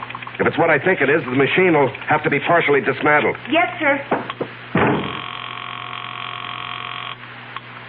Hello? Allison, listen, there's a change of plans. Charles, where are you? I'm still at the office. Something's happened. It's 8:30. He'll be here at 9. Yes, I know. He has the rental car. I got it for him. When will you be here? Well, there's been a bad accident on the night shift. A man's caught in the big metal press. I've got to help get him out. But us? What about us? Well, when he comes, stall him. Just tell him what happened, why I'm delayed. I haven't got the money, Charles. Tell him I'm bringing the money, the airplane ticket, and the passport. Just stall him. I'll do my best, but hurry. He scares me.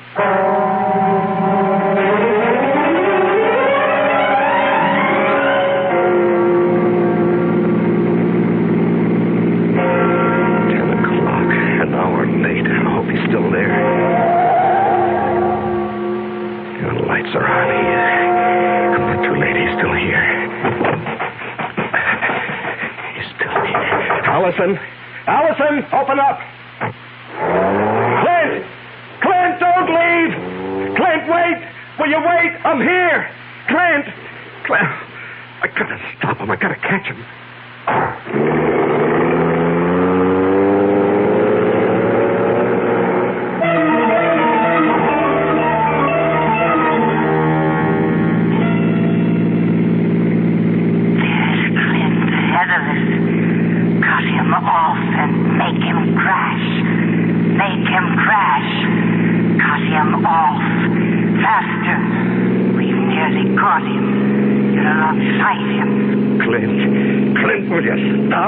I'll run you off the road. Force him over. Force him over. You've got him off. You've done it. Crashed and burning. Let him burn.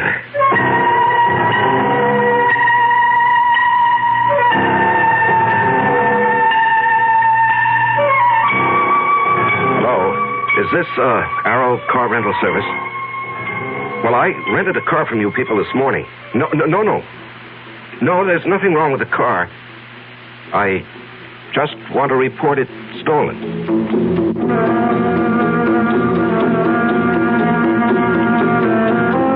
The City Foreign Car Service? Look, I asked for my car to be picked up in my driveway. It's still here, and I called, or rather, my secretary called at 10 this morning.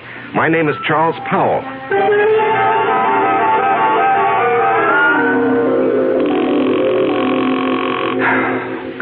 Come on. Will you answer the phone? Oh. Yeah, just a moment. Oh, George. George, it's kind of late for a visit. Come in. Thanks. I was just trying to phone Allison. Well, what a night this has been. There was an accident at the plant. Peterson. I hope they don't have to amputate. I heard. Yes, and then when I got outside, I had a date with Allison. The car that I had rented this morning was missing. It was stolen. What happened to that great, big, powerful foreign job of yours? Oh, it wouldn't start this morning. Had Elsie call the service people, but they haven't picked it up yet. I just called them. They have a night answering service. You've had a busy evening. Yeah, very. Well, I think I can clear up one of your puzzles, Charlie. Your rental car was found with a thief in it. You, caught him? Dead. Burned to a cinder. Oh. He must have been going at a terrific speed. Tire marks on the road as he went off. Cracked up and burned. Yeah. Some kid? No. This may surprise you. It's your protege, Clint Livitz. We found enough of him to identify him. And a slightly burnt, but still usable bankroll of sizable proportions. Well, closes his case, doesn't it? And opens up several others. Incidentally, where were you all evening? Home. After I got back from the plant. You didn't go out? Well, I told you, my rental car got stolen. I came home by cab to change my clothes. The big car is out of commission. I won't play games with you, Charlie. I checked it in the driveway just before I came up. The engine is still quite warm. Do you want to explain that? No, I don't want to explain. Charlie, I'm arresting you for murder. I must warn you that what... George, what are you talking about? Are you accusing me of Clint Livet's death? No, that was obviously an accident. I'm holding you for the murder of Allison McCready, the girl you were going to marry.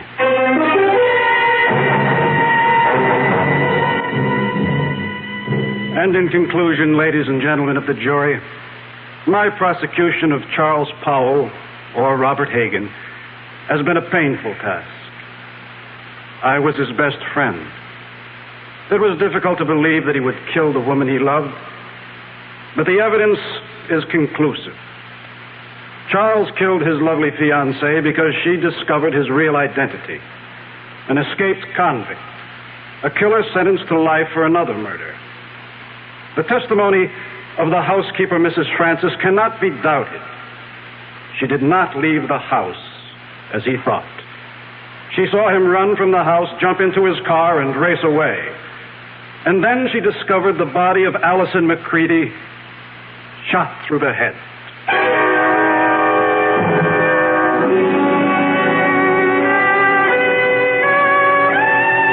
Your Honor, may I make a statement before you pronounce sentence? I did not kill Allison. I loved her. To say anything more in my defense is useless and unnecessary. Allison is dead.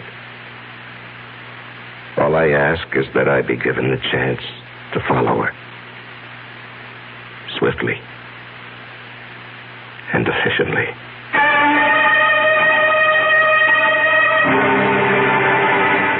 And so a man is twice accused of murder and twice sentenced for the crime.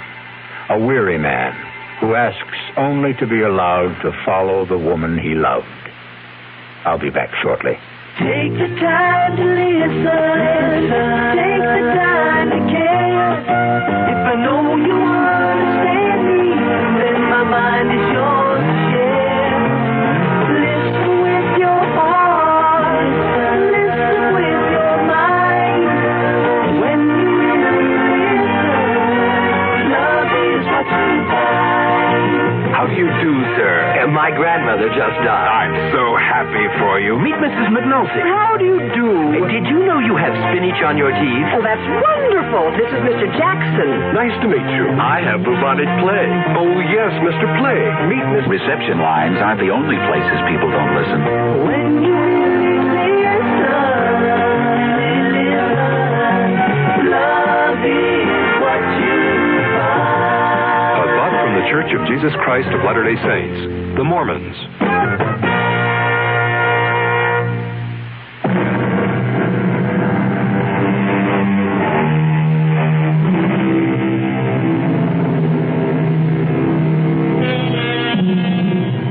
And there we have it.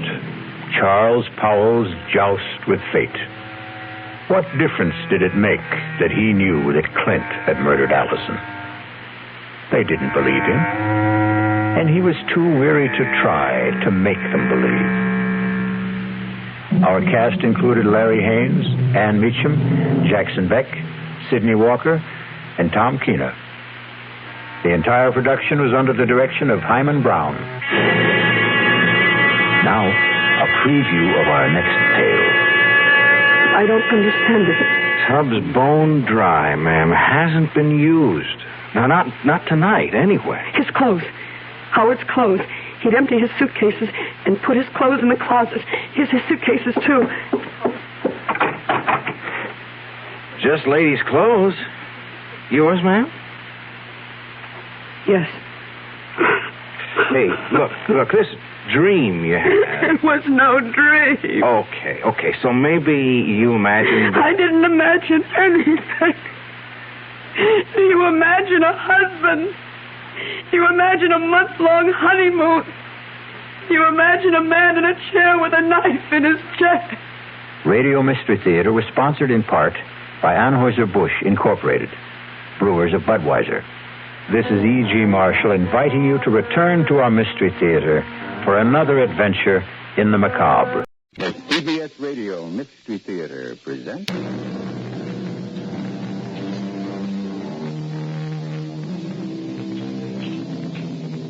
Come in. Welcome. I'm E.G. Marshall. He who has 1,000 friends has not a friend to spare. And he who has one enemy will meet him everywhere.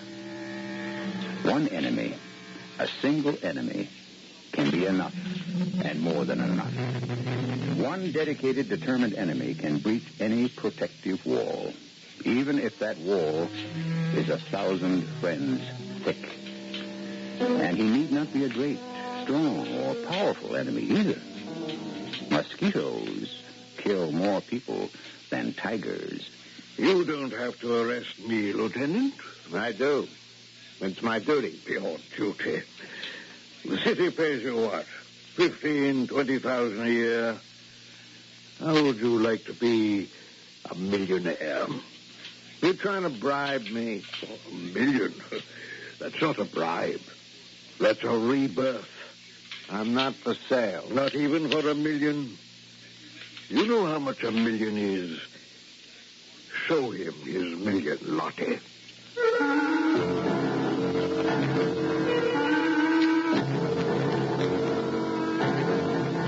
Our mystery drama, 00, was written especially for the Mystery Theater by Sam Dan and stars Robert Dryden.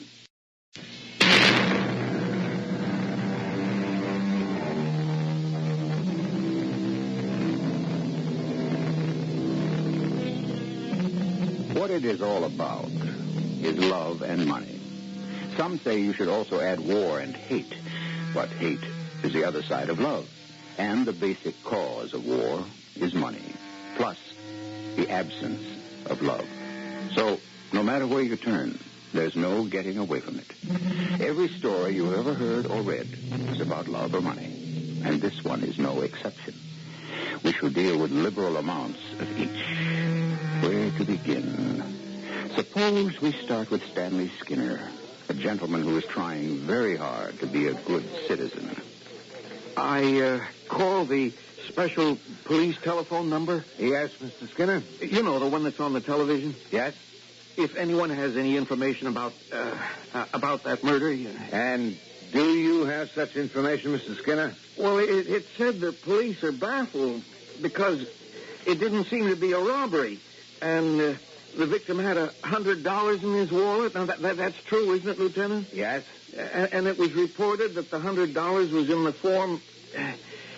form of 5 $20 bills. That's true? Yes, all that was put on the air. And furthermore, on each $20 bill, there was a 00 written in red ink. Now, that's how the bills were described. Now, Mr. Skinner, what are you driving at? Those were my $20 bills. Yours?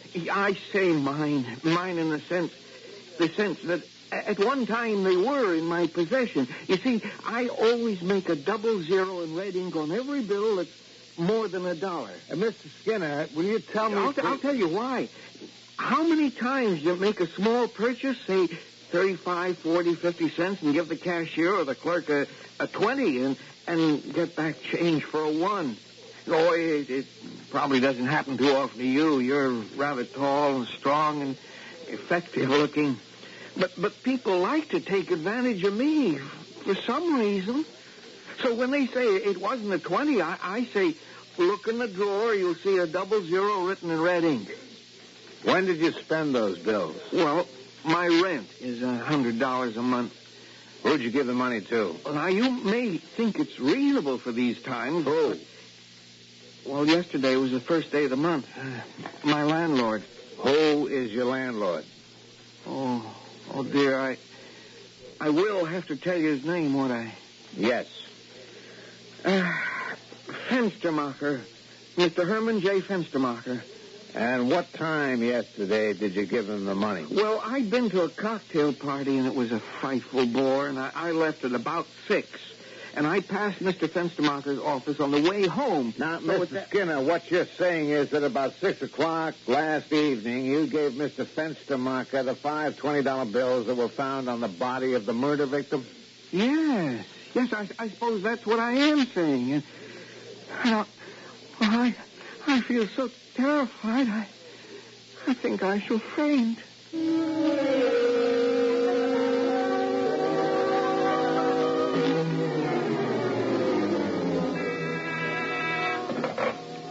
Yes? Oh?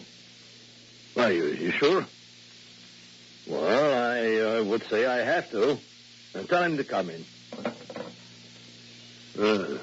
Police officer. A police officer? Come in. Come in. Thank you, Mr. Fenstermacher. Have a chair? Cigar? Drink? No, thank you. My name is Kramer. Detective Lieutenant Kramer. Homicide. Oh, well, what can I do for you, Lieutenant? I assume I can do something. Otherwise, you wouldn't be here, huh? You see, that's deduction. Mr. Fenstermacher, last night a man was murdered. Oh, crime. That's crime. It is getting out of hand. His name was Benbow. Luther Benbow. Did you know him? Did I know him? He was a private investigator. Did you give him $100 last night in $20 bills? Well, why should I give him $100? At about 6 o'clock last night, a tenant of yours, Mr. Stanley Skinner, paid you $100 for the rent of his apartment. Oh, Mr. Skinner, I know very well. And 2 hours later, Mr. Luther Benbow was found shot to death, and the $100 were in his pocket. 5 $20 bills, each marked with a 00 in red ink, identified by Mr. Skinner as the money he gave to you. Now, let's begin all over again. Did you know Mr. Luther Benbow? Yes. Why did you give him $100? Well, is that important? Yes. But it's something very personal. This is a murder case. I needed the services of a private detective. And that was his fee? Yes. What for? I wanted him to Yes? My wife is having an affair, and I hired Benbow to find out who the man is. Did he? No. How long had he been working on it? A month. And he had no idea who the man could be? No. Let me ask you something. Who the man is could be important to me. Why is it important to you? Because if the man had something to lose, it might be a motive for him to murder Benbow, to silence him. Now, we could say the same thing about your wife. My wife? Are you sure she was having an affair? Yes. In 1 month, Benbow was unable to produce any definite results. How do you know he wasn't leading you on? He said he traced her to an apartment building at 911 Cherokee Circle. Cherokee Circle? That's where his body was found? Yes, my wife would go there 2-3 times a week. That's what Benbow told me. He would follow her there. And on those nights, where does your wife tell you she's been? Where? The opera, a show, a movie. You see, I have to work late most nights. I see. Well, what do you think you see? It's no picnic being a landlord these days. You're trying to tell me I neglect her? I give her all the money she wants. So all Benbow could tell you is that she frequently visits 911 Cherokee Circle. Now, he didn't find out who she sees there. No. What are you trying to do? Are you going to talk to her? Yes. Does this mean that she'll find out I had a detective shadowing her? I'm afraid it does. But she'll divorce me. Well, isn't that why you hired a private detective to follow her, so you could get the evidence to divorce her? Well, that's different.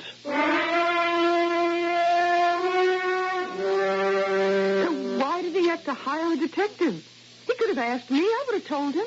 Well, then you admit you were having an affair. I mean, what did he expect? The man's name? What did he marry me for? Am I supposed to sit around the house all day and half the night just waiting for His Majesty to decide to come home? Mrs. Fenstermacher. That name, that's a mouthful, too, huh? Why don't you just call me Serinda? What is he saying? He's busy. He's swamped with work. I must ask you to tell me the man's name. Look, the guy has a good job, a wife, kids. This was nothing. I mean, just a good time for the both of us. His name, please. So, I'll tell you his name. What'll it prove? He didn't kill that private eye. I didn't either. Both of us were innocent bystanders. Mrs. Fenstermacher, I'll have to insist. Yeah, I know you will. Well, he works for a bank. He's a trust officer. So if this comes out, he's dead. Level with me, Lieutenant. Will it have to come out? If it turns out that neither of you were involved in the murder, probably not. Yeah. That's sure a real, definite, ironclad guarantee, isn't it? No, I'm sorry. It's the best I can do.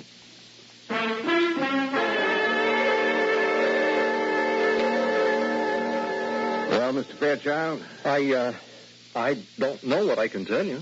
What we know so far is that Mr. Luther Benbow, a private detective, was killed in the line of duty. That is, he was murdered while shadowing Serinda Fenstermacher. Lieutenant, we're both men of the world, I trust. Now, you realize that if my relations with Mrs. Fenstermacher became known, my position here at the bank would become untenable. Yeah, well, I'm afraid that's all beside the point. I am a homicide detective investigating a murder. Did you know you were being watched? Did I know we were being watched? Yes or no is the answer. Oh, the answer is no. Did you know Mr. Luther Benbow? Once again, the answer is yes or no. Well, the answer is no. Then what you're saying is, A, you didn't know Mr. Benbow, and B, you were unaware of the fact that you were being shadowed. Yes, that is exactly what I'm saying. Now, is there anything else I have to do now? Not at this time. Will it be kept out of the news media? This time? Yes. Thank you.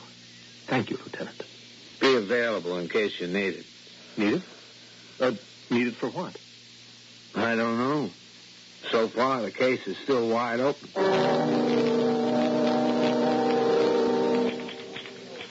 It is obvious, therefore, that Benbow was leading his client on.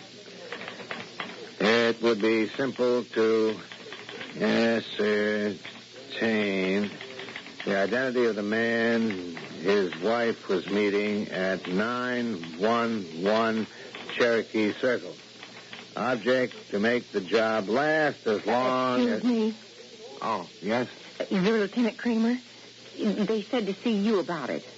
About what? The murder of that private eye. My name is Munson, Dolly Munson, Mrs. Lewis Munson, although I'm divorced. Yes, Mrs. Munson. Well, I heard on the radio and in the papers if anyone has any information concerning the murder of Luther Benbow to call. And you have information? I don't know. You decide. Suppose you tell me. Well, I work at 911 Cherokee. I'm a companion to an elderly gentleman, a nurse companion. I read to him a lot. Yes? Well, there's this nice couple. Nice looking, I mean. I've been meeting them on the elevator lately. They get off at the 8th floor. We don't know each other, but we nod and, we say hello, Now, this is last night.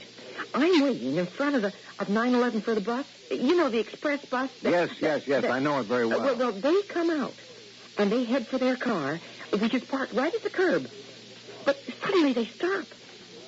Now, for the first time, I I noticed a man standing a little ways down the street. Now this gentleman, he leaves the lady and walks over to this man and he starts to talk to him. Could you hear what was said? Oh, could I? You could hear it all over the neighborhood. This gentleman, he said to the man, "Are you spying on me?" And the man answered something like, "I don't know what you're talking about." Well, there was more of that kind of stuff, and the gentleman threatened to do something to him. Finally, the lady called out, "Please, don't start anything." And then the gentleman and the lady got into his car. Well, then this morning I saw the dead man's picture in the paper, so I thought... The lady and the gentleman, you don't know their names? No. I'm not even sure they live in that building. They could just be visiting. But I remember the car. Oh, it's a real nice-looking foreign sports kind of car. And the license, I noticed the license because it's so short and simple. UL 58. UL 58. Yeah. Just a minute. I want to run the license number. Get me the motor vehicle computer. Yeah. I want UL 58. Yes. Ronald K. Fairchild.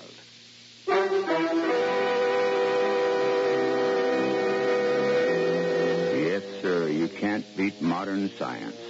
You'd be surprised how many lie detectives there are in this world. Didn't we hear Mr. Fairchild say he didn't know Mr. Benbow and that he was unaware that he was being shadowed? Well, we shall have to confront him with all this in Act 2.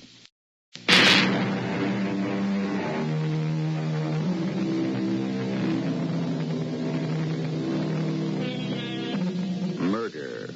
That's what Lieutenant Kramer has to contend with. Of course, murder moves in a bewildering maze of directions. It refuses to confine itself to a neat, concise package. For example, we're already involved with adultery, conspiracy, falsehoods. Murder certainly does not keep wholesome company. Mr. Fairchild, you still insist you're completely unaware of Mr. Benbow? Lieutenant, I swear to Mr. Fairchild, I warn you, this is a very serious situation. It's murder. I don't want to take you in and book you. I won't run away. I know that. You can't afford to. So I'm not going to take you downtown. Just yet.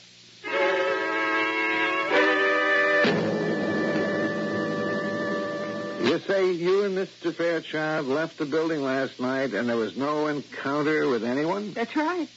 We just got into the car as usual and just drove off. As usual. This woman who says she saw Fairchild and Benbow get into an argument, why would she lie? Oh, look, so many people lead desperate, dull lives. This is a chance for her to do something out of the ordinary. Well, why pick on you? Look, we've seen her in the elevator. She's seen us. She gives us that up and down look. You know what I mean? It says, you too, you're not putting anything over on me. And now she notices this Benbow hanging around. She figures maybe he's a detective. Well, you know how most people love to write mystery stories in their own heads. And so she made it come together. I was with Mr. Fairchild 15 minutes ago. Did he call you and tell you what to tell me? No. You told me you were not in love with Mr. Fairchild. Is that still true? Sure it's true. Well, then, if you're not in love with him, why do you want to risk being an accessory to murder? Murder? We're 2/3 of the way there now. As far as Mr. Fairchild is concerned, we have motive. We have the fact that he was heard to threaten Benbow. But it's her word, that woman. Come on, Mrs. Fenstermacher. That woman is telling the truth, and you know it. I know it, and Fairchild knows it. You're in deep enough. How am I in deep enough? You were having an affair with him. You were with him. You also had a great deal to lose. Now, look, You're connected with the case. Okay, so far, nothing points to you. There's an involvement, but it's messy rather than illegal. They can find him guilty, and you can still walk away. But don't try perjury or even conspiracy, because then you're asking for the same first-degree murder indictment that he's liable for. I don't see how I can commit perjury. If I'm placed on the stand, the witness stand, I'll just have to tell the truth. And what is the truth? The truth is that he did notice this fellow. And not just for the first time last night either, because we spoke about it, and we didn't know. But last night, I guess he felt sure, and he did threaten this man. That's the truth? Yeah. Oh, I'm sorry. I'm sorry for him, but that's the way it goes, isn't it? Yeah, that's the way it goes.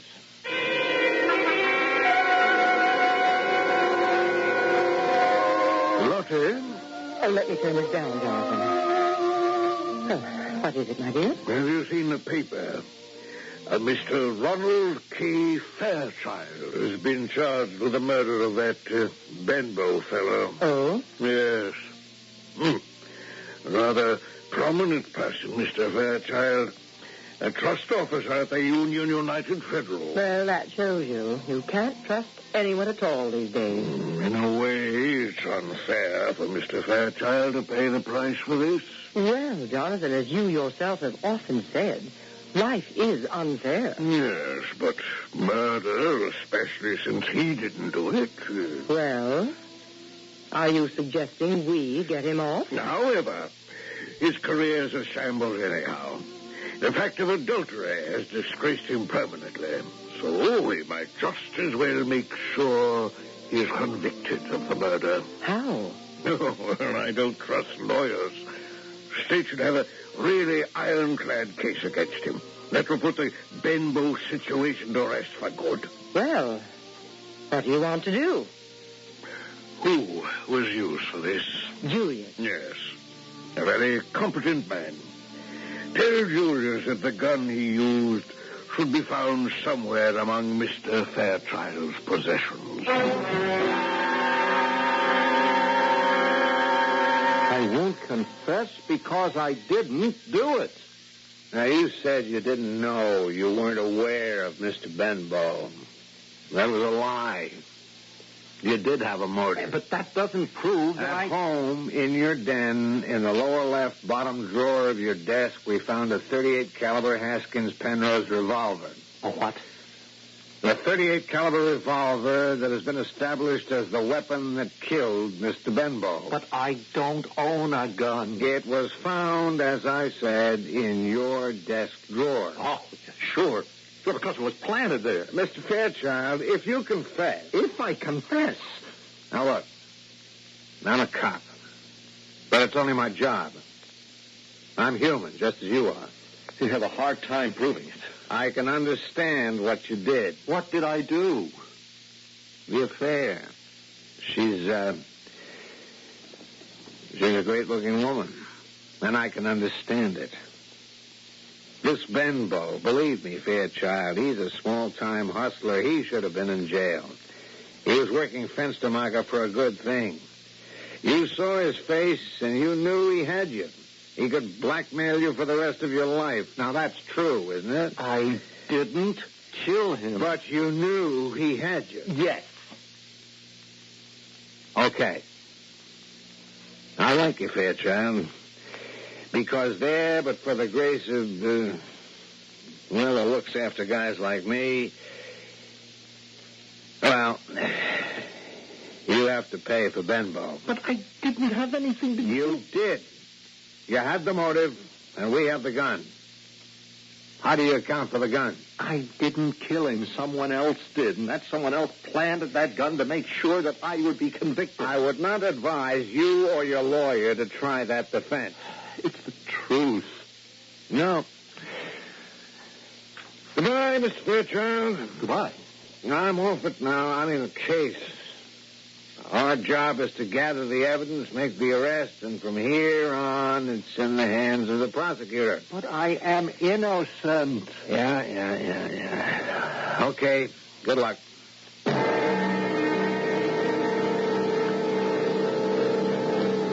Hello, honey. What can I do for you, officer? Oh, there's not many people in the joint tonight. You looking for somebody? Just freelancing for a little information. Don't ask me. What bit you? Nothing. Well, generally, you have such a cheery smile. Why don't you get lost, cop? Oh, come on now. Is that a way to talk to an officer of the law? No.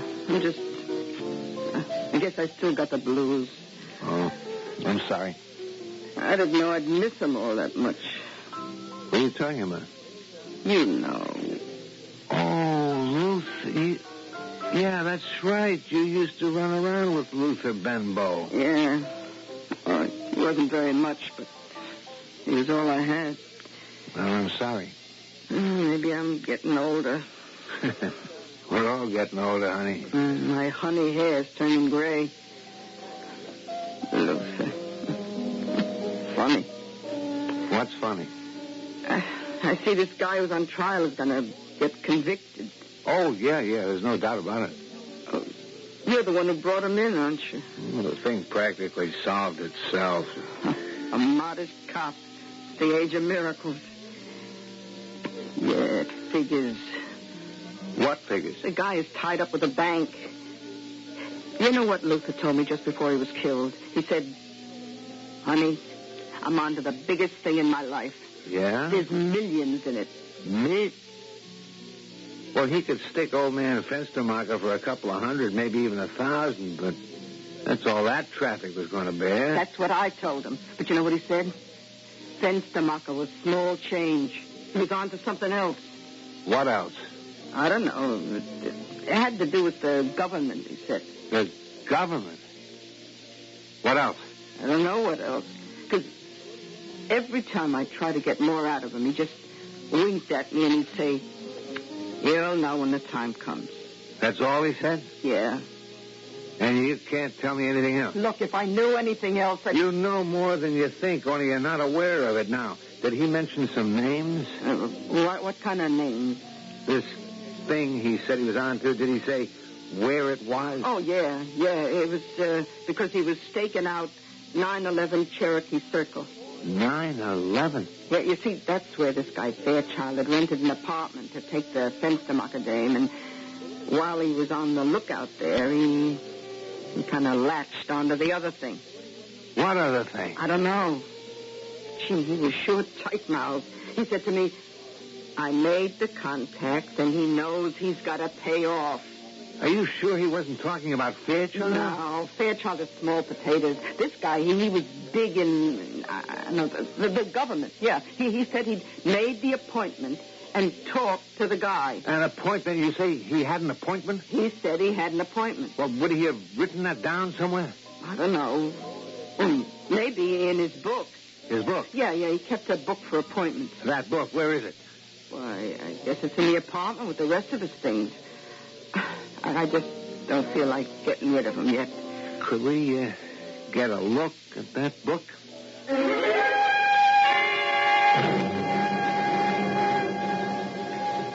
When did he tell you he had this appointment? It was the day before he was killed. That would make it Tuesday, the 31st. All right. Here's what it says. Tuesday, the 31st. Appointment with Corliss, 911 Cherokee Circle at 8 p.m. Who's Corliss? I don't know.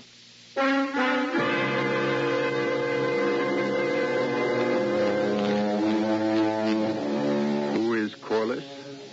He doesn't know, and she doesn't know. But we know. We met Mr. Corliss during the unfolding of our second act. He was the gentleman who wanted to make sure the murder weapon would be discovered conveniently in Mr. Fairchild's desk. Well, you know we'll meet him again in Act 3.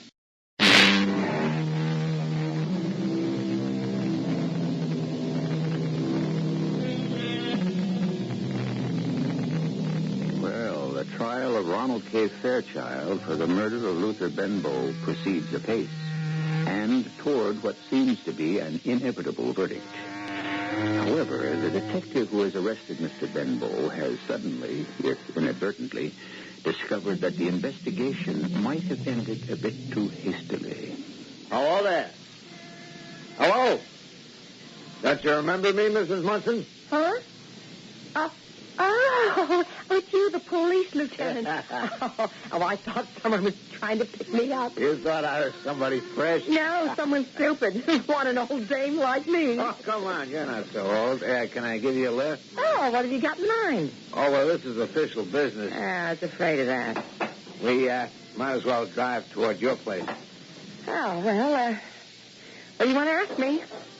You seem to know everybody in the building. I understand Mr. Corliss lives in the building. Jonathan C. Corliss, yeah, maintains an office in an apartment on the 15th floor. 15B. He has a mistress. Mistress? Well, she's been introduced as his secretary, but she lives there, too. Besides, she has the longest, prettiest fingernails I ever saw. So I don't think typing is her major talent. Would you happen to know what business Mr. Corliss is in? Would I know? Well, I've been trying to figure that out. And? Well, I think Mr. Corliss is an expediter. An expediter? Now, what does that mean? Well, it means he expedites things. What kind of things, and for whom? Well, I think he arranges for favors. What kind of favors? Well, if you need a favor, the way I understand it, Mr. Corliss will find out who'll be willing to do it for you. For a price, of course. I see. See, Lieutenant, why have you asked me all these questions?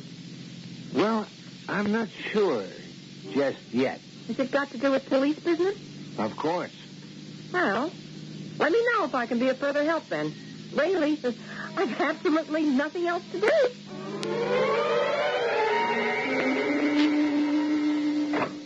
Mr. Corliss, my dear. What is it, Lottie? A police detective wants to see you. I wonder why. Well, I asked him, but he said it was a police matter. Well, then, I shall have to see him, won't I? Have him come in. Won't you come in, sir?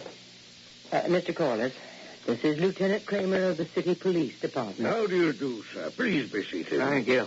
Well, now, what is there I can do for you? Well, some time ago, almost a month now, Mr. Luther Benbow was shot to death. Yes? Did you know Mr. Benbow? Why do you ask? Did you have an appointment to see Mr. Benbow at 8 o'clock on the night of the 31st? Consult my calendar, please, Lottie. Yes, sir. Did I have such an appointment? No, sir. No appointment with Mr. Benbow. Which should not be surprising, since I don't know, or didn't know, as it turns out, Mr. Benbow. Well, then you deny having this appointment. Dear Lieutenant, am I being accused? Well, according to Mr. Benbow's appointment book, he had a date to see you. Are you sure? Positive. The notation reads, Corliss, 911 Cherokee Circle, at 8 p.m. Well, that's my name and address, but I didn't know the gentleman, and he was never here. Mr. Corliss, I am trying to retrace Mr. Benbow's trail. I understand, Lieutenant. Now, is it possible that he might have been here under a different name? Did you have any other appointment scheduled for 8 p.m.? I don't remember. You'd have no idea why your name should have been in Mr. Benbow's notebook? None at all. I'm sorry I disturbed you. Oh, it's quite all right. I'm sorry I was unable to be of assistance. Goodbye, sir. And Miss, no, that's all right. I can let myself out. Is he gone? Yes. Well, now, what do you make of that?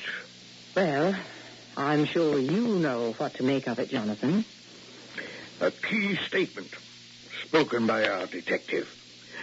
I'm trying to retrace Mr. Benbow's trail. Key for two reasons. Can you tell me what they are? Absolutely not. Why should anyone want to retrace Mr. Benbow's trail? Mr. Fairchild is being tried for his murder and is well on his way toward conviction. Second, the detective didn't say, we are trying to retrace the trail. He said, I am trying. What does that suggest?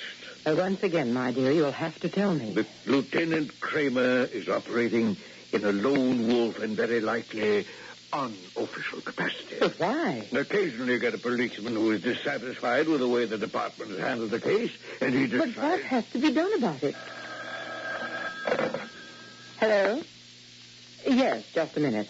It's for you. Julius. Thank you, Artie. Yes, Julius. Oh, never mind that. We're here now. Who? Yes.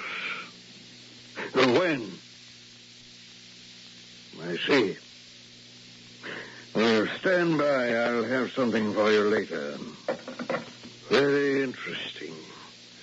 Julius, as you know, has been watching the house. Well? Last evening, he saw a man whom he recognized as a police detective pull over to the curb and start to talk with a woman who works in the building, Mrs. Munson. Munson? At any rate, Julius saw her get into the detective's car and drive off. Now we have something to think about. The detective talks to a woman in this building, and the next day he comes here to talk to me about the Benbow murder, which should be, as far as we're concerned, a dead issue. I got it. She told him Benbow was here. How would she know? Well, she might have seen him. Yes. And we're in trouble. Anything Julius can handle? Julius can always handle it as a last resort. Why not as a first resort? Because you simply can't murder people the way you swat flies. Why not? Both of them. The cop and the woman. Do it now, Jonathan, fast, before I can grow and develop. Well, you yourself said the cop is freelancing, which means his boss doesn't know what he's up to.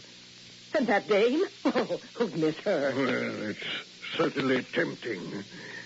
Except we can't be sure. Jonathan, do you know how much money is involved here? I was the one who determined the amount. So we've almost got it That's through. why nothing must go wrong now. So, we'll buy her off. Buy her off? We can always get rid of her later. Well, what about the cop? So far, he doesn't know what it's all about.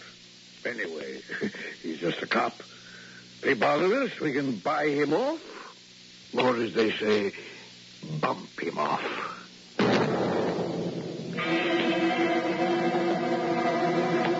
Lieutenant? Yes?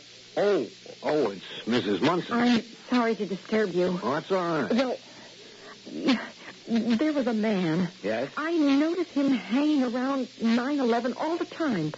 This morning, as I left to go to work at 911, I caught a glimpse of him hanging around my apartment house. You sure? Yes, I'm positive. He was in a parked car. When I left for the bus stop, he followed me. And he parked across the street as I waited for the bus. Then when I got on the bus, he followed the bus. Oh, I got rid of him. I waited for a red light when the bus arrived at Sentinel Plaza. You know how crowded it is there. And I ran off the bus and around the corner. That's the one-way street, and I came right here. Lieutenant, why am I being followed? Well, it could be your imagination. No, I saw the man distinctly. Can you describe him? Yes. Short, very stout, blonde, a broken nose. Wait a minute. Chuck, Lieutenant Kramer, I want to look at some pictures.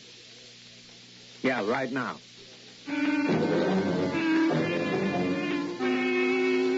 Absolutely. It's the second fellow. You sure? Positive. Oh, it's that exact face. Oh, yeah, I was afraid of that. Of what?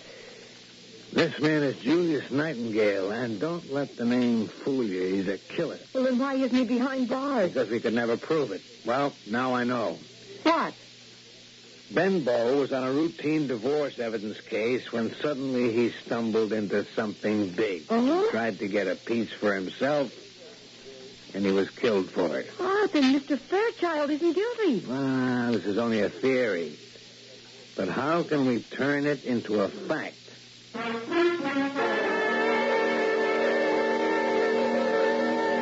Mrs. Munson, what a pleasant surprise. I understand we're neighbors. Well, during the day, anyhow. I'm so happy you paid us a social call. It's business. Well, then, shall we come to the point? How much is it worth? For what?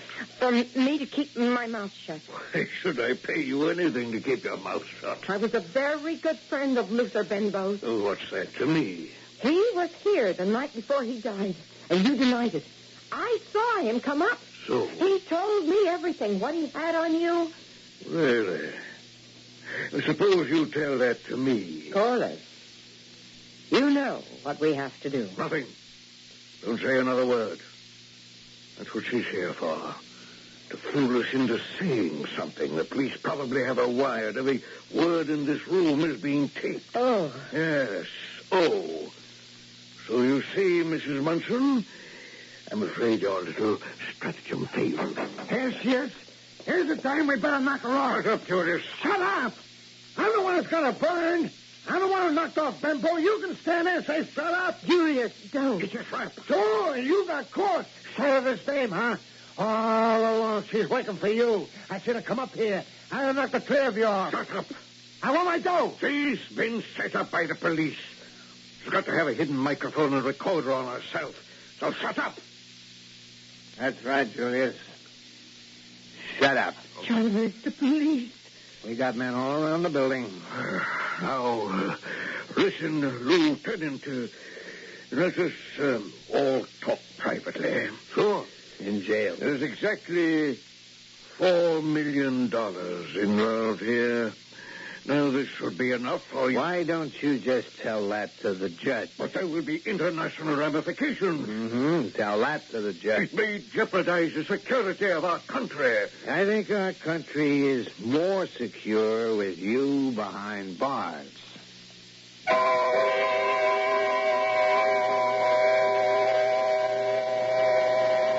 It probably is.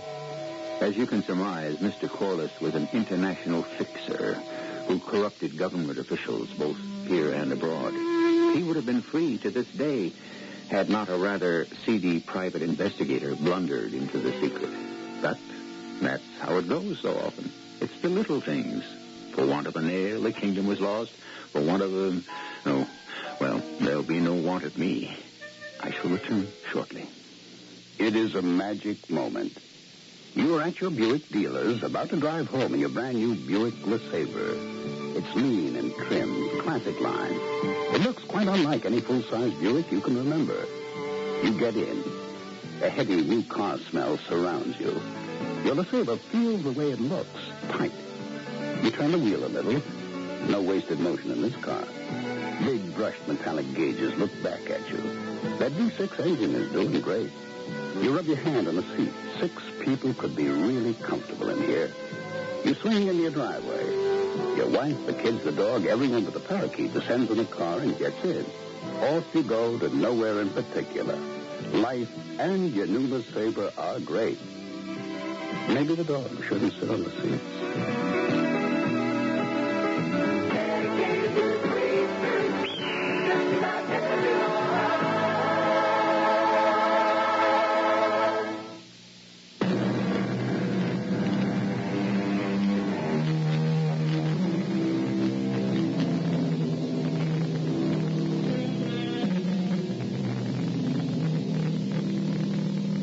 I suppose the real thing we're talking about is serendipity. You know, you start to go somewhere and you get distracted and wind up somewhere else. Like Columbus. He started out to find a passage to India and thereby discovered America. Yes. Serendipity. A hand-to-mouth investigator is satisfied to work for crumbs and suddenly stumbles on a banquet. Unfortunately, it kills him.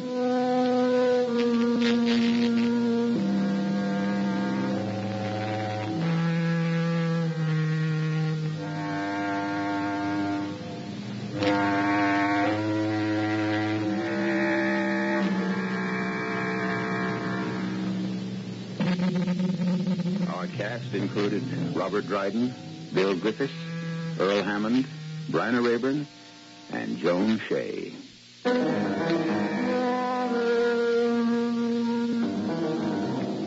The entire production was under the direction of Hyman Brown.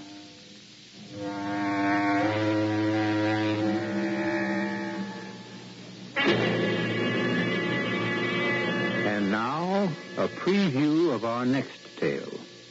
I am here tonight, Ebenezer, to warn you that you have yet a hope of escaping my fate. Oh, you were always a good friend, Sankey. You will be haunted by 3 spirits. That is the hope you mentioned? It is. I think I'd rather not.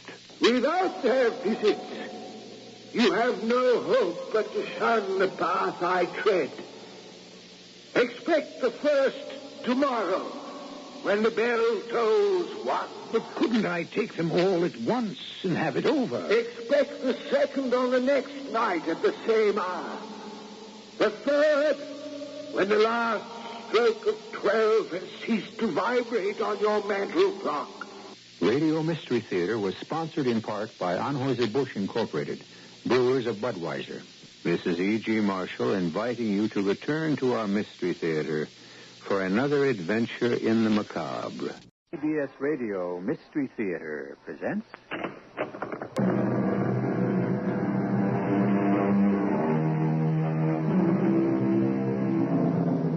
Come in. Welcome.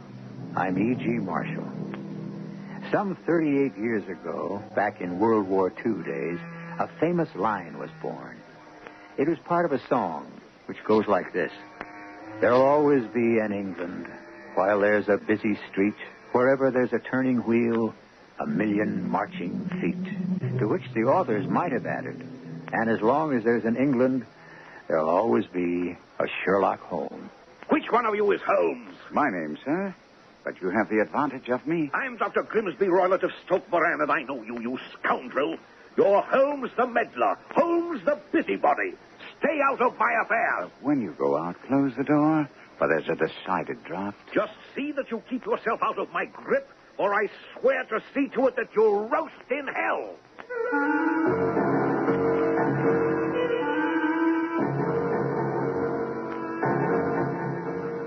Our mystery drama, The Adventure of the Speckled Band, was adapted from the Sherlock Holmes classic, especially for the Mystery Theater by Murray Burnett, and stars Kevin McCarthy. It is sponsored in part by Sign-Off, the sinus medicines, and X-Lax. I'll be back shortly with Act 1.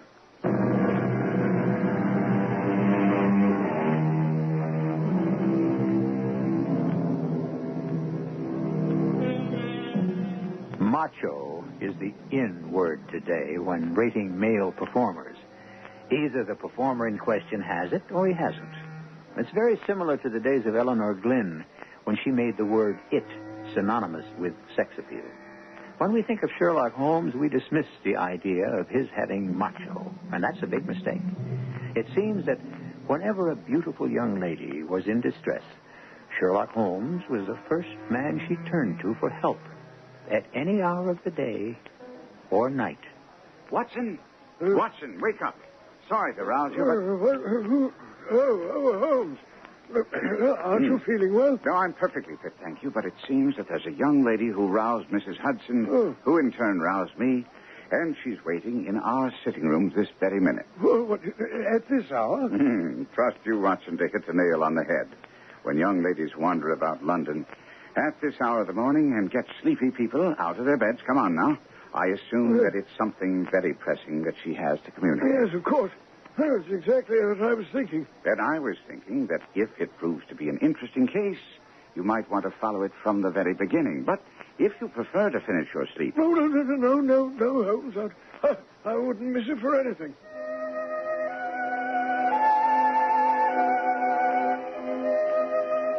Good morning, madam.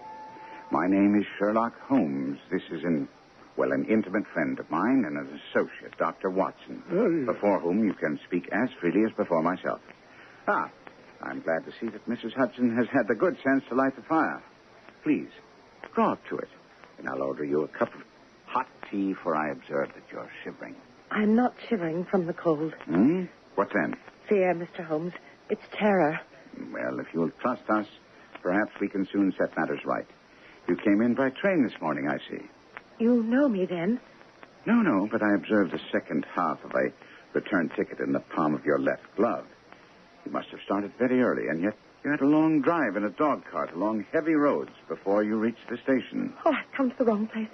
They've been here before me, and you know all about it. No, please, madam, forgive my clumsiness. No, don't be alarmed. It's just that my enthusiasm for the science of deduction is sometimes misplaced. I don't understand. The explanation is simple. The left arm of your jacket is spattered with mud in no less than 7 places. The marks are perfectly fresh. There's no vehicle other than a dog cart which throws up mud in that way.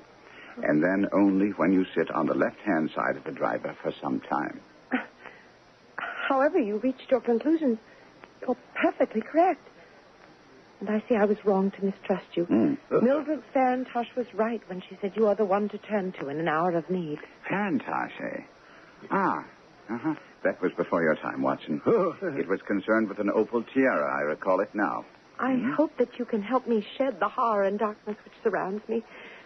At present, I can't reward you for your services, but in a month or 6 weeks, I shall be married with full control of my own income, and then you shall not find me ungrateful. Now, don't disturb yourself about rewarding me. Let us hear your problem. My name is Helen Stoner.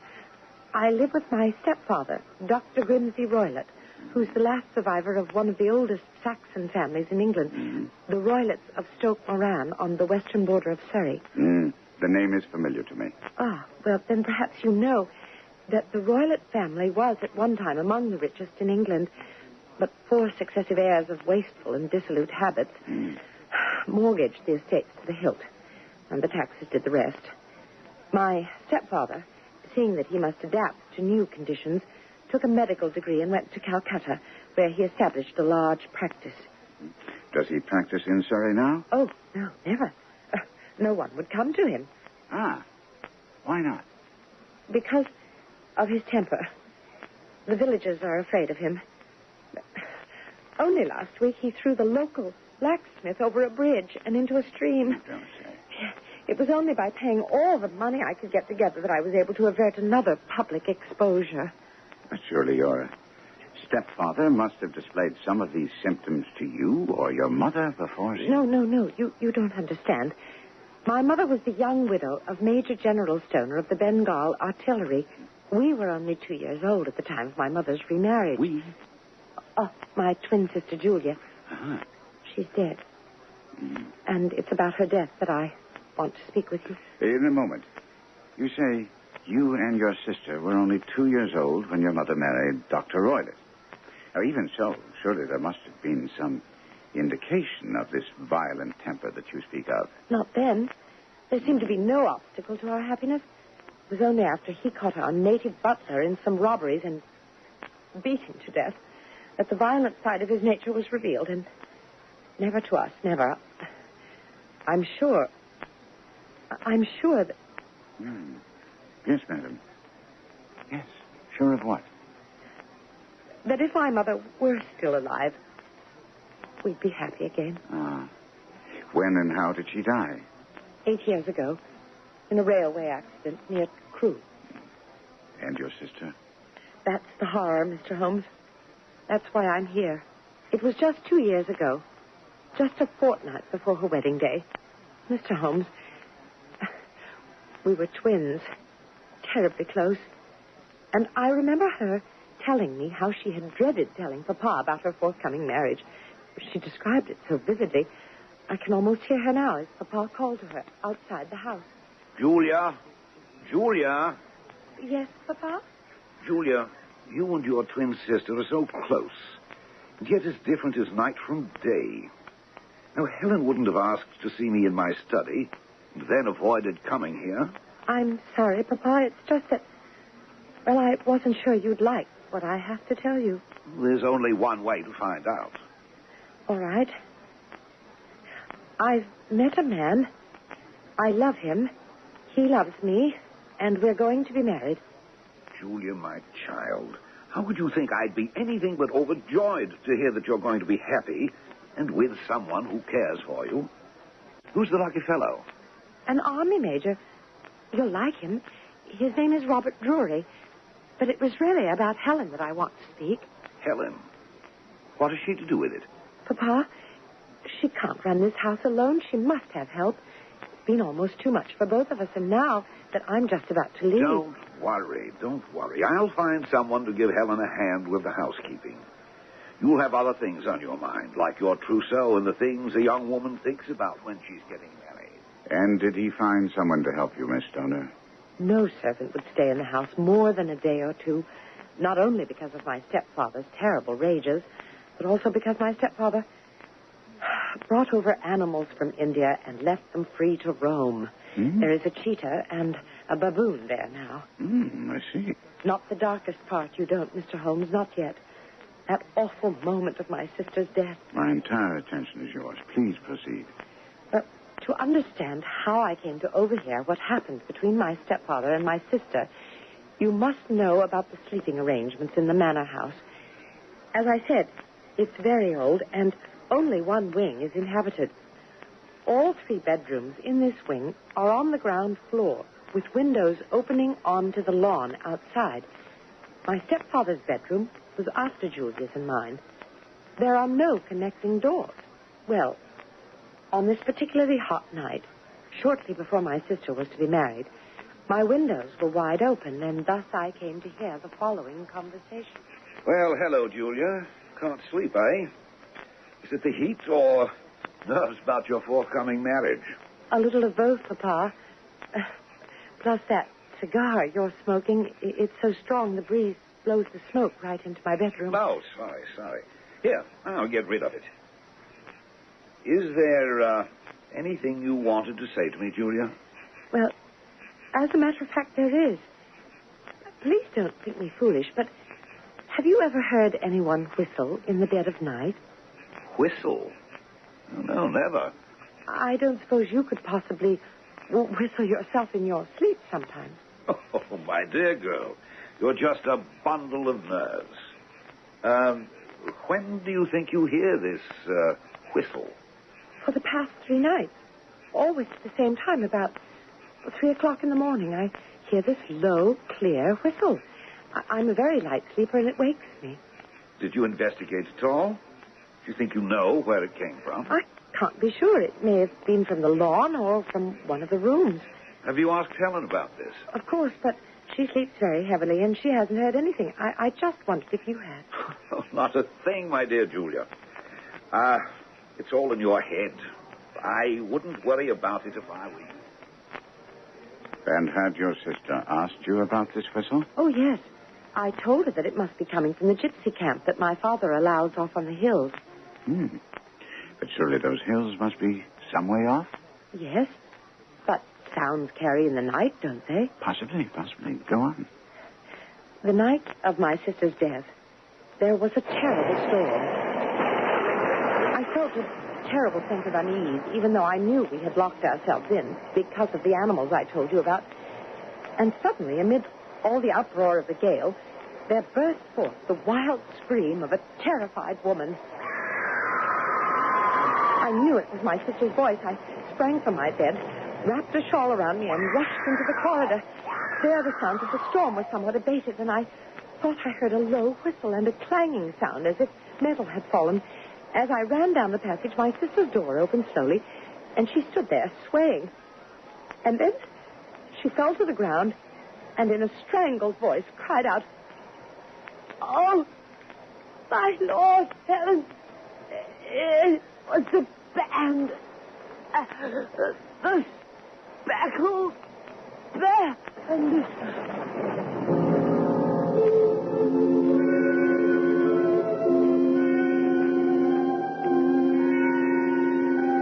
There have been fantastically imaginative horrors and thrills invented by all the great writers of horror and suspense stories. But nothing any of them ever came up with has topped the good old-fashioned scream in the night for pure heart-stopping terror. We'll be back with Sherlock Holmes and Dr. Watson in Act 2 shortly.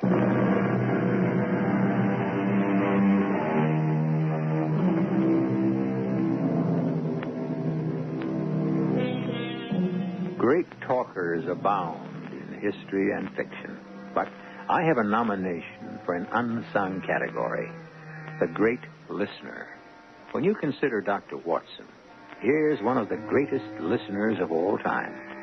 Not only did he act as a sounding board for Sherlock Holmes and his deductions, but he also listened to many of the tales told by Holmes' clients without saying more than a few words, while recording what he heard.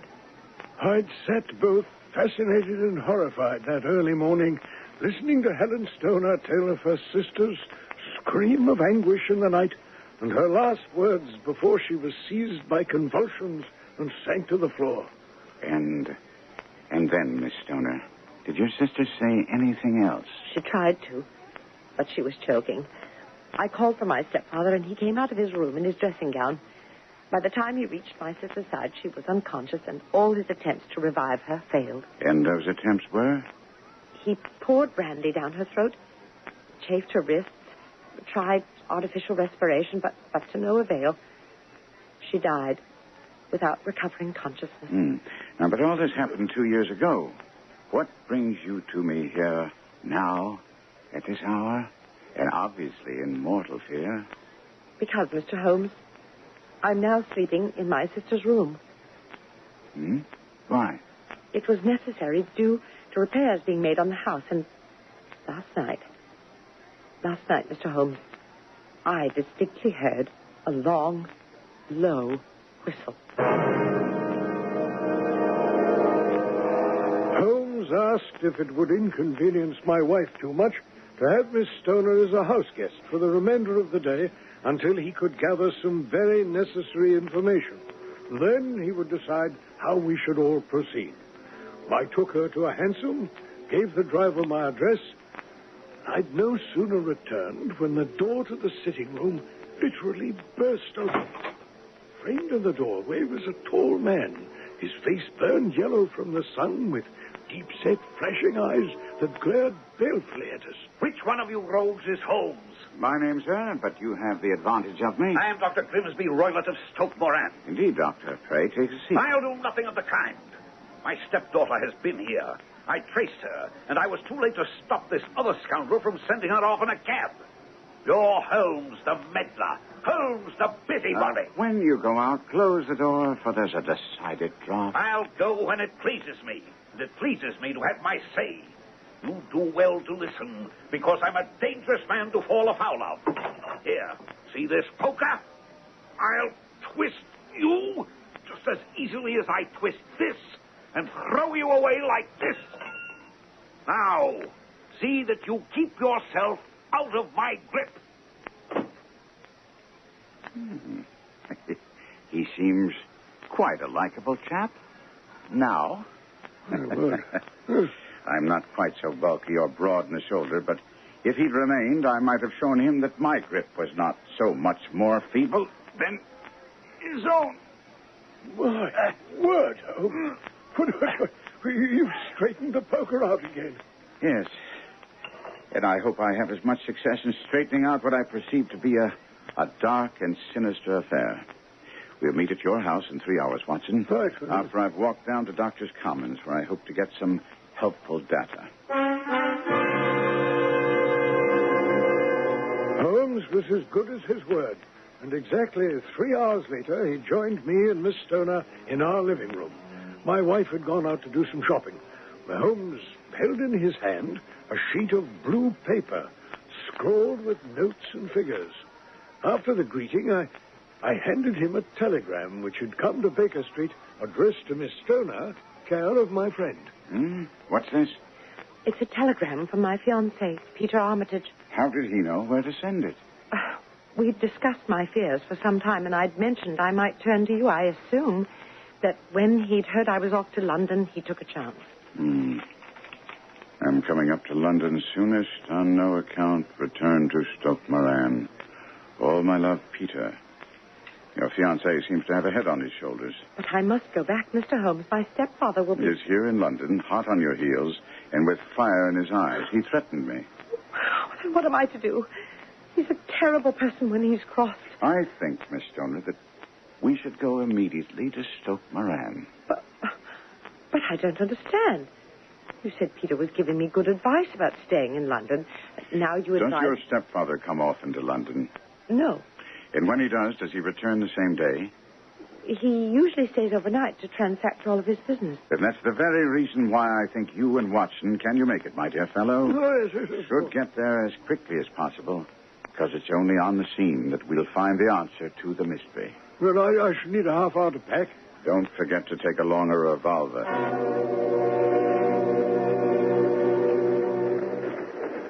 Miss Stoner, you did wisely in coming to see me. But you haven't told me all. I've kept nothing back. You have. You're screening your stepfather. Why? What do you mean? If you'll excuse me while I push back the lace which fringes your hand here. What? Now, what about these 5 livid imprints of 4 fingers and a thumb? Miss Stoner, you have been cruelly used. I told you about his temper. Well, sometimes he doesn't seem to know his own strength. But he certainly knows on which side his bread is buttered. You see, I spent some time looking at your mother's will, and the figures that I have here on this paper show that if both of you girls marry, your stepfather would have to exist on a mere pittance. The marriage of even one of you would put a serious dent in his income, whereas if neither of you marry, he does very nicely indeed. But, Mr. Holmes... Miss Stoner, you turn to me for help. Let me assure you that your stepfather is a crafty and dangerous villain. And you will have to put yourself completely in my hands if we are to save your life. You're not trying to frighten me. Indeed I am. For your own sake. Now, there are some things that I must make certain of. First, are you sure about hearing this whistle and the metallic sound on the night of your sister's death? It's my strong impression that I heard it. Was your sister dressed? No. No, she was in her nightdress. And in her right hand was found the charred stump of a match, and in her left a matchbox. So she struck a light and looked about her when the alarm took place. Is that important? Vital. But did the coroner's jury come to any conclusions at all? None. The case was investigated with a great deal of care. But my evidence proves conclusively that my sister was quite alone when she met her death. Just how thorough was the investigation? The walls and flooring were carefully sounded and shown to be solid all around. The chimney? Is wide, but is barred with 4 large staples. The windows were blocked by old-fashioned shutters with broad iron bars, which were secured every night, and the door was locked from the inside. How about poison? The doctors examined her for it, but no traces were found. I ask you then, Miss Stoner, what do you believe caused your sister's death? Fright and nervous shock. Induced by? I can't imagine. You mentioned gypsies. Were there gypsies in the plantation at the time? Well, there are nearly always some there. What do you think my sister's allusion to a band, a speckled band, has something to do with gypsy costumes? We're fishing in very deep waters, Miss Stoner. And I suggest we repair to the dining car for some tea. Oh, you and Dr. Watson can go. I feel no desire for food. If you don't mind, I'll try to take a little nap.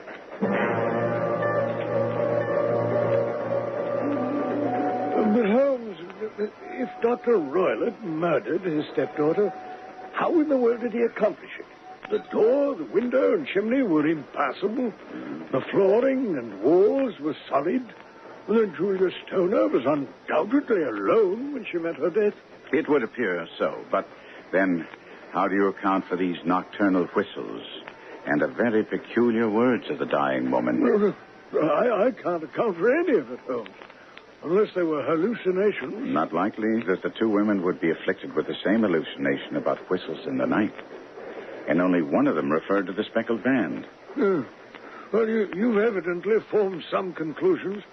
Otherwise, we wouldn't this very moment be on our way to Stoke Moran. No conclusions, my dear doctor.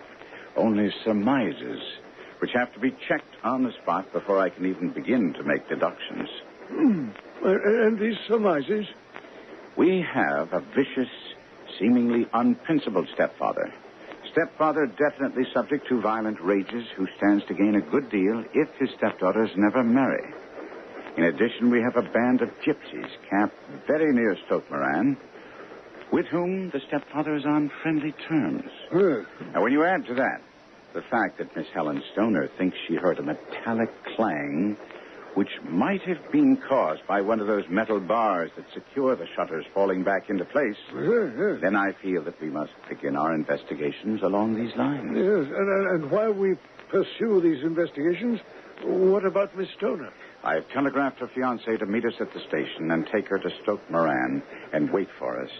She'll be safe enough while we visit the gypsies.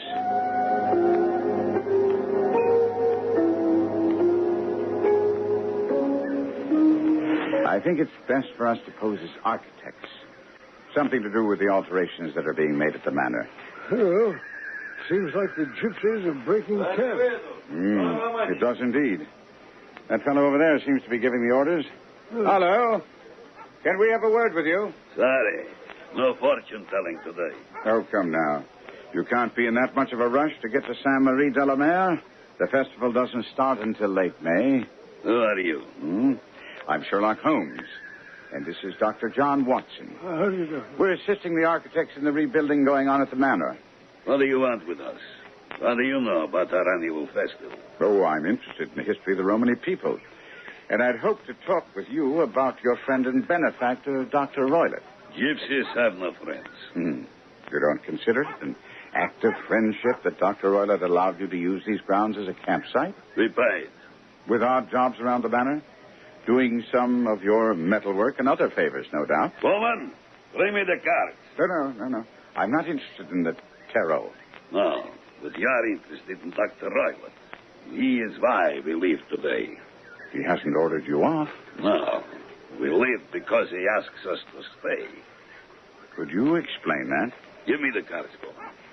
Surely you don't need these. Like you, Dr. Roylott knew of the Romany people and our customs. He asked questions. Now, these figures on the cards, properly interpreted, contain not only the answers to your questions, but could reveal the secret of the universe. I see. Not yet. Here.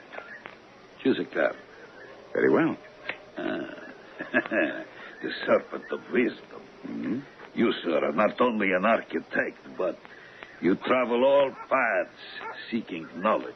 I say, Holmes, Please, Watson. Allow the gentleman to tell us what he can in his own fashion. Select 4 more cards, quickly, without thought. Satisfactory? Path 12, the elephant. Justice. And path 16, the goat.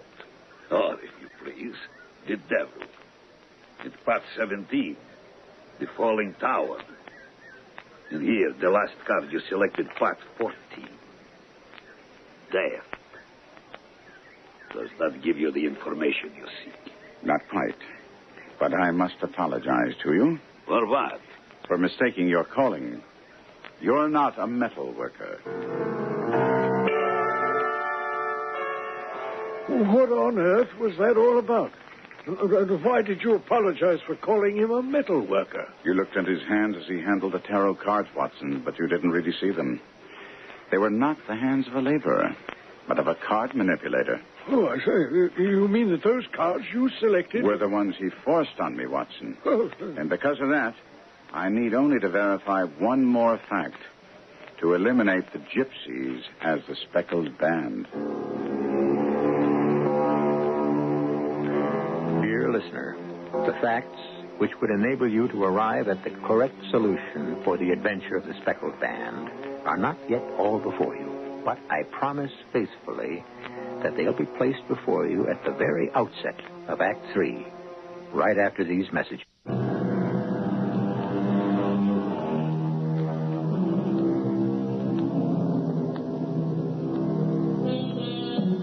The master of film suspense, Alfred Hitchcock, knew and exploited the sinister undercurrents flowing beneath the placid green and beautiful English countryside. But he didn't discover it. That vein was explored half a century or more before by Sir Arthur Conan Doyle. Listen now as Dr. Watson sets the scene in peaceful Surrey for the final act of the adventure of the Speckled Band. Holmes and I hurried back across the fields to Stoke Moran. As we neared the half-ruined building, we spied Miss Stoner. Miss Stoner. Miss Stoner. Oh, Mr. Holmes, Oh, I'm so glad to see you. My stepfather's returning this evening by the 9:00 train. What will he say when he discovers you're here? Well, that problem will have to wait. I must make use of this time before he gets here to make my investigations. The workmen have all gone for the day? Yes. Now, these windows opening on the lawn, I take it belong to the room in which you used to sleep. And the center ones are your sister's, and the one next to the main building's Dr. Roylett's? Exactly. But now I'm sleeping in the middle one. Because the repair's being made at the end wall over there. Yes. The wall doesn't seem to be in any pressing need of repair. That's what I thought. All right, so much for that. Now, Miss Stoner, would you be good enough to go into your room and bar your shutters? Of course. Watson, come along and help me test my theory about the gypsies. All secure in there, Miss Stoner? Yes, Mr. Holmes. Good. Watson, would you hold my magnifying glass while I try to slip this knife through a chink? Not possible. As you see, Watson, nothing can be slipped through there. Now for the hinges. Those hinges are solid, Holmes. Built right into the masonry. Exactly. So, we shall have to look inside for the answer. Miss Stoner admitted us to her room, which was cozy and homey, with a gaping fireplace, plainly but nicely furnished, with a chest of drawers, dressing table, and 2 small wicker chairs. Holmes, how in the world did the gypsies manage to get in? No, they didn't, Watson. Oh, but the band, the speckled band, and those tarot cards. My dear Watson, there's no way in which they could have been involved in the death of Miss Stoner's sister. Now, let's look about here. That bell rope over your bed, Miss Stoner, where does it go? To the housekeeper's room. It appears to be newer than the other furnishings. Yes, it was put there a couple of years ago. At your sister's request? No, I never heard of her using it. We always got whatever we wanted ourselves. Indeed. Excuse me if I take a closer look at it. The tassel actually lies upon your pillow here. Now, let's see what happens if I pull it. Why, it's a dummy. It doesn't ring? It's not even attached to a wire. If you look closely, you can see it's fastened to a hook just above where the little opening for the ventilator is. You see? How very absurd. I never noticed that before. Very singular. What kind of a builder puts a ventilator leading into another room when, with the same amount of trouble, he might have put it where it would get the outside air? The ventilator is also quite new. Done about the same time as the bell rope. Miss Stoner, with your permission, I'd like to continue my investigation in your stepfather's room. The chamber of Dr. Grimsby Roylott was larger than that of his stepdaughter, but equally plainly furnished. A camp bed, a wooden shelf full of technical books, plain table, round wooden chair, a large iron safe, where the principal things had met the eye. Well, Holmes walked slowly around, examining them all with the keenest of interest. By any chance, do you know what's in this safe, Miss Stoner? My stepfather's business papers. You've seen inside, then? Only once, some years ago.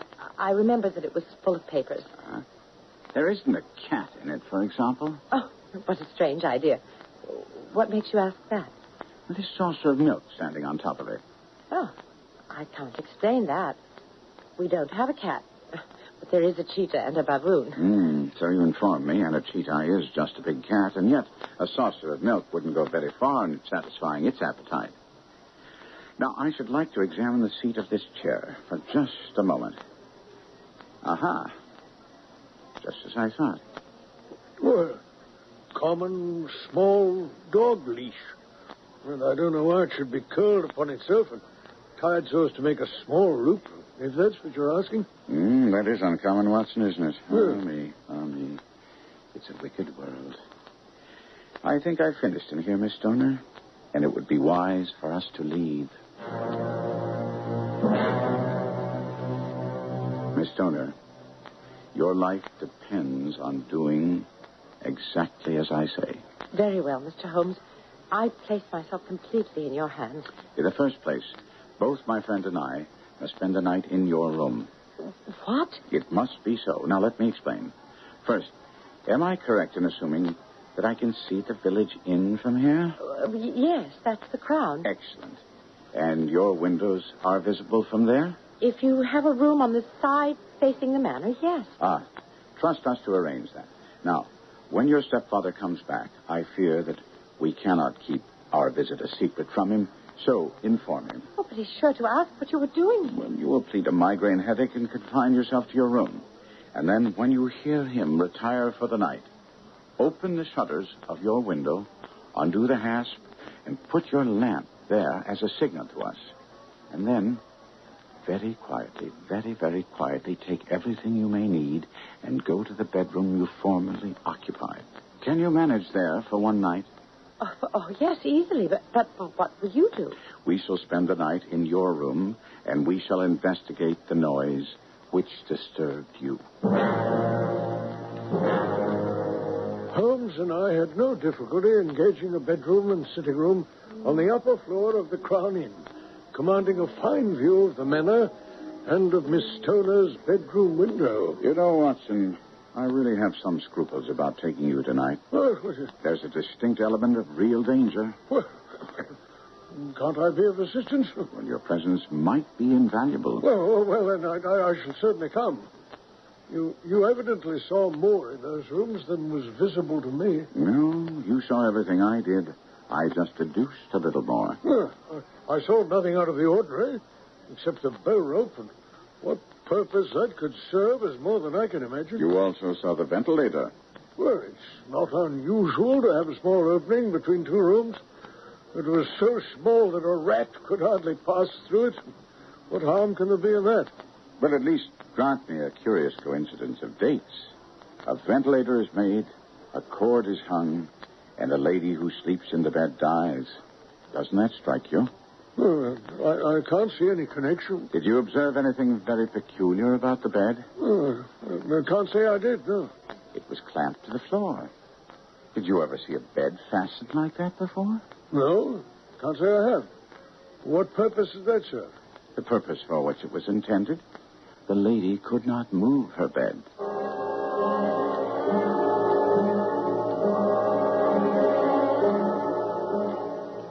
We waited patiently for some hours until just after 11. A bright light shone out from one of the manor bedrooms.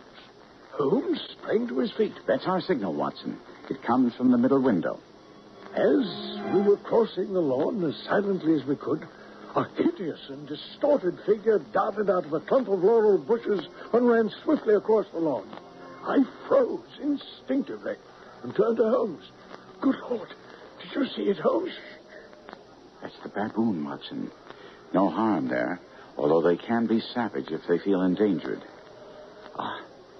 The shutters are open. Now, carefully, through the windows, Doctor. Now, the least sound would be fatal to our plans. I understand, yes. Good. You're through. You're through. Good man. Now, you sit on the chair. Good. I'll stay on the edge of the bed. You must sit without a light because he would see it through the ventilator. Do not let yourself fall asleep, Watson. Your life depends on it.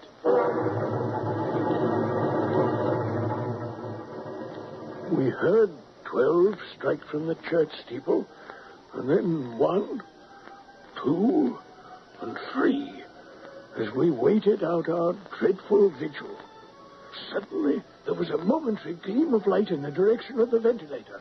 It vanished immediately, and then suddenly a sound became audible. A gentle hissing, like a small jets of steam escaping from a kettle. The instant he heard it, Holmes was off the bed, struck a match, and was lashing furiously with his cane at the bell pull. You see it, Watson? You see it? But I saw nothing.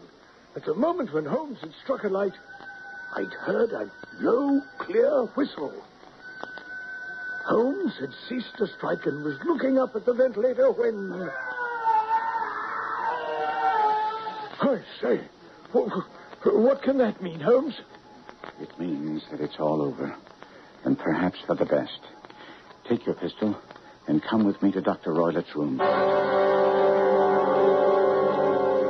When we entered the room cautiously, a bizarre sight met our eyes. Dr. Grimsby Roylett sat in a chair beside the open door of the safe. Across his lap lay the short stock with the long leash we'd seen earlier in the day. His chin was cocked upward, and his eyes fixed in a dreadful, rigid stare at the corner of the ceiling. Wound tight around his brow was a peculiar yellow band with brownish speckles. The band, Watson. The speckled band. A swamp adder. The deadliest snake in India. He died within 10 seconds of being bitten. After we'd used the dog leash to thrust the reptile back into the safe and notified the county police, Holmes explained to me and Miss Stoner. Once I'd noticed the bell rope was a dummy and the bed nailed to the floor, I instantly thought about the rope being used as a bridge for something coming through the ventilator and passing to the bed. But the snake's venom, Mr. Holmes. Surely the coroner would... That type of poison is undetectable. And it would take a sharp-eyed coroner to detect the 2 minute punctures, which would show where the snake had struck. When I saw the saucer of milk and the dog leash, the picture was complete. He had trained it by means of the whistle to return for the milk after sliding down the rope. But Holmes, how could he be sure the snake would strike? He couldn't. But sooner or later it was bound to. That was why the seat of the chair in the doctor's room was deeply indented by his standing on it for many nights to call back the snake. Tonight, the reptile, enraged by my blows with the cane, turned on the doctor and killed him.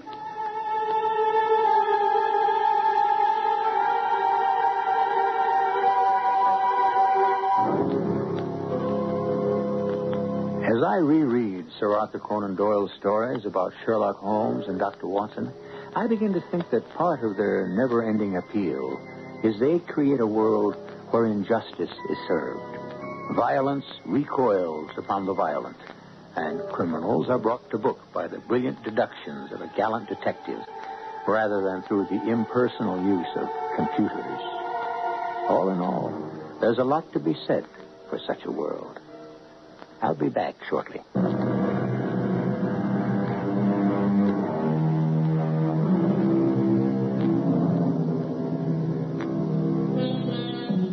A forgotten man in the Sherlock Holmes stories is the young doctor who introduced Watson to Holmes. He's referred to as young Stamford. And the chance that brought this about was when he and Watson ran into each other at the Criterion Bar in London. Insofar as I know, the Criterion is still there. I, for one, vote that a small plaque commemorating that meeting should be set up in the Criterion. And perhaps someday in the near future, it will be. Our cast included Kevin McCarthy, Court Benson, Patricia Elliott, and Jackson Beck. The entire production was under the direction of Hyman Brown. And now, a preview of our next tale. You know the address? Summer Street, I think. And the phone number, I have that. You've been at the station here all day? I see. How about lunch? Oh, well, I'm out about 1 hour. Yeah, when? Usual time, 12 to 1. Maybe a little more. I am the boss. You go home? No, I bring him a lunch. Then I go sit in the park where there is sun. I am alone. No noise, you know. Yes, I know. It's like the next best thing to an alibi. An alibi? Hey, what you talking about? You think I killed Sam? I don't know. Did you? No. Why should I? I got no answers. Right now, there ain't anything but questions. Radio Mystery Theater was sponsored in part by Buick Motor Division and Contact, the 12-hour cold capsule. This is E.G. Marshall inviting you to return to our Mystery Theater for another adventure in the macabre. Dill says Miller had a gun when the chase ended, but bystanders apparently took the weapon before police could get it out of Miller's car. The weather forecast for Denver and vicinity: rain or snow showers, changing to snow late tonight and ending Friday. The snow has already begun north of Denver. Driving is becoming hazardous, particularly to the north. It's been snowing hard in Broomfield for several hours. It's snowing between Golden and Boulder with blowing snow and poor visibility. The going is slow and slick. Otherwise, variable cloudiness tonight through Saturday. Colder Friday and Friday night, but warmer again on Saturday. The low tonight in the upper 20s, the high Friday in the mid-40s, the low Friday night in the low 20s, and the high Saturday near 50 degrees. At the KOA weather station in downtown Denver, it's still 33 degrees. This has been the Night Report for Thursday, March 6th. This is Dick McDaniel saying good night for the Night Report news team. Stay tuned for the CBS Mystery Theater, the Mutual Radio Theater, and our next news at 12 midnight. The CBS Radio Mystery Theater presents...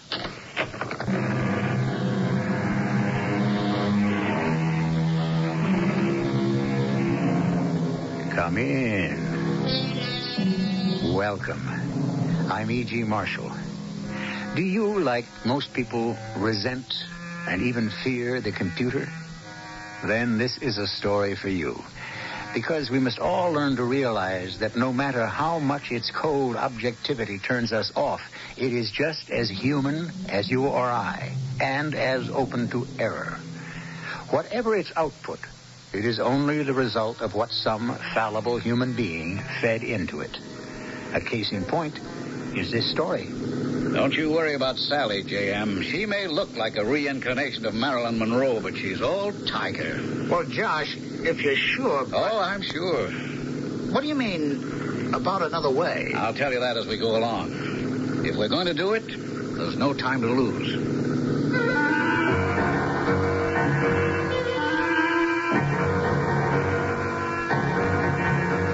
Our mystery drama, The $999,000 Error, was written especially for the Mystery Theater by Ian Martin and stars Jackson Beck and Ralph Bell. It is sponsored in part by True Value Hardware Stores. I'll be back shortly with Act One.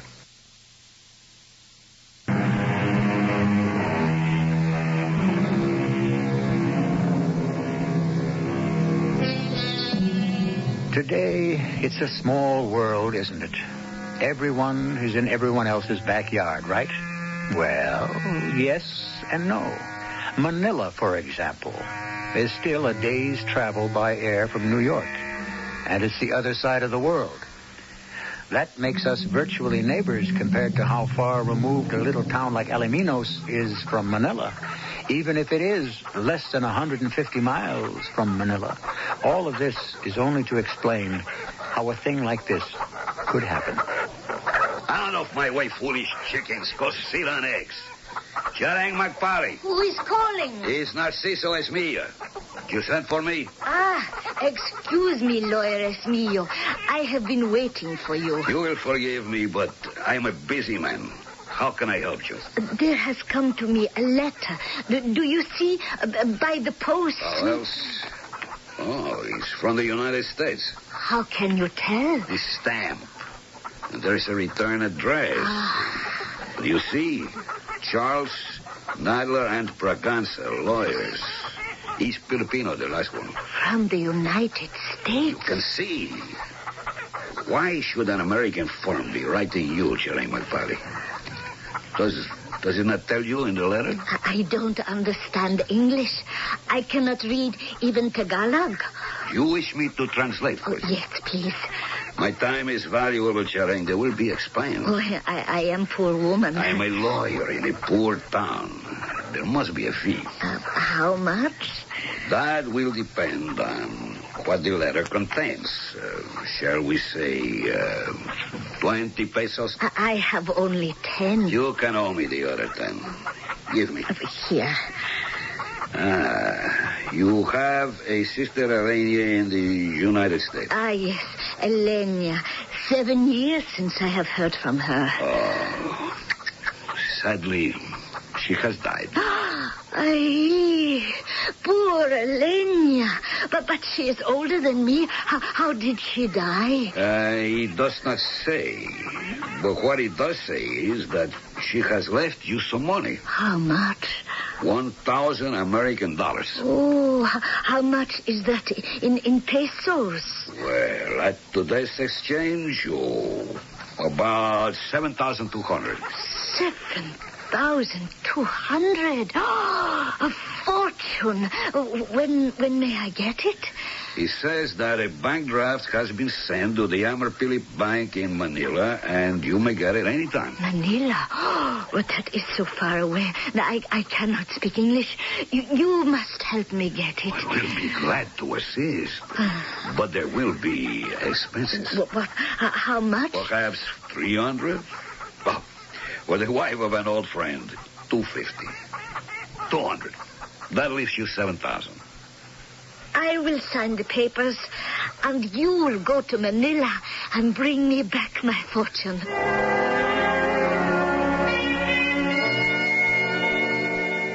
I brought you here to my private office, Senor Esmilla, because it is a little quieter down on the bank floor. Thank you, Senor Garcia. Please have a seat. I have all your documents here on my desk. I trust there is no trouble. I assured my client there wouldn't be. Oh, no trouble at all.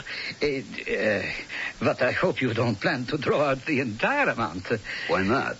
Well, I had hoped that the bank would be able to serve your client, and such a sum of money, and you would excuse me, in a small town like Arimidas.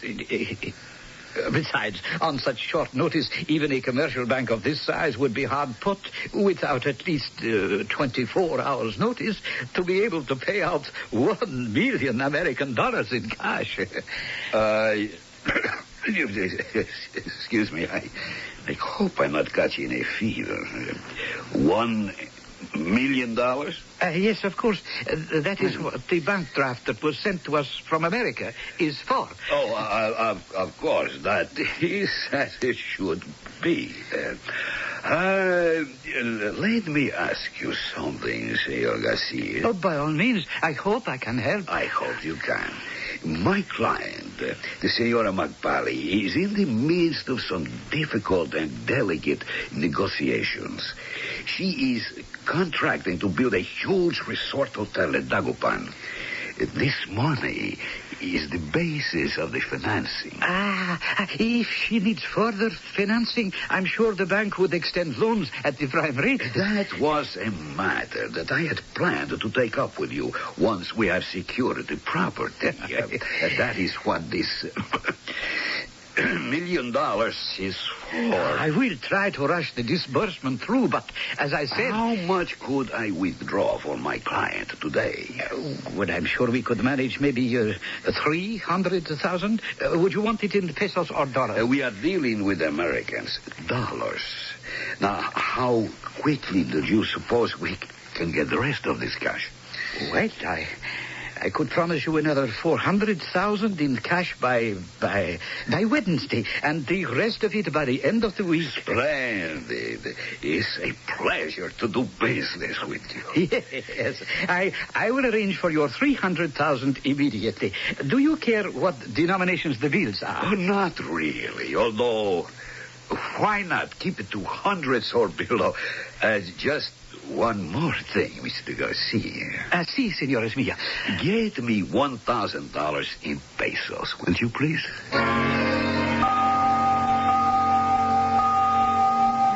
7,200 pesos. 1,000 American dollars. I can't believe such riches. That Elena would leave me such a fortune. Can you believe such good luck? Promise me you will help me with my fiesta.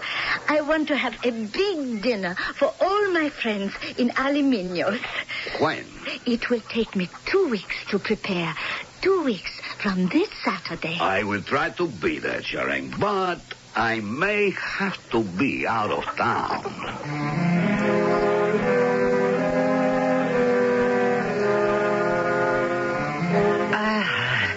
Senor Esmilla, I was afraid you were going to disappoint us. Disappoint you, Senor Garcia? We have the third and the last installment ready for you in cash, small bills, as before. You are most kind. I also have all the papers drawn up for the loan. Did you bring your principal with you this time? we should have the Senora Magpari's signature on those. She is anxious to sign them, but first I have to take this last payment for the Americans. Once she has given them that, her title is clear. I will drive her up Sunday night to Manila, and then we can meet for lunch Monday. Splendid. I had hoped that today, but... wait. Monday will be just as well. I am so glad it will suit your plans. Now, if I can have the money, I hope there's no trouble for you. Oh, why should there be trouble? It's your money.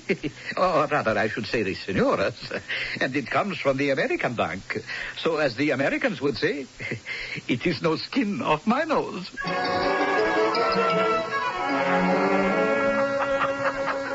Senora, I was directed here as the house of the Senora Magpari. I am she. You are Charing Magpari? Who else? I'm sorry, Senora. I would have thought it would be... excuse me. I am Senor Garcia from the bank, from Manila. Oh, if I had known, I am not presentable in the house.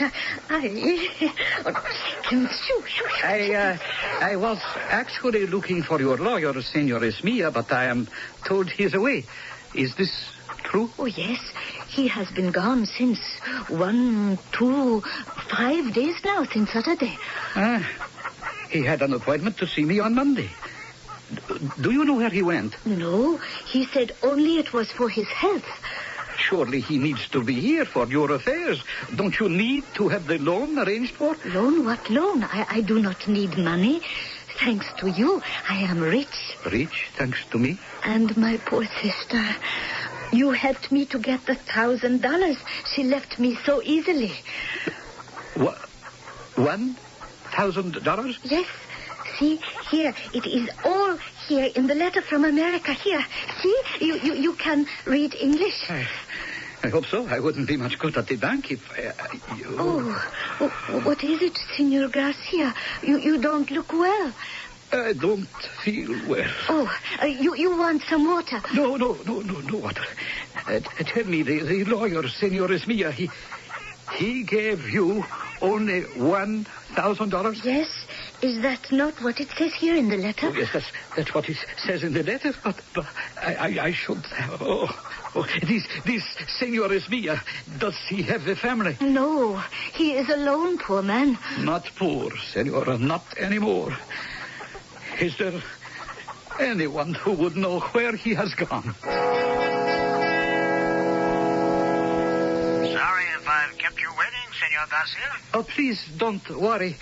At least, not yet. This is Mr. J. M. Foster. Correct. You're calling from Manila, Senor? Yes, from the Banco de Amarpidit.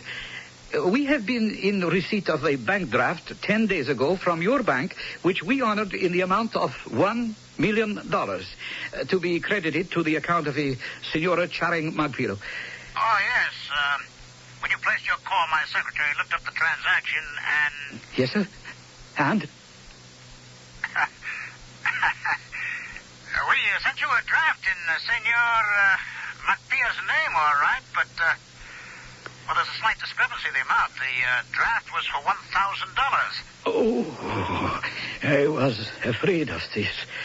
I am sorry, but I have some unfortunate news for you, Mr. Foster. Oh, no.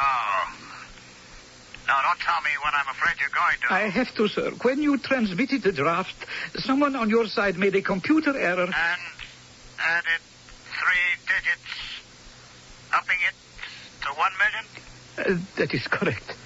Well, it's only an accident. Surely it's not too late. The money has already been disbursed, and the man who cashed it has disappeared.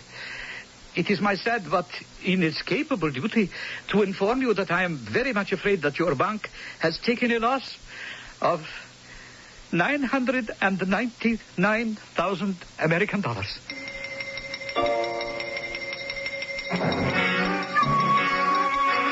What is your first impulse? To say impossible? Don't.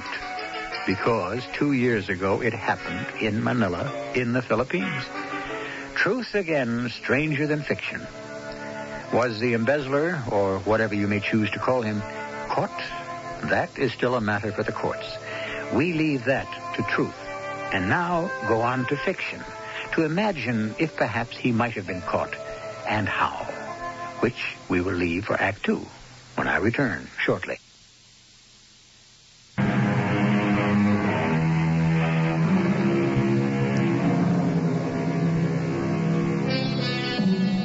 We live in a push-button world, a world where the machines are incapable of error. But how do we program the human being to make sure that he is infallible? We can't. The error has now been made. 3 extra zeros added to 1,000 make 1 million.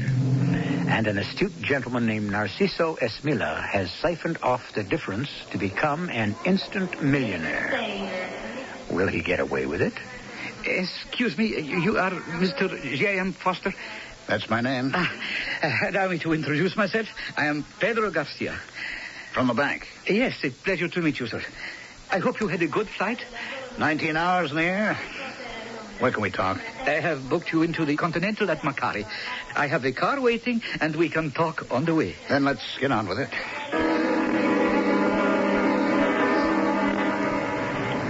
You say you know where this guy Esmilla is? I believe in Brazil. You believe? I have a friend who is, shall we say, high in the security police. He assures me that they have checked, and Narciso Esmilla was issued a passport and visa and flew there 5 days ago. Has anything been done to arrest him? Where? In Brazil. How can we do that? The man has taken off with almost $1 million in the bank's money. Not our bank, Mr. Foster. Your bank's money. What's the difference? I beg you to understand. We received a draft which we honored in good faith. It is not up to us to prosecute. Mr. Foster, I think you are in the wrong country. If you want your money, you will only find it in Brazil. And how the devil am I going to get it out of there? I suppose you will have to extradite him. Yes. Or make a deal. Did your police friend have any idea where this deadbeat is in Brazil? Where else? Rio de Janeiro. What name's he using? Oh, his own. He is quite brazen about that. You have any pictures of the guy? Yes. We even have an address, the Hotel Mañana. Okay, that settles it. I'm going to your hotel to catch some shut-eye, but first I'm booking a flight to Rio and the Mañana Hotel. It is a most unfortunate affair. Yes, you are too well right it is, Senor Garcia, and there's no way I can crawl out from under the fact that our bank made the mistake. But I can promise you one thing. One way or another, Senor Narciso Esmilla is not going to get away with it.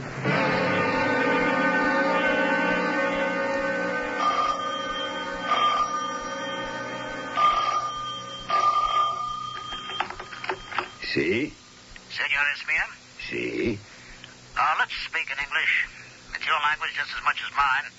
I just got into Rio from the Philippines. My name is J.M. Foster. I represent the Mohawk Bank and Trust Company. I believe you have a lot of money that belongs to us. I don't have anything of yours. Oh, that belongs to Senora Charing McBally. However, we're going to play this. Through one channel or another, we intend to recover it. I really don't know what you're talking about, Mr. Now, why don't you see me and let me explain? I would be delighted to see you if you insist. So you refuse to admit anything, eh? Of course. My name, you are quite correct about that.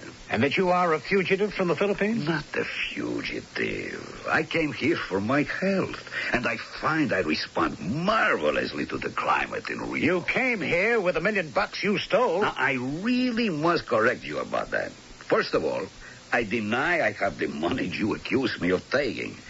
But secondly, if we examine your accusation, Mr. Foster, how could money that was freely given be stolen? You know it was only a mechanical error that made it available. I had no idea, of course, that there was error involved. But in any case, the money went to the Senora McBally. You know damn well it didn't. Prove it. I could. At enough expense that I don't particularly want to go to. There's a simpler way. I'll settle. Settle? I want to avoid publicity. I'm willing to pay for that. The bank made a mistake. We'll absorb it. 25 cents on the dollar. I don't quite understand. You can keep 250 less the 1,000 you so generously allowed Senora McFarley to have. Give me the rest, and I'll fold my tent and silently steal away. No prosecution. Prosecution? For what? I don't have to answer that. I think you do. First, what proof do you have that I have the money? That is still not with Senora McFarley in the Philippines. Second, whoever has it, who does it really belong to? Your bank extended the draft, no one else. Supposing the money is already spent, how do you recover it? If I can't, I could see you in jail. Really? Extradition? In what court do you sue? Who do you accuse, since you can't prove yet which of us has the money? Headlines, a bank that is a laughingstock in which no one wants to invest. Is it worth it all? I've made my last offer. Will you accept? Why should I? I hold all the cards. That's where you made your mistake, Esmila. Now that you raised my Yankee hackles, you're not going to get away with this swindle. I did not swindle anyone. Your computer did that. Isn't it nice to think that there is no real way to reverse the mistake?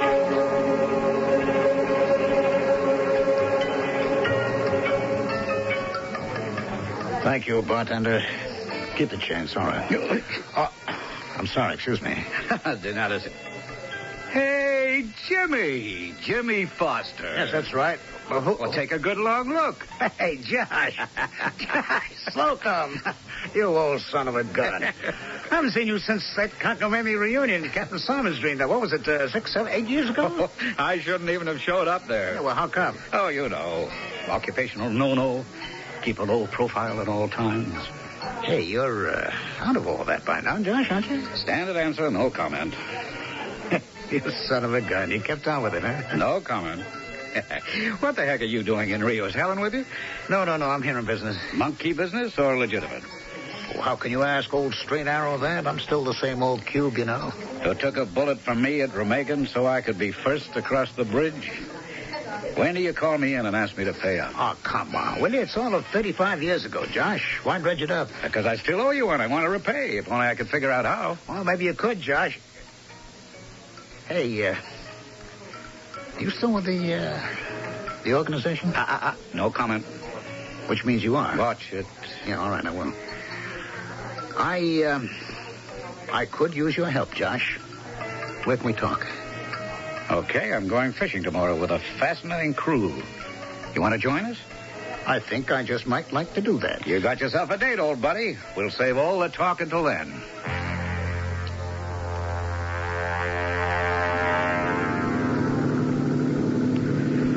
So, how do you like my crew? I'm not quite sure how to answer that. Huh? She's so beautiful, she stirs every red corpuscle in my old arteries. Makes me feel young again. But then, she's so young, she makes me feel older than Methuselah. Don't let Sally fool you. She's not quite as young as she looks. I haven't robbed the cradle, J.M., not quite. Don't let Josh feed you any romantic double talk, Mr. Foster. I was the one who took one look at him and said, that's for me. That's a pleasant fiction Sally likes to weave. It's no fiction, just plain truth. Look, Josh, there's no wind. We'll have to get out of the harbor under power. I can take over. So why don't you two old cronies go below and catch up on whatever you have to catch up on?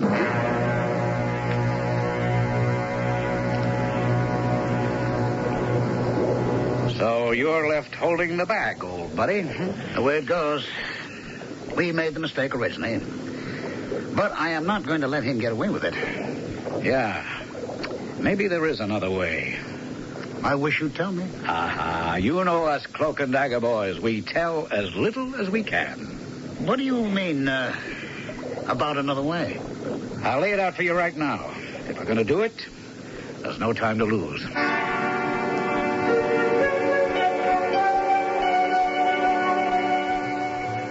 A daiquiri, please. Oh, I'm so sorry. Oh, please. It's all right. Oh, no, it isn't. I dumped your drink all over your lap. Oh, to be drowned by an angel is fortune and happiness. You turn a nice phrase. My pleasure. Really, most of it spilled on the bar, not on me. Well, it doesn't excuse my clumsiness. Oh, it would be hard to imagine you as clumsy. Such an ugly word for so beautiful a woman. Well, you're very kind. I'm beginning to be glad I knocked your drink over. Not only my drink, but me, Senora. Since my seat is a little damp, may I suggest perhaps I can reorder and have my drink and yours sent out by the pool? I think that would be a lovely idea.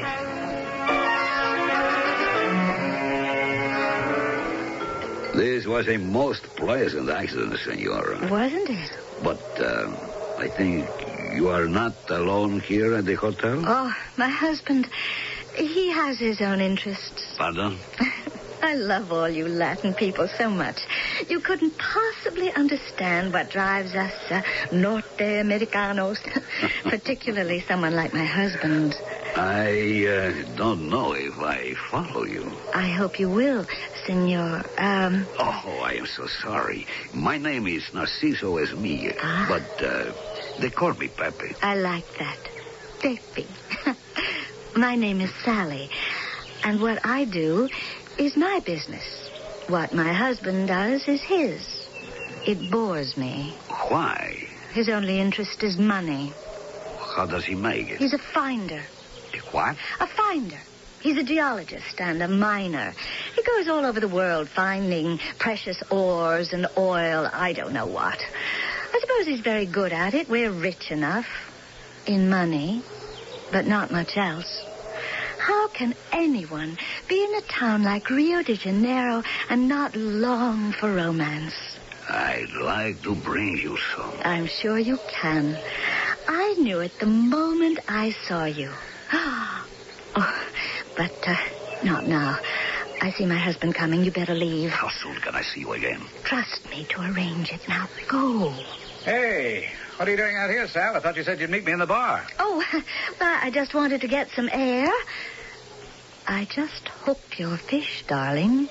When and how do you want me to land him? So far, Esmilla has gotten away with everything without breaking the law, except technically. Is Josh Slocum able to trump his ace and reverse the process? Can human ingenuity reverse the computer's mistake? And how? I shall return shortly with Act 3.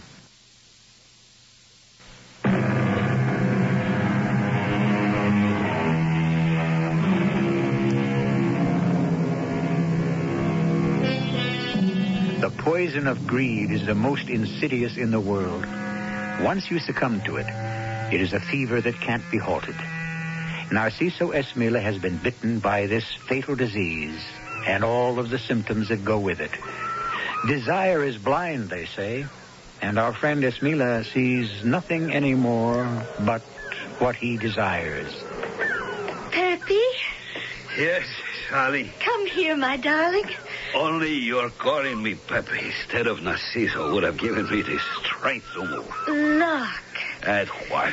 Here we are on Sugarloaf Mountain, and far below us, Rio is sparkling like diamonds in the sun.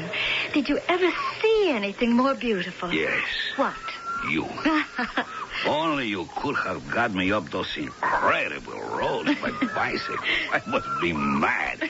I am exhausted. Oh, poor Pepe. But I had to, you see. Had to what? Weaken you a little. You're much too ardent for me to handle. I have to figure ways to keep you at arm's length. How much longer do you think you can do that? Not much, I'm afraid. So, you still intend to keep on trying? No, my darling. I'm only human, too. But we must be careful. My husband may have little romantic interest in me, but he is very jealous of his possessions. Then leave him. Run away with me. Could you support me in the style to which I've become accustomed? I think so. I'm a millionaire. How many times? Just once? Well, isn't that enough? I don't know. If the deal Josh is working on goes through, he'll be a multimillionaire. Maybe even a billionaire. What deal? Oh, I can't talk about it. It's all very hush-hush. It involves the government somehow. I'd like to know more about it. Where is he now? Josh? He's upriver with a diamond. He had to go into the interior on business. Will he be back tonight? No, not until tomorrow. Then have dinner with me in my room. No, I must have dinner with a friend. But later, why don't you come to my rooms? When? Shall we say 11? I'll be waiting for you. And I will be counting the minutes. Now, look here, my gal, Sal. You sure you can handle it? Narciso? Don't worry, Josh. He's a paper tiger. Trust me, to keep enough distance between us so neither one of us has to worry. As long as you come in on time. Okay. How long do I give you after he arrives? Oh, not more than 5 minutes.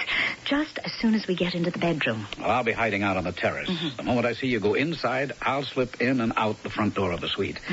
Now, you be sure to make plenty of noise with the keys so we can hear you come in. Check. And you make sure he hears the phone call before you get rid of him. I'll leave the bedroom door open a crack. Now, where are you going now? To get J.M. all primed, I don't want just to catch our little spider. I want to make sure we stick a pin in him.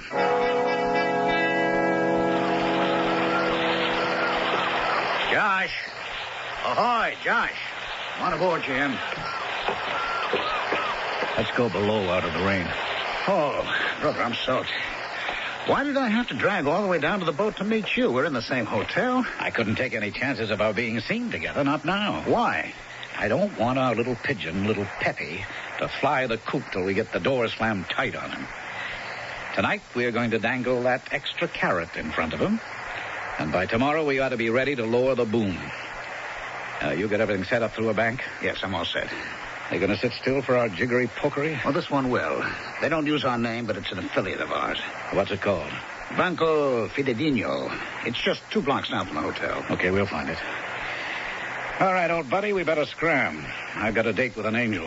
An angel? You better believe it, Sally. She's going to pull your irons out of the fire, J.M., just like you did for me 34 years ago. Josh, you don't owe me anything. All on the point of view.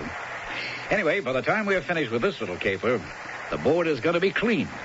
Nobody's going to be owing anyone nothing. It's 11 o'clock, Josh. Okay. Here I go gently into the dark night. And here comes my lover breathing fire. Don't leave me with him too long. I don't want to have to belt him one. Leave that for me later. You wouldn't be so impatient, lover boy, if you only knew. Peppy. Sally. Come in. Come in quickly. Yes. Oh, you are so beautiful. All I want to do is take you in my arms. Oh, there isn't quite room for the moment. Roses. Oh, how lovely. Not half lovely enough for you. And champagne to celebrate our, to celebrate. How sweet of you. Well, I'll just put these in water. And I will own the champagne. Oh, no. We'll put it in the refrigerator to chill. I have some all ready for us. But it should be my champagne. Oh, later, perhaps. You brought me the roses. I bring the champagne. All I want you to bring me is you. Oh, Peppy, what is it? Well, for every rose, there's a thorn. Oh, I'm sorry. I was just lifting them to put them in the vase when you put your arms around me. There. Aren't they lovely? Yes. Oh, Peppy, you're bleeding. Doesn't matter. It's nothing next to the way my heart bleeds for you. Oh, how poetic. I think that should lead us straight to the bedroom. The bedroom? Yes. That's where we have to go to find what we want, isn't it? Yes, but I didn't exactly think that... There we are. Champagne. Will you open it?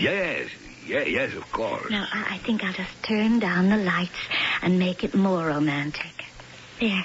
How's that? Oh, that's more like it. It sets the mood. This should complete it, I hope. Yes. Let me drink some fast to give me courage. What's that? Oh, Lord. It's my husband. I got to get out of here. There's no way. What are we going to do? I don't know. Shh. is he doing? Dialing someone international code. Where? America, probably. Listen. Hello, Brad. It's Josh. Yeah, it's still in Rio. Look, we're in business. It's great. Couldn't be greater. I just came down early from the camp. They're bringing them up in handfuls. All we got to do is get them out, and we're billionaires, Daddy. Billionaires. Did you get the money? What? Well, you got to be kidding. I got to have it. Brad, I told you what I need. 1 million cold cash to pay off all around.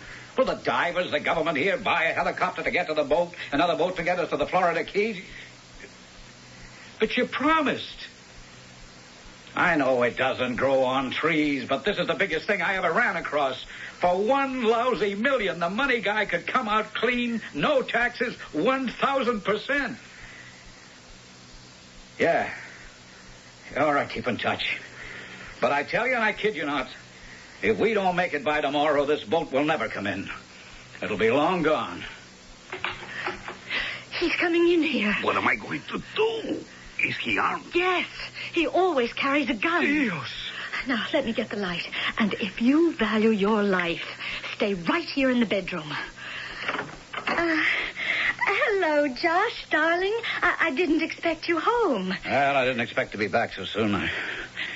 I thought I was bringing you the best news in the world, but did you hear any of that phone call? Enough. Brad let you down again? Yeah, I didn't figure this time. The chance of a lifetime, right up the flue. Oh, I don't think so. You didn't count on your clever little wife. I think I found just the man to bankroll you. Peppy, come on in here and meet your silent partner, the man who's going to make you really rich.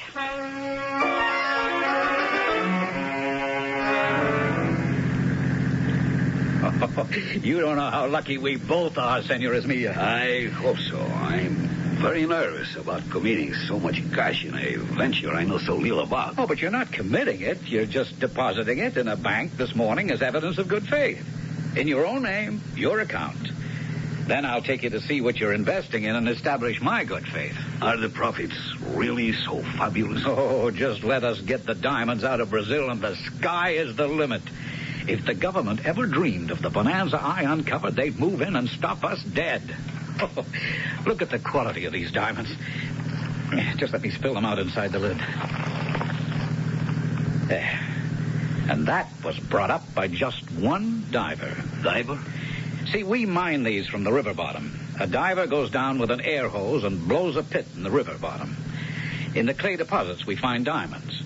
We found one bend where the clay washing down built up and got trapped, and we have mined it practically dry.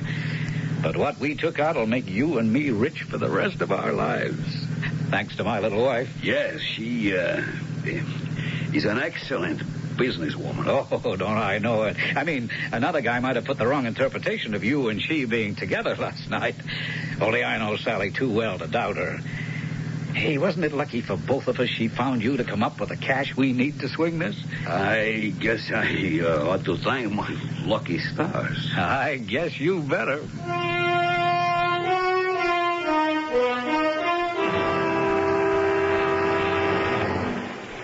Okay, JM, everything all set? Yes.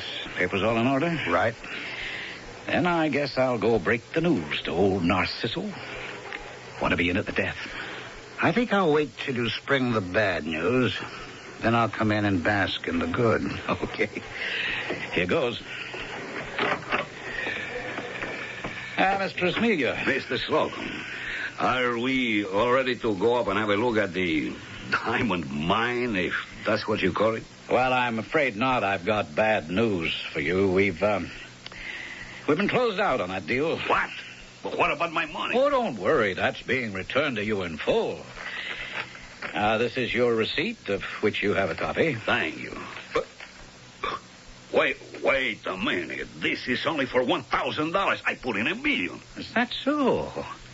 Well, perhaps it's just a computer error. It had better be. I have a receipt right here which states... But that's not possible. What isn't, Mr. Esmilla? This receipt reads only 1,000. But there were 3 extra digits on it when I deposited the money. Ooh, maybe you better talk to one of the bank officials. Hello, Senores Mia. You? Yes. We meet again.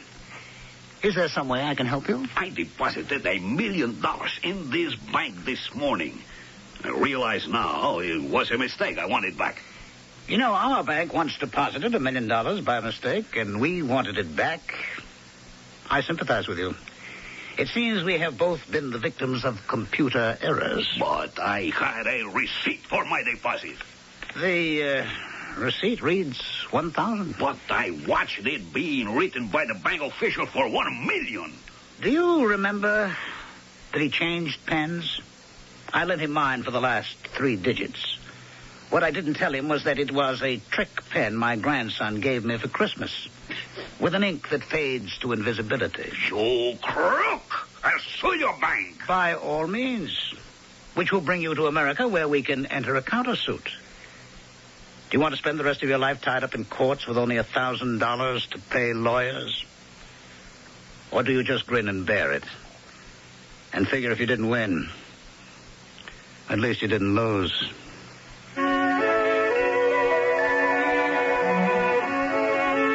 I don't have too much sympathy for Narciso Esmino, do you? I think he got off lucky. But I must say, I'm glad he didn't get away with it, as the people in the real case on which this was founded still seem to be doing. I'll have more to say about that when I return shortly. Do you know why a joint savings account with your spouse, life insurance in each other's names, even joint ownership of your home could someday cause your family to pay thousands of dollars in extra taxes? For authoritative information and answers to vital questions concerning your family's financial security, you should read an important book from Dow Jones & Company called How to Save Taxes Through Estate Planning.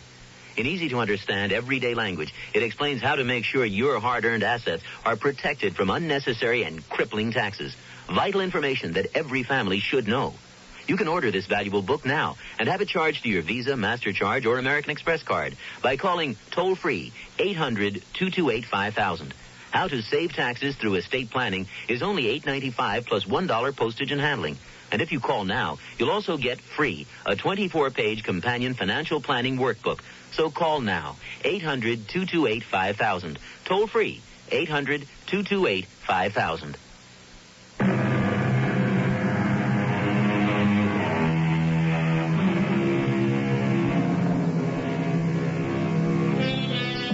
At the moment I sat down to tell you this tale, the story on which it was founded broke again in the national papers.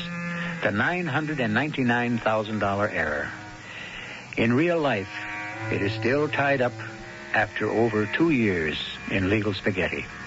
I prefer our ending, which ties up the red tape and sees justice done, don't you? Our cast included Jackson Beck, Ralph Bell, Carol Teitel, and Ian Martin. The entire production was under the direction of Hyman Brown. And now, a preview of our next tale. It sounds like someone at the door. At the front door. 1 minute.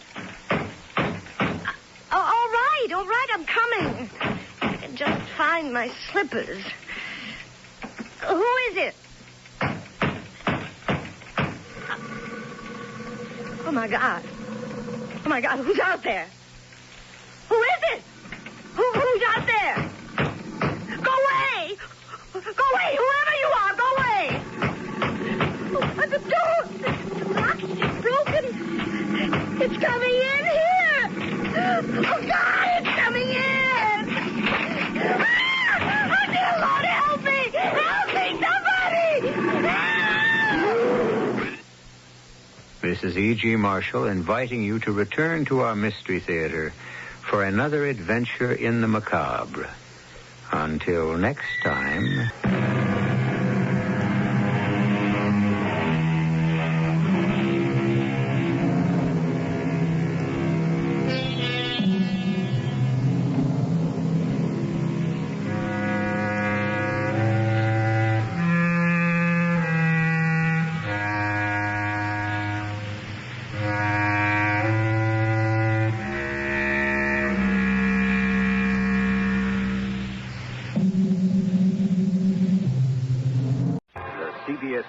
Mystery Theater presents...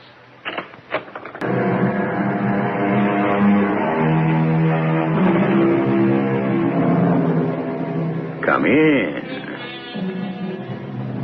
Welcome. I'm E.G. Marshall. Yes, it's dark in here, but there is no need to be alone. I will be your friend. And on the subject of friendship, I'll give you some invaluable advice. The philosopher Delille once said, chance makes our parents, but choice makes our friends. With that in mind, I advise you to choose your friends carefully. Do not make the mistake the young man in our story is about to make. He will choose foolishly and soon learn that one should not make the choice of a friend a matter of life or death.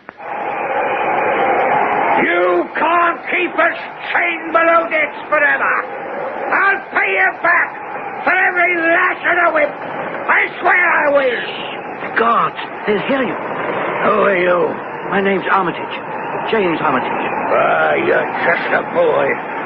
What are you doing on this godforsaken convict ship? Penance, just as you are. Well, you will be doing it for long. I'll be getting us all out of here, I will. How? Leave that to me. The name's Hudson. Mark it well, lad. You'll learn to bless it before I am done with you.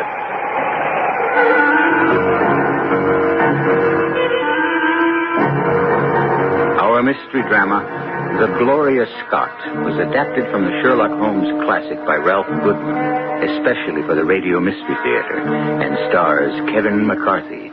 I'll be back shortly with Act One.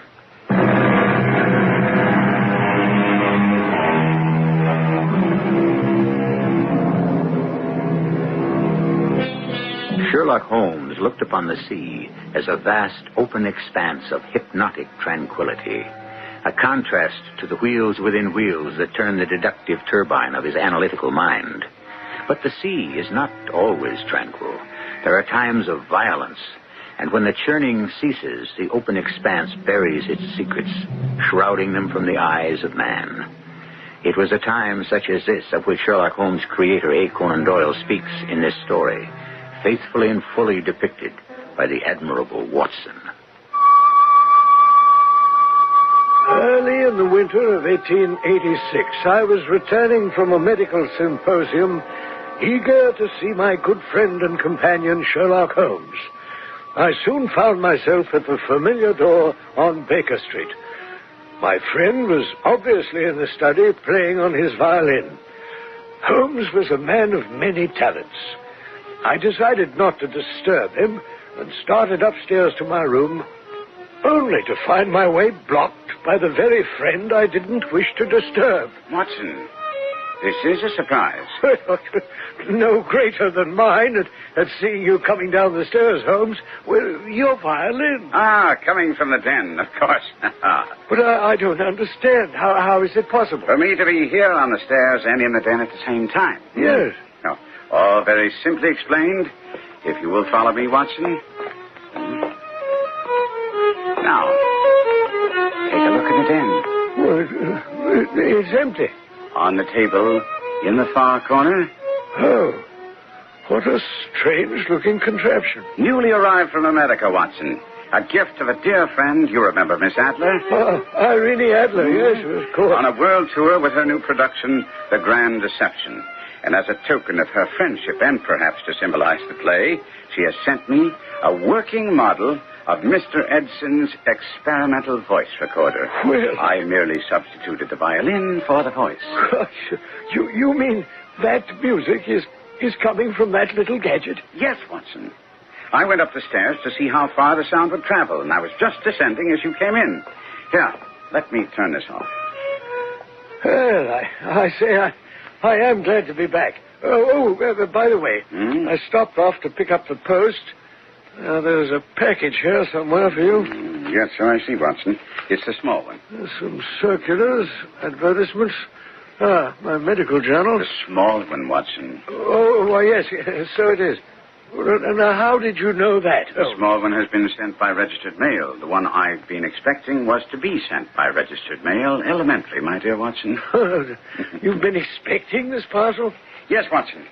Now, if you'll hand me those scissors, I'll snip this twine and we'll have a look-see at the contents of the mysterious oblong box. Mysterious oblong box? Mysterious to the gentleman who first received it. He has asked me to have a look at it.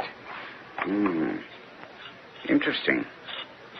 A tarnished silver cylinder containing a single sheet of slate gray paper. There's something written on it. Bring the lamp a little closer, will you, Watson? Written by an old man, I should say. Wouldn't you, Holmes? Rather a feeble hand. Not feeble. Unskilled in the art of writing. There is a difference. Notice the spelling of the words believe and receive. The sender is unfamiliar with the simple rule of I before E except after C. But you are right about his age. Oh, well, In his 50s, I would say. Well, now, how would you know that? The style of penmanship, this form of calligraphy, went out of fashion 30 years ago. Oh, yes, of course. Can you make it out, Holmes? Yes, now that we have sufficient light, it says, Headkeeper Hudson, we believe, has now been told to receive all orders for fly paper and for the preservation of your hen pheasant's life. Yes. Go on. That's it, Watson. The entire message? Yes. Are you sure you read it correctly? Positive. Oh, that is strange. Yes, doesn't seem threatening at all. I wonder why that worries my friend Trevor so much. An easygoing young man, not easily disturbed. Trevor? Victor Trevor? The young friend you introduced me to during your stay at college? That's the one. I met him accidentally one morning on my way to chapel when his bull terrier froze to my ankle. You recall the incident, don't you, Watson? Yes. Ridiculous. The stubborn dog was determined to become your permanent companion. It didn't seem amusing at the time. Laid me up for days. But Victor came around often to apologize, and by the end of the fall term, we'd become close friends. I hate to see a good friend in a dilemma. Victor's worried enough about this package he received in the post to send it on to me just as he received it. Well, he has no idea who sent it? Not an inkling. Here enclosed is the original wrapping. No return address, which, of course, does not help to enlighten us as to the name of the sender. There is one small clue, however, conveniently provided by the Postal Service. Oh? Origin of mailing, place, time, date. Of course. The postmark, yes. King's Cove, the 25th of last month, 10 a.m. King's Cove.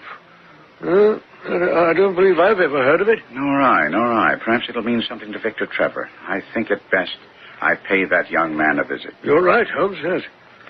First thing in the morning, we leave for Donningthorpe in Norfolk. Can you make it? Well, I'll telegraph Victor and let him know we're coming. Bully for you, Watson. And if I can somehow decipher this innocent-sounding missive, I have a feeling that you and I won't be bored much longer.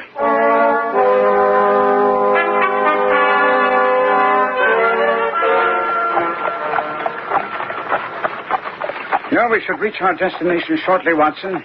How are you bearing up under the journey? Oh, dear.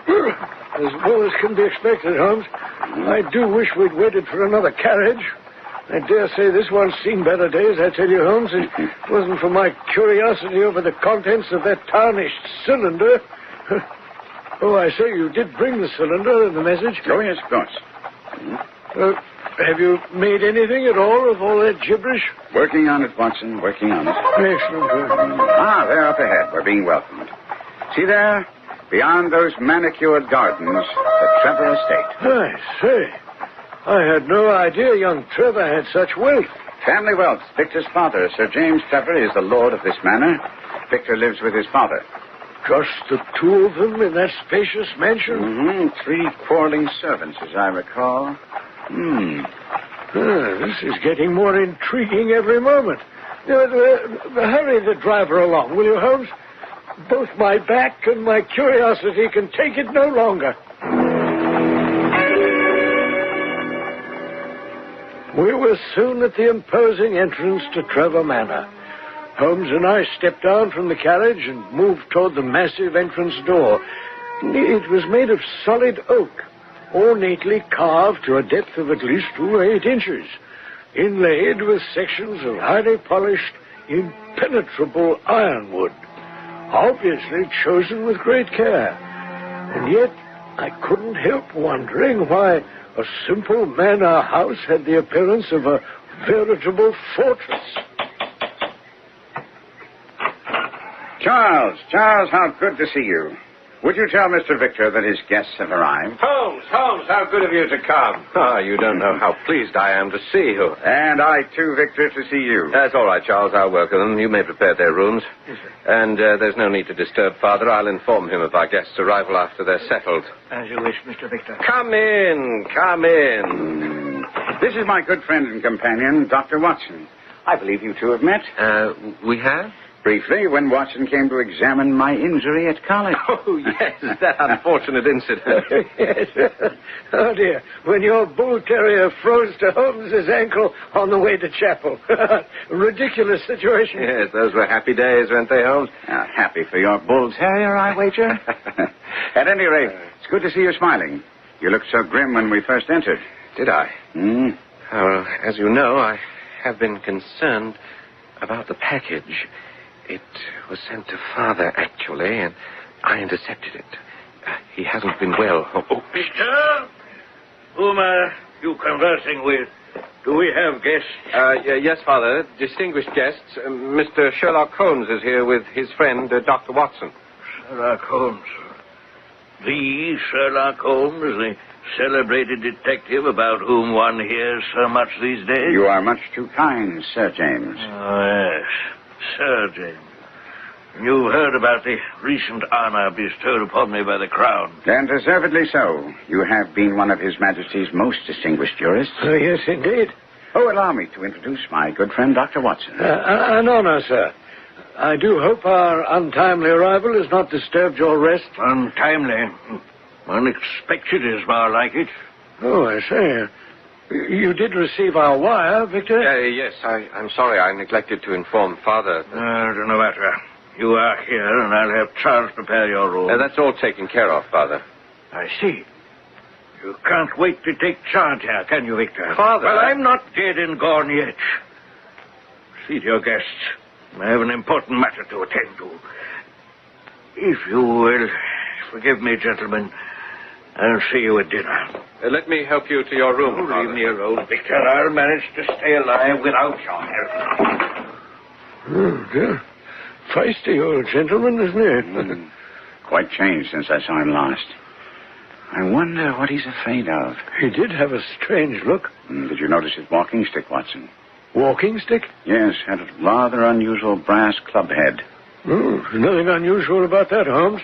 I understand it's the latest fashion. True, but if you were to examine this one a bit more closely, you will find that Sir James has taken pains to bore the head and pour lead into the hole to make it a formidable weapon. Gentlemen, I'll show you to your rooms. I suggest we save all discussion about the packet and its contents for later, after Father has gone to sleep.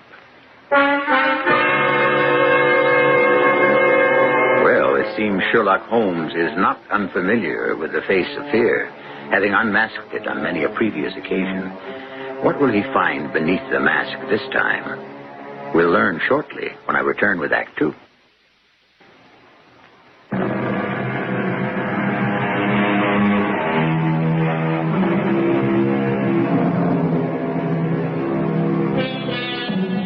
The Mystery of the Glorious Scot is one of Sir Arthur Conan Doyle's most unusual tales. It is unique in that of all the tales of Sherlock Holmes, as recorded by his good friend Dr. Watson, there is no other adventure in which fear proves to be as strong as death, and the mystery that shrouds that fear as silent as the grave. But it is best we let Watson continue with the story. That evening, we dressed for dinner, Holmes and I, in hopes of learning more about the packet Victor had sent to Holmes for his perusal. Our hopes were in vain, however, for during dinner, both Victor and his father remained silent. Holmes' attempt at chit-chat was failing miserably. Marvelous dinner, Sir James. Yes, it will do. I'd almost forgotten the magnificent table you spread, sir. It's been some time since my visit here with you and your son. Yes, of course. Sometime. Pass the salt lick. You recall, Father, it was 3 summers ago we went fishing on the lake. Yes. Of course, Mr. Holmes doesn't have time for such frivolity these days. He's become quite a celebrated figure. We read about you all the time, Holmes. Oh, well, then, you've read the account of the Hound of the Baskervilles, eh? If it wasn't for Holmes' amazing deductive powers... Yes, Watson. I'm sure Sir James is not the least bit interested. As a matter of fact, I found it all quite hard to believe. Father. And those fabled deductive powers of yours, Mr. Holmes. Would you care to put them to a test? A test, sir? Yeah. At the dinner table. Father, I'm sure Mr. Holmes is... I'd be pleased to oblige you, Sir James, but in order to perform, I need a subject. May I use you, Sir James? Me? Why not? But I must warn you. All my life I've been an island unto myself. We have spoken very little since your arrival here. There's no need for you to say anything. Your hands speak for you, Sir James. My hands? Yes. Outwardly, you are landed gentry, and yet you have the hands of a laborer. Calloused, hard, worn in the days of your youth. True. I worked the gold mines as a boy. Then you've been to Australia. Yes, I've been to many a foreign port. Ah. Then the initials J.A. belong perhaps to someone you met on a voyage, someone whom afterwards you were most eager to forget. How could you possibly know about that? Forgive me, sir. Not until you tell me how much you know. Father, are you all right? His heart, Holmes. The doctor said that... Damn that doctor. I've asked you a question, Mr. Holmes. I know nothing really, sir. Only that during my sabbatical here, that day we went fishing on the lake, I saw the initials J.A. tattooed on your arm. Oh, sir. Yes, Watson. At the time, it struck me as being unusual, too, for a gentleman. But you said this J.A. person was someone Sir James was eager to forget.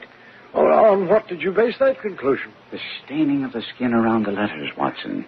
It was obvious from the blurred appearance of the tattoo that its wearer had tried but failed to eradicate the memory of J.A. I've heard enough. It is true. I once knew a J.A. But we won't talk of it no more. But, Father, if you are in some sort of danger, Mr. Holmes here is a good friend. I'm sure he'd be more than willing to help. I said we'll speak of this no more. Give me Mr. Holmes. The past is a closed chapter of my life. Charles, you may serve the brandy now. None for me. Prepare my room. If you'll excuse me, I'd best get to bed. Not that I'll sleep tonight.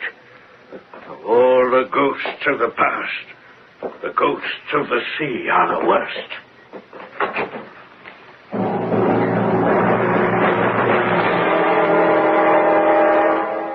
And so, once again, there was silence in the great hall. Sir James had retired, and we moved to the sitting room with our brandies. The warmth of the wine was most welcome. It helped stave off the chill brought on by Holmes' uncanny disclosures of Sir James's secret. As we sat there, each engrossed in his own thoughts, Holmes pressed his investigation further. And you say, Victor, that your father never spoke of his past to you? No, Holmes, your amazing deductions came as a complete surprise. The gold mines, the sea. I've seen the tattoo on occasion, but dismissed it as a folly of youth. Perhaps. But not likely, Holmes. Did you see the sudden flush? The advance of pulse rate at the mention of J.A. Sir James is not a well man. Father refuses to see a doctor. He remains locked in the house in contact with no one. Except by mail, obviously. I say, was there a mention of anyone with the initials J.A. in that message you received in the post? No, I'm afraid not, Watson. The only name mentioned was someone named Hudson. Headkeeper Hudson, as I recall. Hudson? Then you know someone named Hudson. Yes, I do. I do know a Hudson, or did know him. Think, Victor. Now, this could be most important. The man I refer to had no title. Certainly was not responsible enough to be a head keeper. He was a common sailor. A sailor? Interesting. This could possibly lead us to the C and to the initials J.A. Yes? Go on, Victor. Well, one morning after Holmes's visit here on holiday, Father and I were sitting out on the terrace taking the sun when Charles announced that a man arrived insisting on talking to Father. I remember at the time, Father had many friends, but one look at this unannounced visitor would assure you that he was not one of them. He was a small, wizened man who approached Father with a shambling style of walk and a cringing manner. It's generous of you to see me, Governor. Once again. Once again, sir. I'm afraid I don't recall our previous meeting. If you'll refresh my memory. Don't you recognize me? Dear me. It is truly Mr. Hudson. Right you are. That'd be my name, sir. Good of you to recall. It's been so many years. 32, to be exact. 32 years since we saw each other last. Yes, of course. And here you are, sir, in your big house. And me, still picking salt meat out of a harness cart. You'll find I've not forgotten old times, Hudson. You do look rather hard-pressed. I'm just off a 2-year stint in an 8-knot tramp. And I could use a place to stay. I see. Well, I was sure after the hard days we shared on His Majesty's ship, the Glorious Scott, I could put up with either you or Mr. Beddoes. Beddoes? I was sure you'd recall him. Yes. Of course you can stay here. We're in need of a gardener. I'd rather work inside the house, if it's all the same to you, sir. In the house? Yes, of course. Charles, take this man to the kitchen. See that he gets food and drink. I'll be by later to explain his duties. And so that is how this man Hudson entered our lives. Oh, a cheeky sort of fellow, isn't he? Yes, obvious from his brash manner that he felt on safe grounds. I believe you said he mentioned the Gloria Scott. Ah, Gloria Scott. It seems I've heard that name somewhere. Undoubtedly, Watson. The fate of the bark Gloria Scott caused quite a stir in its day. As I recall, let's see, the Gloria Scott left Falmouth on the 8th of October, 1853, sailed to her destruction in north latitude 15 degrees west, longitude 25 degrees, on November 6th of the same year. Oh, yes, of course. The Crown believed the incident stemmed from a mutiny of some sort. But never proved, Watson. The mention of the Gloria Scott by Hudson had an hypnotic effect on Father. He did everything Hudson demanded.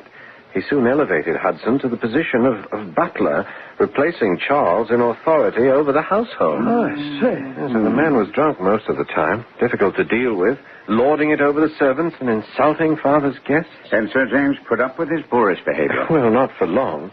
One evening, he'd had enough, took the insolent cur by the nape of the neck, and turned him out of the house.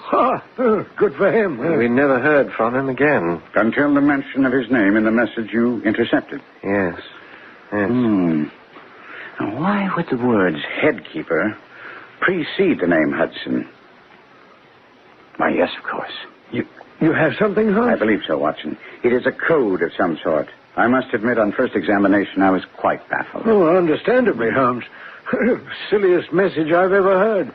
Something about headkeeper Hudson ordering fly paper to preserve a hen pheasant's life. Well, it's gibberish.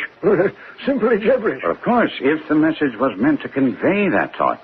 But you've left out a number of key words, each of them very important to the final meaning. Well, I'm afraid I don't follow you. Just before dinner, I was examining the message again in my room. Holmes, I do hope you have it hidden away. I'd rather Father didn't... No. I've concealed the packet in my luggage, Victor. Since it was meant for your father, I'm sure he knows the code we are groping for. There's no need for the original. I have a copy of it right here. Words removed, phrases eliminated, letters superimposed. Good heavens. You've tried just about everything, haven't you, Holmes? Yes, without success, as you can see. But now that we've ascertained that Hudson was merely a seaman, we can conclude that the first two words, headkeeper, have no meaning.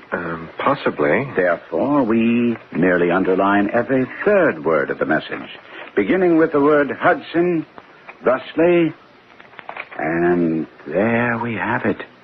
You're right, Holmes. Yes.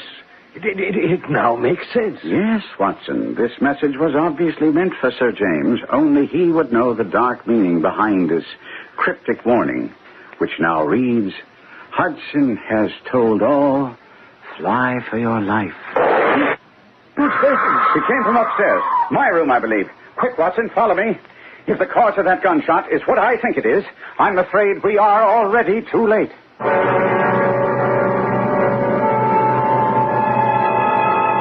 Trevor Manor has always been a quiet residential country estate. But in a very few minutes, that quiet is to be shattered by a shocking incident. One that will even baffle the master of the unexpected, Sherlock Holmes. We will share with Holmes the horror of a shocking discovery when we return shortly with Act 3.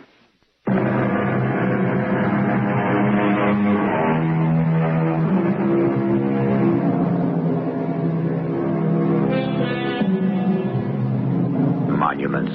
What are they? The very pyramids have forgotten their builders. Words, not stones, are the true monuments to the great. Listen, then, to the words of Sir Arthur Conan Doyle, a tribute to the man and his creation, the fabled detective, Sherlock Holmes. Within seconds after hearing the shot, Holmes raced for the stairs.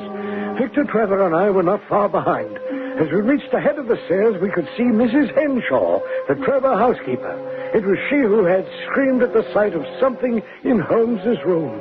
We entered cautiously behind Holmes and were shocked to see the body of a man lying on the floor. Good Lord.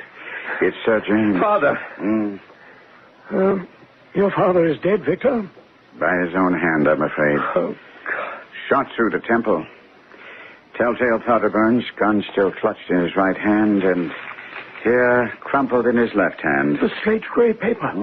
Despite our efforts to conceal it from him, he has finally seen and read the warning message. Poor father. This man, Hudson, must certainly have had a terrible power over him. I wonder what ghastly secret they shared. Yeah, I fear we'll never know, Holmes. The secret, whatever it was, died with Sir James. No, I'm not so sure, Watson. Secrets have a way of turning up even after death. Whatever it was that haunted Sir James all these years could turn up even now.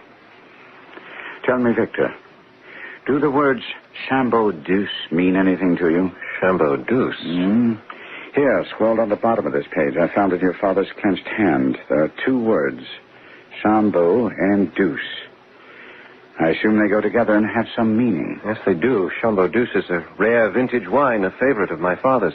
We keep a large cask of the brew in the wine cellar, but I fail to see... We'll look at that in a moment, but first I think that we had best notify the police. Must we, Holmes? The scandal. I'm sure they will be discreet, but there will be questions. Yes, and so many we cannot answer. Not as yet. But while the police are on their way, we'll pay a visit to your father's wine cellar. I have a feeling that we'll find that cask of Chambeau Deuce holds more than vintage wine.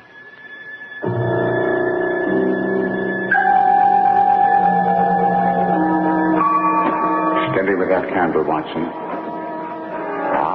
Here's the door to the wine cellar. The key is just above your head, Holmes. Here, allow me. I haven't been down here in months. There we are. Now, if you gentlemen will step aside. Dear, I must agree with you, Victor, when you say you haven't been down here in months. I don't believe anyone has. Look at those ugly spider webs. Yes, but someone has been here not too long ago. See there, a recently broken web in the far corner. Well, that's where Father stores his keg of Chambeau Deuce. If you will lead the way, Watson. There in the far corner, Doctor. We're right behind you. Yes. Oh, it's a rather large cask. Quite old, I'd say. Yes, and very interesting. A seagoing cask at that. You're quite right, Holmes. I never noticed. Bring the light a little closer, would you please? The cask is rather large. Large enough to contain a man's body, wouldn't you say, Watson? Good heavens, Holmes.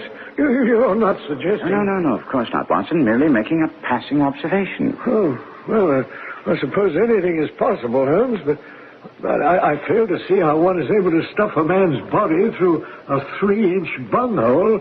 If you'll examine the structure of the barrel, you'll find it's quite sturdy. Impenetrable. The seal hasn't been broken. Quite good, Watson, quite good. Actually, I did not expect to find anything in the cask, but perhaps behind it. Behind it? Look at the floor, gentlemen. These track marks. This cask has been moved from time to time and returned to its original position. Why, you're right, Holmes. But how anyone without the strength of a Hercules is able to accomplish such a feat is beyond me. I've never seen it moved from this position, Holmes. There's something behind that cask that your father wants us to see. If you gentlemen will step aside. Here it is. A dust-free corner at the top of the casing. I wager if one were to apply pressure to this point. I say, it's moving. So it is, Watson. And what have we here? A small recessed compartment in the wall. A candle, if you please. Yeah. Your father took great pains to conceal whatever he has placed in here, Victor. Have you any idea what it could be? No, none at all. We have a wall safe in the house. All our valuables are kept in there. Both Father and I have a key. But this, Victor, this was not meant for your eyes until now. A sealed oilskin packet. May I? Yes, of course. It's rather sturdy, but with this pocket knife of mine should... There we are. Well, what have we here? A book of some sort. Yes. Almost destroyed with age and exposure to the elements. I say, it looks like a ship's log. That is exactly what it is, Watson. The log of the ill-fated bark, Gloria Scott. The one Hudson mentioned. I wonder how Father... This may explain, Victor. A letter addressed to you. For my son, Victor Trevor, to be opened in the event of my death. Read it, would you, Holmes? My hands are much too shaky. As you wish, Victor. My dear son, now that approaching disgrace begins to darken the closing years of my life, I must record the truth of my shame. Our family name, dear son, is not Trevor. I say. I was known as James Armitage in my younger years that brought shame and disgrace. For as Armitage, I entered a London banking house, and as Armitage, I was convicted of using bank funds for my own purpose. Good heavens. The funds were used to pay a debt of honor, but illegally come by. And so I soon found myself chained as a felon aboard the convict ship Gloria Scott, bound for Australia. The hold below deck was black as pitch, and the stench was more than one could bear. There were others like me who bore their miserable lot in silence, while some shouted their defiance to the high heavens. You can't keep us chained below decks forever. I'll pay you back for every lash of the whip. I swear I will. The guards, they'll hear you. Who are you? My name's Armitage. James Armitage. Why, you're just a lad. What are you doing on this godforsaken convict ship?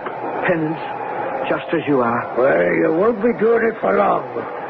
I'll be getting us all out of here, I will. How? You just leave it to me. My name is Hudson. Mark it well, lad. You'll learn to bless it before I am done with you. I murdered a man, I did.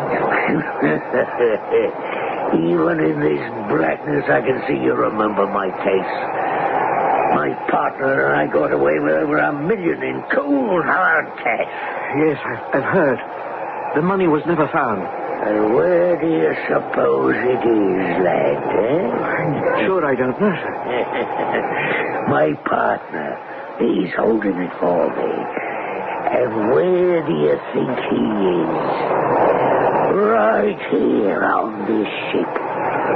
That's the devil's honest truth. He's topside.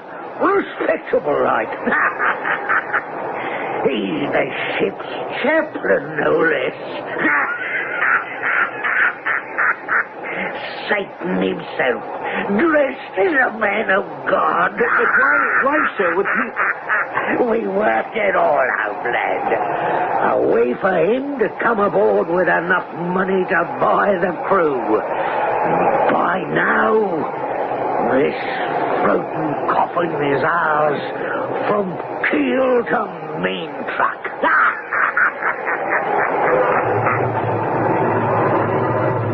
And so, as Hudson had promised, all went as planned. One evening, about the third week, we had an unexpected visit from the ship's chaplain. He'd come to give the last rites to a dying prisoner. And when he left, Hudson, freed of his chains, soon freed us all. We fought our way to the upper deck, and soon the roar of muskets were in our ears.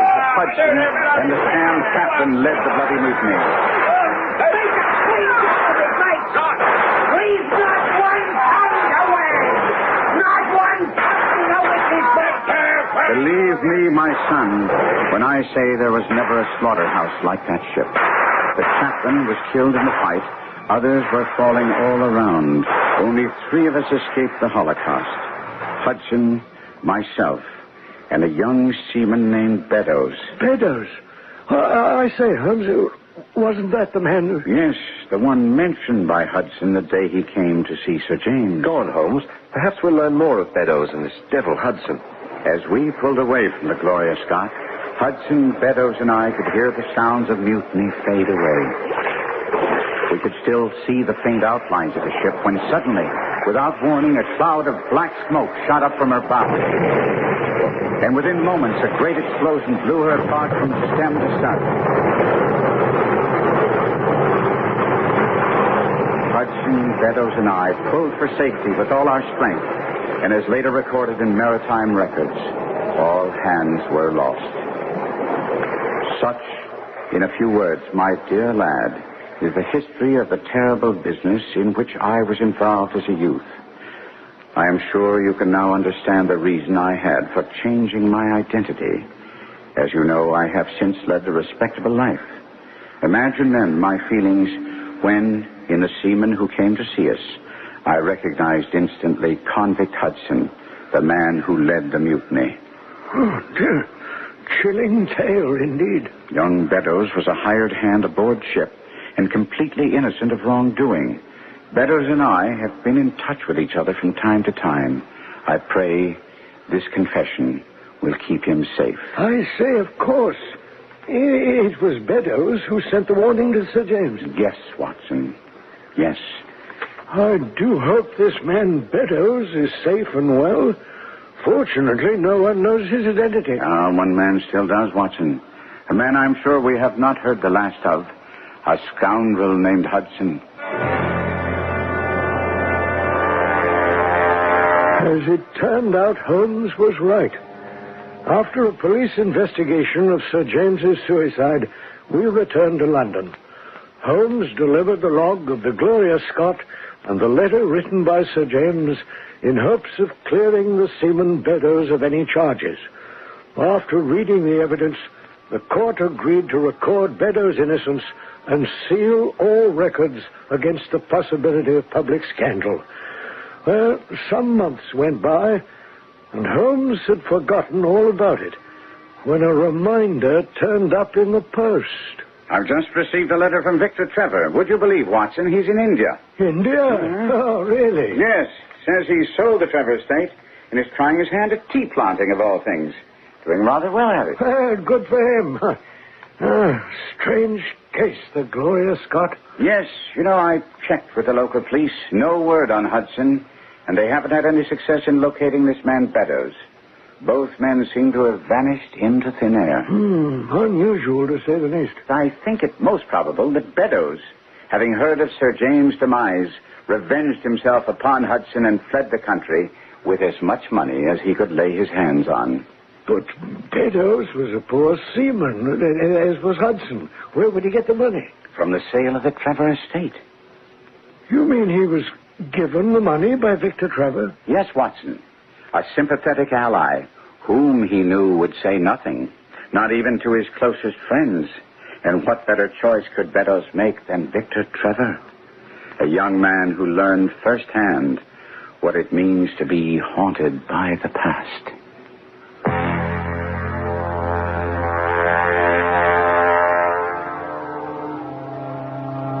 The case of the Glorious Scott was an early one in the long and distinguished career of Sherlock Holmes.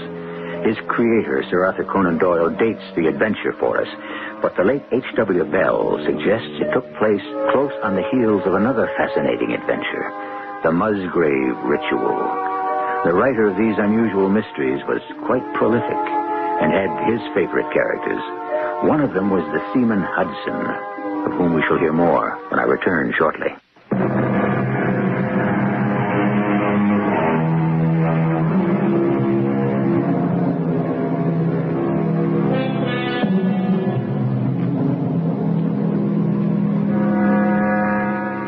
It was suggested that the seaman Hudson was at one time the husband of the fabled Mrs. Hudson, who was Holmes' housekeeper. This was denied by the feisty woman herself, who in the movie Mrs. Hudson Speaks says, "I never saw that bad Hudson and never wanted to. My Hudson was a respectable tradesman, and he died when I was barely 25 years old." And so it seems, dear listeners, we have another mystery on our hands. Our cast included Kevin McCarthy, Court Benson, William Griffiths, and Paul Hecht. The entire production was under the direction of Hyman Brown.